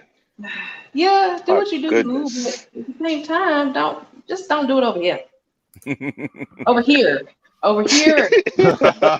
She said, Just don't do it over here. yeah, keep it over there. Not over here, but over there, right over there. Yeah, right. You good, right? You know, it's like go over there and do what you're doing over Right. there. It's like they And got to come in your space and be like, "Forget you, old man. You don't know nothing." I mean, sometimes people just want you to laugh, so they say stuff. I mean, all you're gonna do is make me laugh. Like, I like to laugh, but I don't want to laugh all the time. You know, I like to be serious, but you're gonna make me laugh every day, and that's like, come on, man. Like, That's don't why do this stuff like that's why Art does it and plays the intro to piss him off. Yeah, oh, yeah. That's why he does it, to piss him off. It's Well, if also BGS didn't know what he was talking about, no one would. If he didn't know what he was talking about, they wouldn't even bother him. Right. It's funny because they get so pissed off. I could feel it through the computer. Yeah, you can feel the heat. That's crazy, man. I'm gonna beat him. Damn it, I'm gonna beat him this time. Yeah, like it's. And then they get tired and go to sleep, and they're like, "I'm gonna read this book." Beat them. I just don't understand arguing facts. Why would you argue a fact? It's a Well, this is something what that happened. This that is could what be happened. proven. Yeah, but this is what Because happened. I feel. So what, Mike? No, this is what happened last week with City of Truth, right? You can't try to come on here and debate. Oh yes. Yeah, he don't come any other time either. Yeah, he wanted to get at BGS. He wanted to show him what he did not know, which in reality himself did not know. I'm better. I know Hey, that. I said, Master, I'm gonna snatch the pebble from your hand now. Put it out there. Yeah, that's funny. He can't even identify which item is the pebble, though. Sad. Very unfortunate. I just ignore people. He threw me off because I thought, he's going to come in with some substance or try.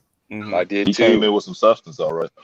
I didn't even know who he was at first, but yeah, I thought he was too. It sounded like it was genuine. Then it just went downhill quick, real quick. You have high hopes for people, and you know what I want you to do? I want you to take them high hopes and throw them in the trash. It's never gonna happen. It's never gonna happen. Throw them in the trash. Matter of fact, Hey. just mail them to me. I'll throw them in the Pacific Ocean. You wouldn't believe all the people that tried to come up. Really? Oh, yeah. Oh, When wow. people come, I haven't really clicked on them.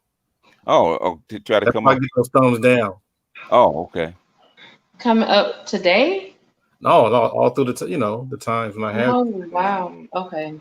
I mean, sometimes I see people on the panel because I really hate disrupting Art's panel. And Me too. there's certain people that I know you're gonna try me, right? So I said I look on the panel, see who's up there. Nope, can't be on today. I'm gonna let the panel live because I know what's gonna happen. I'm the exact same way, BGS. Like being BMT, it might take a minute. Yeah. I know what they're up to. Huh? Say what? I know what they're up to sometimes. Really? What are they up to? Oh, they try. Instead of going to your channel Uh, come over here, and then Oh, because I'm supposed to be on my best behavior. it's like, no, y'all take that somewhere else. Kind of question their integrity a little bit. It's like I don't get it, man. Why it's like, why are we here? I mean, Well, you this hear on side, BGS. This on side. We can't have that. Can't have you sighing. Oh. We don't want you to be a. Are you breathing, BGS? Are you breathing now? You know you ain't supposed to be breathing now. And you know, and I had to apologize because I was some people want to be so right, and I got exasperated. Okay, is that we actually telling you, you're trying to make up something, and people that are very qualified besides me are telling you that the theory the path you're running down is not correct because it couldn't happen. It's already been eliminated, but people just don't want to hear it. For the 5th, 6th, 7th, 8th time, like, come on, man. Okay, come on, man. Yeah, I just looked down at the ground, and then you were like, oh, and I was literally just looking down. I was like holding my phone down, like, okay. Yeah. So he I just was thinking, like, how do I explain it? Because I would, that type of thing would have happened, and they've already run the systems. They've already run the programs for that. Basically, like, what would happen? Is this happening? Is that happening? Like, they are taking those statistics and everything, and taking those that data. And, they're right. I mean, they have studies now where they have the word, like we were talking about, Nameless and I were talking about, they have the word social dominance. They're not hiding anymore. It's in the title, studies, and they've got, all this, they're showing you like, hey, we're studying this now, which then makes its way into policy at some point. It's not done for nothing. It's good. People don't realize, if you read Calhoun's work, that wasn't the first time. That was the last time he did it. 20 years later, we first know the phenomenon in the 40s with Norwegian rats. Okay, so he kept trying. I think that's the 4th or 5th time he actually tried it, and every time he tried it, he had the same phenomenon happen. So he said there's something there. So Mouse Utopia was actually trying to disprove the phenomenon, and it didn't. Right. If you put them in a diseased culture, or you have like a harem of diseased females or harem of diseased males, then that's gonna take them out. That's just a waste of money, in my opinion, because you already know, like, the diseases spread. Communicable diseases spread so quickly within the mouse population, and but it was just. And that's another thing. I get some advice from Yvette. Yvette Carnell said something once. She said, we have to remember, and Nameless has mentioned it too, that people are at different levels of understanding, and we have to, be patient with them as they're making their way. And I was trying to be patient. That's why I was trying to explain, but it upset me because I was like, I don't want to see people arguing like that. It's not good. And but it's still a topic that we can see happening now. Even, I mean, what you all were talking about earlier, I'm like, well, dang, the thing is that the reason the experiment was done is not to prove what rats would do. The thing is, what reason it was done, they actually wanted to see if they could actually eliminate human culture out of the equation. You can't do it with people because you can't get rid of human culture, right? And people are resistant. People are very resistant to change. Mice they're resistant. The males will fight, but they fight to continue their line. So they're fighting. They're not fighting because of side boobs. They're fighting because of they want to continue their line. And I'm stronger than you, and you're not gonna beat me. We're gonna fight to the death. Humans, you can't even get them to keep a piece of cloth over their face. For 24 hours, at a time, or 8 hours, not even 24 hours, 8 hours at a time. Can't even keep a piece of cloth over your mouth before you, like, out here protesting, acting a fool. And so with mice, they're very malleable. The system is malleable. It's easy to sway them here and there. And the fact that they did what they did in every single experiment indicates that is a problem. You know, and it's not a disease. You know, that's not what that is. Yeah. And when you want to compare, if you're going to compare a disease to this, at least don't compare a disease that pond-colored people in a very small population have that has nothing to do with the rest of the world population. You know, at least that was I didn't make that point clear, but that should have been self-explanatory. Yeah, should have been self-explanatory. Yeah. But you know, that was the point that we were trying to make, and you know, it is what it is now. But I hope that people were able to, you know, gain some understanding from that.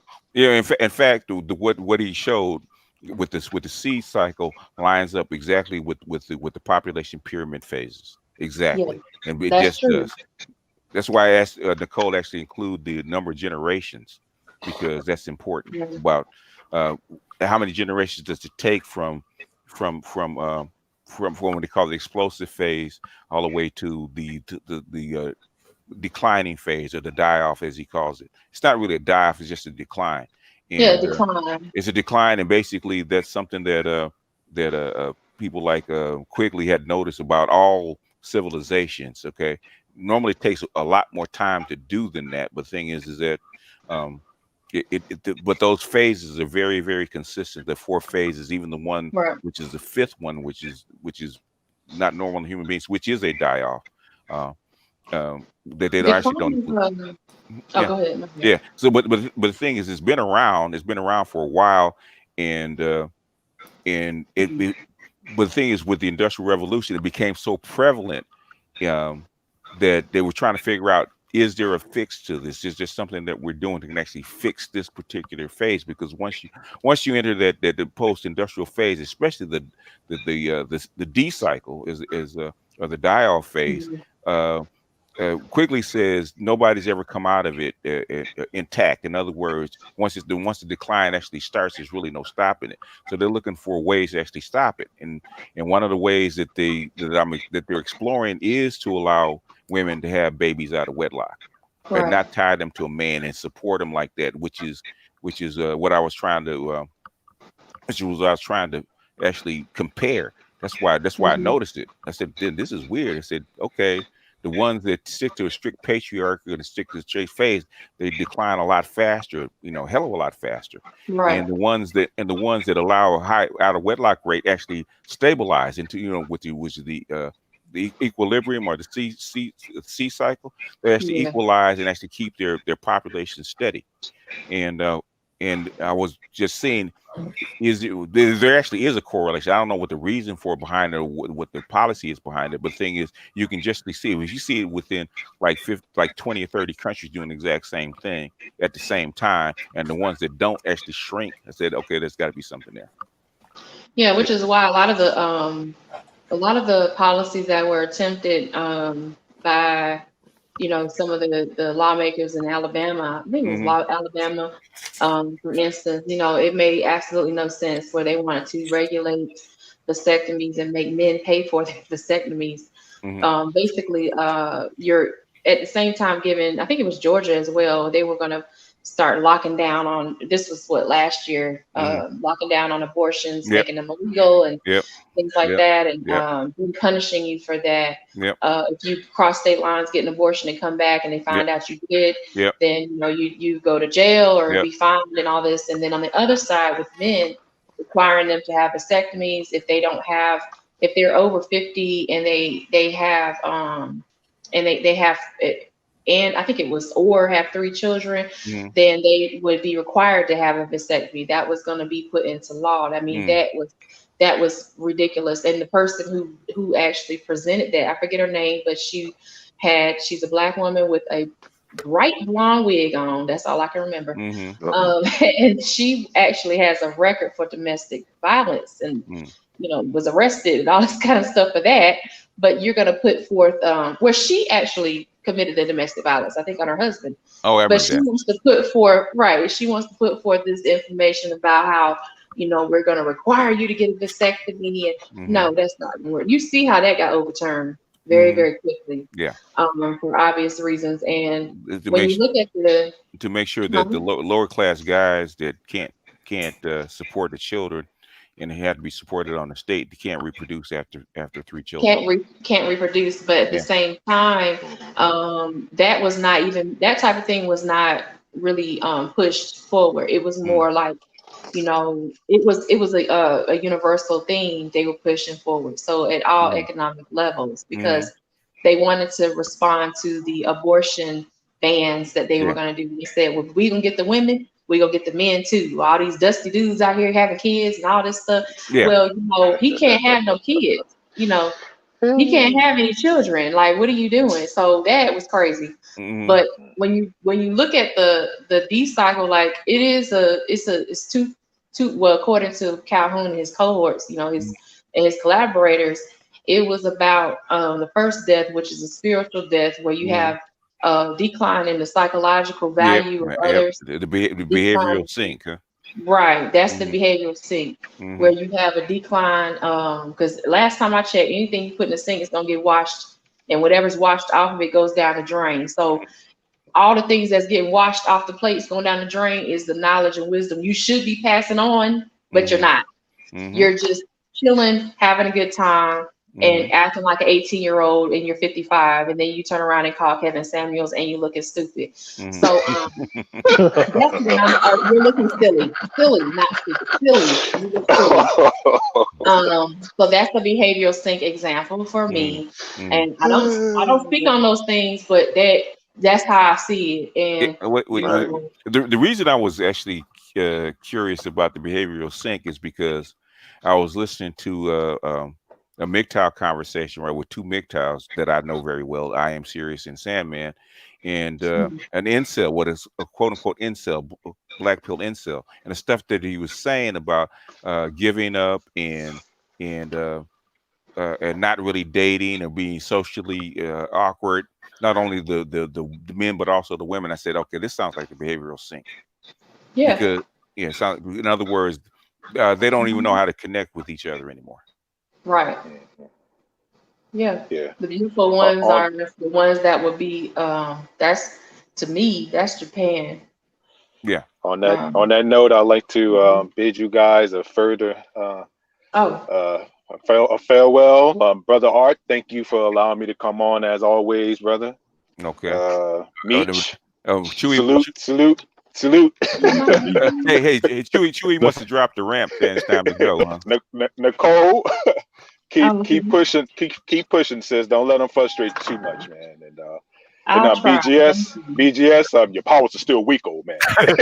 Chewy, hit it. Back to the outer rim I go. Peace. Peace, DC. Be safe. Yeah, I try not to let people, frustrate me, but sometimes I can't take it. They can't mess with you, baby. You're too smart. Well, I see, that's the thing. I just try to read. And another thing, I appreciate the compliment, but I really can't take all the credit. Like, I probably take like maybe 10%, because I have good mentors. Like, I talk to my dad, I talk to him, and he talks to his brothers, because he's one of the youngest kids in his family. So he talks to a lot of his older brothers and everything, and sisters. I talk to my mom. I talk to older people. Like, y'all notice on my channel, I say that a lot. Like, my grandma said it. This thing, my grandma would say this. I'm sure since you're a very little girl, all the people in your family said you had a gift, right? They said I was bad, but no, they said you were bad, but you had a gift. They knew you were gifted. Yeah, they were like, you kind of special, and I'm like, okay, cool. Yeah.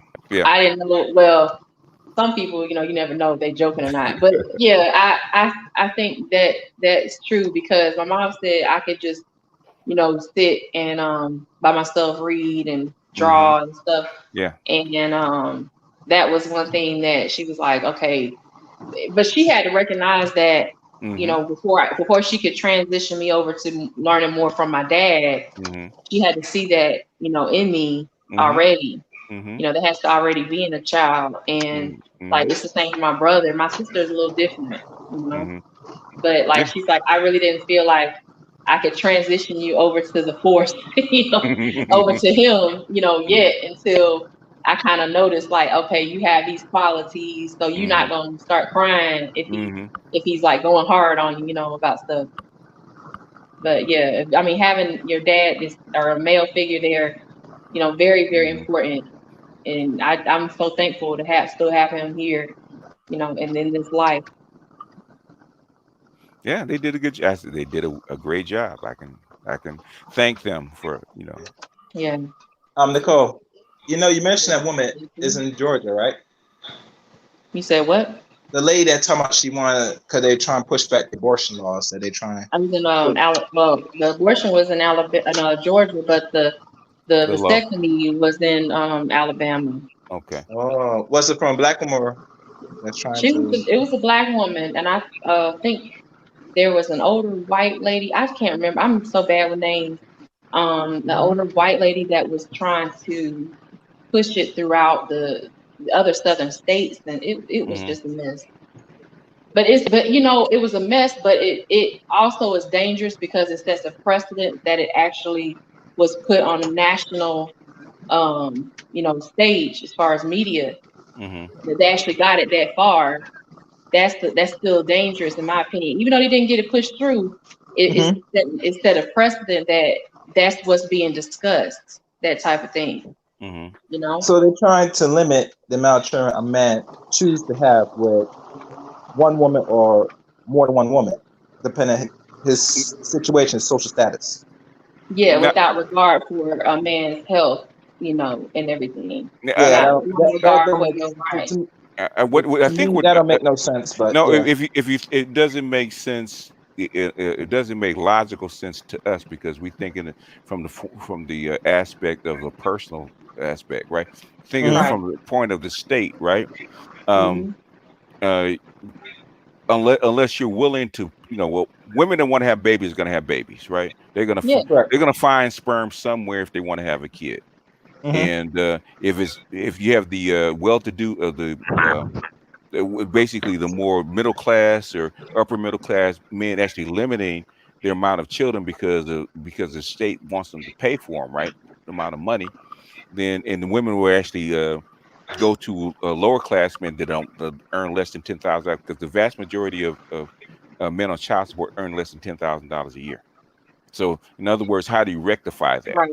Because you can't just say we're gonna just go in all poor guys with over 3 kids. You're gonna give them a vasectomy. Gonna make them get a vasectomy. That's unconstitutional, right? Right. We can't say that. So how do you have to put it? If you have over 3 kids, no matter of class or status, you got to get a vasectomy, what you get is unconstitutional. Well, that's how you would do it, so that you will equalize the children especially amongst men that have more means, middle class and up. So because like say black men, I could tell you the 51% of men that do not have children and don't plan to are not the guys that earn less than $10,000 a year. Yeah. Yeah, and think about it. 50%. So what? 50%. Yeah, and that's what I'm saying. Right now, it states that from across the board, it's more than half that most men don't even have kids. So in other words, and those are the men that probably have means to support at least 1 or 2 children. Okay, instead of the half the children that are born out of wedlock, or were born with men that don't have any means, and the state has to take care of them, or it has to be a burden on the women. So you have to. This will probably work in some place like China, Korea, or even Japan, but in a liberal country like the United States, that's pretty tough. A good idea, but it's pretty tough to actually do it in a liberal country. That's why probably not going to go anywhere. Now, how do you go ahead? Just one sentence. It says that I'm gonna post a link in a minute, but it says a proposed Alabama law will require that all men get a vasectomy after they turn 50 or after the birth of their 3rd child, whichever comes first. And this is February 2020. It was Democratic State Representative Rolanda Hollis, and that was her. Yeah. She's the sponsor of that bill, and this was in response to the abortion bans that they had previously. So in other words, in other words, an abortion ban, that means those women can't go abort the baby if they can't afford it. So you're going to have to figure out another way, because it has really nothing to do with your personal freedom. It has more to do with the needs of the state. If you look at it from that from that angle, it makes perfect sense. So as soon as I heard it, I said, "Oh, I know what they're trying to do." It becomes pretty obvious. And see, this is more reason why you would need, and this goes right back to what Mike was saying earlier. I didn't notice that he hopped off, but you know, he was saying earlier, and the UBI. I mean, I just, like I said in the chat a while back, I just don't understand who would be against that. It just boggles my mind. It's the UBI is really a tough sell on the left and the right. Really a tough sell. Why though? Why don't? Because their belief that humans need to have some meaningful work, and the leftists and the rightists believe that. So it's going to be a tough sell. They believe that the what? The human beings need meaningful work, and if you don't,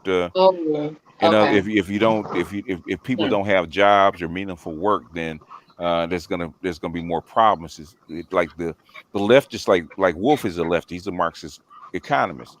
He believes that, okay, if there's advancements and people put out of work, you should actually share the workload. In other words, instead of having a 8-hour workday, have a 4-hour workday. Okay. And so you actually distribute the jobs, you distribute the hours amongst the populace, rather than giving people money not to work. That's what they believe in. And the people on the right that says people shouldn't get anything for free. Yeah. So UBI is a tough sell. You know, who's going to pay for it? How's it going to be paid for? Yeah. Are they thinking down the line though? Because I don't know. It's just the people that are, you know, I mean, there's disagreement. The people that are really for it are basically industrialists that see this stuff coming and don't want the populace to actually tear up their infrastructure. And plus, if you're gonna make stuff, you got to make something for people. Okay. Yeah. The economy doesn't work without buyers and sellers. Okay. You need both. And how do you make an economy with all machines and people that can't afford to buy the products that you produce? Doesn't make much sense. Yeah. So that's what they had to figure out. But the thing is, they eventually going to be forced to, because, like I said, that's what I was thinking. Yeah, COVID is just a preview of what's coming. Right. That's what I tell people. This what we think is getting back to normal. I said, no, this is going to be the new normal. It might not be quite this bad, but the thing is, eventually we'll get there. That's what I'm saying. Like, it boggles my mind because I know that's you, chaos. I know that's you, chaos. It just really like irks me, because I'm like, you don't want to inform your populace. If you that's why I was asking if they know what's coming, because it is not in the distant future. Like, people think 10 years is a long way away, even like 2 years or 5 or 6 months. The stuff is there. Are they going down to the populace, going door to door and talking about it? No. But the thing is, the literature is there. Yes, the literature is right there.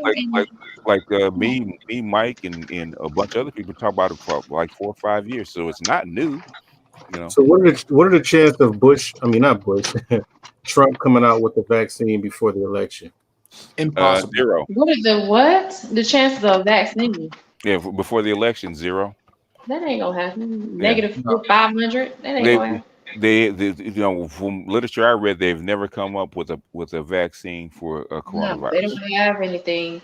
They're in I'm looking at the thing just yesterday, clinicaltrials.gov. Most of these trials are recruiting and trying to figure out which patients they're going to choose, and they keep this is from a person that's doing one of them. He was like, we keep trying to recruit, and it's going to continue to say recruiting because patients keep dying.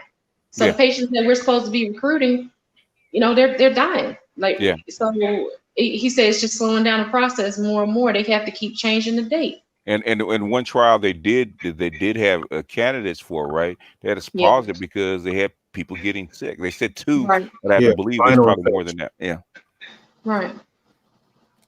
Yeah, I kind of And so stepped you in. have to house them. You have to if you can with certain trials, how can you house them?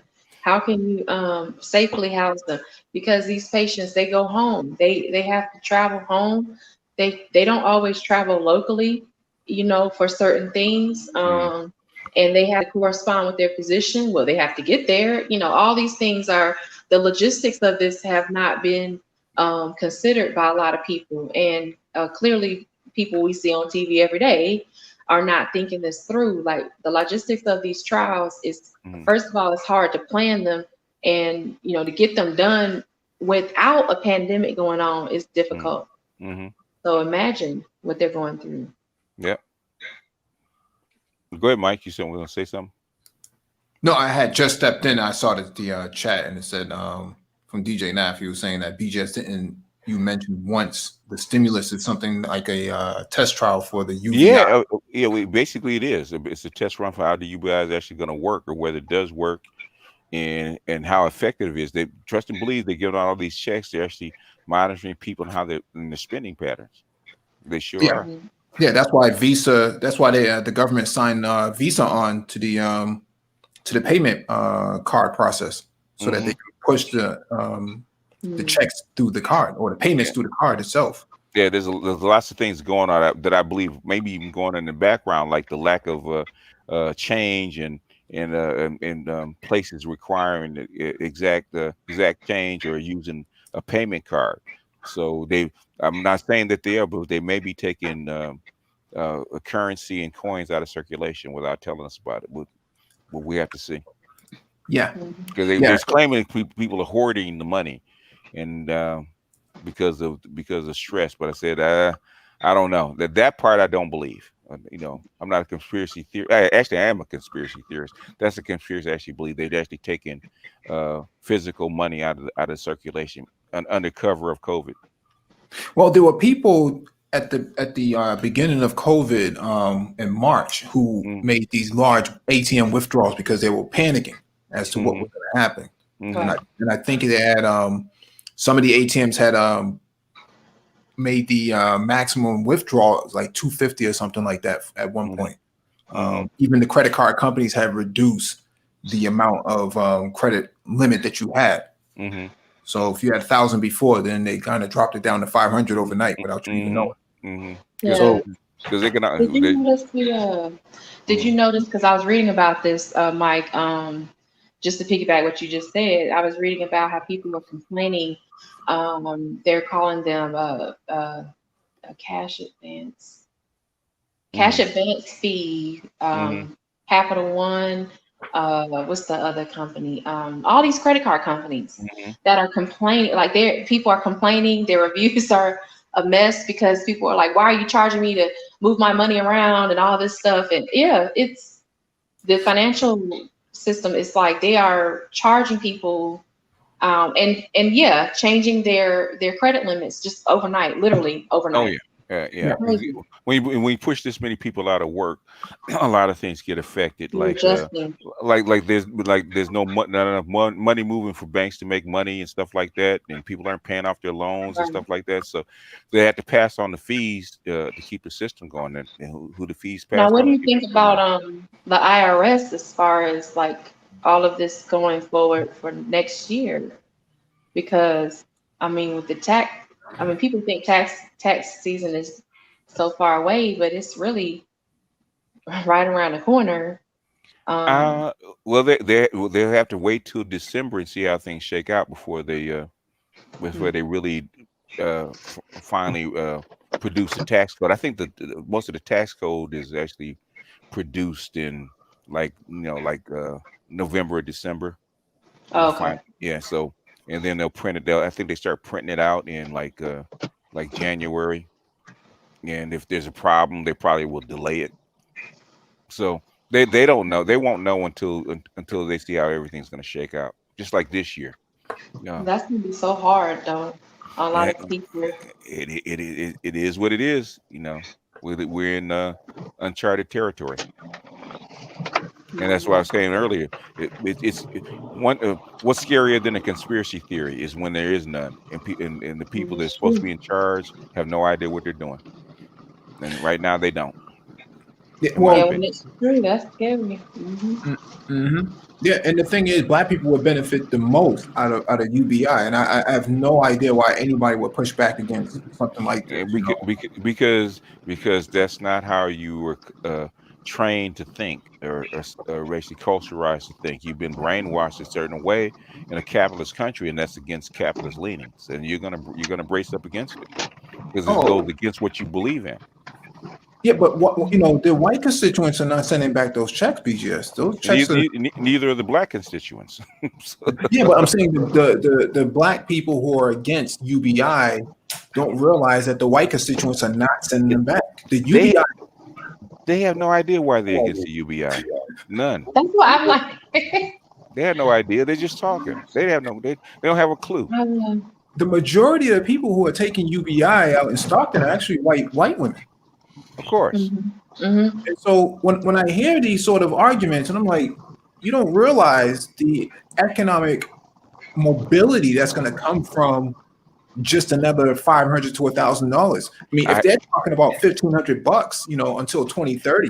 I have never seen a poor Black woman of any stripe refuse a check if she could get it. Now, especially one where she don't have to go down to an office and humiliate herself for welfare. Are they gonna take it? Oh, hell yeah, they will. Yeah. So that's some of the stuff that I'm tying into this whole VCPOA that I'm working on. I should have it done by October. Tying all this stuff in, making sure that we get grants from the NIH, for all sorts of projects and stuff that may be going on. Make sure that we're at the forefront of all these type of things. That's fourth industrial. It's embarrassing to hear, so many Black people say, "You just want a government handout." I'm like, yo, you kidding? We need all the help we can get. Absolutely. If I didn't have those so-called government handouts, like I said before, like our industry would not exist. We get everything from the government. Like that's one reason why we're running out of PPE. Like we because the government handouts that we were getting before, and you know them as grants. Some people will know them as grants. If you can have the budget all you want, but if you're being strained and PPE has to go elsewhere, you don't get it. You're on the bottom of the food chain. So it really shows you how important the government is. So people that are saying, "Oh, that's a government handout," sit down and be quiet. Let's be real. Most of the people that talk about, most of them not even descendants of this country. They like one generation up here with somewhere else. On the average Black person, that's not true. That's not true. I heard some Black, but most of them that talk about, if you really check the background, a lot of them not even from around here. To be honest with you. I be around some people and some of them that's not even from here are against that shit, and they're not from here. And they take them too. Right. If they get a grant, they'll take them too. Those are the loudmouths that claim that they don't take it. Department of Health and Human Services. You got NIH. NIH. And I guarantee you, those immigrants, the countries where they came from, their governments take government handouts from the United States too. Yeah, USAID, the U.S. federal aid. Yeah, Cerulean already revealed that rate. Cerulean already revealed that rate. Yeah. I get you. So they just talking mess. Yeah. Yeah, but in this social space, we're talking about Black males who are always talking about Black people taking handouts, and I'm scratching my head and saying, where did you get this from? Where did you get this logic from? Because liberal thinking, man. Trump rallies. Yeah, not exactly liberal. They are not exactly liberal, but your society can't move without government enforcement. You have whole red states that damn near on welfare, and they're not, with no Black person in sight. You just showed it, Mike. You showed it earlier with the graph. With the map of the revenue of the different states, and you saw how low those peaks were in the South. Yeah. And that's I mean, well, if they had if it's flipped that way, and you see those peaks, imagine what it would be if you had government assistance as the peaks. It would be the opposite. It would more than likely be the opposite primarily, right? And I don't know why they even say anything. Like, it's just, is it not common sense what you're saying, Mike? Well, the thing is, Nicole, these people perceive that all of Black people's issues comes from extreme liberalism. Now, I asked these people when was ever a good time to be a Black conservative, and I never get a response. And so, without these social structures in place, the Black community would just be, a third world country for all intents and purposes. You don't really want that. Your society doesn't really move unless there's some functionality with literacy. I mean, you can have poverty, but you can't have absolute abject poverty where people are just eating out of dumpsters and stuff like that. Your society would never advance. And so, these guys don't understand that we have to take advantage of these sort of institutions that are already in place, public spaces, public libraries, other forms of public institutions. We have to take advantage of all of these type of things that are already existing. How do we leverage it to our advantage? And I always ask guys to name me the countries that the low tax countries, and where are they, and where they have low welfare state, low taxes, and all kinds of stuff. I said, where are those countries? I said, we're the third world. I said, would you like to move there? Yeah. And the answer is no. There's a reason that this is a mixed economy. You can actually look it up in Investopedia. This is not a purely capitalist country. It's a mixed economy with socialism and capitalism in equal measures for a very good reason. They figured that out a long time ago. But the thing is, if you listen to Fox, really the news media doesn't do a good job of actually emphasizing that, because they want the idea that the United States is a purely capitalist country, and it's not. It really hasn't been since 1931. The last era of the robber barons. Yep. Yeah. I mean, just mentioning sorry. No, go right ahead, Nicole, please. So just what you were saying with Investopedia, like I wanted to know what we already know, but just as a refresher, the major industries that are driving the economy right now. This is Investopedia, published September 17th, 2020. You got healthcare number one, and which I was like, oh, well, COVID, yeah. But then technology is right behind it. They kind of go back and forth between 1 and 2. And number 3, construction. Number 4 is retail, and number 5 is non-durable manufacturing. And I mean that is self-explanatory, like what we're talking about. And you're right, like Mike is right. When you're talking about these grants, they don't even have. I mean, the people that are arguing against this stuff, it blows my mind, because it's like, you don't even know there's so much money out there. It's so much money. Like, they're like, hey, come get this money. And you're like, no, I don't want to read. I don't want to write. I'm good. No, that's crazy. Like, they have it right there. And then you're right, Mike, because when we go to these conferences and they have a whole 3 hours of all they're doing is, they're not having a little, elementary grant writing workshop. No, they are literally helping you write your grant and submit it right there at the conference. Yeah. And everyone, like most people in the room, when we're doing this, it's white women. Yeah. These are white principal investigators who are mostly female, graduate students, medical people, like these physicians who are writing their grants. And they're getting things done. Technicians that work in a lab who probably have a BS degree, and they are, writing grants, training grants for themselves so that they can get a training grant. And then, that helps when they're going to school for their master's or whatever. So yeah, there's all kinds of money. Even if it's like 20,000, that's something. Yeah. And it's a start. It's a proof of concept. Basically, you're in You're in a very aggressive tech war worldwide, and basically they cannot fall behind. So they have to pay, they have to invest in people like you and Mike if they're going to Yeah. keep pace. Because trust and believe, China has no compunctions about actually just assigning work to people. Okay, Mike, you're going to work on this particular program. Okay, Nicole, you're going to be on in a lab, and basically you're going to working on this particular idea that you had, or the idea that we came up with, we actually found in a book somewhere that actually stole. You need to work on this and develop this, and they have no problem with paying for it. The United States can't outright come out and just pay for it like that, so they have to work it with grants and stuff like that. Yeah, Right. yeah, and You're the right. thing is, that's how DJI, the drone company, that's how it was started. A millennial started that, Mm-hmm.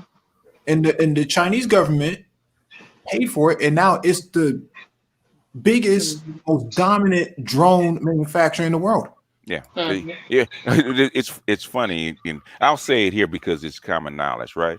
IBM was stuck with new technology that they're trying to, they're actually making chip processing, and they couldn't, they didn't have enough money to actually finish the work, and the Chinese just came in and they gave them $20 billion here.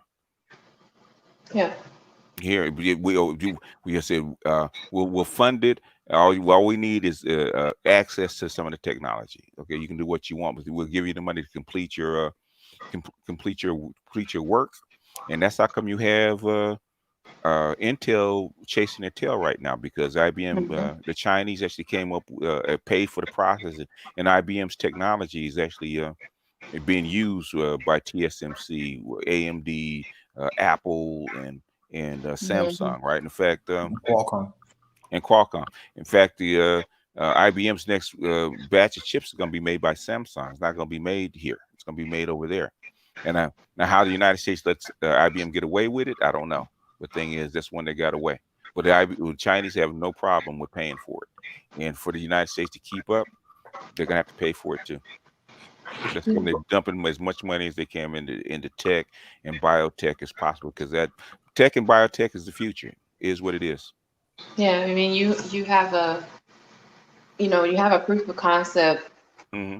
and it's good enough. That's why I was telling Seventh Coast Dojo in the chat earlier. You have it, it's good enough, and he's like, well, it's not his original idea or concept. It doesn't matter if it's an improvement upon a previously developed and registered and a distributed piece of intellectual property. If you improve upon that, you can actually patent and begin to move towards licensing that new improvement that you've added, because especially if they can determine computationally that it is more significant, that it's better because of what you've done. It's more effective.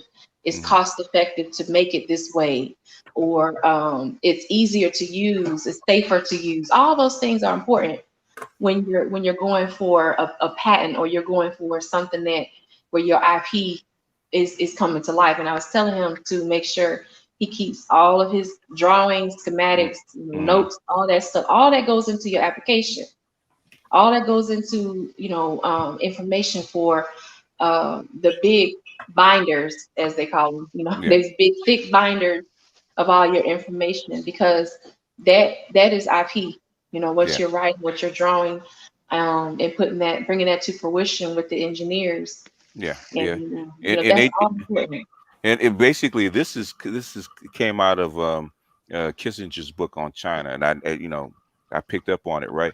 He said in 1856, after the Europeans came in during the Opium Wars and basically brought China to its knees, they brought a old sage, Wei Yun, back from exile, right, to study these people, right?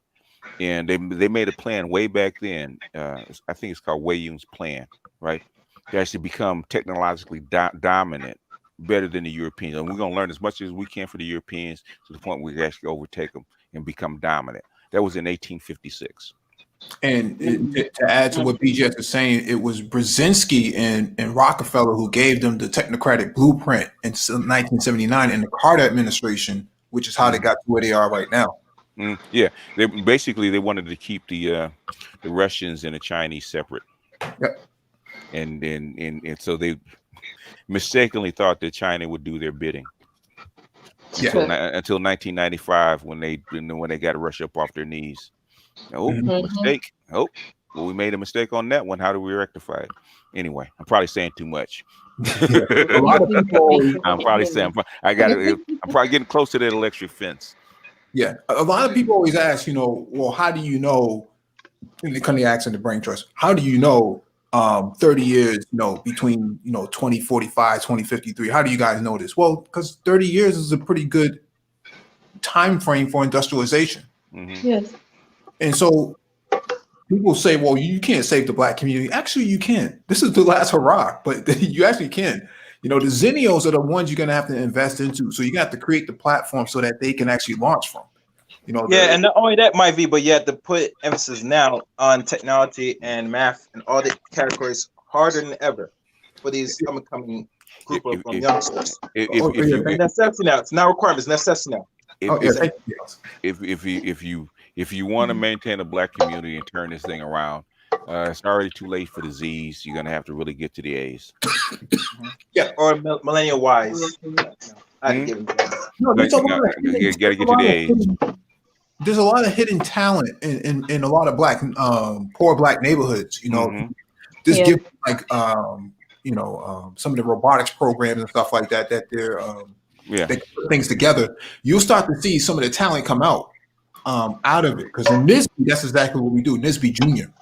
So we see the talent there, but there's a lack of investment. And so what I would like to do is actually drive a lot of those dollars. Either we defund the police and divest from them and take that $96 million that they do have sitting on the table, at least 10% or 5% of their annual budget, and put that into a coffer, like a social bond, similar to a treasury bond, and let it accrue, and then we can actually use that for investment. So these are some of the things that I've been working on in the background. And also, if they're going to automate, if they're going to automate, and especially going to automate where you don't have physical school books and stuff like that, there's lots of money that can be saved out of the school budget. Okay. Yes. And because this, some states, man, they spend like in New York, they spend like $23,000 per student. Okay, it's a lot of money, and I'm sure as they automate, there's going to be some kind of cost savings. You can still pay the teachers, still give them their pensions and whatnot. But there's cost savings that can actually be accrued, and that could actually be put into work like a social bond for automation and stuff, for teaching them automation and programming and whatever, right? Robotics that can actually be used. In fact, it should be used, because one thing I do like about COVID, and one thing I do like about what's going on now, is it's starting to equalize education. Okay, because you have to give the same information to the same students the same way, pretty much. Okay, maybe the teachers are a little different, but the thing is, for the most part, it's the same curriculum. You can't, in other words, you can't give a curriculum in Beverly Hills or say like the richer parts of Los Angeles and not give it to the poorer parts of Los Angeles. It's the same curriculum. So you can see a lot of equalization. Yeah, and so if Black people are going to start creating intellectual property, it's going to have to remain within the community itself. Part of the issue that we have here is that MIT and Harvard suck all the good Black kids out and transport them right into Cambridge. And so, all of your wealth is coming out of that, right? If you get a neighborhood that loses 10% of its Black male population to Harvard and MIT, then you multiply that times 6 figure, right? You just lost $1 million in 1 year off of one block. So basically, you have to basically the that 10% that comes out is very small. Like I said, if what Dr. Johnson is saying about 70% of Black boys is dropping out of freshman college, right? And 70% of Black boys are not at reading level. The 10% is still a very small number. Okay, if you can double the amount of kids that are qualified, then that little 10% that Harvard in Yale or the Ivy League takes is not going to mean very much. Okay, Won't be much because of a hit. it won't Yeah. be as much Yeah. of a hit. But the thing is, if you're already, say, if the black male population is already undereducated, and you take the top 10% of that, man, that's a huge hit. Yeah, Because, that's what I'm saying. yeah. Yeah, right. So the objective for me is to actually create a worker-based co-op enterprise lab. And what that will do is it'll allow us to actually have a aggregated ownership over the technology and innovation that we create. Yeah, and also you can leverage in like VR goggles and VR gloves with some kind of tactile feel. There's a lot of things you can actually use.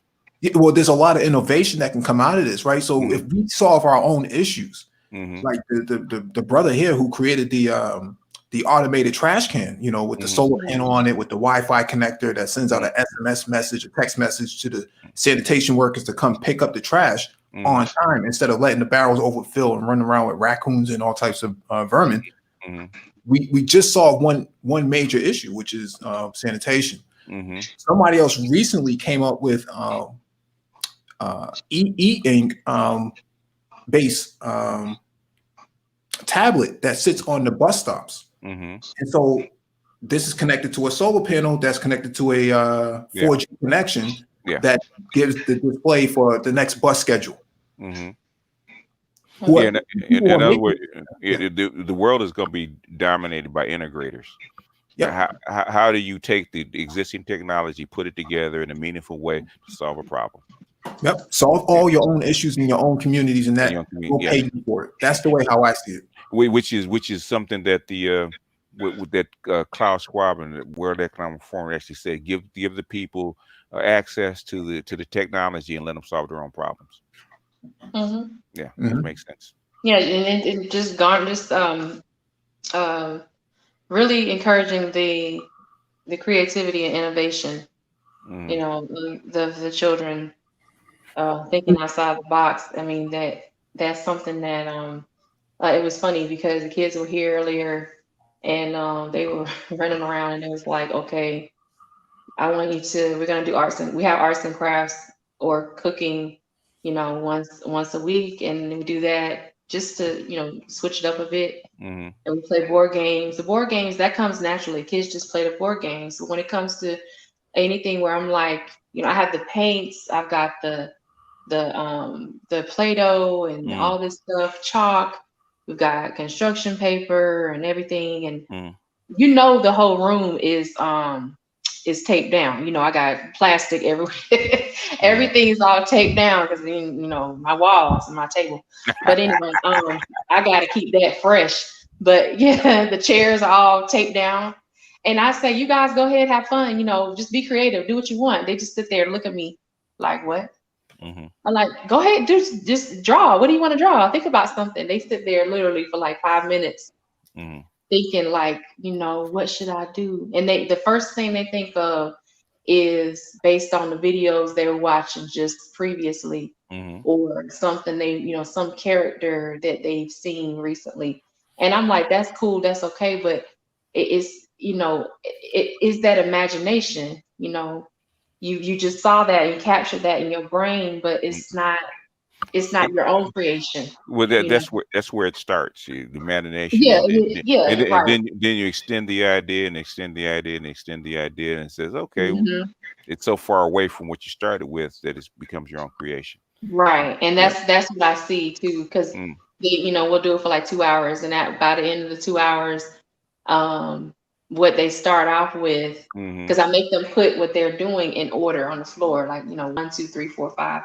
And then as they go from the first one to the fifth one, you can see that the last one is usually the true them. That's them. You know, that's really what you know, what they wanted from the beginning. And this is your true creativity right here. You know, and I really appreciate, you know, seeing that. But I agree, having those types of environments for students is very, very important. You know, just having basic SSR. We had silent solitary reading. back in the day. You know, I I remember don't that. even think they have SSR. My cousins, when we were younger, they didn't have that. They were in Atlanta. Mhm. They didn't have SSR, and I was like, what? And I They thought maybe just they 'cause it made a was switch expensive. to actually give kids more freedom and walk Hmm. around and stuff like that. And some kids that's fine, and some kids it doesn't work for. Like if a kid with a short attention span and people are walking around and busy and talking like that, they can't sit there and concentrate. Like my grandson, he can't do it. Okay.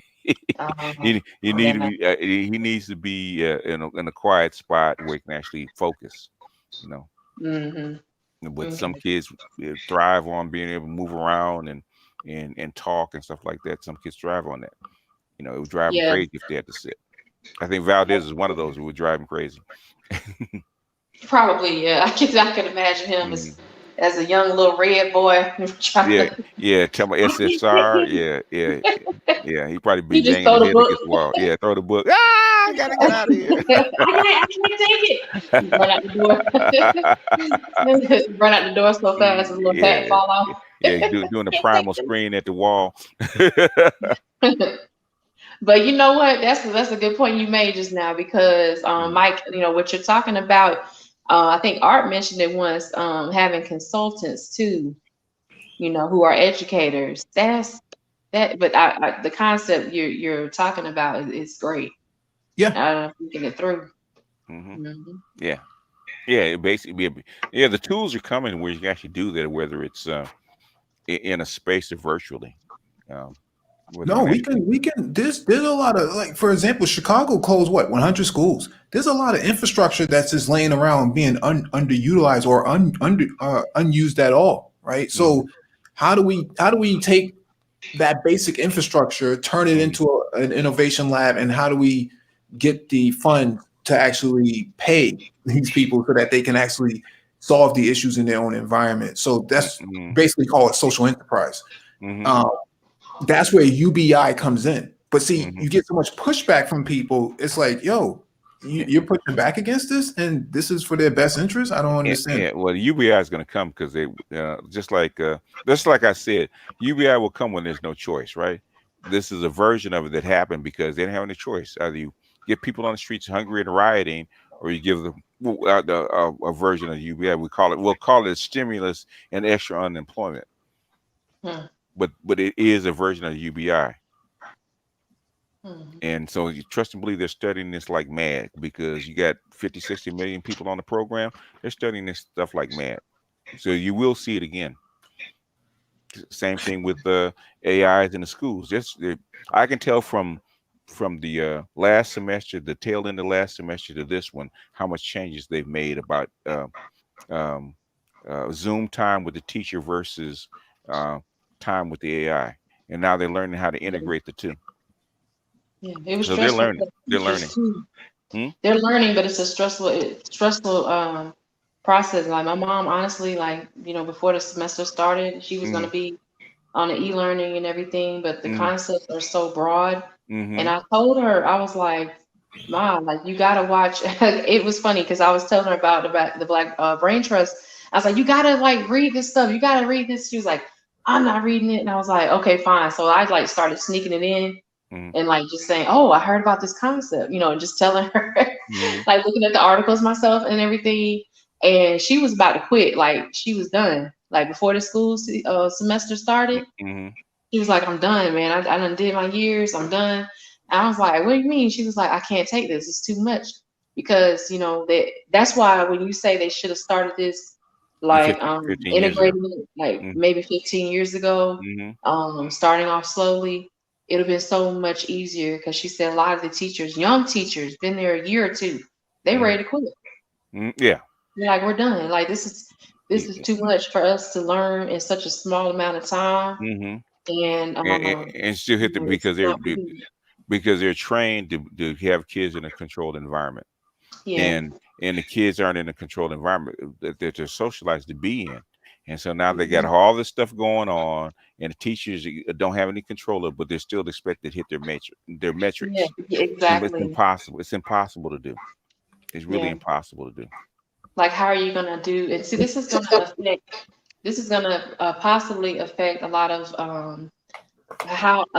ways that labor, well, not even labor, but how it's studied. I would say how it's studied, because how are you going to have standardized testings? How standardized tests happening? How are you going to predict future success in college, university level if you don't have standardized tests? Like, these are the things I talked to my mom and some of her colleagues, other educators about, because the state standards for South Carolina is a combination of 4 different states. Really? For the state standard, yes, for the standardized test. Real funny to me, because I'm like, okay, but it's a combination of 4 different states. And so the standards for South Carolina are they're ridiculous. Like, what they need the benchmarks they're supposed to meet. Wow. Now you have this e-learning thing. She's like, how are they going to meet these benchmarks? How do I know the students are doing the work? If a student from last year, if I see that they had these grades in that they had this set of grades, and they are doing this type of performance, and they come this year, like they had C's and B's last year, but they come here and they got literally straight A's. What did that tell you? Like, come on. Yeah. You didn't become savvy with the computer, and read all summer. No, your parents are doing this for you, or someone tells you. Yeah, that's true. Yeah, probably so. And then they lying and saying, well, no, my son did X, Y, Z. He did. Yeah. My daughter turned that in. No, she didn't. That's why when they test, like when my grandson tests, they have to be on Zoom where the teacher can actually look at the student doing the work. Right. And see, they're trying to do that. They had some issues with Zoom, but she said they're trying to do that more and more. She said it puts the burden on the teachers more, because in order to counteract that, you have to do the live streaming more often. And she said that puts a strain on me. I have things I want to do outside of this, and I cannot, how do I, it's more time management on her part.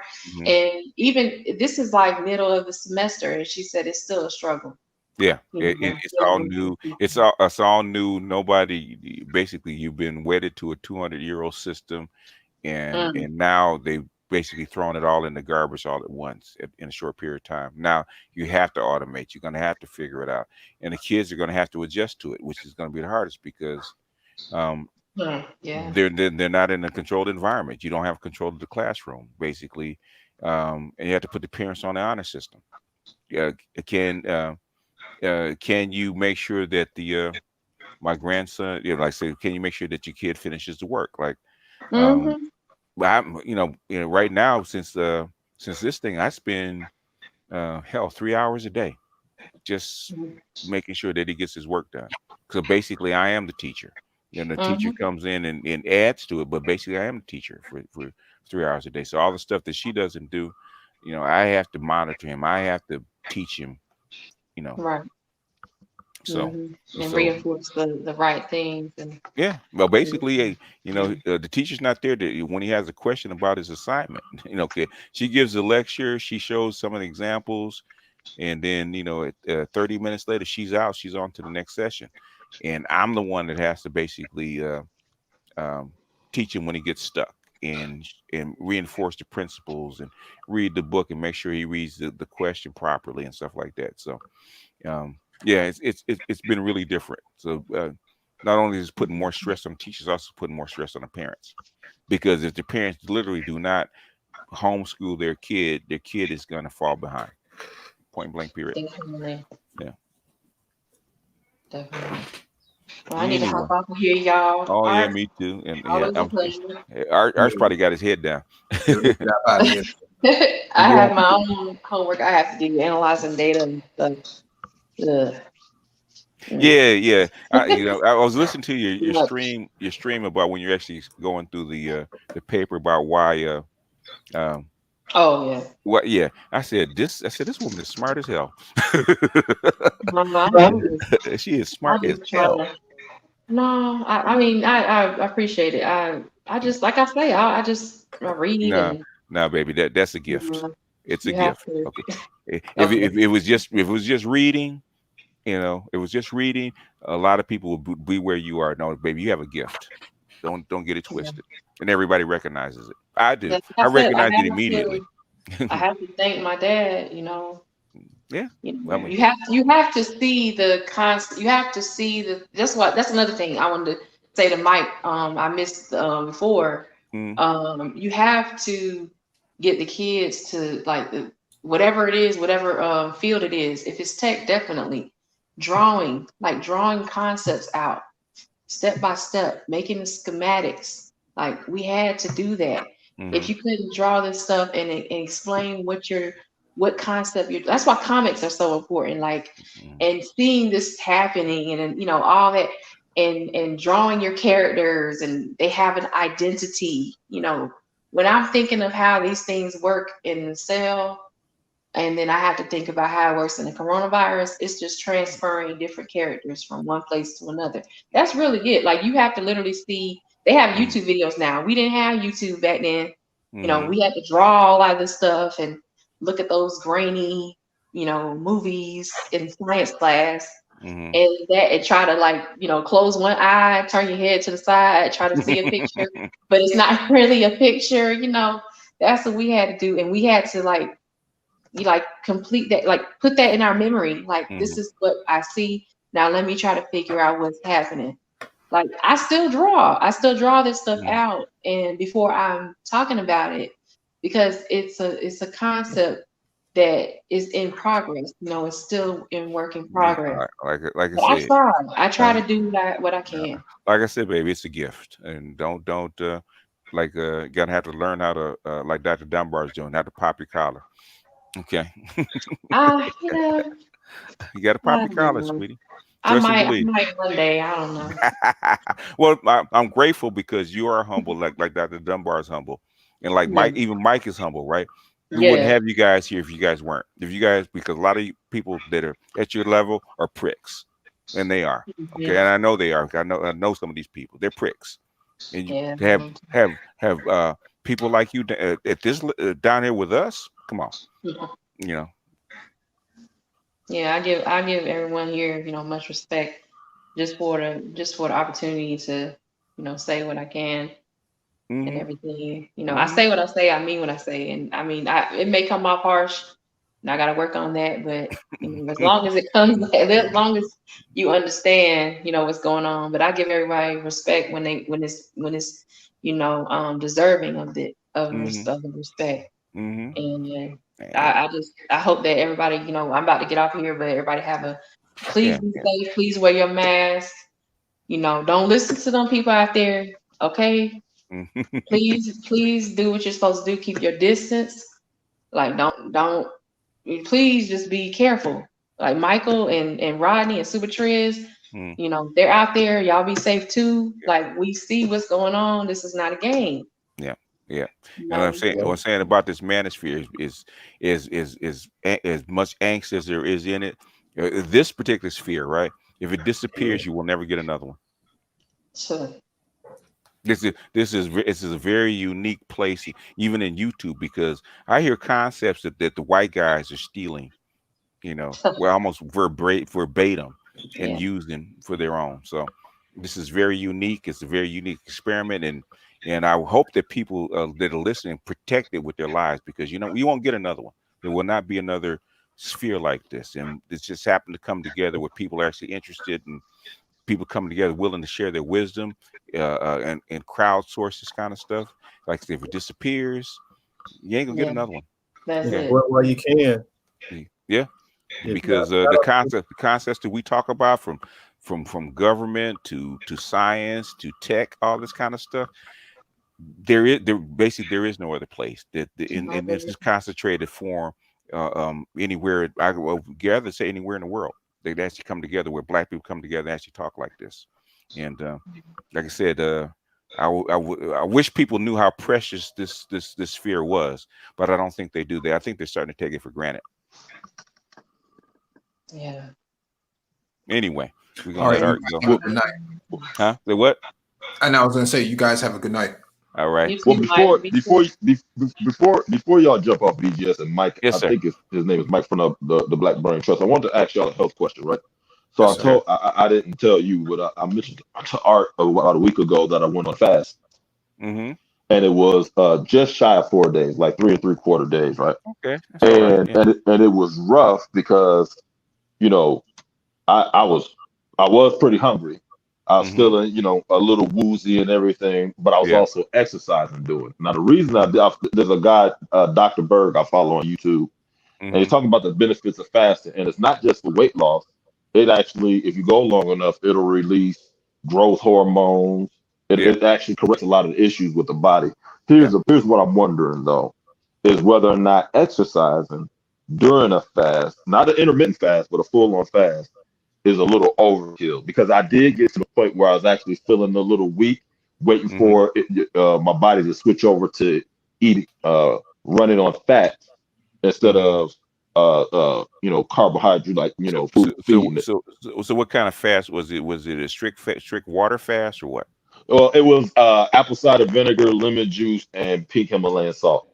For the first day, for the first couple of days, I took vitamins, but I stopped that because some vitamins break a fast. So for the last Okay. 2 days, it was just How vigorous was the exercise? it was vigorous. It was No, running and no. Okay. If it's a fast and your body's deconstructing, it's gonna need all the energy it can get to let yourself heal. Okay.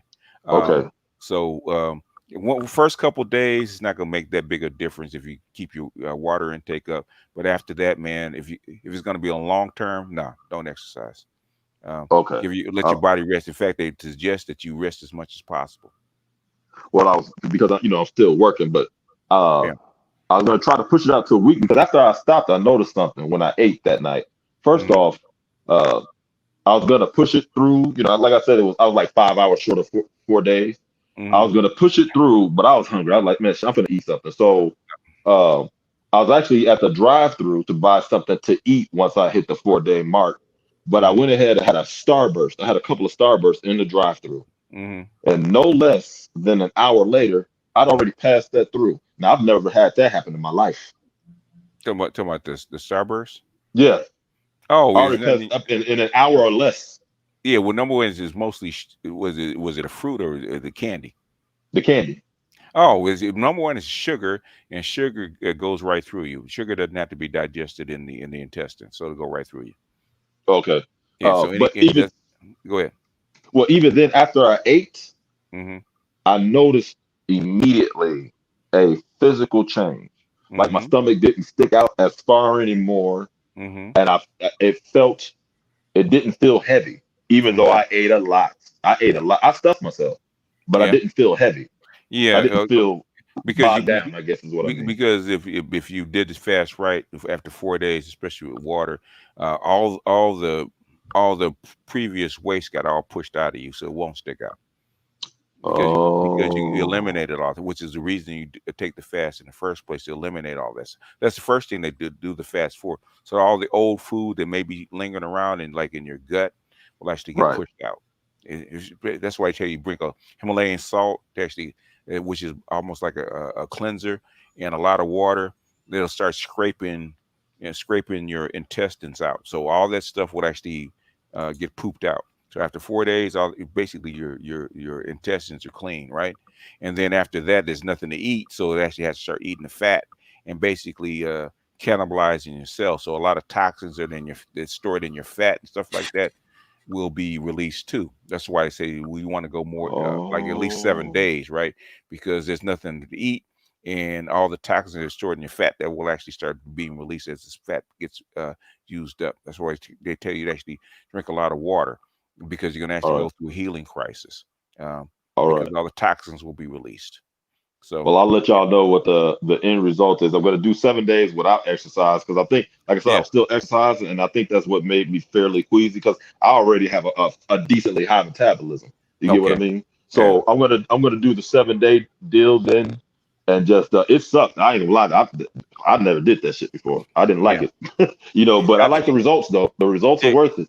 Yeah, basically you have to get, that's what I say, 3 days. If you never did it before, 3 days is where you start, and then the next time you do it, you do 1 or 2 days more and you extend out. You just can't jump into like some people do a 21-day fast, just like that. Yeah. You have to build up to it. Yeah, the thing is, depending on what your body is like, your high metabolism, slow metabolism, Right. you kind of want to do a short fast. Like I do 8 p.m. to 8 a.m. fast. Intermittent fast. Intermittent fast, yeah. Yeah. I do that as well.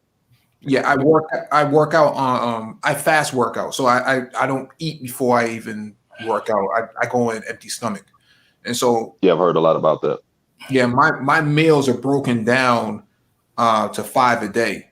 So I may have a brunch, and then I may have some fruits and nuts and 1:30, 2 o'clock, and then 3 o'clock, 3:30, 4 o'clock. I may have some other sort of cheat meal, like some celery with some cheese or something like that. That's a cheat meal. Yeah. Damn.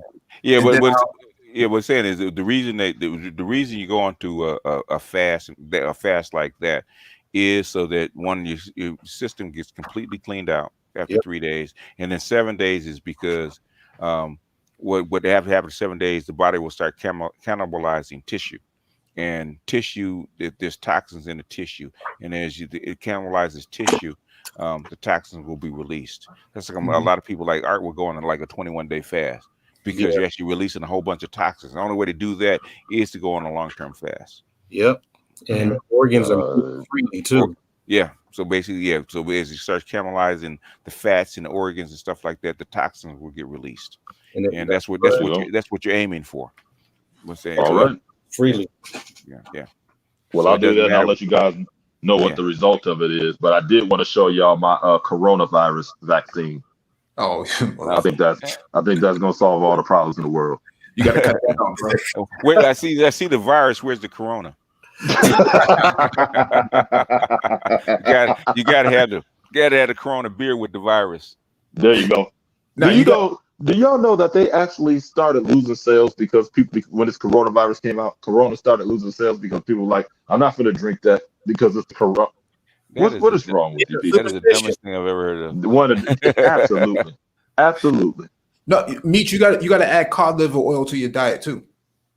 Cod liver oil. I've heard a lot about that too, man. Sick after so many years. Yeah, cod liver oil or fish oil. Some people do it. I take the fish oil capsules. Like that krill for your joints, right? The krill. Yeah. Cod liver oil, and they think, well, what is it? It's rapeseed. I think it's rapeseed oil. Well, you got prime rose, you got flaxseed. Flaxseed. Yeah. No, well, grapeseed extract is a different thing, but flaxseed oil. In other words, it gives you the omega fats that you get from omega-3 fats. Yeah. And you so say rapeseed krill oil? Yeah, krill oil is from shellfish. Yeah, okay. You gotta take that in tablets, bro. Oh, yeah, I don't eat shellfish. Yeah. But the thing is, that's what cod liver oil is actually from. It's from actually from shellfish. Yeah, it comes from fish. That's the omega-3s. But you can actually take you actually get omega-3 tablets, which come from fish oil. But it's easy to swallow. You can do that with some juice. That's not an issue. Yeah, or basically, if you want to supplement it with some flaxseed oil, which is if you don't want a lot of vegans do that for omega-3s because they don't want the fish. But if you're talking either or both, you can do either or both. Okay. It doesn't matter. Omega-3 is omega-3. I think the fish oil is actually better. The cod liver, the fish oil is actually better for omega-3s. But if you don't want to do that, you can do the flaxseed. Meech, what you trying to get shredded? Well, yeah, I'm trying to shred up a bit and everything. I'm getting older and everything. I want to make sure my blood pressure is taken care of, and I don't want nothing to sneak up on me. You get what I mean? So it's I don't want to lose weight. I still want to stay around 245, 50ish. I'm probably around 245 now. You're like 5'5", right? Nah, I'm 6'2". He said 5'5". Be a damn bowling ball out here, man. Yeah, you calling into Kevin Samuel's show. Yeah, you probably want to get down like 220 or at least 215. You still shred up. You know what? I got down to 217 before people thought I was sick. Yeah, and because these ain't black people. These is white people. Because they used to seeing you bigger. So Mhm. if you lose that much Oh, weight, you're gonna look sick. Yeah. I see Yeah, what you're saying. yeah. I compete in the Spartan competition every year, so you definitely, if you if you're really trying to test your body's capabilities, man, you want to get into a competition like that. Yeah. Okay. Yeah. If Okay. you're just trying to lose weight, basically, a keto diet is probably help you lose weight probably as fast, because the thing is with the keto diet won't shut down your metabolism like a fast will. You a truck driver, right, Meech? Yeah, and that it's hard as hell to do keto when you're trucking. It's hard as Why? hell not to spend so much money because it is not forgiving out there as far as these damn truck stops and every damn thing go. And you end up getting like you end up having to do, you can get freezer fried. I got, tuna and stuff like that, but it's just it's not friendly. Like it's not the same time you're driving every day and every night. It all depends. My diet is all over the place a lot of times on the road. I mean, you can't even always get one of the staples is boiled eggs, right? All the truck stops almost have but the hell, they even started running out of that sometimes. No. So it's just not very, and the price on the stuff out there is it's utterly ridiculous. Why you don't have It's highway robbery. I do out there now. Sometimes they'll have that because you can go get that at the stores. Do you get what I mean? Thing is that you don't have very many. I don't have the little fridges that I was purchasing for my truck. They kept on breaking, and I don't want to keep spending $120 for something that's keeping on breaking. The only thing that's lasted is this one that's the shape of like a personal cooler, and that plugs in, but you can't put very much in there. Do you get what I mean? Okay. So I try. And I try to make a run to Walmart on a weekly basis. The thing is that even 1 week is a pretty long time to go when the only refrigeration you have is a personal size cooler. Well, the key thing, like especially if you got some size on you, that's your food. All you gotta do is get hydrated. Yeah. The key thing is when you're dehydrated, that's when the toxins take over. Okay. That's how it gets very, very dangerous. You can smell it in your breath, your underarm, everywhere. Matter of fact, that's when people say, well, he pooped and I can't go in the restroom after that. Using the restroom during a fast is vicious, bro. Yeah. It is vicious.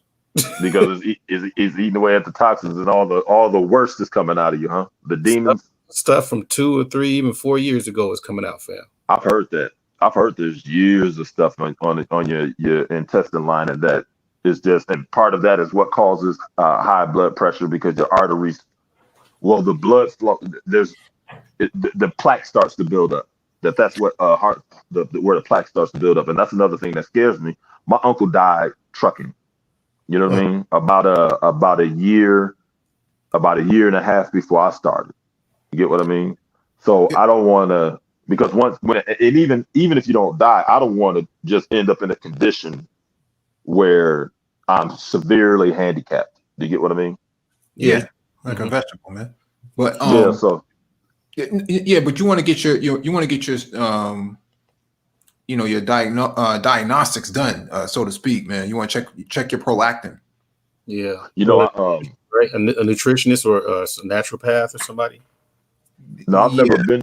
I actually I need to go get the 40-year-old check done. I've been meaning to do that one of these times when I'm back home, and I just forgot.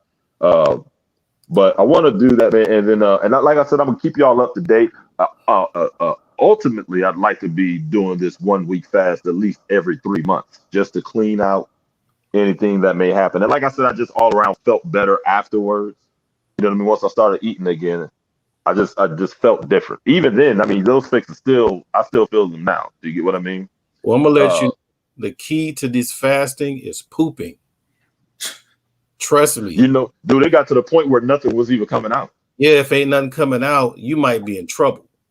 There wasn't. That means you don't give a shit. Yeah. pun fully intended, right there, man. So and with water, I end up drinking most of my water late at night, only because if I'm drinking during the day, then I'm constantly stopping. You know what I mean? Every 2 hours, you stop, and it's just not easy to stop in truck. most of the time, a lot of times, there's nowhere you can't even pull over on the side of the road. And when you got to go, you got to go. And there's only so many times you're gonna be able to piss in the cup while you're driving down the road. You get what I mean? So, but I'm gonna give this a try, and then I'll let you guys know that 1 week with no exercise, and outside of stretching, of course, I'll do that every morning, and then I'll give you guys a report. I'll be getting back on the road soon, so I'm gonna do that the first 7 days. I get back on the road, and I'll make sure I report back in. Yeah, because that's why the reason why I used to do it where I didn't do vegetable juice, I just did waters, teas, and like a green like moringa, chlorella, chlorophyll. Keep the nutrients up. But I have to start. I have to do a juice fast to keep my pooping regular, because if it start to sit in, it start attacking my gout. I used to do it where it was just teas. I mean, I still do the teas and everything. And what I added fast right now is sea moss. Okay. The sea moss makes you feel like you had a whole meal the whole day. Yeah. Oh, trust me. You got to do it like maybe a quart of water, a big tablespoon of it, and you blend it in hot water. Yeah. And it speeds your metabolism up, or actually it makes it more regular, and it helps and restores your thyroid, whatever necessary changes it may need to bring it back to normal. Hey, have either one of you tried Super Greens? The little supplement powder you can put in, a drink, and you can make your own. People use, I can't use spirulina, but people use spirulina. I don't do barley wheat. That's bad for me. But people do I just do chlorella, moringa, and chlorophyll. And then that pretty much like the chlorella is the one that eats away at excessive metals in your body that's left behind. Okay. And plus that's what it does. And then the chlorophyll, it adds enough copper in your body that's missing, and odorize your body from within. So if you're a female and you got them issues or whatever, that chlorophyll take care of that within a week or two. Okay. Yeah. Good to go, man. Yeah, that stuff right. And the moringa is a super food. Yeah, you might have to switch to pescatarian too, Meech, man. What is fish? Yeah, fish. You doing heavy lifting? You know what? I don't get to do heavy lifting on the truck because you can't, no weights, of course. You know what I mean? That's just too much of a headache to be putting heavy weights on the truck over and over again. What I do have is resistance bands, but I can't always even use those because they would have to attach to the outside of the truck. And we are not always in convenience places. Sometimes it's, dirt lots, muddy lots, the wind's blowing dust all in your face. Trucks are parked super close. And so I very rarely get to do that kind of thing. So what I'm doing right now is just basic. The only exercise I really get is, it would be, I stopped doing push-ups because my shoulders, not being able to do shoulder exercises and full-on pull-ups, it was rolling my shoulder out of socket. Damn. So I was having some shoulder problems for weeks. I mean, barely just trying to scratch my back, you know what I mean, would cause my shoulder to roll partially out of socket. Hurts. So I had that before. That hurts. Yeah, it hurts a whole hell of a lot, dude. So what I've been doing is just basically the core exercises, doing crunches, doing the ab roller, because the ab roller is no joke. So what I really want to do is strengthen my core, strengthen your core. Everything else, will get stronger along with it. But I want to work on my core more. Now, if you're doing like the extreme fast like me, you have to break up those workout sessions, like 20 minutes, 15 or so, because when you're doing them, that's a lot on your heart. Because the key thing is that the whole object of doing some kind of movement when you are fasting is to keep the blood circulating. Because when you're sitting around doing nothing, your blood is slow. So you do want to exercise doing a full on fast? Yeah, you just got to make it very lightweight. Yeah, it has to be body weight. You're not trying to move barbell. Right. racked weight around. If if you sound like you're in your cutting phase, my recommendation, man, is to get yourself an attack bike. Damn. While fasting though? Yeah, you can do an attack bike. Should you do it? A 2010. You can do a 2010. 20 seconds on to work, 10 seconds off of rest time. And If you go to the Black Mike? Brain Trust, I'll drop the link in the Yeah, please do. Do it. Always do it. When you guys put y'all links in, put it 3 times. yeah. I'll drop the link in there because I post my workouts on the Black Brain Trust too. Okay.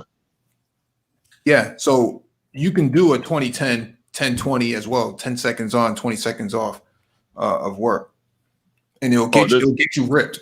It'll get you This ripped is in about 2 to 3 weeks. Yeah, because this is an exercise bike. Yeah, it's a competition bike. A competition You bike. see, I'm working with very little space here. Most of my time is on the truck. I have very little space on the truck. Because Oh, no, it's not going to be on the truck. It's when you get back home. If you hit that with some basic squats, you're going to get ripped real quick. That's what the bike is for. It's been proven. The bike is a proven product. That's what they use in CrossFit competitions. That's why I bought it. Okay, let me go on here then. That heart, that's my issue. But I have low impact stuff. So, but what's your take on the rowing machine? On the rowing machine, I have a rowing machine too. So how effective is it for you? It's effective if it depends on what you're combining it with. So when I do rowing machine workouts, I usually combine it with something like a wall ball toss. If I'm on the bike, if I'm on the attack bike, then I'm going to use like a deadlift, right? So I'm a deadlift at least 60% of my maximum 1 rep weight. Okay. Or I might throw in a combination. I might throw in some burpees with it as well. Because I just bought one. My son uses it. So a row machine? Yeah. It's the what's it called? The magnetic one. Okay. I couldn't afford the air one. Yeah, they have the water ones too. The hydro ones. Oh, that's an attack bike. Yeah. Okay. What did that run you? Oh man, now during COVID, good luck trying to get one, man. You paying about Yeah, 15 because everybody. You might get one used, man. Oh, you weren't even gonna get one used. Okay, well. So you said 20 seconds on and 10 seconds off? Yeah, the bike has its own settings on it. That's what you see me in the video doing. Okay. Adding the settings. So I'm doing 15 cal, 20 cal on. And how many repetitions of that do you do? So it's done by time and calories.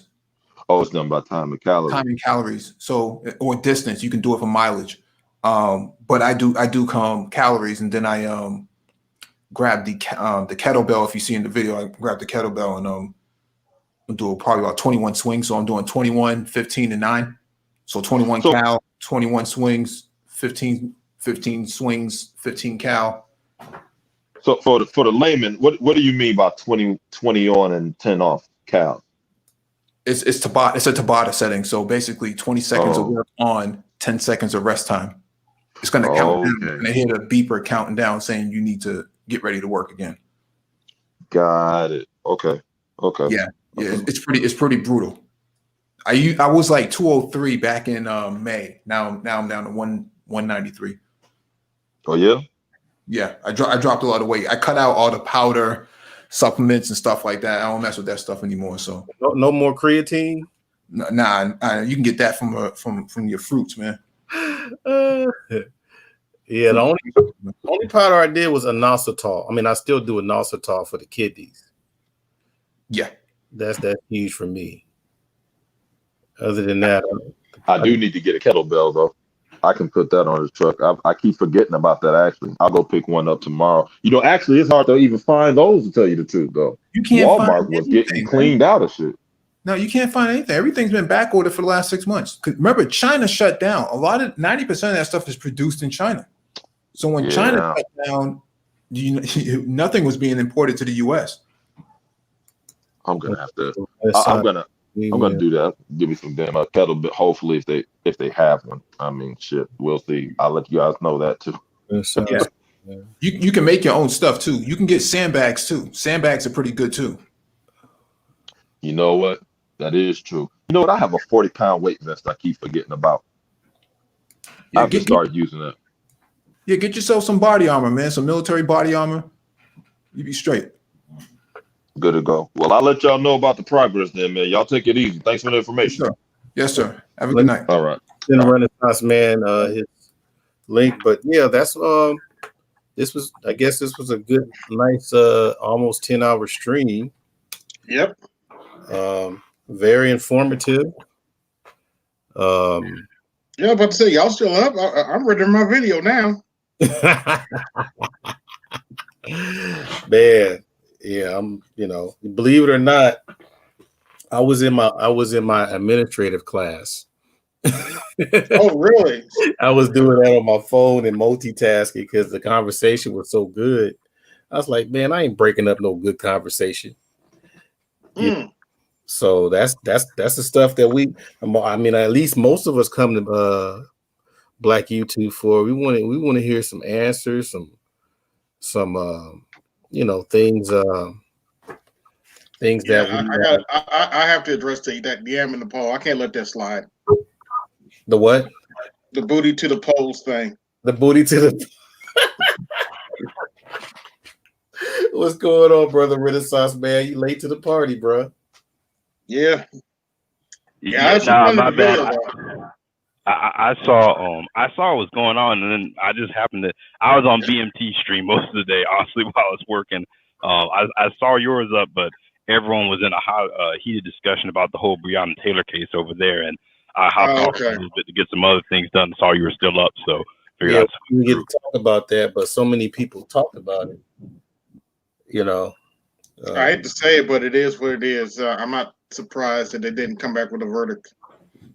I wasn't surprised when I saw the settlement, when I saw them announce the settlement, and then I saw especially after settlement, yeah. Settlement, and then they said they were boarding up the city or boarding up city. I was like, oh no, there's not gonna be some charges. You saying we're gonna board up City Hall ahead of time and call in the National Guard? I already know what this is. Yeah, I know what it is. Let's see. Let me give some shout outs here. Shout out to Brenda Dub for the Cash App. I mean, not the Cash App, the Super Chat. Let's see. I hate when it does this to me, but here we go. And a shout out to DJ Nat for the Cash App. And it stops in the middle. and there was one more person that did a Super Chat. Let's see, where are you? It is Wubba-Dub. No, it's Wubba-Lub-Dub. Yeah!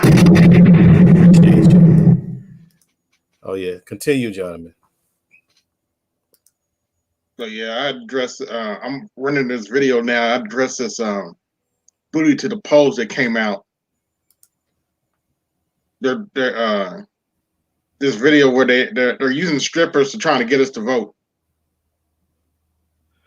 Yeah, I think a lot of this stuff is going to backfire. I actually saw a video from Roland Martin today talking about just how younger Black people see like politics in the Democratic Party and the Republican Party. It's kind of disturbing, to be honest with you. Well, you know what though, man? I saw this coming because remember the first attempt? First, when Kamala was running for president, she was trying to dance to Cardi B. Yeah. Later, they've made that mistake. I mean, Hillary Clinton made that mistake, trying to get like Jay-Z and all these people to throw. I mean, it's just check out my direction though. And then later on, Bernie Sanders had a conversation with Cardi B, right? Yep. Then later on, who else had one? Joe Biden had a conversation with. We're talking about having a after the WAP song. We're talking about having after the WAP song. We're talking about having a conversation with the queen of hooker culture or strip culture in hip hop. Mm-hmm. And then all of a sudden, you have this stuff going on with the video you talked about, which is sort of like leading into that. It's almost as though they're trying to say, look, I understand the kind of bitches you like. You know, I'm gonna give them some credit.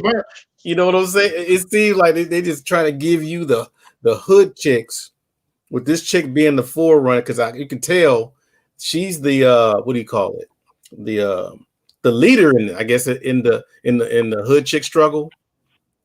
She's a poster child, and she's a victim of infidelity, so she's getting a divorce, quote unquote, wink wink. Mm-hmm. I mean, look at all these different categories. Oh, it's even worse than that. Apparently, she says it's not over cheating, it's over arguing, and Offset came out and said what the argument was about.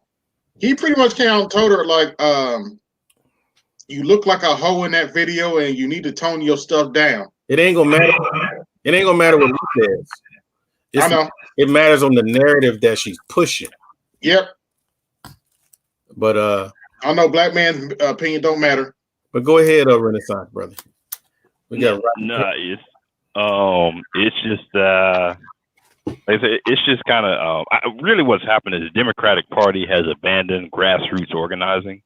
Yes, and that's why you see, and that's why you see all of this sort of dog and pony show type of politics to appeal to black folks.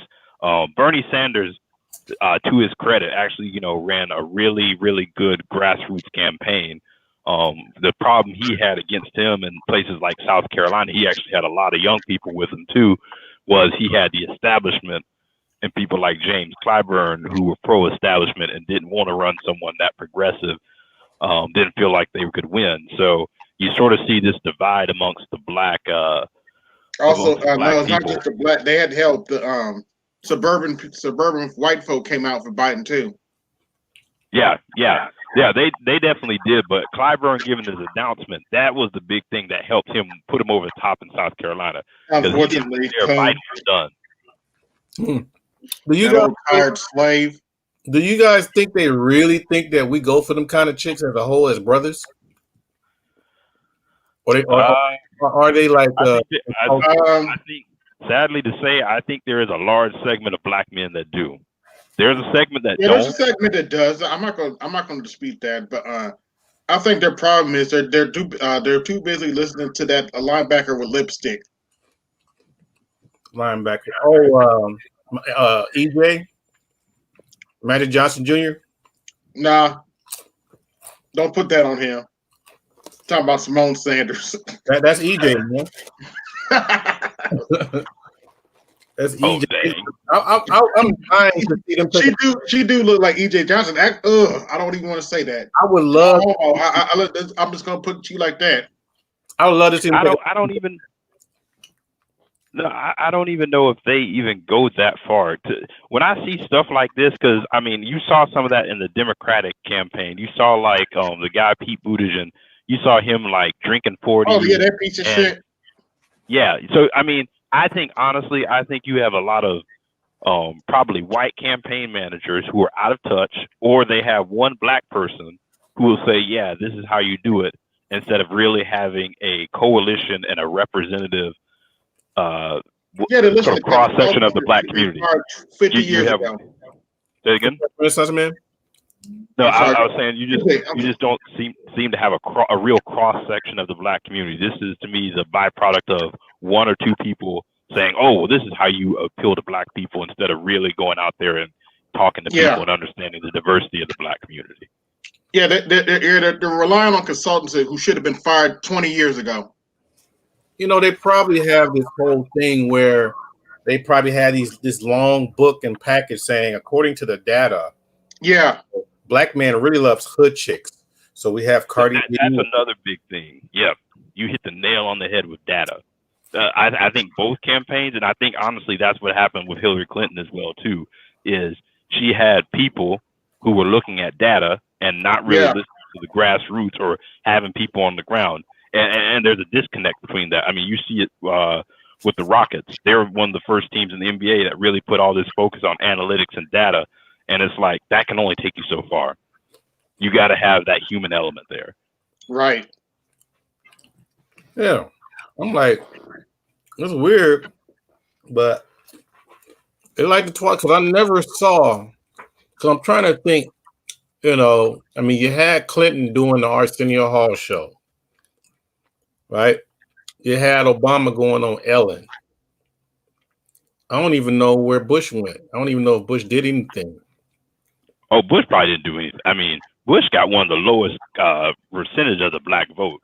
So, I mean, that was that time period where, you know, Republicans knew that they could win without the black vote. Now you see that they're just trying to pull a small portion to get them, which is interesting because the way the election is shaping up, it almost looks like you have a split in the black community. You have educated white voters who are voting for Biden, and then you have like a split, it appears, even in the Hispanic community as well, too, between Biden and Trump, which is, it was kind of the opposite under Obama. You had Hispanics, most of educated whites, and the majority of blacks going for Obama, and then a large portion of the white vote going for the Republicans. And it's kind of like Trump has flipped that because his appeal is almost class-based to a certain extent. Now, the reason why I heard a lot of the rednecks voted for Obama because they were just broke. They said they were tired of being broke. Yeah, it depended on where they were. Oh, if wow. You were talking about, if you were talking about people in like some of these more blue states, Michigan, Ohio, Pennsylvania, deep South, they were like, nah, we'll stay broke. I don't like niggers, but if I can just get out of this poverty, I think I'm gonna vote for the nigger. He don't get pretty much. So he didn't get as much support in like southeastern states, which is ironic too. Obama won without winning the white vote overall twice, which is why you kind of see this big divide in the Democratic Party now. Is do you try to replicate that strategy, or do you do what Biden is essentially doing and trying to basically try to win over these working class white voters who voted for Trump and then take this very moderate position, and that's what's turning off a bunch of the black millennials. Yeah, I felt my heart went to Rhonda. I don't know if you heard her, because I think we all agree with her to sit here and try to go side by side with people that hijacking your struggle. You know, but can't destroy him. And the thing too is you can't fully trust him either. So you got to find ways to strategically get something out of it without somebody getting too much from you. But yeah, the problem is collectively when you start looking at black men, is they're not organized. We're not organized. Yeah, because we always get mad. I mean, you have to, when it comes to politics, you can't come in with a, hey, you know, what are you going to do for me? You have to come with a, this is what I want, and this is how my votes are getting. Because if you come in with a, hey, what are you going to do for me? They're going to tell you, and then they're going to do whatever, and they're going to kind of take you for granted. Because it's just, you have to come in with that, and then after you make that demand, you then have to go and follow it through. And that's not happening. Black women honestly are more organized than black men are, a lot more. Now, Tupac told Bob Dole, I got 150,000 riders to go vote the way I want them to go. What you gonna do now? After that, he got killed. Do you think he would have done that? 150,000 won't move anything. Well, back then, honestly, in politics, it won't. No, you don't understand. If he said 150,000, imagine how much that's going to multiply.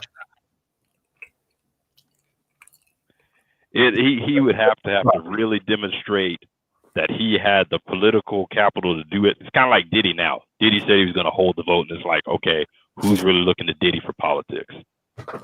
I mean, it's a good kind of because. So you don't think that Tupac would have pursued some kind of political agenda? He might have.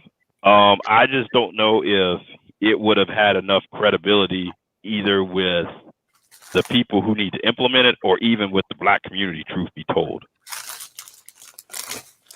Who were the people that were legit that was hang with them? What do you mean? Who would hang with Tupac? Tupac, yeah. Who was, I'm trying to think. I mean, I think you'd have some celebrities that would, but I don't know if you could ever get the established, because really black politics right now is controlled by the black elite. And I don't know if the black elite is really focused on respectability. I mean, when you look at someone like Kamala Harris, I mean, she's someone who, the black elite had fundraisers for, up in Martha's Vineyard had $1,500 a head, fundraiser dinner. She's run through those elite circles of black people that exist. I don't see them embracing a character like Tupac. I just don't. No, I'm talking about back then when it was, what was his issue? I forgot his issue he had with Bob Dole. And now that you mentioned that, I could especially see it be a problem with the whole issue he had with C. Dolores Tucker. Yeah, and she died mysteriously too. Her daughter looked just like her. I think her daughter's a journalist. Oh, really? They look just alike. Like the little bird face. Bird. Wow. The sad part though is she was right. Yeah, they weren't seeing the part that she messed up on. She took briberies, so it kind of diminished her story. Oh, really? The only reason I know about her is I saw a video on YouTube from back in the day, and it's just like, wow, when you go back like from where we are now and what you see kids emulating and embracing is kind of like, yeah, she had a point. But I didn't know the backstory about bribes. Yeah, that's what took her down. And then I think later on she supposedly, quote unquote, died of stress. Oh wow. I think it was something else. I think that had something to do with the industry. I think she was messing with their money. I mean, at that time, gangster rap was this phenomenon. So oh yeah, definitely. You couldn't mess that money up. No, it one thing that stood out to me, I mean, I'm not a big fan of Louis Farrakhan, but when they banned him from Twitter and social media, I was like, it's crazy to me that they will ban him, but you have all these rappers going around saying even crazier things, and they're praised, they're given a pass, but this guy is banned. And truth be told, a lot of what he says, if black people followed it, it would do a lot of good for black folks collectively. Yeah, because it is designed for people that's not into religion. People don't understand that. If you listen to a lot of the teachings, you don't even have to be in it to do the stuff that's set out there in the what Muslims want. If you read it, it don't say stuff like we want to pray and we want to read the Quran, and it says a lot of things that you hear people talk about as far as reparations. For those people that want to know where it is, you can do finalcall.com and look up what Muslims want, or you can get you a final call from your local Muslim on the street with the bean pie. I don't know if you want to get the bean pie, but you get you a final call newspaper and read the back, and it breaks down all the stuff that Addos is asking for, but that came out in 1930. Yeah, Rodney Coleman makes a good point in the chat. Oh, what does he say? Okay. Oh, I'll read. And we read, okay, if that happens and we let Trump be reelected due to us not voting, democracy is dead and black people will suffer, we have become too comfortable. That's another thing in itself, man. Now we're debating whether we let the devil that we know in or bring in a new devil that we don't know what to expect. The thing that stands out with this is if black people just don't vote, it's not historically what we've done to make progress. Historically, what we've done in our community to make progress is organize and put together an agenda. Because, I mean, if you go back to the 50s and 60s and look at places like Alabama with the Democratic Party, which, Alabama, all the Southeast, kind of the party of white supremacy, that's where you had the birth of, third party politics, freedom movement politics, The Black Panther logo actually came from a small town in Alabama that did third-party politics as well. So we've always valued organizing, and if we didn't like what was on there, we put something that we liked up there. We organized ourselves. Us just not participating is kind of just saying I don't want a seat at the table, which isn't smart strategically. You got to have a seat and then want something. Say this is what I want.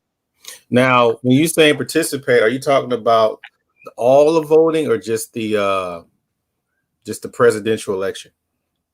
Every level. I hear people make that argument that you shouldn't vote federally, and I'm just like, once again, you're giving up a seat at the table because when you look at federal, you look at judges. Like Roland Martin has talked about this. When you look at the number of judges that Trump has put through at the federal level, it's something like 200 judges, and they put young ones in there because federal judges are appointed for life. When you start dealing, even if you believe in just taking part in local politics and not being involved at the national level, if you pass a law in your state or local legislature and someone challenges it, it's going to make its way through the federal courts. Same thing with like a case or anything like that. At some point, if you get into a contentious contentious court fight, you're going to face those judges that were put up by people who were openly they were either indifferent to your plight or some of them were openly hostile. Same thing can be said for things like the Department of Justice. Department of Justice and I can't remember the other one. But things like HUD agencies. I mean, the DOJ is the ones who came into Ferguson and investigated the police department in Ferguson. They put consent decrees in place. You had things like Obama who said basically, hey, as far as marijuana prosecution, just pretty much don't deal with it. We're not going to press it at the federal level, and that's what kind of opened the door for states to deal with it. Same thing can be said for I'll take it back. It was reversed when Sessions comes in. Mm-hmm. He's big anti-marijuana, so he's going to say, hey, I'm going to impose these federal laws. So it's just, and then like I said, Supreme Court as well. When you start talking about things like healthcare or the environment, business laws, especially when you start talking about like civil rights protections as far as businesses go and discrimination, those laws can be, precedents can be overturned. It can make its way to the Supreme Court. So it's just a lot to give up because you're not getting what you want when you're not necessarily organized right now. Now, I'm hearing that, people, somebody, I forgot who did, but some people were breaking down that the concern is not really between Trump and Biden. It's about who they put in the Supreme Court. That's the biggest concern. That's what I'd say this, the concern on the Supreme Court, that's definitely going to have implications for generations because this woman that he's looking at is like 48. She'd be the youngest justice appointed to the Supreme Court. So you're talking about someone, say again? Is she right leaning? Oh, yeah. Yeah. If they appoint her, they're talking about the possibility of Roe v. Wade being overturned, as well as, I don't know what, I'm sure they'd go after affirmative action as well, because they've got that case of the Harvard Asian students who are basically suing Harvard for their admissions policy, saying that it's racially biased to Asians. And, they've got another case coming up. I don't know if you'd ever get to the point where they would not consider it, but I'm sure out in California, like, Art, like UCLA, they took race out of admissions a long time ago. Yeah, that was Ward Connolly. Wasn't he a black guy? Yeah, black dude, Ward Connolly. He got death threats and everything. They made him cry. Oh wow! Yeah, bro, I remember that. Like what possessed him to do it? Because they were saying, like, if you look at the enrollment at UCLA prior to that and now, they're like pretty much the only black students you're going to find on campus are athletes. Yeah. Because I mean, if you walk on UCLA campus, it looked like Chinatown, dude. And I know more than half of them didn't go on scholarships. They got good money, you know, because there's not even that many white people there at UCLA anymore. Oh, really? Yeah. Oh man, ain't that many white folks at UCLA anymore. UCLA used to be lily white. Now I think with the exception of Filipinos, your major your top 3 major Asian groups are the ones that dominate UCLA. USC is a little different. I think most white people went to USC. Remember that home chick got arrested? The chick from Full House. Didn't her children? Yeah. She got her daughter in on that on like a sports program or something, but she wasn't even in the sports program. She had never even played before. Yeah, checking for youth at Berkeley as well. Yes, sir. Right. So I mean, they've been scamming for the longest, but all this is doing is laying bare what we've always known as Black folks. We've always known that we have to work harder because they are doing things. They get on things that are associated with, alumnus, and they wiggle through the system at every level, and it's starting to just be everything has just been exposed. Yep. And I want to jump in on the judges as well. Yeah, I don't think people really are looking at this from a wide scope, because the strategy, the long haul strategy for this was to win the judiciary, to dominate the Senate, so that you could push through the judges that you want. If you push through the judges that you want and you control the law and you control the Senate, you control the judicial branch and the executive branch and the legislative branch, I mean, you're going to hold everything. You're going to hold all the cards. If you got the Senate and you got the Supreme Court, it doesn't matter if you have the presidency, because you can lock it all down. Mitch McConnell has shown that they have no reverence for the truth, for a government, for any of the institutions. They just want to win. And that's why I've always recommended that, folks go back and read Newt Gingrich's book about what his strategy was post-Nixon. He tried to get all the youngest, most vile, and what's the name of the book? Gosh, I'm gonna have to find that book, but he talks about it. I'll find the title of the book, but he basically lays out the strategy. This is before the Contract with America, before he wins in 92. All before that. He got the youngest Republicans he could get from colleges, and these were people like Matt Gaetz, and I mean just people who, no matter what, they were going to be loyal to the party, and they were going to get control back. Once they got control back, then they were going to get that judiciary, and they were just going to clog down government. If it wasn't what they wanted, they were going to bog it down. Even though BJ said that House of Cards was based on Clinton's, wouldn't you think it would be based on Newt Gingrich? Not so much, because the play between the wife and the husband, I could see the Clintons in there, but I don't think the Clintons really negotiated that way. I don't think they really did it that way. I didn't think Bill was that ruthless. I know he was kind of like dumb as far as decision making. No, I'm from Arkansas, and I'm gonna tell you, Bill didn't really work that way, Right. And Bill was, y'all noticed that he was friends with Daddy Bush, after he got out, and even during his presidency, he was really friends with him, because look, if you go back even farther, I don't know if you guys have watched this movie about, I think it was American Made, I think it was, where they talked about all of the drug dealing and stuff that was going on through here, where they were running stuff from the Contras and everything up through Arkansas. Mm-hmm. His Daddy Bush was in charge then, and called down here and basically told them to let the guy go that was doing all of that. He was working with the CIA. That guy eventually got killed, but there was a working relationship with higher level folks while he was governor down here that a lot of people don't have really appreciate. And then, you know, this hatred for the Clintons, people don't realize that Black folks begged the Clintons and the Democrats during that time to do something about the drugs. I mean, if you can imagine it being, if you can imagine it, go ahead. No, I was going to quickly add, you had the CBC and people like Major Owens, Charles Rangel, who were supporters of the Rockefeller laws. Right.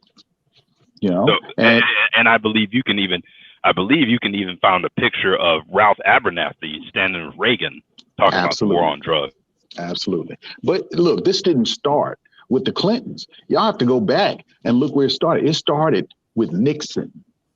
And with Nixon, it, you know, not only the drug laws, but also, you know, him implementing things like things that would be detrimental to the Black family. Those things moved up from there, and the increased incarceration, you know, the lack of programs, well, the programs that were put in place to where they would basically move Black men out.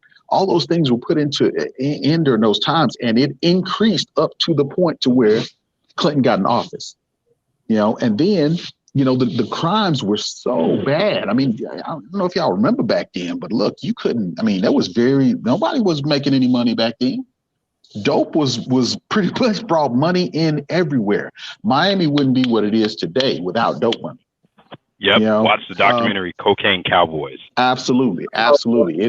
It was such a profound increase in capital for building things for, I mean, look, money, cash and cocaine basically built up a ton of stuff down south. It built south. The whole city line in Miami was built by, I mean, they literally said in there that you had car dealerships and other places when they really started to crack down that went out of business because you're just pretty much taking money out of the system. People couldn't buy cars. Right. People couldn't go start. It brought the economy down. Right. I mean, look at it now. Hell, people got whole streets blocked off and shit. You can't even go down there because it's like a star lives down there, you know, and it's just, the place is beautiful because of all of the money they basically took. And then the money that they seized, you know, from the cocaine folks, it was like, they were like, fuck it. Hell, you can have that money. You know, there's even more coming. Did you see how they froze them assets though? Oh yeah. They shut everything down. They demolished the buildings. They let the gang, you know, the drug lords kill each other. Oh yeah. I mean, that was a cold operation, man. Oh yeah. And then they took. I was going to quick, and mainly South Beach, the South Beach you know today, drug money. Right. Straight up. Right. I was going to quickly add to Art with the comment you just flashed up with Asians infiltrating prestigious universities. It will be interesting to see with this different stance towards China, what if there's any fallout there. Because you had Asians who were here and they pretty much, well educated, who left and went back to China. They were like, I'll go work there. Right. So it will be interesting if they're going to be like, okay, are we really going to let our top universities be dominated by people who have legacy back to, you know, looks like our emerging number one rival in the world, and could one day just say, hey, I'm going back. Right. The thing is that you have a lot of Asian, like maybe third generation, what have you. I mean, you have some that had great grandparents that were here. So you're dealing with that, and they do towards the lean more towards the white sector, of course. Oh yeah. I think the ones that are probably fresh off the boat, maybe those are probably the ones that's going to have that strong allegiance.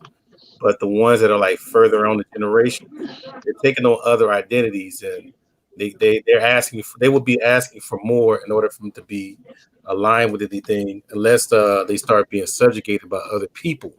Right. But I'm looking at that. Let me ask you this: in your opinion, I've heard, I don't know if this is true, but I've seen some cases of it.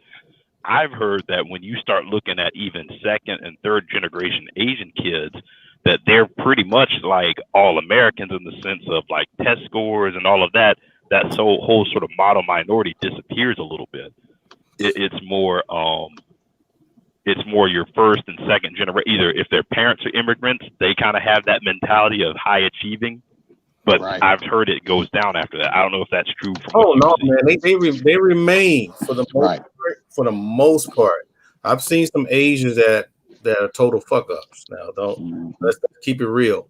But I mean, for the most part, man, the books, the study ethic is impeccable. Right.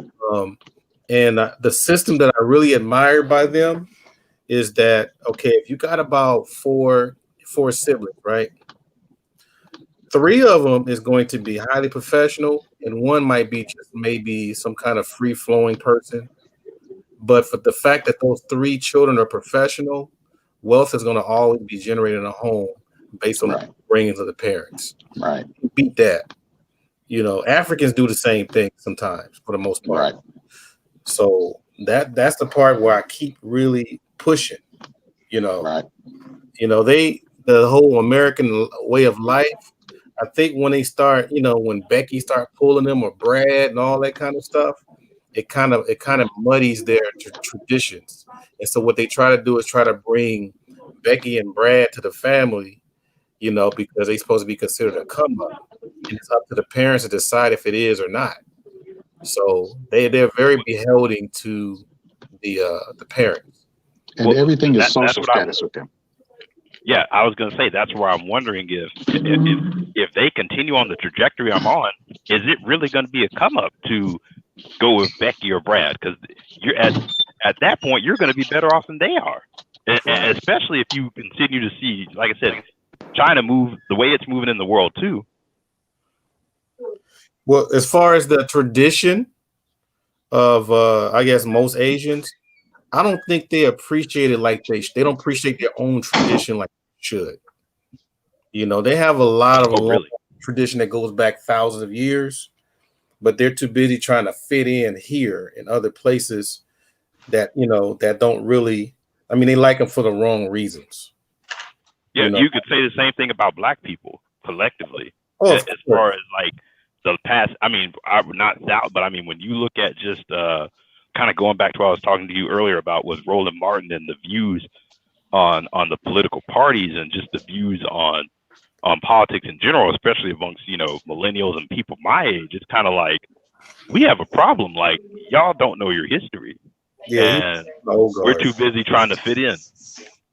Yeah, I mean, the only thing that's hurting us as a people as far as tradition, we embrace the wrong parts of our tradition. You know,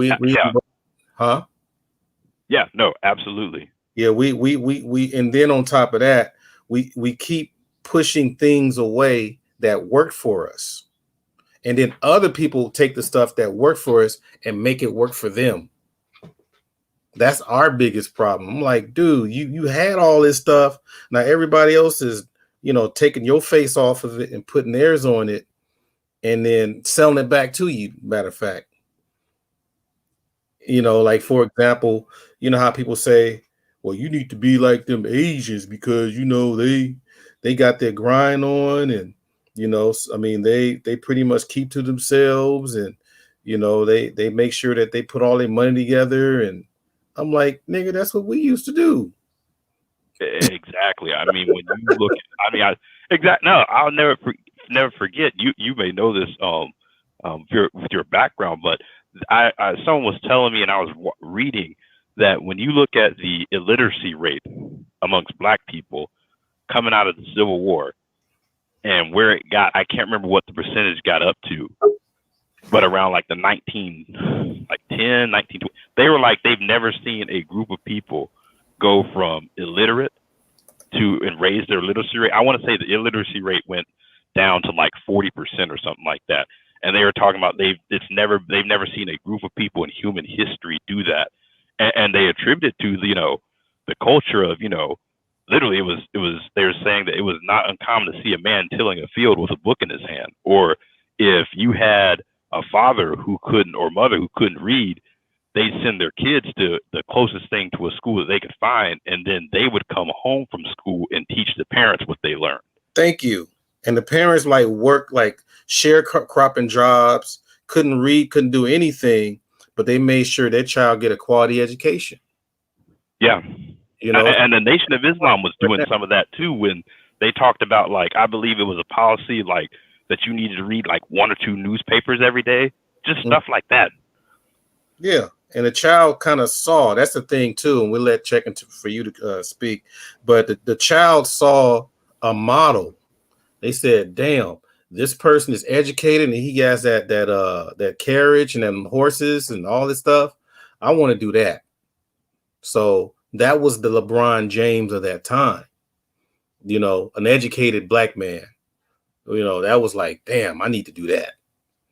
And I think that was a thing to where, you know, other stuff started coming in and people start getting lazy. People just start getting complacent. But as brothers and sisters were doing that, other people out of the community were taking notes. Matter of fact, they were doing stuff with us. There's a big Chinese community in Mississippi that my mother grew up with. And they did a lot. I think I've seen a documentary on that. Yeah. And a few of those family members moved out here, and my mother and the owner of this place called Crown's Drugs, they're always talking about the good old times in Mississippi. You know what I'm saying? So they did study us. You know what I'm saying? Matter of fact, let's go with Pat Morita. You ever hear some of his interviews about black people? Mr. Miyagi from Karate Kid? Yes. He says straight up. I mean, I heard one, but I heard several interviews are like that. But he said if it wasn't for black folks, he wouldn't be here. That's what he said. Black people were his inspiration. Yeah, he broke it down. I was like, whoa. He started naming names. Wait, like who did he name? He was naming Richard Pryor and a couple other folks. Oh, really? But he was naming people that, like some of his teachers. He was naming all kinds of people that was black that pretty much showed him the ropes. You know, and he was like kind of like grinning while he was talking, and like because he looked like he was reminiscing. You know, so people don't talk about that because they like the little separate story. But go ahead, check it for you. What you want to share with us, fam? Well, I was about to say that. Well, with regards to like Asians, people forget that even in the state of California, that they lived amongst us, though, like Japanese, Chinese, Filipino, Vietnamese. I mean, these people were basically clumped in our communities, and actually, they were considered like basically the same as us, outcasts, based upon the political stuff. Let's just say like going back to like, say, the Vietnam War or the Cold War or even World War II, to where they were classified as outcasts. And most of them came from like internment camps. However, they were different from us to where, they had like a really tight community bond to where they could like form, say, their own like economy versus us, though. Coming up, throughout the whole like creation of America versus like these folks, it's, I mean, these people came in with like a vision and they did exactly what they basically they achieved what they foresaw versus like us who just, we push for like certain policies and views though, but like we really never got anything though. What I have to give them props on, and the thing is, and they us from the outside, we would think they're a monolith, but they're not for sure. The thing that they were really holding on to was tradition. And the thing was, it was like a pact before they even came here. No matter what you go through, even no matter who you marry, you're still Chinese. You're still Japanese. You're still Korean. That's why I always say the top 3. Those are the main ones that even no matter who you marry, you're going to still see Korean stuff in the house, Chinese stuff in the house, on the walls, on the table. You got books. You got folklore stories. You have things that's going all the way back for thousands of years, you know, and that's the part where I was like, damn, you know, because I'm from Carson, you know, so Carson is pretty much right now. Carson is heavily Filipino. They're a little different animal when it comes to the Asian culture because they're a mixture of everything, right? But as far as the rest of the top of the Asians, I would say the top, not as far as they're better than everybody else, but just the ones that everyone recognized. Right. Those are the Northeast Asians, though, that you named like the top three, basically Korean, Japanese, Chinese. Yeah, those are the ones that everybody recognized. I just say them, secular in a way, like saying Christian or Baptist, right? But the thing that I mean, Koreans are kind of letting things go though. I'm gonna get on them in a second. But the Chinese, if you look at the movie, I tell people to look at the movie Joy Luck Club like what 3 times. Just look at it 3 times. You'll miss out on the first one. There's a lot of details that go over your head. You look at the second time, you're like, oh shit. Yep. It does. It tells you a lot. Yeah, man. It was so, and I guess it was based on the women. Right. Okay. A lot of hidden like nuances that, let's just say, like with regards to like Western culture, that a lot of people didn't catch in terms of those undertones regarding like Chinese culture in general. Right. Yeah, because the whole concept of like the banana versus the egg and all that stuff, though, they threw all that stuff out there.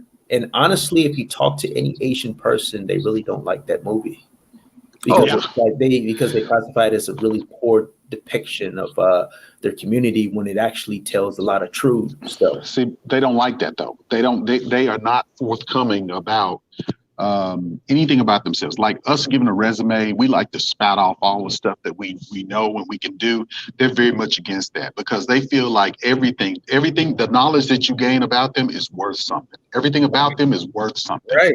We give it away for free. That's why they killed Bruce, in my opinion. Yeah.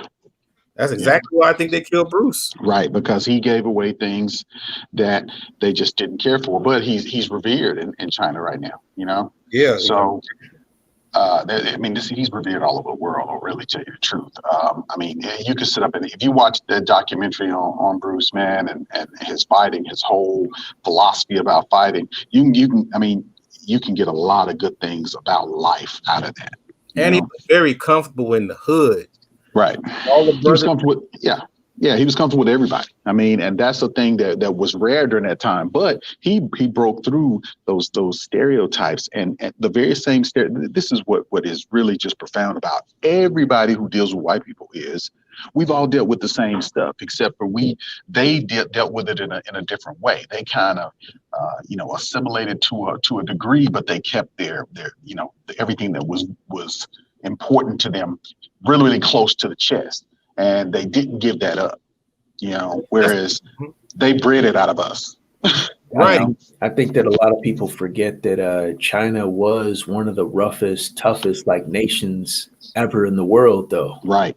They were, they were. But, being attacked by the Japanese and just, internal breakdown, basically. Well, of course, they undergone their own civil war. Right.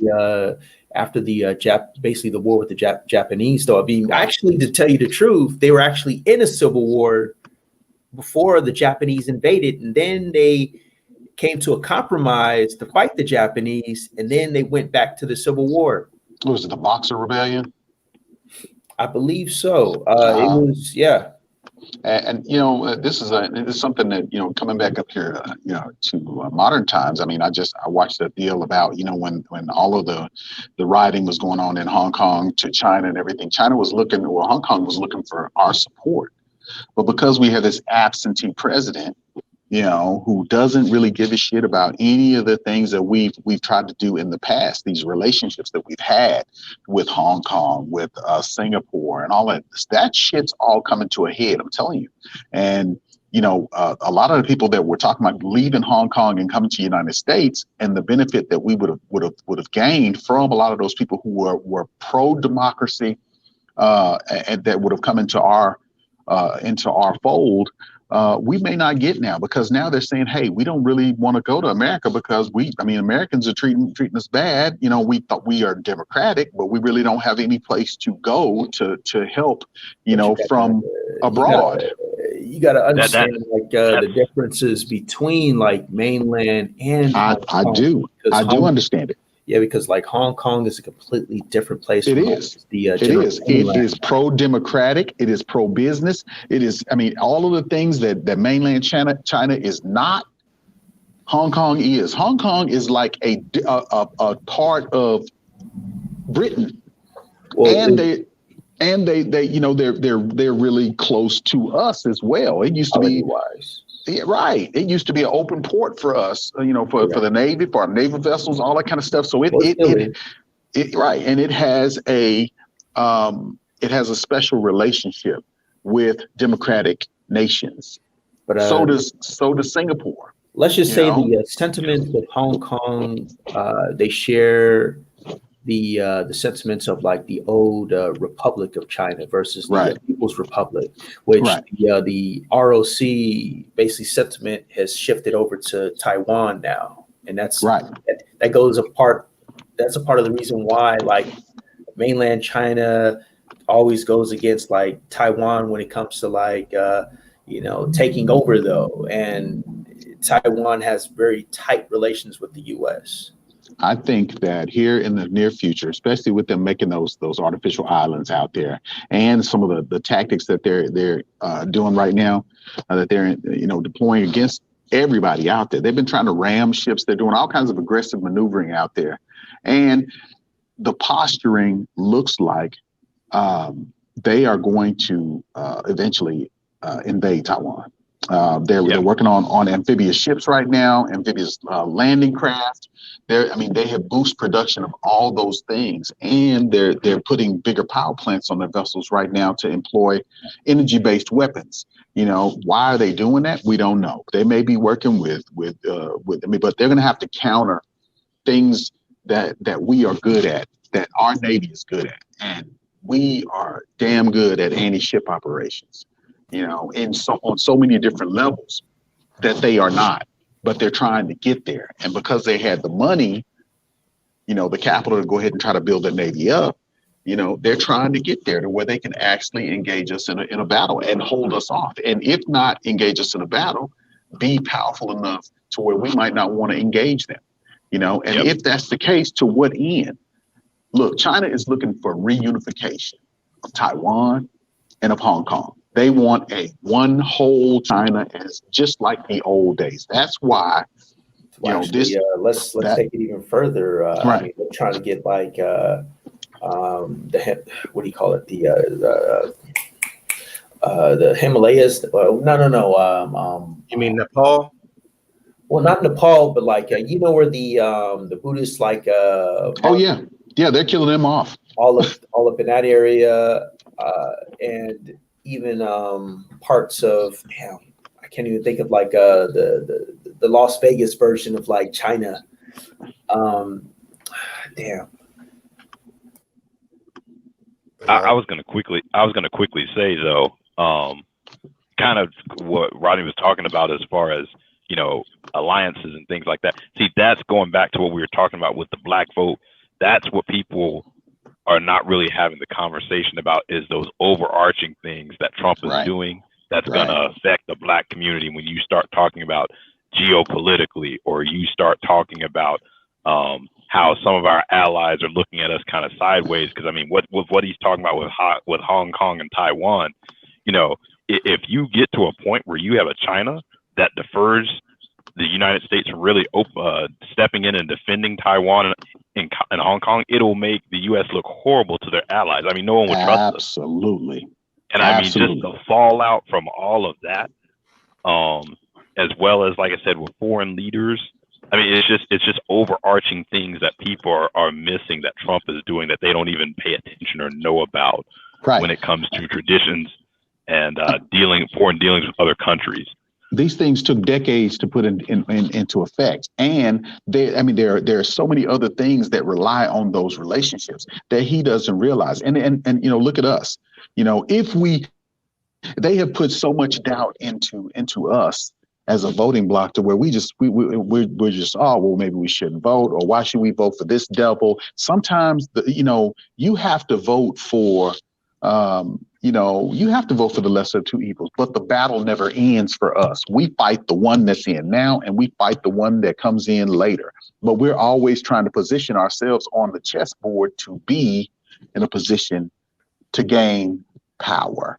And we are not thinking in a way that is going to gain us power. We are fractured so that it is not good for us as a people. It's not. Not to mention too, if it backfires and you do see something like the immigration policy where you do get basically what do you call it for Hispanics? They've always been talking about I can't remember the word now. What, DACA? Where you give legal status to all the illegal immigrants. Permanent residency. Yeah. If you do that and give permanent residency, and they become a bloc, and the Democratic Party says, you know what, you tried to screw us. We don't. The Hispanics are going to be our voting bloc. Yeah. And then you're going to be left with, okay, Democrats don't need me, and Republicans really don't even want me, so they're just going to give me as little as possible to show up and vote. So you have to be smart in how you go about doing this, and that you don't burn bridges. I mean, a lot of this no vote stuff, it came from the reparations and ADOS argument. Right. And also Candace Owens. Candace Owens going in, she started out with all of that. Well, what are they doing for blacks? Well, you show me the money for blacks from the Republican Party. I'm talking about not just this year, go back fucking decades, and you show me what they've done for us. Not a goddamn thing. And I'm going to tell you, people better recognize who you're dealing with. You're dealing with the old Dixiecrats from down here. And I live down south. I mean, for everybody that don't live down here, let me tell you, it is a stronghold, fucking bastion for evil. I mean, and that's who you're dealing with, except that they're smiling, smiling all in your face, and they've got a big ass knife behind their back waiting to cut your head off. I wouldn't even That's say the thing with a lot of these conservatives. They don't live in any place that conservative. You hear these people who say I'm a black conservative, and they live in some major cities, some blue state, and it's like you don't know who you're really dealing with because you don't know what the stronghold of the party looks like. Right. I mean, because in these, go ahead.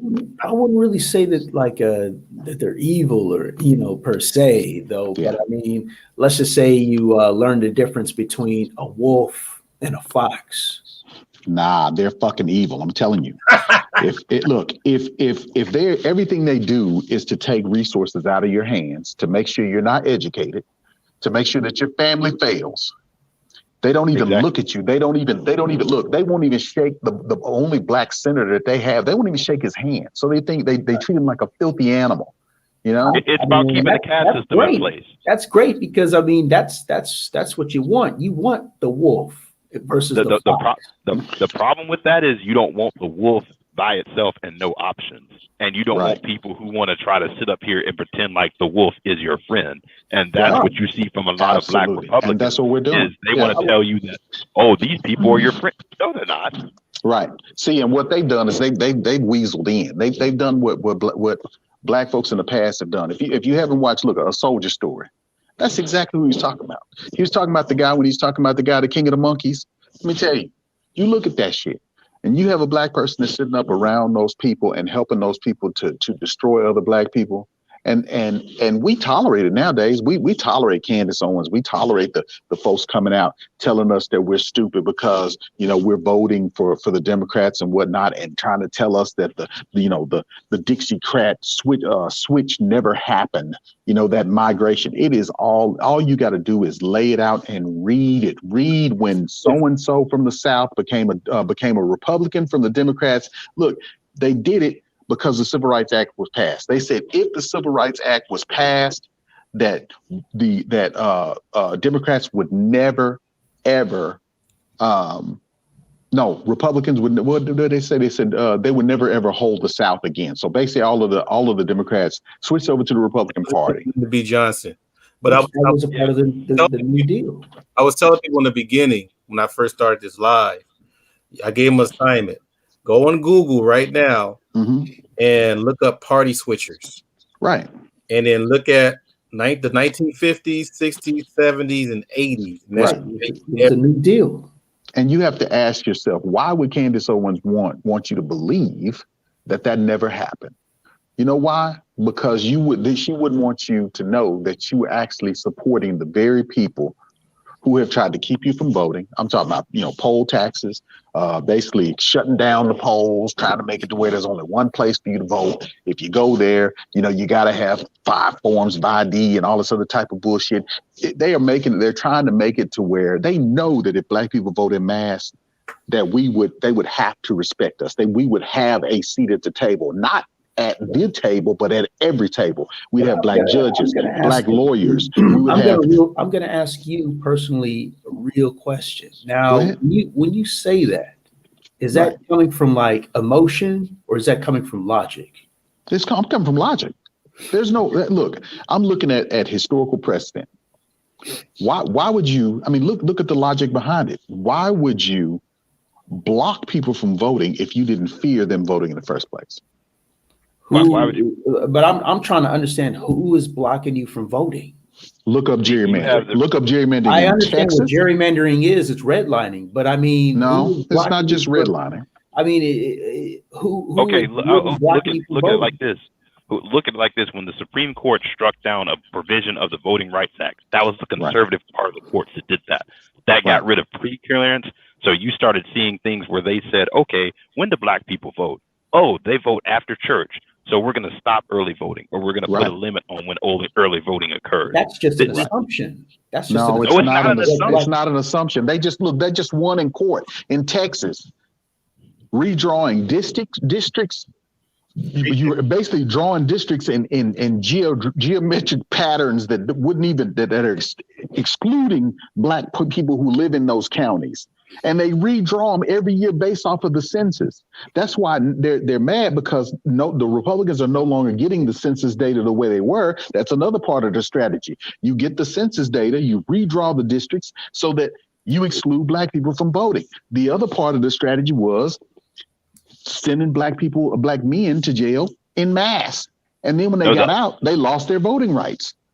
The other thing I was going to say too, I can't remember the girl's name, but her dad was like a high-end Republican strategist, and he died, and she was going through his notes. And that's how they found out about the census and the census question and why they were trying to put the census question on there. They found the notes with the whole strategy and blew it all up. I can't remember her name.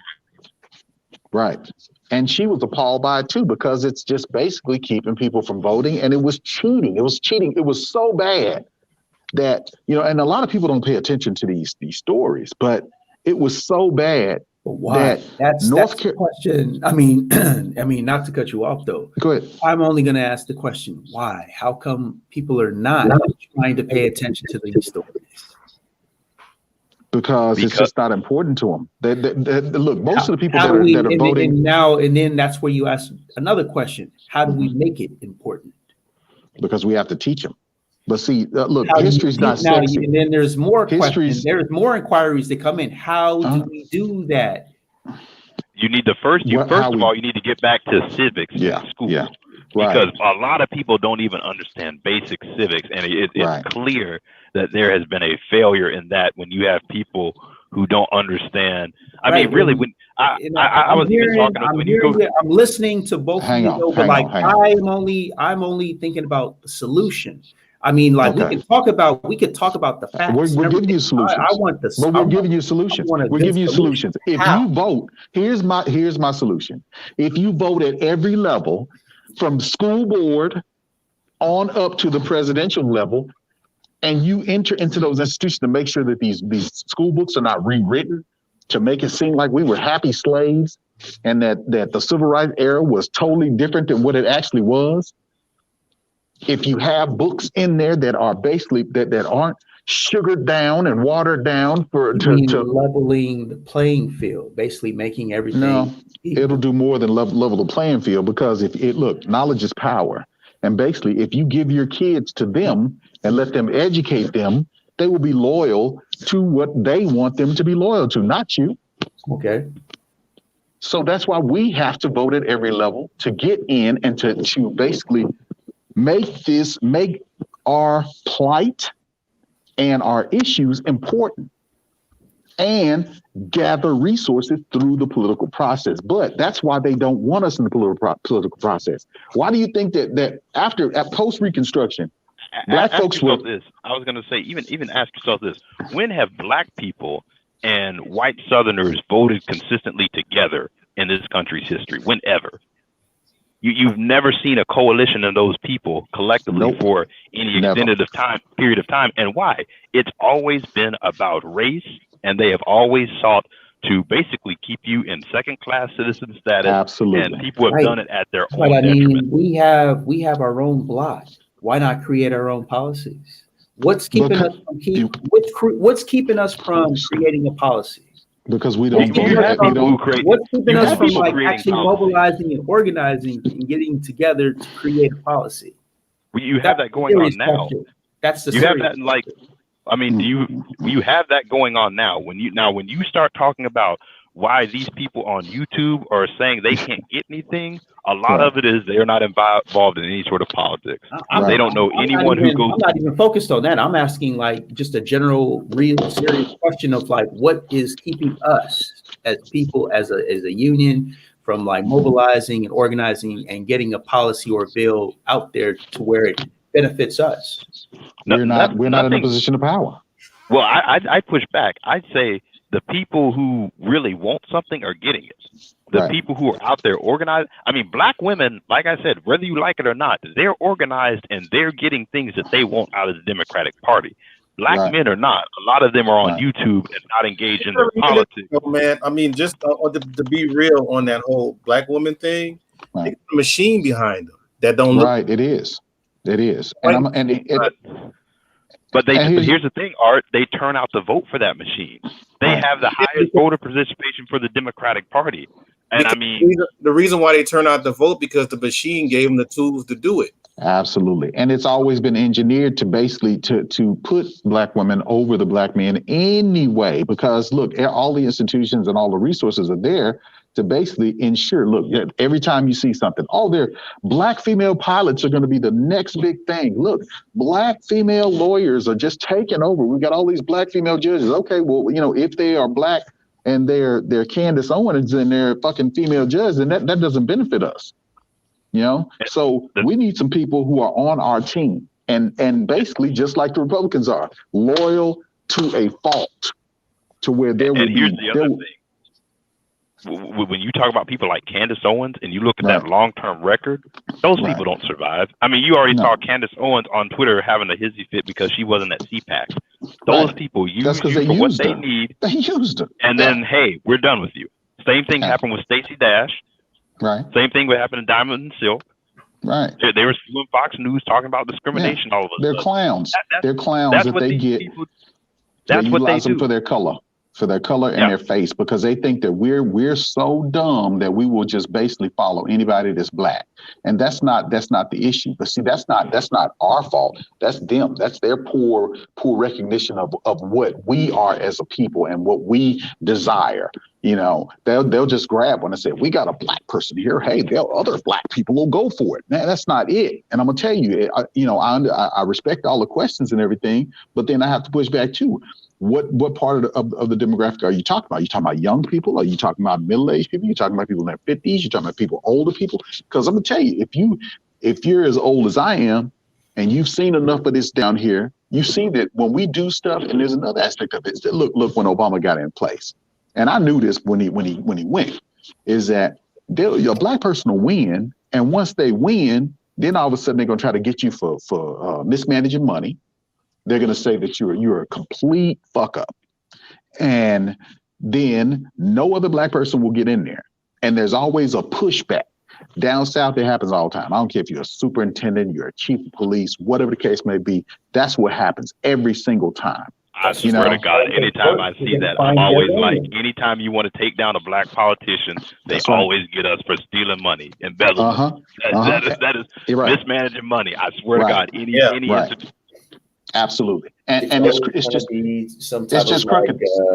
defamation of the person's Or character. they try to get you for That's some what kind they of do. immoral act or something like that. It's always something. They always send some woman after you or whatever the case may be, and then they try to make it to where, see, we gave black people a chance and look what they did with it. It's always that way. And now when Obama got in there, look at the NRA and how much corruption's gone on with it and how it's about to get shut. Oh yeah. But it's always been corrupt. Just Always been corrupt. Just on the side note, look at this chick's last name. Okay. Last name. Sarah Cloth, bitch. Oh shit. If you kind of look at it blurry eyed, you know what it looked like, right? Yeah. But this is the whole list of all the people that changed parties from Democrat to Republican. There you go. So you dealing with the same monster. You dealing with a bunch of cone heads, as we call them down here. You dealing with some cone heads, but they're not gonna act like it because look, racism has moved from being overt to covert now. It's smile in their face. Give them a little something. Act like you're gonna give them a little something. Never give them nothing. Look, if you have any question as to whether Mitch McConnell is a racist or not, you're high on something and you need rehab because this dude has a history of dealing with racist organizations. He took a picture in front of one of them with them at some group that they had in front of the rebel flag. I mean, this guy's had a history of this kind of stuff. And look at him now. Look, how can any of our allies trust anything that we say? He does come from the old school. He comes from the old school. He's protected. Okay, how do you explain, like, okay, for example, in Alabama, you had a guy who literally who was a Republican senator who was like, or in the Alabama House, who was like, I want to say like 30 years old and went to a Klansman's like birthday celebration. That's the type of stuff you're dealing with. You got people in the alt-right who they are openly pandering to. You had people like Stephen Miller, who was a white supremacist, literally in that organization. I mean, you can't have that many people who are anti-black, and you have this element of black people who just somehow want to look past all that or are attracted to it and think these are my friends. I'm not gonna really say that they're like anti-black, or anti-anything. How old are you, dog? They're just pro themselves. How old are you, dog? Let's just say I'm over 40, but I look at everything. I look at everything objectively, though. Where do you live? Yeah, I live 1 mile underground at an undisclosed location. Oh, shit. Okay. What region of the country? I live in the country. Okay, that means that means it's none of your damn business. But I totally understand that, but I'm gonna tell you, I don't know. You're giving them a little bit too much credit. I mean, I'm not giving nobody credit though. It's just I'm trying to figure out like what you're talking about, because I mean, it sounds. So you don't see any of this. You're talking bits and pieces of the politics, but it seems more emotional than policy based, because when I think of politics, I'm thinking policy and everything. No, but like, I mean, I understand the facts, what you're telling me. I get that. But these guys are cold-hearted racists and they come from a history of that though. But so how long have you followed politics? All my life. I don't understand how you could. I have a degree. I have a degree in political science and international studies. Okay, let me ask you this. Can you please lay out the process? Can you please lay out the strategy? Can you please lay out a reason and your reason why black men should be, or black people in general should be, embracing the Republican Party?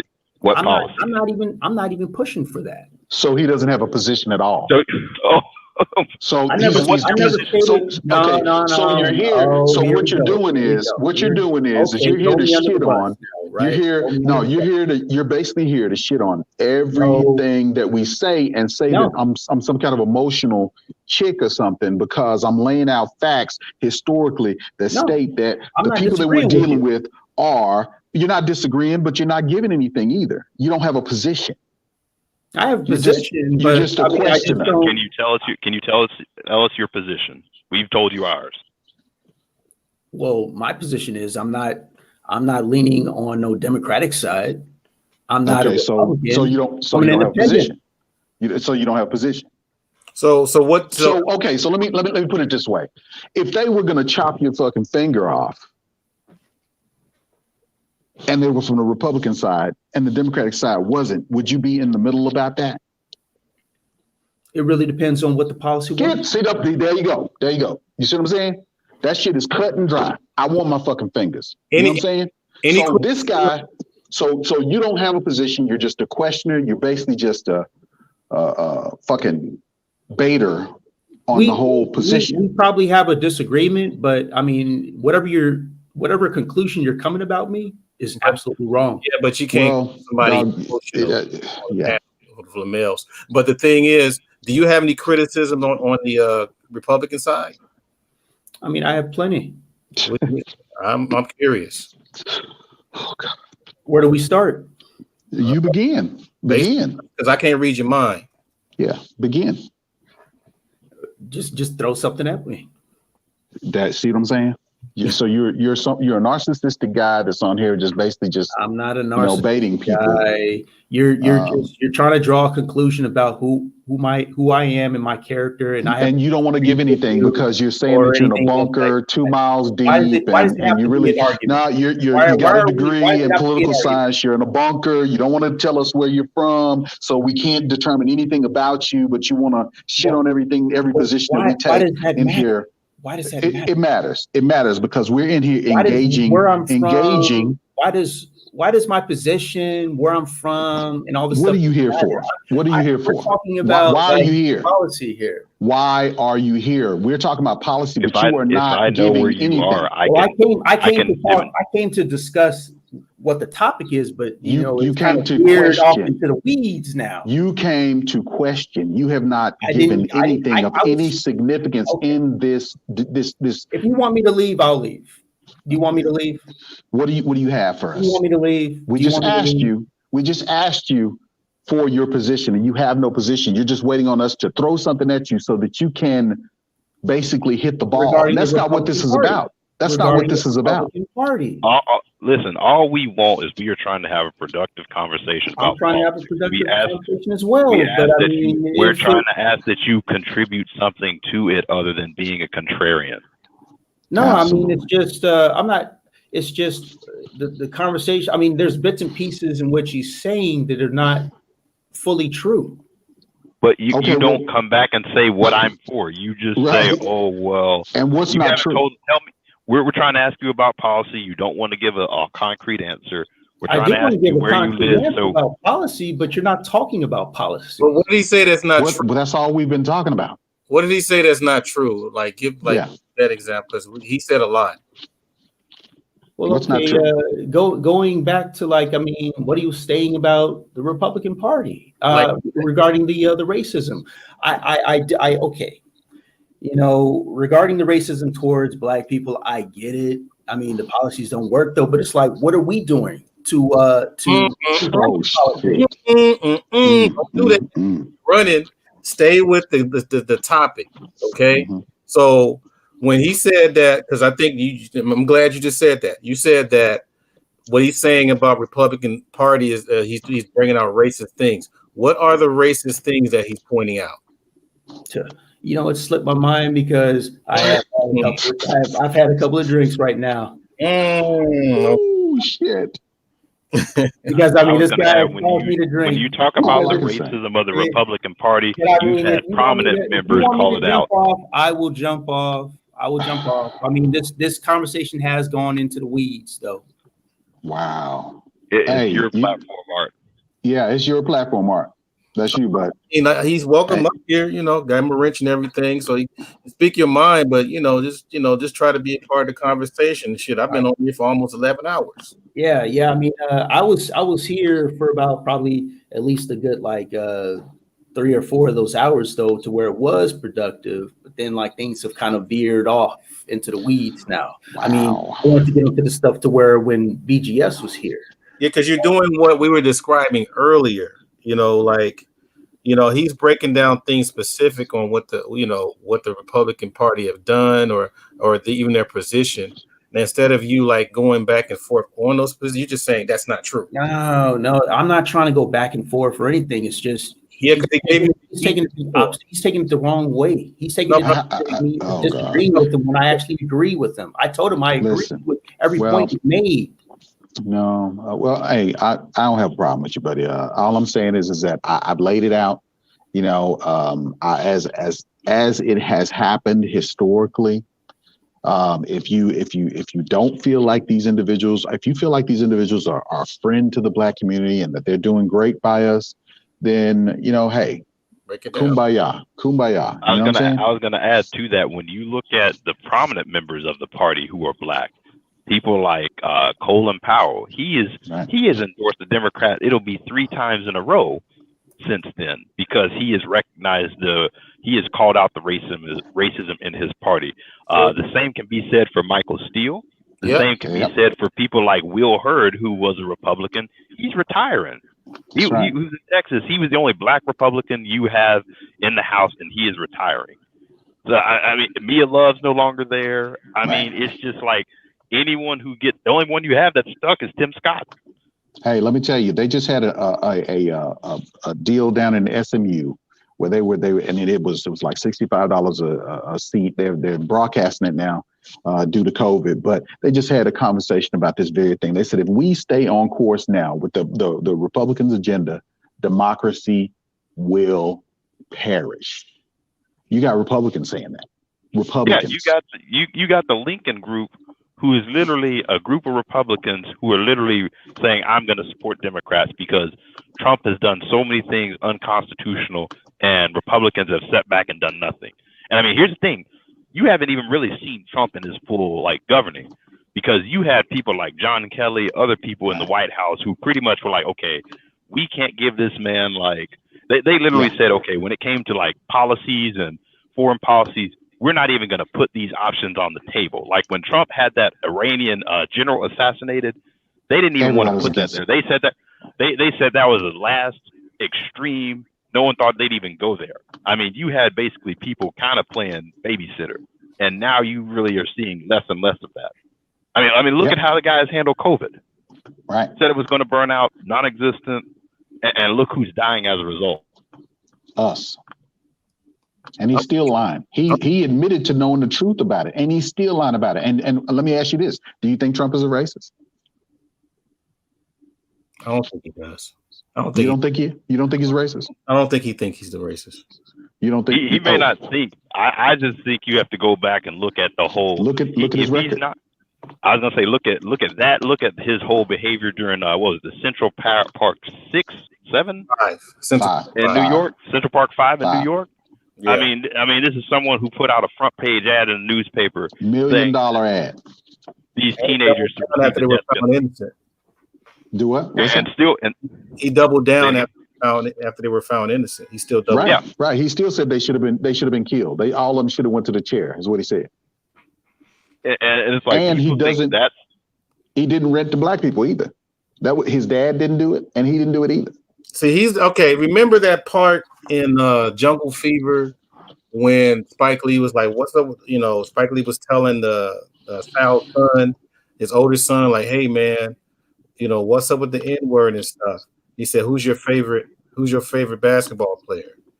He said, "What do you say, Magic Johnson or something like that?" Mm-hmm. Favorite singer, Michael Jackson. He was naming different people. Then he said, "Are those N-word?"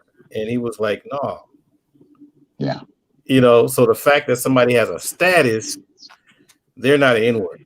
Right. And I think that's where Trump comes from, where if you have a status, yeah, you take a picture with Kanye West and Tupac back in the day and all that, but your common Black man, I don't see him there. Right.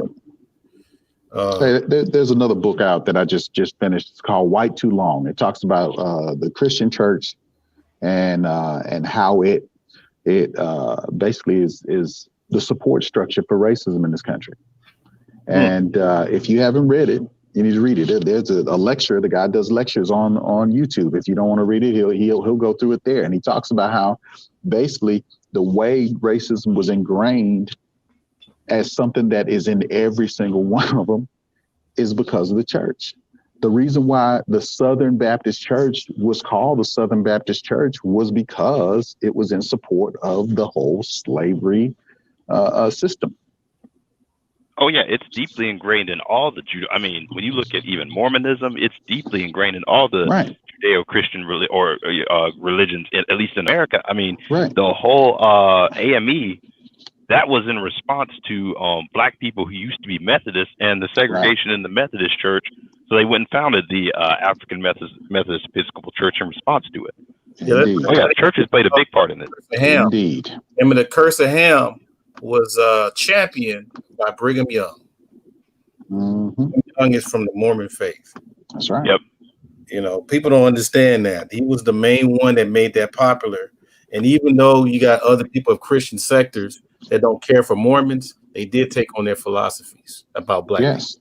And you imagine, look, ever since, way before the Revolutionary War, you look at how that has been ingrained into this system.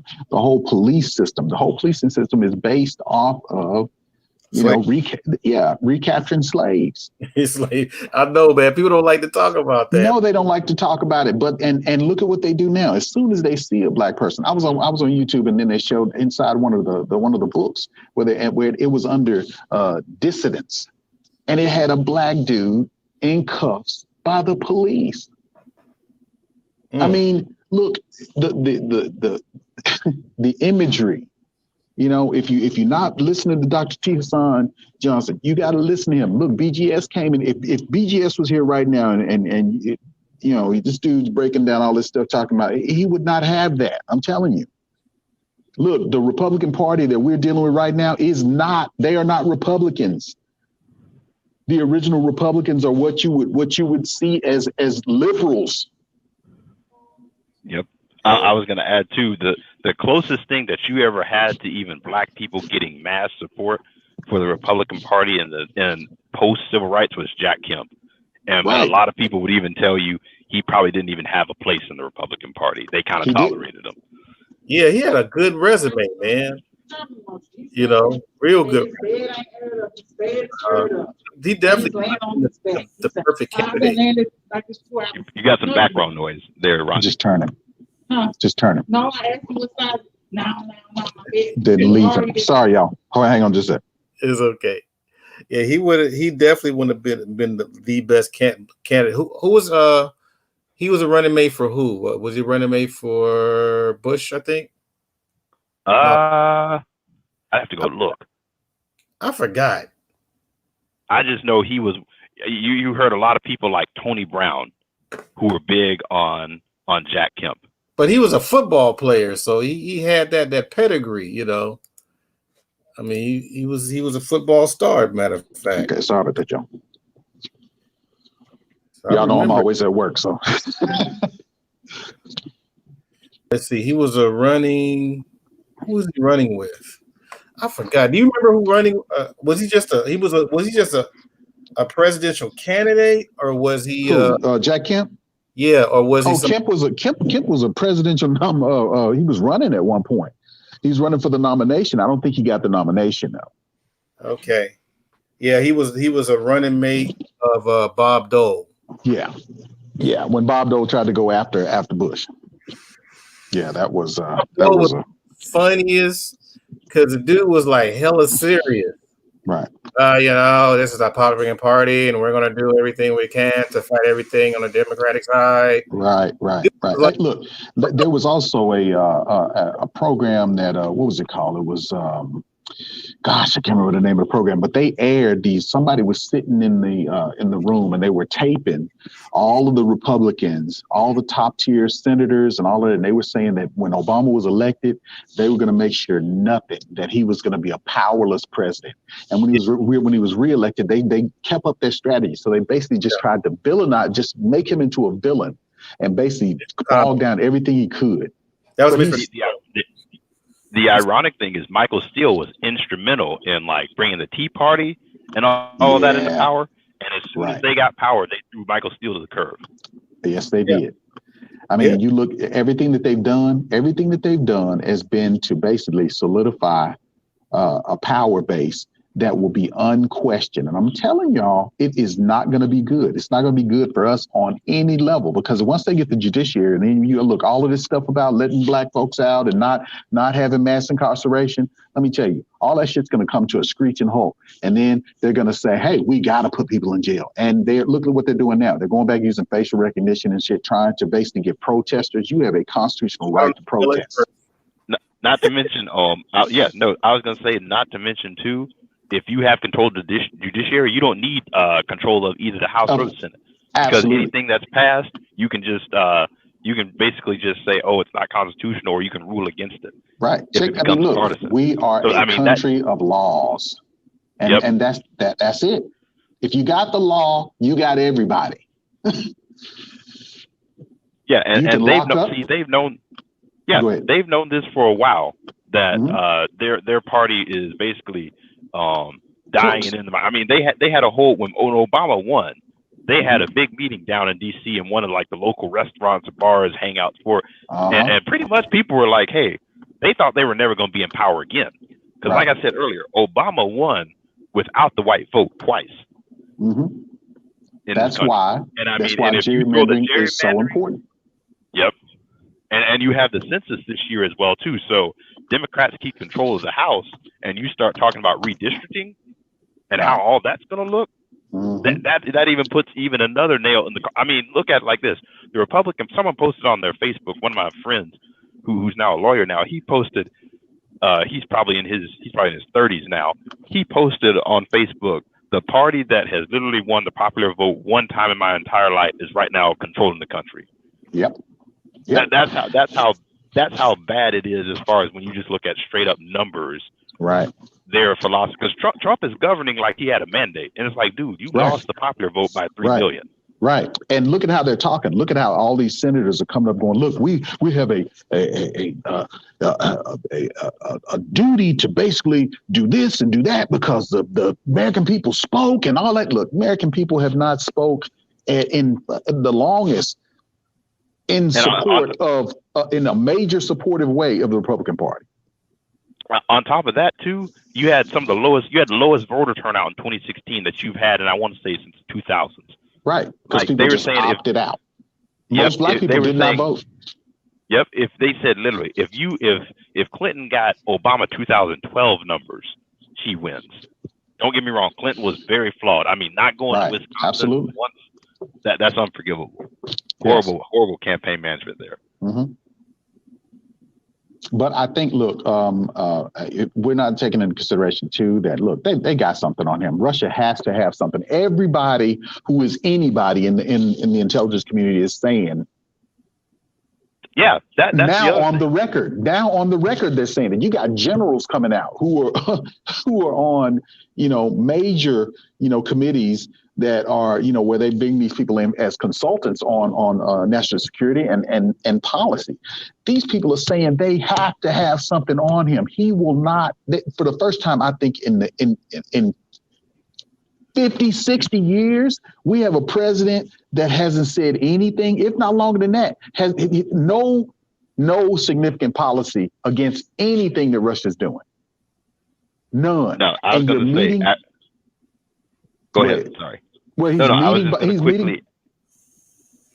he's meeting behind closed doors. I mean, when have you ever had a president go off into a room with Putin with just a translator and shut the damn door? No intelligence people in there. Nobody knows anything. That is bullshit. If Putin wanted to kill him, he could have. I was going to add too, you had today, I believe, like 500 plus national security experts come out and endorse Joe Biden.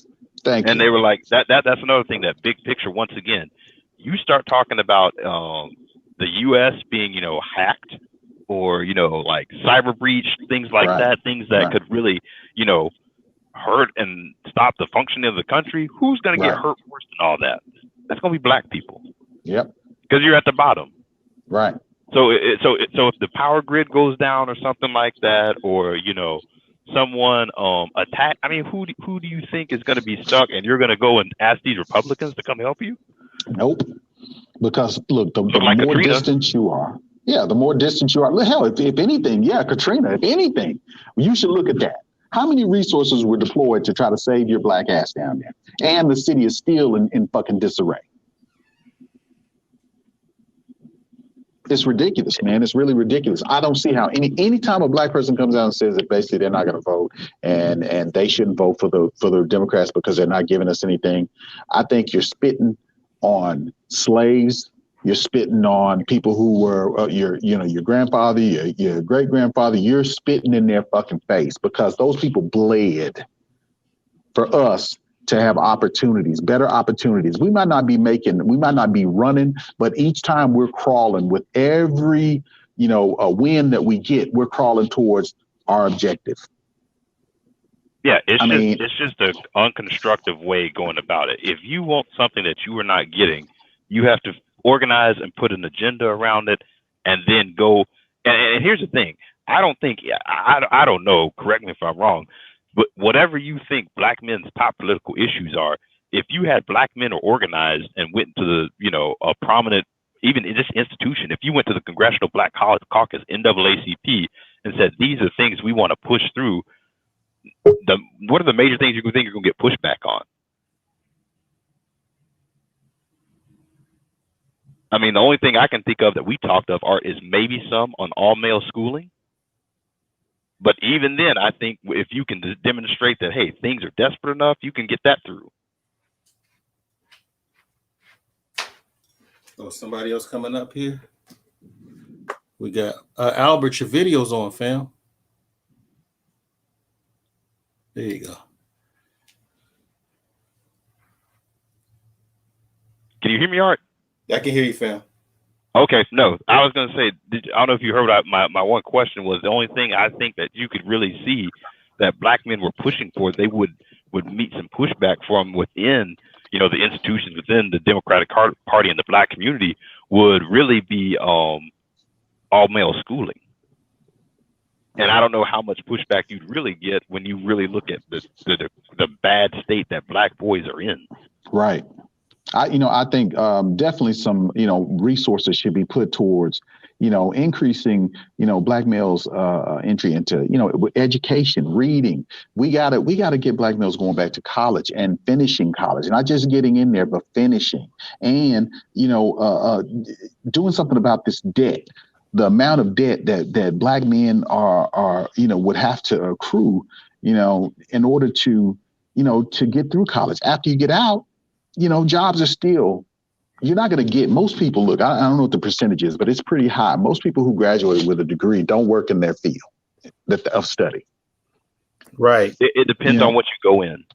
Right. I mean, if you go into like a STEM field, and I mean, truth be told, you got plenty of people in STEM who don't want to be engineers, go to business school, or just get out of the engineering field altogether. So that even holds true for them. But as far as you will not have problems getting a job if you can, A, if you're willing to relocate to the right place, and B, if you get a degree in something like business, economics, STEM, go on to graduate school or something in healthcare. Right. I mean, if you start looking at something like being like a male nurse. Right. Well, and I can tell you from experience as a male nurse, whatever they say that you make double that.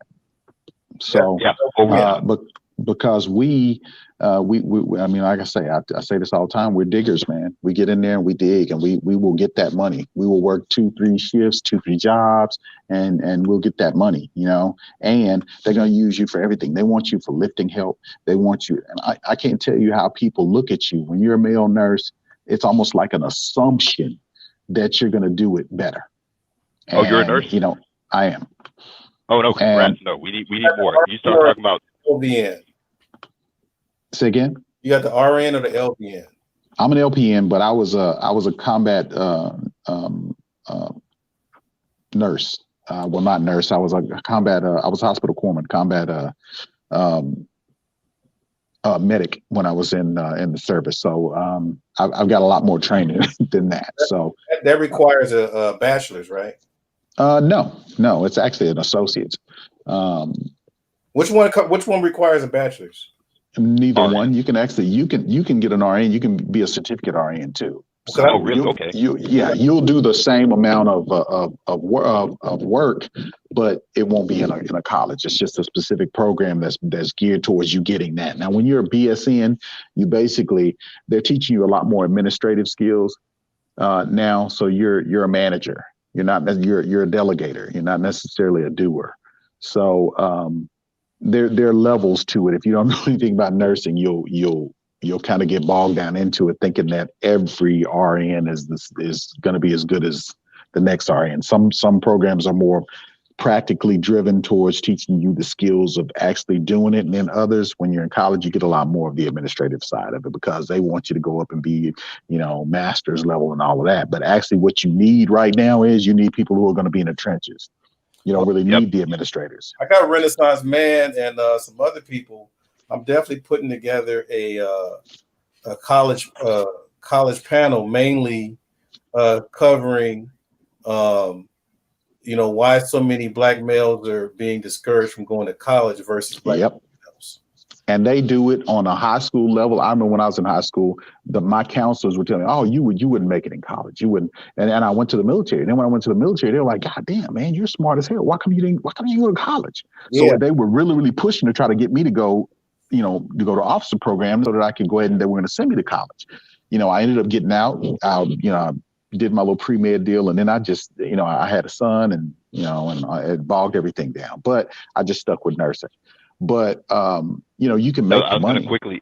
I was going to quickly add, black men in the healthcare field is critical because they were saying like, if you have a black male doctor, the chance, because we have a problem with getting black men to go and actually, go to their appointments and take on their health.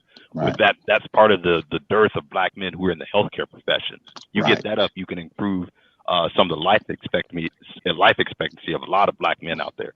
Right. And I'll tell you, there is a level of discouragement in it. You almost can't even say what you're going to be in. I remember I sat down and I was working for a children's hospital here, and I sat down with one of the surgeons, and he was working. He had come from Berkeley, and he was working down here, and he was like, "Man, I don't know if I even want to do it." They were just really coming down so hard on him. I think he was doing his residency down here. But and I told him, I said, "Man, you can't quit, man. You can't quit. If you're, as the thing about, us with nursing, I mean, it's like you see, black women, you see, even, black, doctors and stuff, and you don't show them your tears, man. You don't show them your pain. You act like everything is okay. You cry when you get home, because if they see a chink in your armor, they will destroy you. And I don't think people don't understand that part of it, especially when you're a doctor. I mean, you're working 24 hours up here. They make you work incredibly long hours, even in nursing. Hell, when you're asleep, when you're in school, you're dreaming about shit that you're like you're working. Oh, that's the worst. That's how I know you've been. Yeah, that's how I know you've been really gone through a tough program. Right. You have either dreams about school, or you wake up freaking out like you missed an assignment. Absolutely. Or you forgot something. Oh shit! Did I chart that? Did I, could I have done that intubation better? Did I miss something? It's always something that you missed, or that you think that you missed, but your head is always working, man. So you're almost never able to really rest when you're in a high stakes, environment.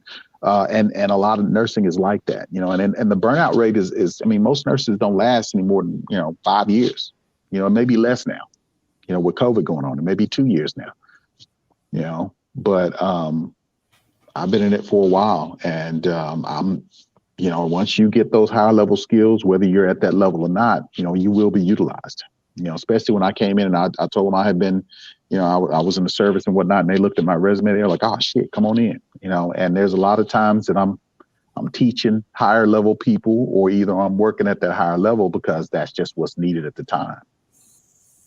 Yeah. Yeah. So, go ahead. It's and I'm telling you, it's just it's really it really breaks my heart when you see so many black men go into college and then they just don't make it through, because there's a lot of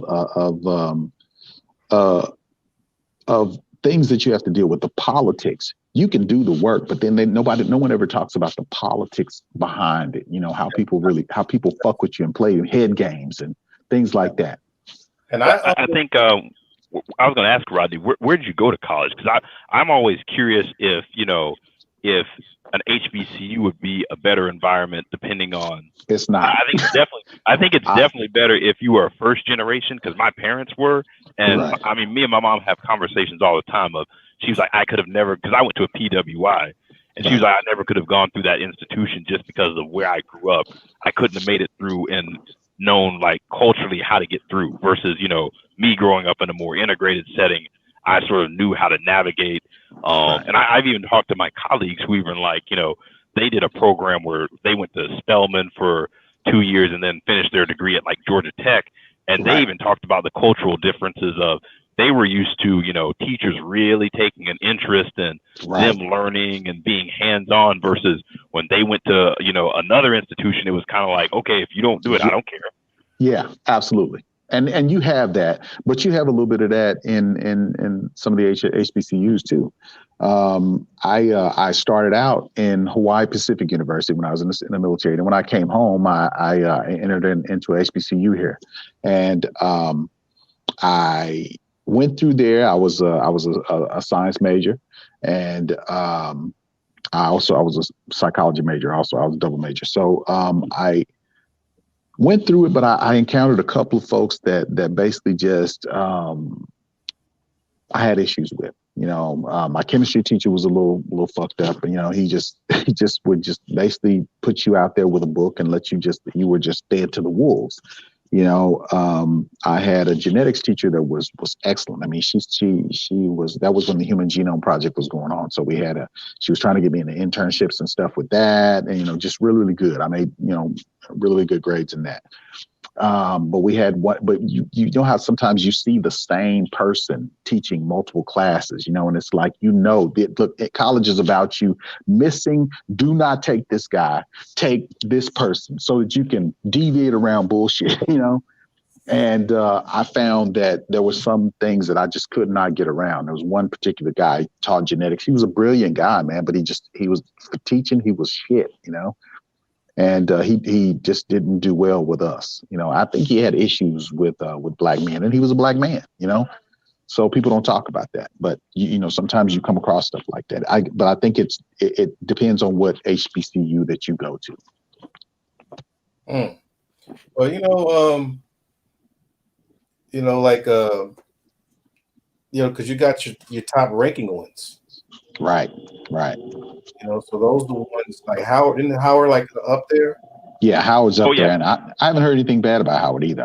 I hear good things about Howard. I hear that it's really like a family, you know. I mean, Hampton University. That's one.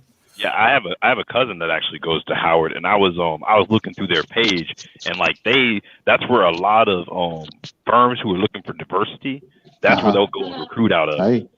Like Howard has the largest black alumni that work on Wall Street of any institution in the country, because they're like, okay, if we want to go higher, we need to go to HBCU, and Howard or Morehouse has sort of been that standard.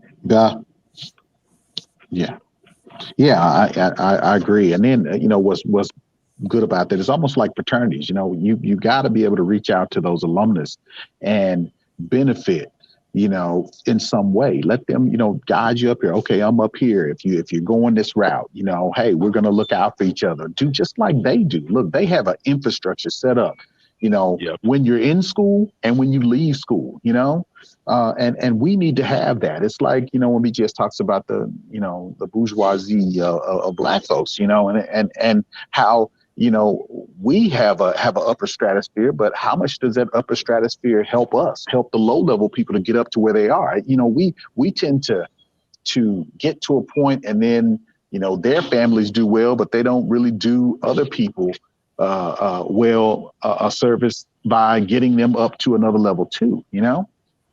Yeah, no, exactly. When you start, see, that's one thing when you have this whole college conversation with people just look at it and say, oh, well, college is just about getting knowledge. Yeah, it's about that, but it's about a network. When you when you make friends with people in college, you don't know what their parents do. When you start, I have a friend who literally, that's how he got his job. We were just, we were in an organization together, and one guy in the organization, his dad was working with another guy who was looking to hire people, and he knew he was graduating in December, and he was like, hey, call me. There's a job, and that's literally how he got his first job. And now he got into a Fortune 500 company. He was serving as a contractor in a consulting firm that was working for that company, and now he's actually hired on in the company. Right. So I mean, it's those networks, and it's the alumni network. Like I just started grad school, and they were talking about like, hey, when you get ready, if you want to go look for recruiting or things like that, you know, they have an alumni book of, okay, if you're interested in this firm, these are the alumni we know that work there. You know, some are willing to help, some may not be as helpful, but reach out to them, have their questions, and be ready. Right, right. And see, that's that giving back that we have to be obligated to do, you know, and we need to basically isolate ourselves from people who are not trying to help us, because everybody that looks like us is not about helping us. And we have to realize that and basically be honest with ourselves and basically push those people out, you know, because if not, look, if you give a kid whatever you feed a kid, that's what that kid is going to be, you know. And we have to really, really invest in making sure that when our kids come up, they are basically about us as a community. They are about them, because let me tell you, deep down in their core, they are afraid that if we get power, we will subjugate them. That has always been their deepest, darkest fear. Yeah. But what they don't know is we have no interest in that. We don't have any interest in subjugating them. We're definitely not that kind of people. Right.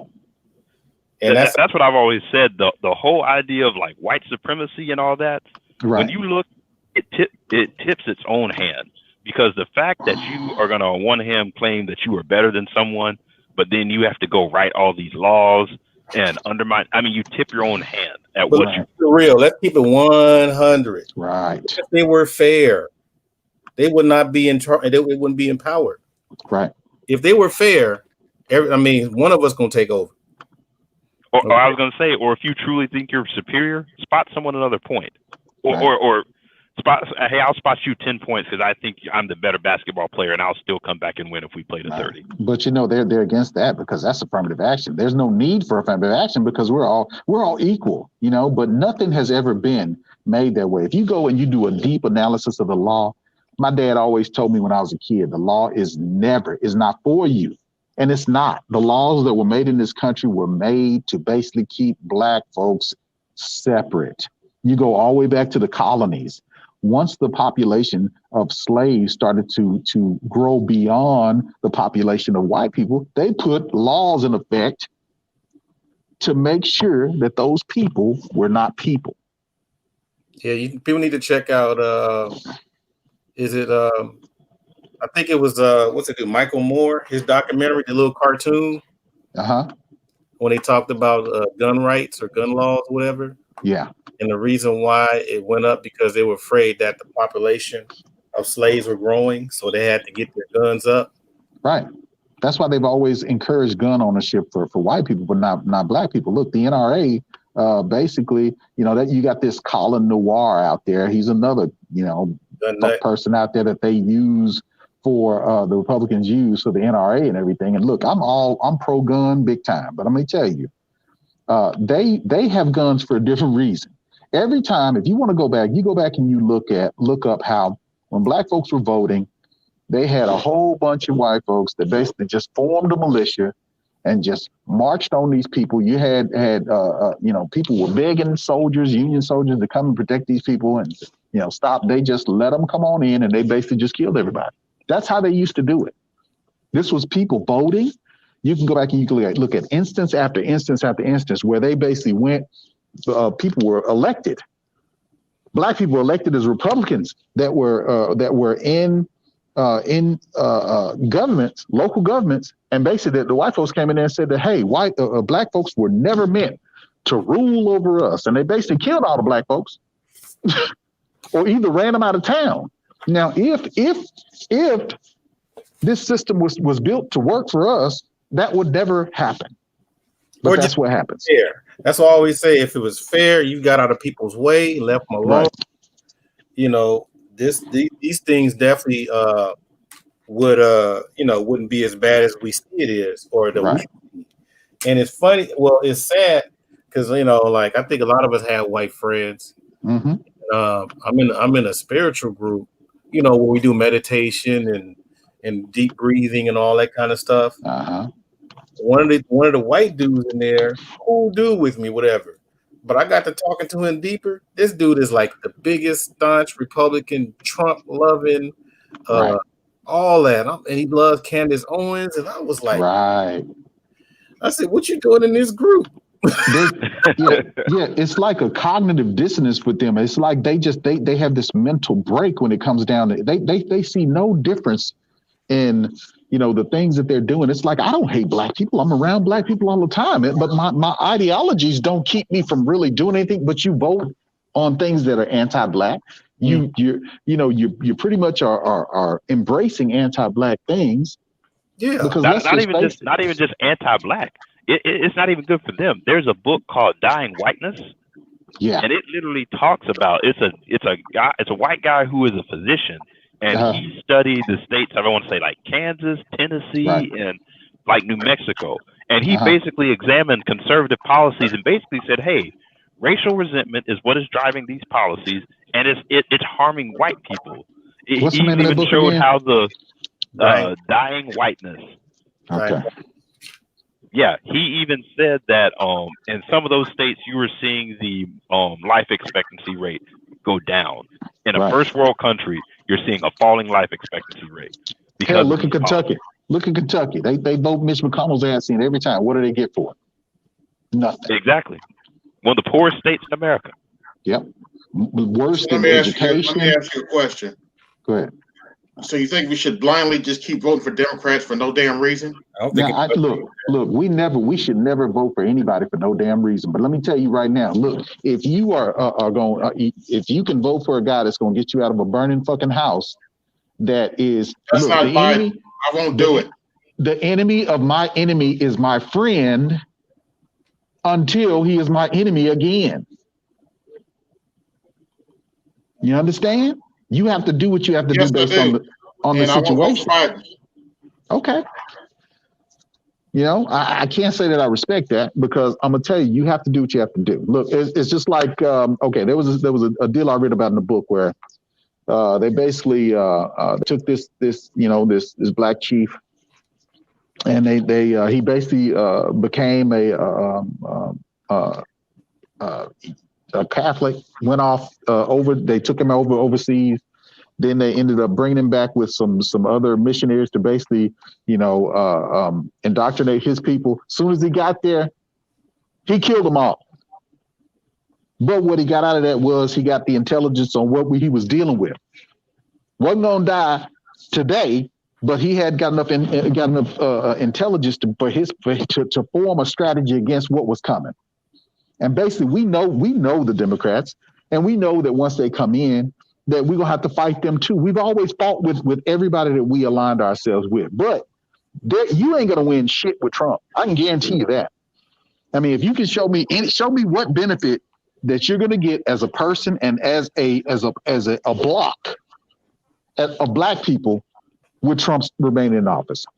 Not to mention what we were talking about with the overarching things. Even if you can point to something small that you may get, like we were talking about with national security and geopolitics, I mean, all that will be neutralized if you don't have a constitution, or you have, growing Russian influence, or, a hot war with China. Or if you got the Democrats, all they're going to do is bend over for the Republicans. Well, hey, I agree with you there. I think the Democrats are some nutless wonders. I totally agree with that.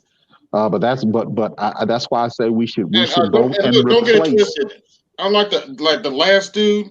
I'm not defending the Republicans. Most of them are full of shit. Right. I agree with you, B. I agree with you, but I feel like you can't. If you can't just take a stance of not doing anything, bro, you just can't. You cannot, because a stance of not doing anything is support for them. He said he's voting for Trump. Are you? Yes. I can't. I can't let him put Biden. I won't do it. Tell me. I won't do it. Okay, I just need you to break down why you are voting for Republicans as a black man. Well, I'm voting for Republicans as a black man. Right now, he's the lesser of two evils. I don't believe that. I mean, you have to Wait, you have to how lay do you that out think for he's me. the lesser? How do you Yeah, think break he's the that lesser down of for two me. evils? Joe Biden wrote the crime bill that ruined our families, and you want to put Okay. him in office? Okay. Now, we Yes, have to I have. know it started with Nixon. Nixon, don't even try to pull that one on me. But he No, wrote I'm the not trying to crime bill pull and has anything. not apologized for it. And you want to put that fool back in office? I'm not trying to apologize for any of that. And you think Trump's going to be even better when we just got done talking about the Central Park Five? There's going to be another crime bill. There's going to be another crime bill. Penalty for something. There might be another crime bill if Biden gets in office. What's the difference? Oh, there's a Two difference. sides of the same coin. There's a difference. I seriously doubt there will be a crime bill from either. You think just you're going to do any better with dementia, with COVID? Really? You don't think the man that's in there now has dementia? Same idiots. They have the same idiot advisors. Let me tell you from the same coin.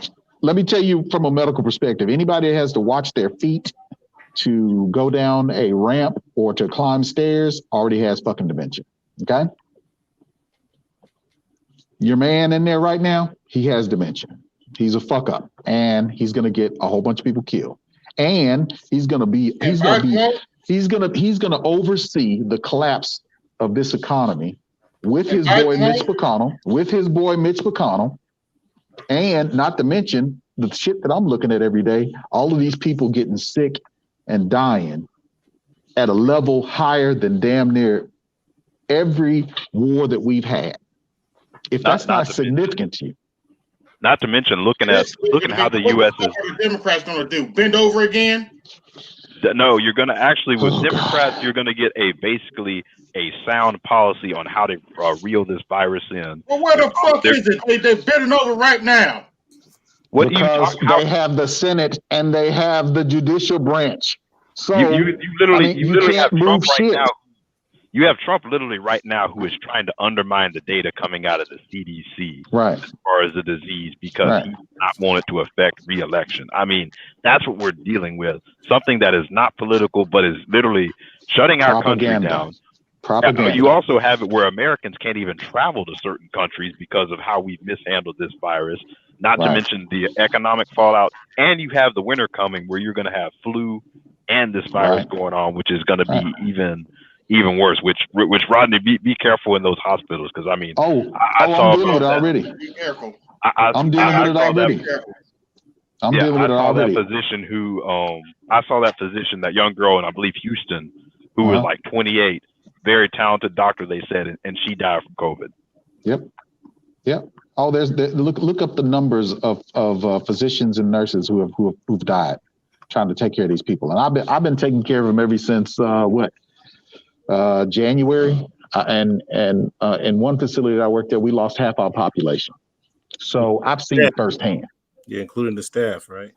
And absolutely the staff. You know, and I'm telling you, look, me and Art have talked about this. I've been up here the whole time. The BGS knows. I've been on everybody's panels, and y'all seen me in the spacesuits and shit. You know, so I've seen this stuff firsthand, and I'm gonna tell you, I've never seen in the history of this country where we have undermined the CDC, National Institute of Health. No one can put out information that is of any relevance or any trustworthiness because of Trump's meddling. It has to go through him first. So he decides what comes out. The whole vaccine. That's going to be another thing. People aren't going to take that vaccine. I mean, because it's not going to be safe. Yeah, and he's pushing for one, before the election? Yeah, the poll and BGS, they said that's impossible. Right, it's impossible. We need 2 years for that, at least. Yeah, so at the very best, you've heard people like Fauci say maybe January, and that's being very aggressive. Or end of this year, that was being super duper aggressive. My standards. Yeah. What do you mean? So I mean, realistically, people like Bill Gates, they're talking about it middle to end of 2021. Right. You know. Yeah, that's what I've heard from at least from scientists I've talked to. And why would you come in and basically dismantle the whole pandemic response team. Right, the whole pandemic response team, the whole mechanism by which we were going to protect ourselves from this very thing. So they knew it was coming, and I think they knew it was coming because they had intelligence around in China that knew what they were working on.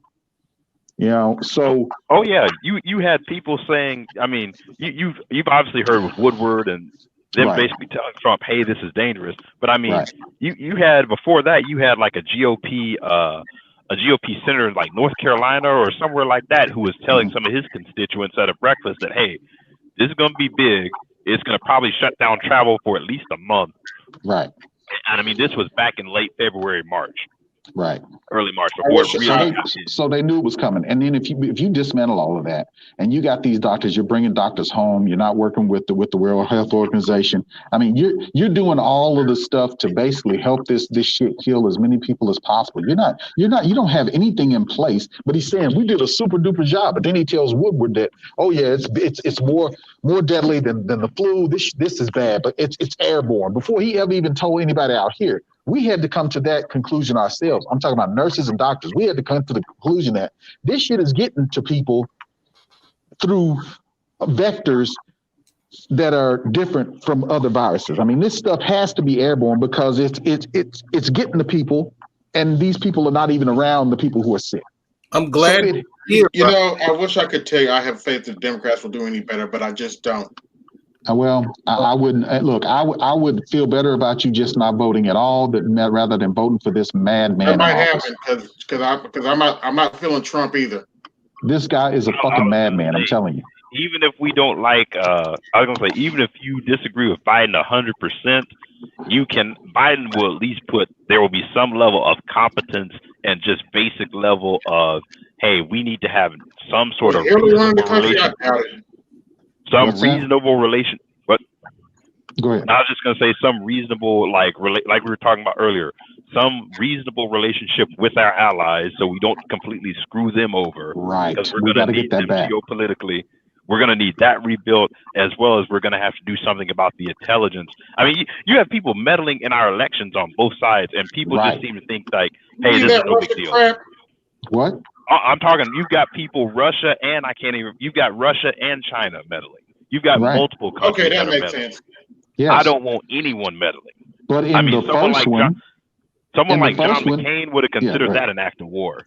It is an act of war, and that's exactly what I was about to say. Is that we have them red-handed? They basically kicked out like about 10 Russians in this one place that were basically, doing all of this Facebook stuff and just putting out all this fake misinformation and stuff. It was basically a KGB level misinformation campaign from within the United States. They also got to senators, congressmen on the Republican side, funneled money in, and I'm gonna tell you, there was a whole bunch of questionable money that came into the country. You had all kinds of things that were hitting the news where people were getting caught with large sums of money. And you think this shit wasn't happening when Obama was in office? It was not. And I'm gonna tell you why it was not. Because no intelligence agency said anything about it happening. But we know for a fact. And you believe them? All the lies they told? What lies have they told? What lies? You think we don't do this to other countries? Yes, we do it to other countries. That's why we know what's going on.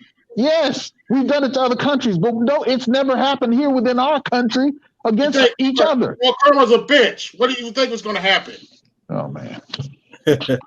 Well, I'm glad you're here, Roddy, because we didn't they I wanted your take on what the CDC said about rethinking about how it's being spread as far as airborne.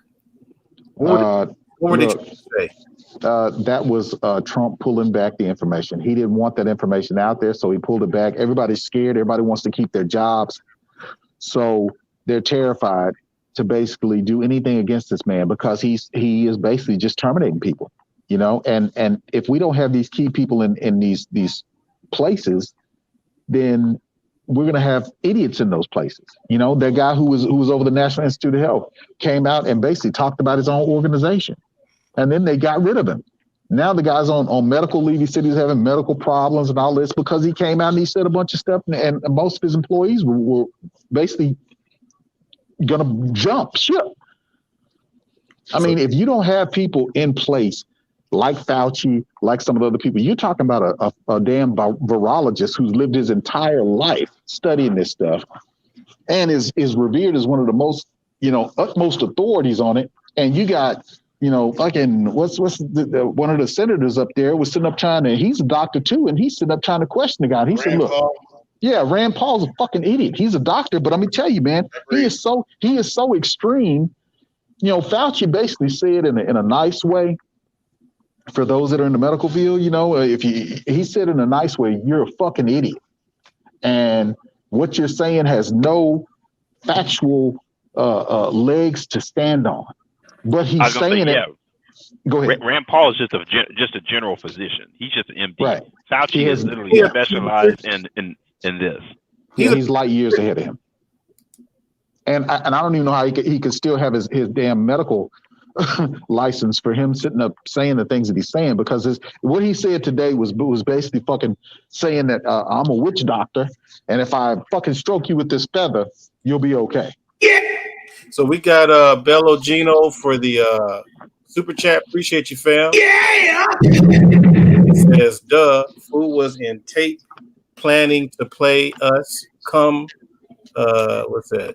The F on. Look at Lindsey Graham, GOP hypocrisy. Tell me about it. I mean, and they'll say anything to remain in power. Well, to be honest with you, I don't hate all the Democrats. I hope whoever's running against them beats them. Let me tell you, it's a black guy who's running against Graham, Jamie Harrison. He's tied with him right now in South Carolina. I have no faith that lady can beat Mitch McConnell. She's doing too much. She's a Trump Democrat. And here's the thing with that too. I wish I think there was a black person that was going against her. I can't think of his name. I was severely disappointed when I heard he lost. I was too because he almost won. The Democrats pulled support for him and supported that Amy McGrath. You know.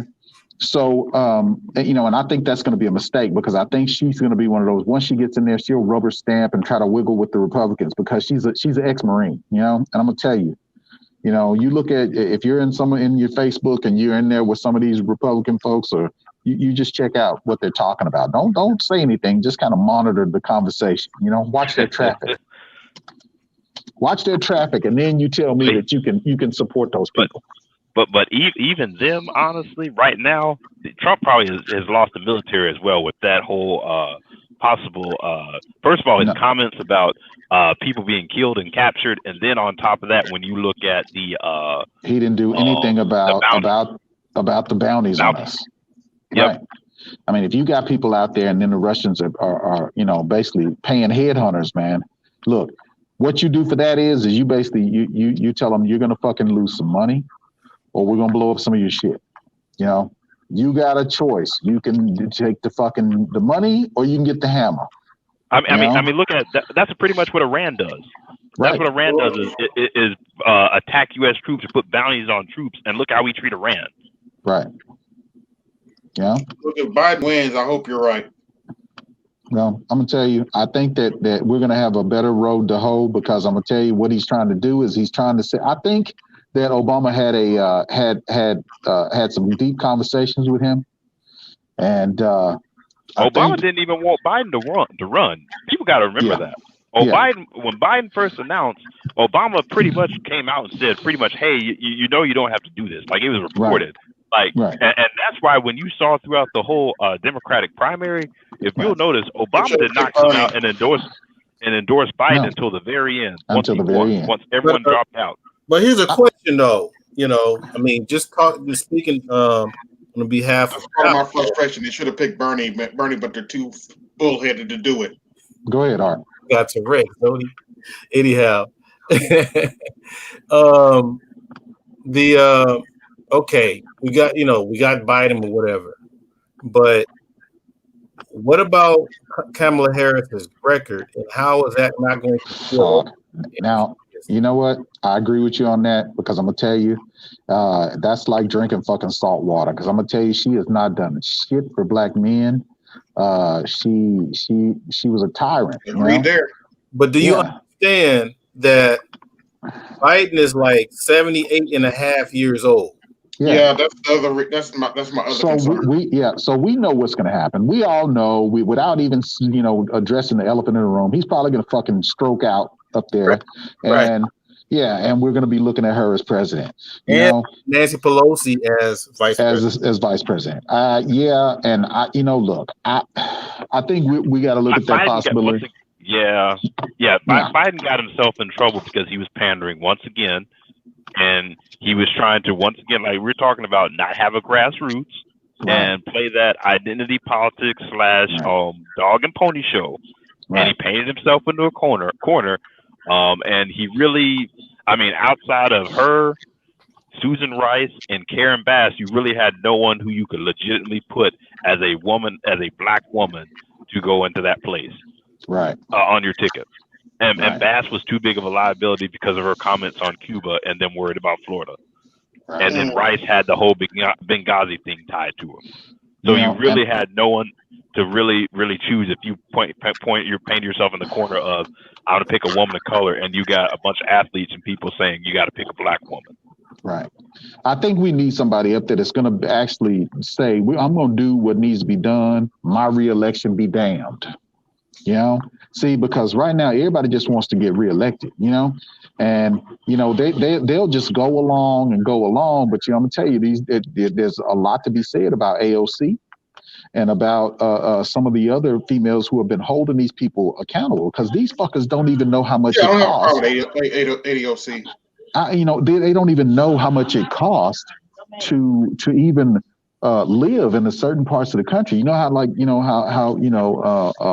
Kevin Samuels and BGS will say, they'll say, look, how much do you really feel like it would take a person to live in this part of the country, to go to school, to do this, to do that. And when you have the rock solid numbers, and then you look at these people saying that you only need fucking minimum wage to fucking get by in this country, they don't even know what it costs to buy groceries.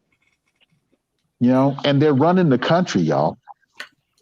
Yeah, $1,200 stimulus check for everyone across That is the board. nothing. That is nothing. If you live in like a rural area or like a state with not a bunch of population, that can go somewhere. You start talking about California, a big city, that won't even cover a month's rent. That's I believe that they're going to cut some of those stimulus checks. They're gonna have to. They're gonna be sending people back to work. So when you start unemployment, you don't have to send as many stimulus checks out there. Let me tell you what they've been talking about. The problem with that is you got the virus. Yeah. So and it's still going up. The spread. You got to give people money to not go out there and work. Well, and look, this is what they're talking about right now. Right? They're saying that basically they're talking about not just $1,200 like at one point. They're talking about giving you $1,200 like every couple of weeks. Is what they're talking about doing. And that's to counter the effects that are already in motion. We don't see it right now, but it's coming down the pike. These effects are delayed. Yeah, they're delayed. Look at the stock market going down. And shout out to Bello Gino, Cat Dad. Appreciate you, fam. Yeah. Let's see. And look, Rodney, I'm trying as hard as I can to give Biden a chance, but you got till November to think about it, fam. Yeah, I'm trying my hardest to try to listen to see if there's anything that'll make me just move toward them or anything. So it says, but I can't. Let me read this real quick. It says, look at GOP at the GOP, Breonna Taylor, DA. Yeah, Daniel Cameron in Kentucky. Black guy. That piece of shit. What's up? Go ahead. No, I couldn't hear what you said. That piece of shit. Yeah. but that for some reason that tends to be the profile of a lot of black people who are in the GOP. Can y'all hear me? Yeah, we can hear you. Yeah. Okay. Isn't he married to Mitch McConnell's niece? Yeah, he sure is. That woman that he was engaged to is Mitch McConnell's niece? Yes, sir. Oh, I did not know that. I didn't know that either. Let me tell you, the tentacles run deep with them. I'm telling you, you got to look at everything behind the scenes. You got to look at everything, above ground. You got to look. I'm telling you, you can't worry about what's happening right now. You got to worry about what's going to happen as a result of what's happening right now. The implications of this are far reaching. And that's what I think people are not looking at. They're like looking at it like, oh shit, well, hell, they win today, but it's no big deal. But they may win today and they may do a bunch of things, put a bunch of laws in place and policies in place, and we'll be looking 10 years, 20 years down the road, just like the crime bill. We'll be like, what the fuck were we thinking? You know, that's what you have to look at, because the things that are happening right now are going to have far-reaching effects, and it's gonna be painful. Not just domestically either, like we said, internationally. When you start looking at, like I said, the U.S. trying to distance and decouple itself with China, and like we were talking about with earlier, as far as China and its behavior towards Taiwan, right, and Hong Kong, it's just setting up for, if you have someone who not only doesn't even know how to do the job, doesn't even care to do it, and something that is reasonable and competent and is respectable, I mean, it's just gonna fall. I mean, like I said, look at COVID. COVID is a scientific viral disease, and we can't even be objective on how we need to go do this. And the rest of the world has dealt with it and pretty much moved on. And here we are, pretty much stuck going into the fall, looking like it's going to be one of the worst winters we've had in a long trying time. to fight people to do what's right. And you have a person who's leading this country. Yeah, you have a person who's leading this country. Do you have a person who's running this country that has no scientific background at all? And he's telling you, you can't believe the people who have been in science forever. Think about that. I mean, would you trust a clown to do surgery on you? I mean, that's what we're looking at right now. Yeah, for the record, I do not listen to Trump when it comes to COVID. But so many people do, man. And I'm going to tell you something else that needs to happen is that Fox News needs to be off the air. It is a propaganda machine. It is not a news network. And let me tell you, once you walk through these hospitals and you walk through these places, and you see, even when I'm in the VA, man, every station is on Fox News. Every single station. You are kidding. I'm not playing. I'm not playing. And even in these nursing homes, you go into nursing homes, every single TV is on Fox News.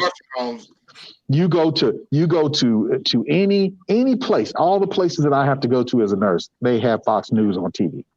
So you can't tell me that they are not shaping the narrative and shaping the thought process of some of these people. And I'm gonna tell you, they actually believe that Antifa's out there starting fires. They believe that Black Lives Matter is out here. Down here, we've had people going into graveyards and kicking over gravestones and all kinds of stuff. Look at the And they're QAnon saying- thing. Right. You got a woman in Congress down in Georgia who literally believes QAnon is real. And I watched a Vice documentary on some woman, and I'm just like, y'all really believe that an anonymous voice on the internet that will not reveal anything about themselves? Well, they just shut the website down. They really? found the person. They found the person and shut the website down. Yeah, but he was not going to be forthcoming. They were not going to say, this is who I am. This is what I mean. You've had things that, like, if you look at someone like Gary Webb, and he talks about like the whole crack cocaine They trafficking. killed him for that. Yeah. Yeah, but he put his stuff out there. Here are my sources. Here's how I verified. Here's who I am.